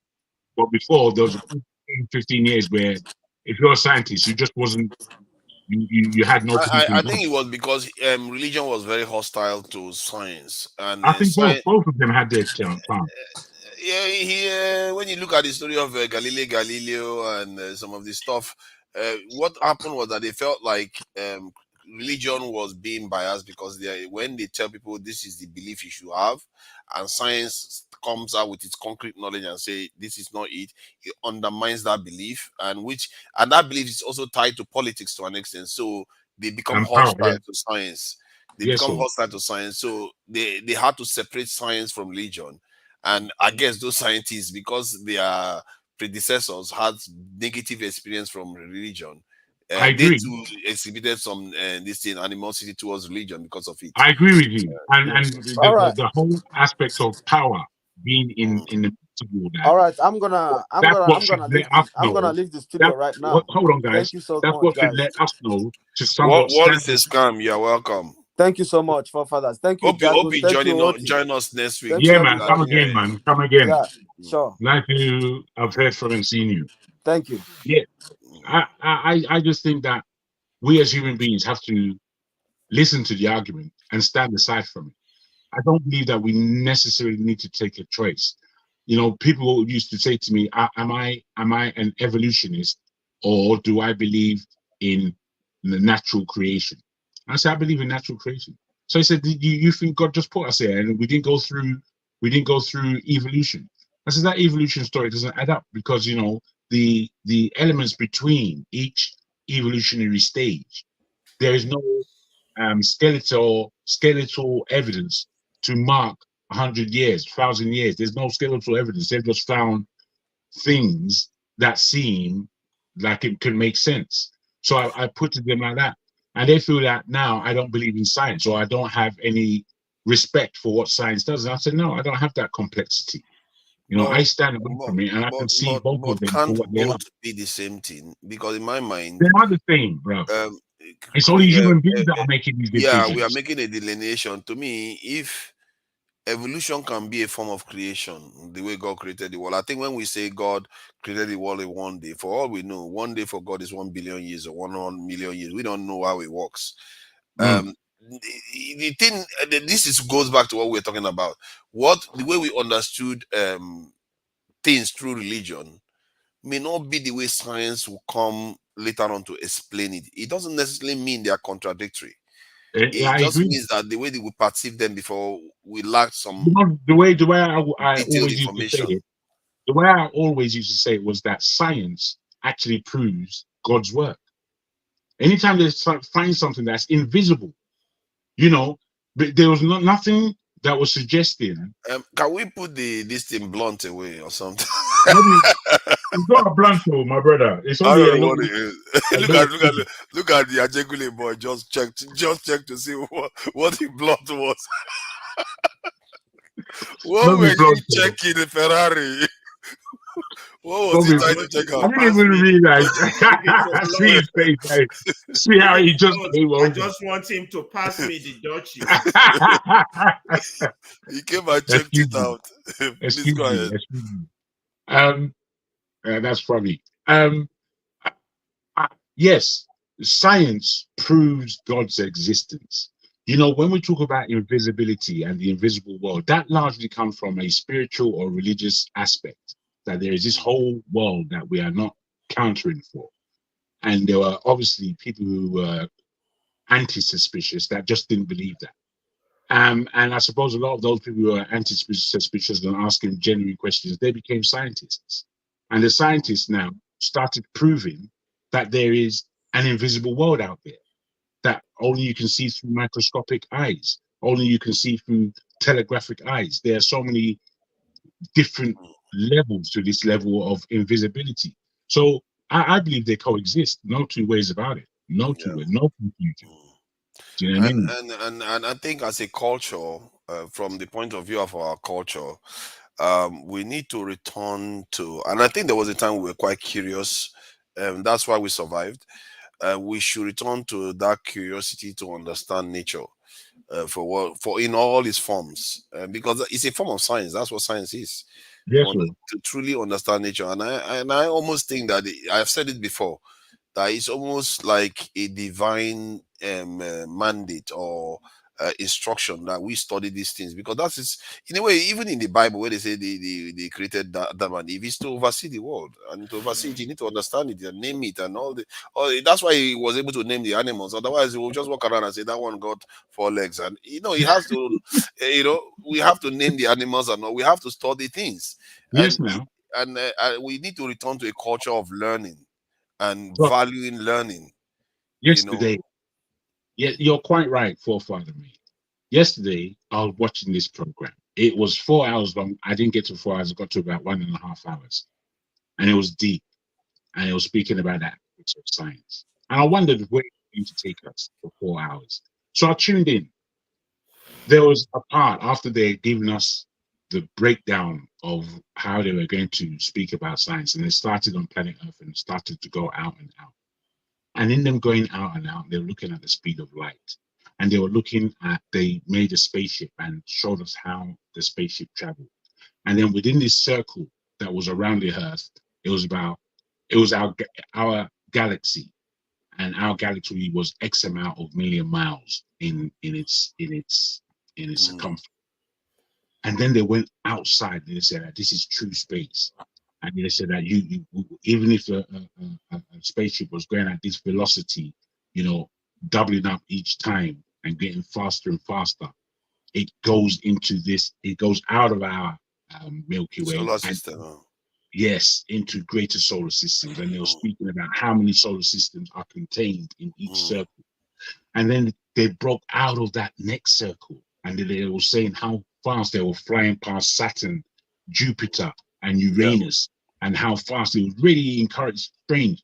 And then they said, if you come out of this circle, it doesn't matter how fast you try to get back, you're gone forever.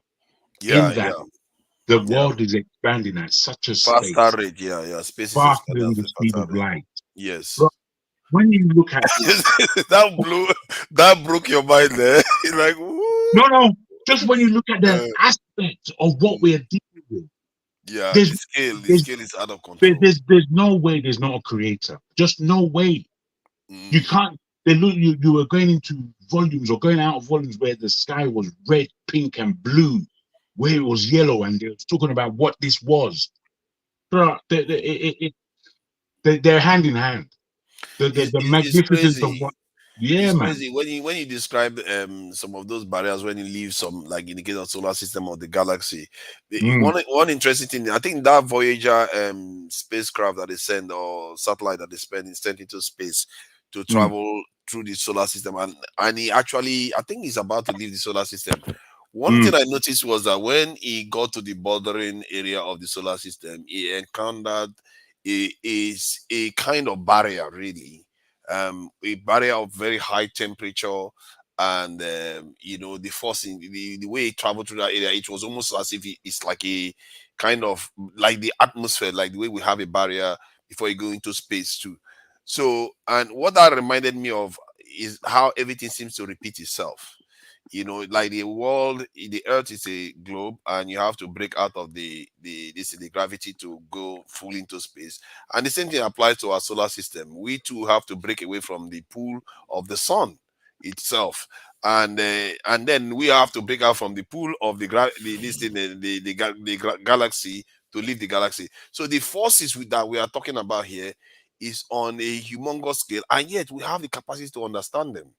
And this is why I feel like life is such a miraculous thing. And sometimes I feel like religion, it kind of takes away from me, because it talks about the next one, when this one is crazy in itself. It's like some of the most miraculous things. What is more miraculous? Well, the one in as a matter of fact, if you think about it, the so-called heaven is quite benign. There's no real miracle in it. It's just, oh, you're going to live forever, you're going to dance, and you don't even know what happens when you go there. When you die, for all you know, they go torture you. They will torture you to the end. There's this program that reminds me of this film. I've forgotten the name of this film that Tom Cruise acted. Oblivion. I don't know if anybody has seen Oblivion. I must go and watch it. Yeah. Where is it good? Yeah, is it good? Because I'm looking for a good movie. Yeah, the concept is very interesting, because the concept is that these people are they find themselves in this world. Their job is to protect certain areas and get water and send it to space. And after they finish their routine, they go and join their fellow comrades in space, because they were escaping the Earth to go and return back to base, and everybody, happier ever after.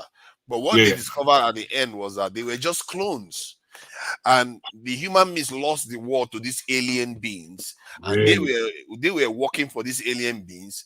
And when no more, I'll go watch them.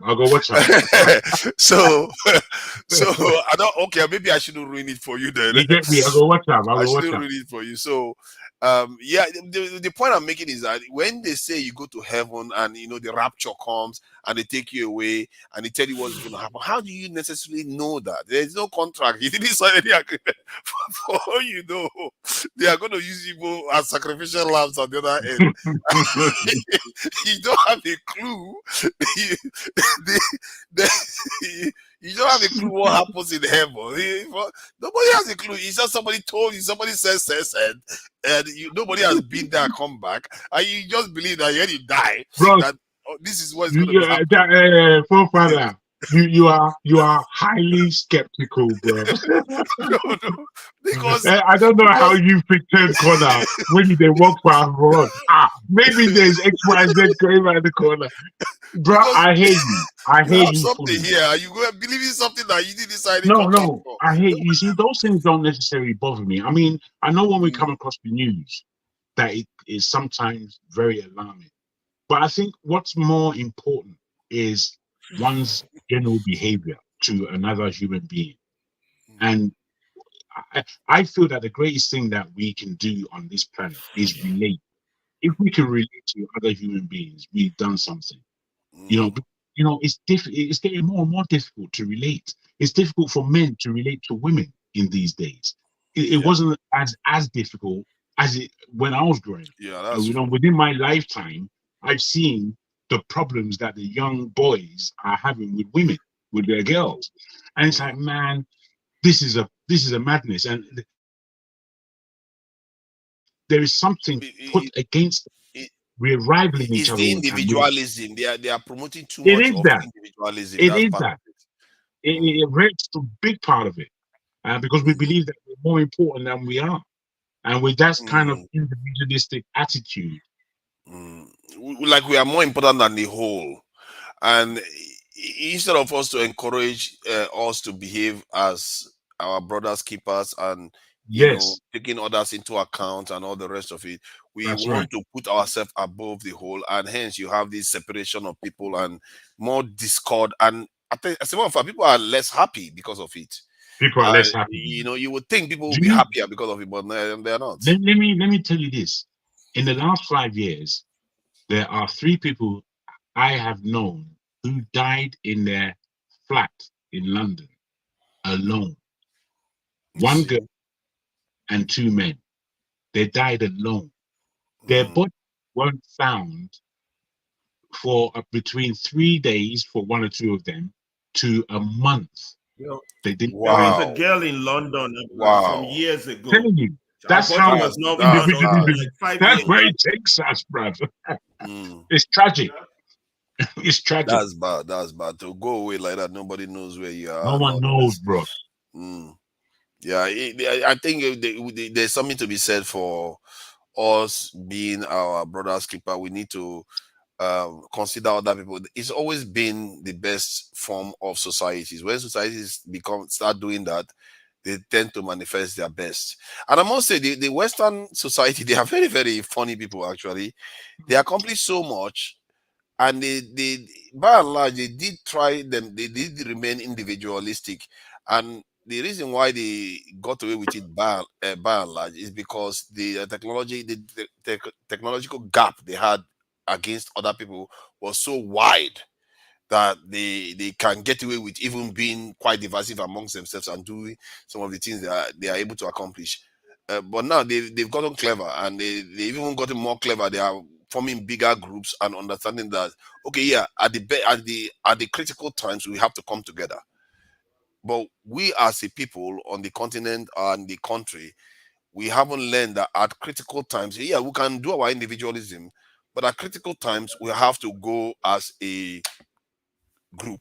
And what we recognize as censorship, what we recognize as McCarthyism, is a form of trying to come together. They try to force everybody to follow the same opinion. Hold on, your Oh yeah, privacy. look, so now soap opera. We should just be watching them. that could have been interesting now. With these goggles. I think we should close for today. I think it's 8 hours. Normally Saturdays it should be around Okay, this today time. Sunday. Yeah. Sunday. Thank you for that. Thank you for joining us, Jago. It's been a pleasure. It was today. a good one. Yeah. And Oti obviously typing away and trying to type his case, and he's going to, I wonder, Oti, do you stammer when you are writing? When you are writing? Do I stammer?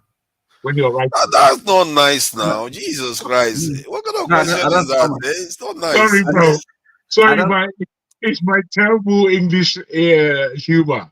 I don't stammer. It's a kind of. I beg your pardon. I really beg your pardon. That's how I've always been speaking. I had it in my mouth for about 6 weeks. I never say but today, it just and I don't know why we shouldn't charge. No. I tell you this. I take your condescension because on this platform, possibly apart from me, I think everybody actually accepts everybody to a largest degree, and I have to commend you all for that, because I feel that I know I can be silly at times. it's just for the sake of silliness, bro. They told me this story when I was young. They said early one morning in the middle of the night, 2 dumb boys got up to fight. Back to back, they faced each other, drew their swords, and shot each other. And that's the dumb story. So I come from that terrible sense of humor. So I beg. Yeah, it's a British thing. I get what you mean. At the moment you said it and you reference Britain, I know that's a British kind of humor. The British, but they do have their own fun way of this thing. They do. Be funny. They do have their own way. And it's just that in the context of Nigeria, sometimes Nigerians they use this type of stuff. I think somebody else did that last week, and I wasn't very happy about it. And I didn't want to raise it again because it just reinforces it, isn't it? And I just feel like one shouldn't necessarily be raising somebody, because sometimes you're right, man. Other people are easygoing about it. Some people might be sensitive about it, and it's not always. Before when I used to speak to Brother Oti, I didn't know that he had a stammer, and I used to get rather irate. So we would argue. And then there was a time that I listened to him for the whole time, and I understood that there was a speech difficulty that he had. But then I listened to everything he had to say. And truly, as a lawyer, he came across, and for everything he said that was so pointed, I enjoyed it. Sometimes I speak quickly. And I speak quickly because I want a quick response, and I need back and forth. But for those who speak at a slower rate than I have to practice listening. I have listened to. Actually, I mean, when I speak fast, that's when I'm fluent. I really speak fast. Is what I mean. If I speak normal rate. Don't mind him. It's very, very troublesome, though. You are very troublesome. The moment he comes like, shut up. Yeah, I'm talking to you. You're talking nonsense. Let me talk. That's what you do to people all the time. I'm gonna talk. Let me talk. You're talking nonsense. What you're thinking doesn't make sense. That's what he says a lot. What you're saying doesn't make sense. So he does give people a lot of trouble too. Sometimes he deserves to get it back too. So it's all good. Loco is not there. He's probably there, or he has a way of doing this. He just show up just to mock me that I'm saying he's not there. And Oti, thank you for joining us. Good night. Alaba, thank you for joining us. We really Alaba. Next time, Alaba, next time, week. you bring the camera. You too. And I want to follow you in the house. And I want to see the argument between you and your wife. At least I know someone is beating you up there. Always, you need beating every so often. Don't mind him. So, Ferrari, thank you for joining us, and I really appreciate your time. And this discussion, I find them enriching. Actually, I think Jagun pushed us with the idea of belief, and he got me to truly appreciate the differences between belief and knowledge and all those things. This is why it's good to have all this conversation. You tend to get more further insights into how these things fit together. You see, so it's actually, and I hope the viewers also get that, because some of all these conversations, it goes on to inform the way you perceive reality, how things truly fit together. Yes, indeed. So I really do appreciate that, and let me thank the people on the chat for joining us and being patient and listening. Can do, I see you there. A Black Beauty, thank you for the donation, and she was thanking all the brothers, Black Beauty, the conversation, and I really do. And Bumi was here yesterday. The women, they are becoming a bit scarce. I don't know, maybe it's the season. And Christmas is over. I don't know why, but we will find out why they've not been coming on lately. Maybe towards the election they show up a bit more. A Black Beauty, thank you for coming in. Soji, you are also in the chat. And Jago, that's you. Thank you for coming in. We appreciate you.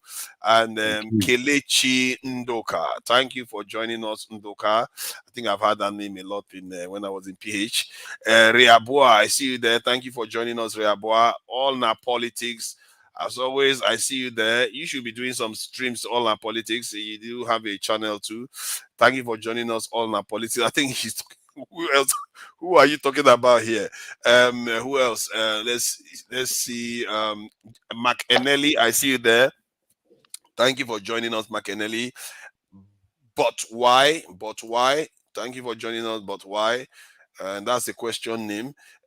Chimeze Bartholomew.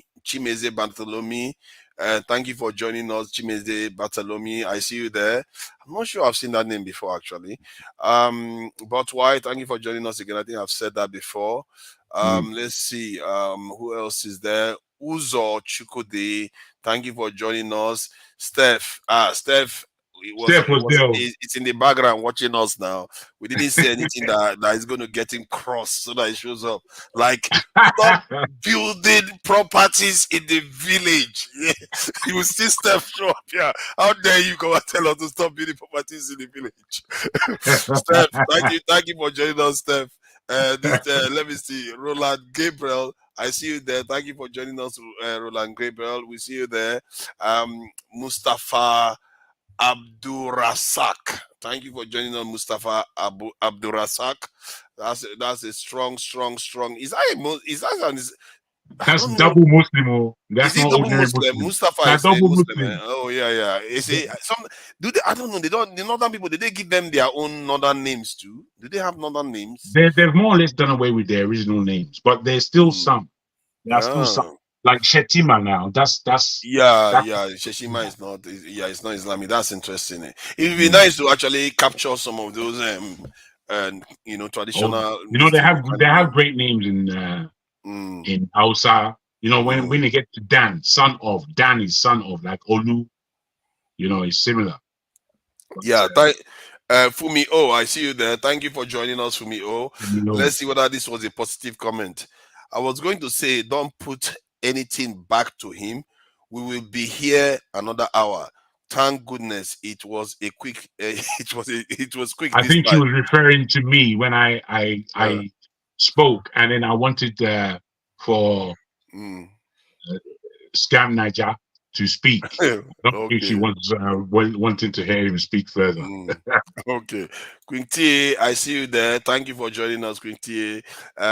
Udo Olisa Franklin, I see you there. Thank you for coming. I'm thinking these are new names. I don't remember. Yeah, there's not new names, man. Yeah, there are quite a few new names. Yeah. Thank you for joining us. Steve is there. Thank you for joining us. I appreciate you, Steve. Who else? Do we know the difference in numbers between those who actually write on the comments, those who are listening and don't write? That would be a view.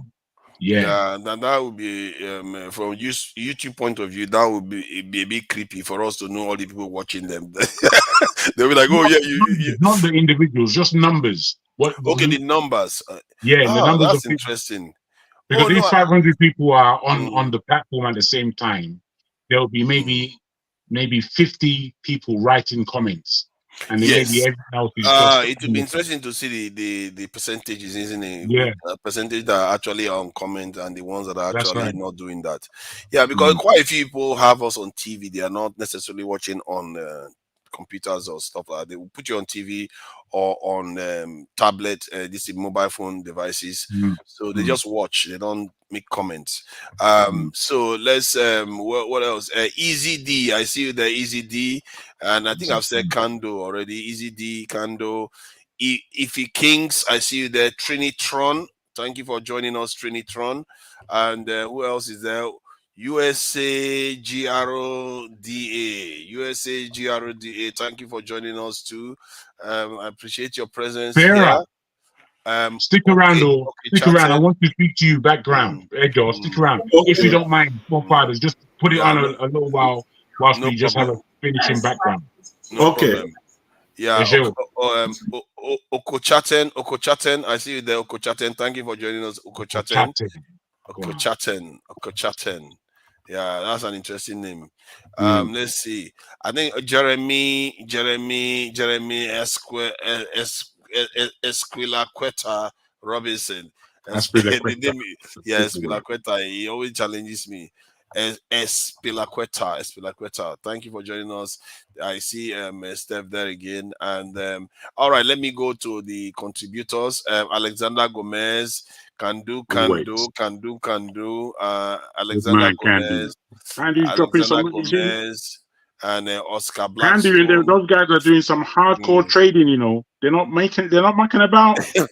yeah, they are business. I'm joking. It's a monthly thing. They're just drawing it down, bro. That's good. They are busy, and I just you see sometimes the people that make all this money from all this trading, they have a kind of gap between them and actually investing in the real world. They don't tend to do a lot of that, and I hope that they start doing some of that because there's a lot of power that they have. They have real access. I think they're doing it very sensibly. I speak to him from time to time. Oh no, it's not them themselves. Generally, what you tend to find is that some of these people they control millions. Oh yes, sir. It's all in that environment. They never get it out and put it in the real world. And I think that maybe some should be doing more of that. And that's my take anyway. I try to, I tend to leave it. I don't know. Let me just leave that one before I start fighting people again. I don't want to start another one. So, A for real, thank you for the donation. And A for real just donated then. It's not that long ago because Black Beauty donated. Oh, A for real is in the chat. If for really, are you there? Am I making it up or something? Yeah. He just, that's him. Yeah. That's AY. That's AY. Yeah, nice one, AY. Thank you for the donation. I really appreciate that. The donations are just at the last. I think people are beginning to donate more when we are in session now. You kept disregarding. No, I'm not disregarding it, Oscar Blackstone. Did you even donate to that? You were making trouble now. What is it? He didn't even donate and you were making trouble. Maybe the one that donated should be the one complaining. Oscar Blackstone. So I did acknowledge them, and I think he's also in the chat here. Let me see, Oscar Blackstone. I should not even. Sometimes the person that I'm having a bit of an issue with in the chat right now is Alexander Gomez, because the other day I didn't like what he said about me. Imagine, it sounded so funny because I never really complained for myself. It's weird to hear myself say that. Alexander Gomez, I have issue with you for what you said about me, and we are going to grind that one out. Something. Let me not catch you. Did I catch you on the panel? You answer for it. So thank you all, and let me close out. I hope you all have a great week, a productive week. And let's use some of the learning we do, and let's try to be considerate of our own people and try to help our people. It doesn't mean that you should kill everybody else, though. we, we should all be kind to each other. Thank you all. Till next week. Bye. Goodbye. Well.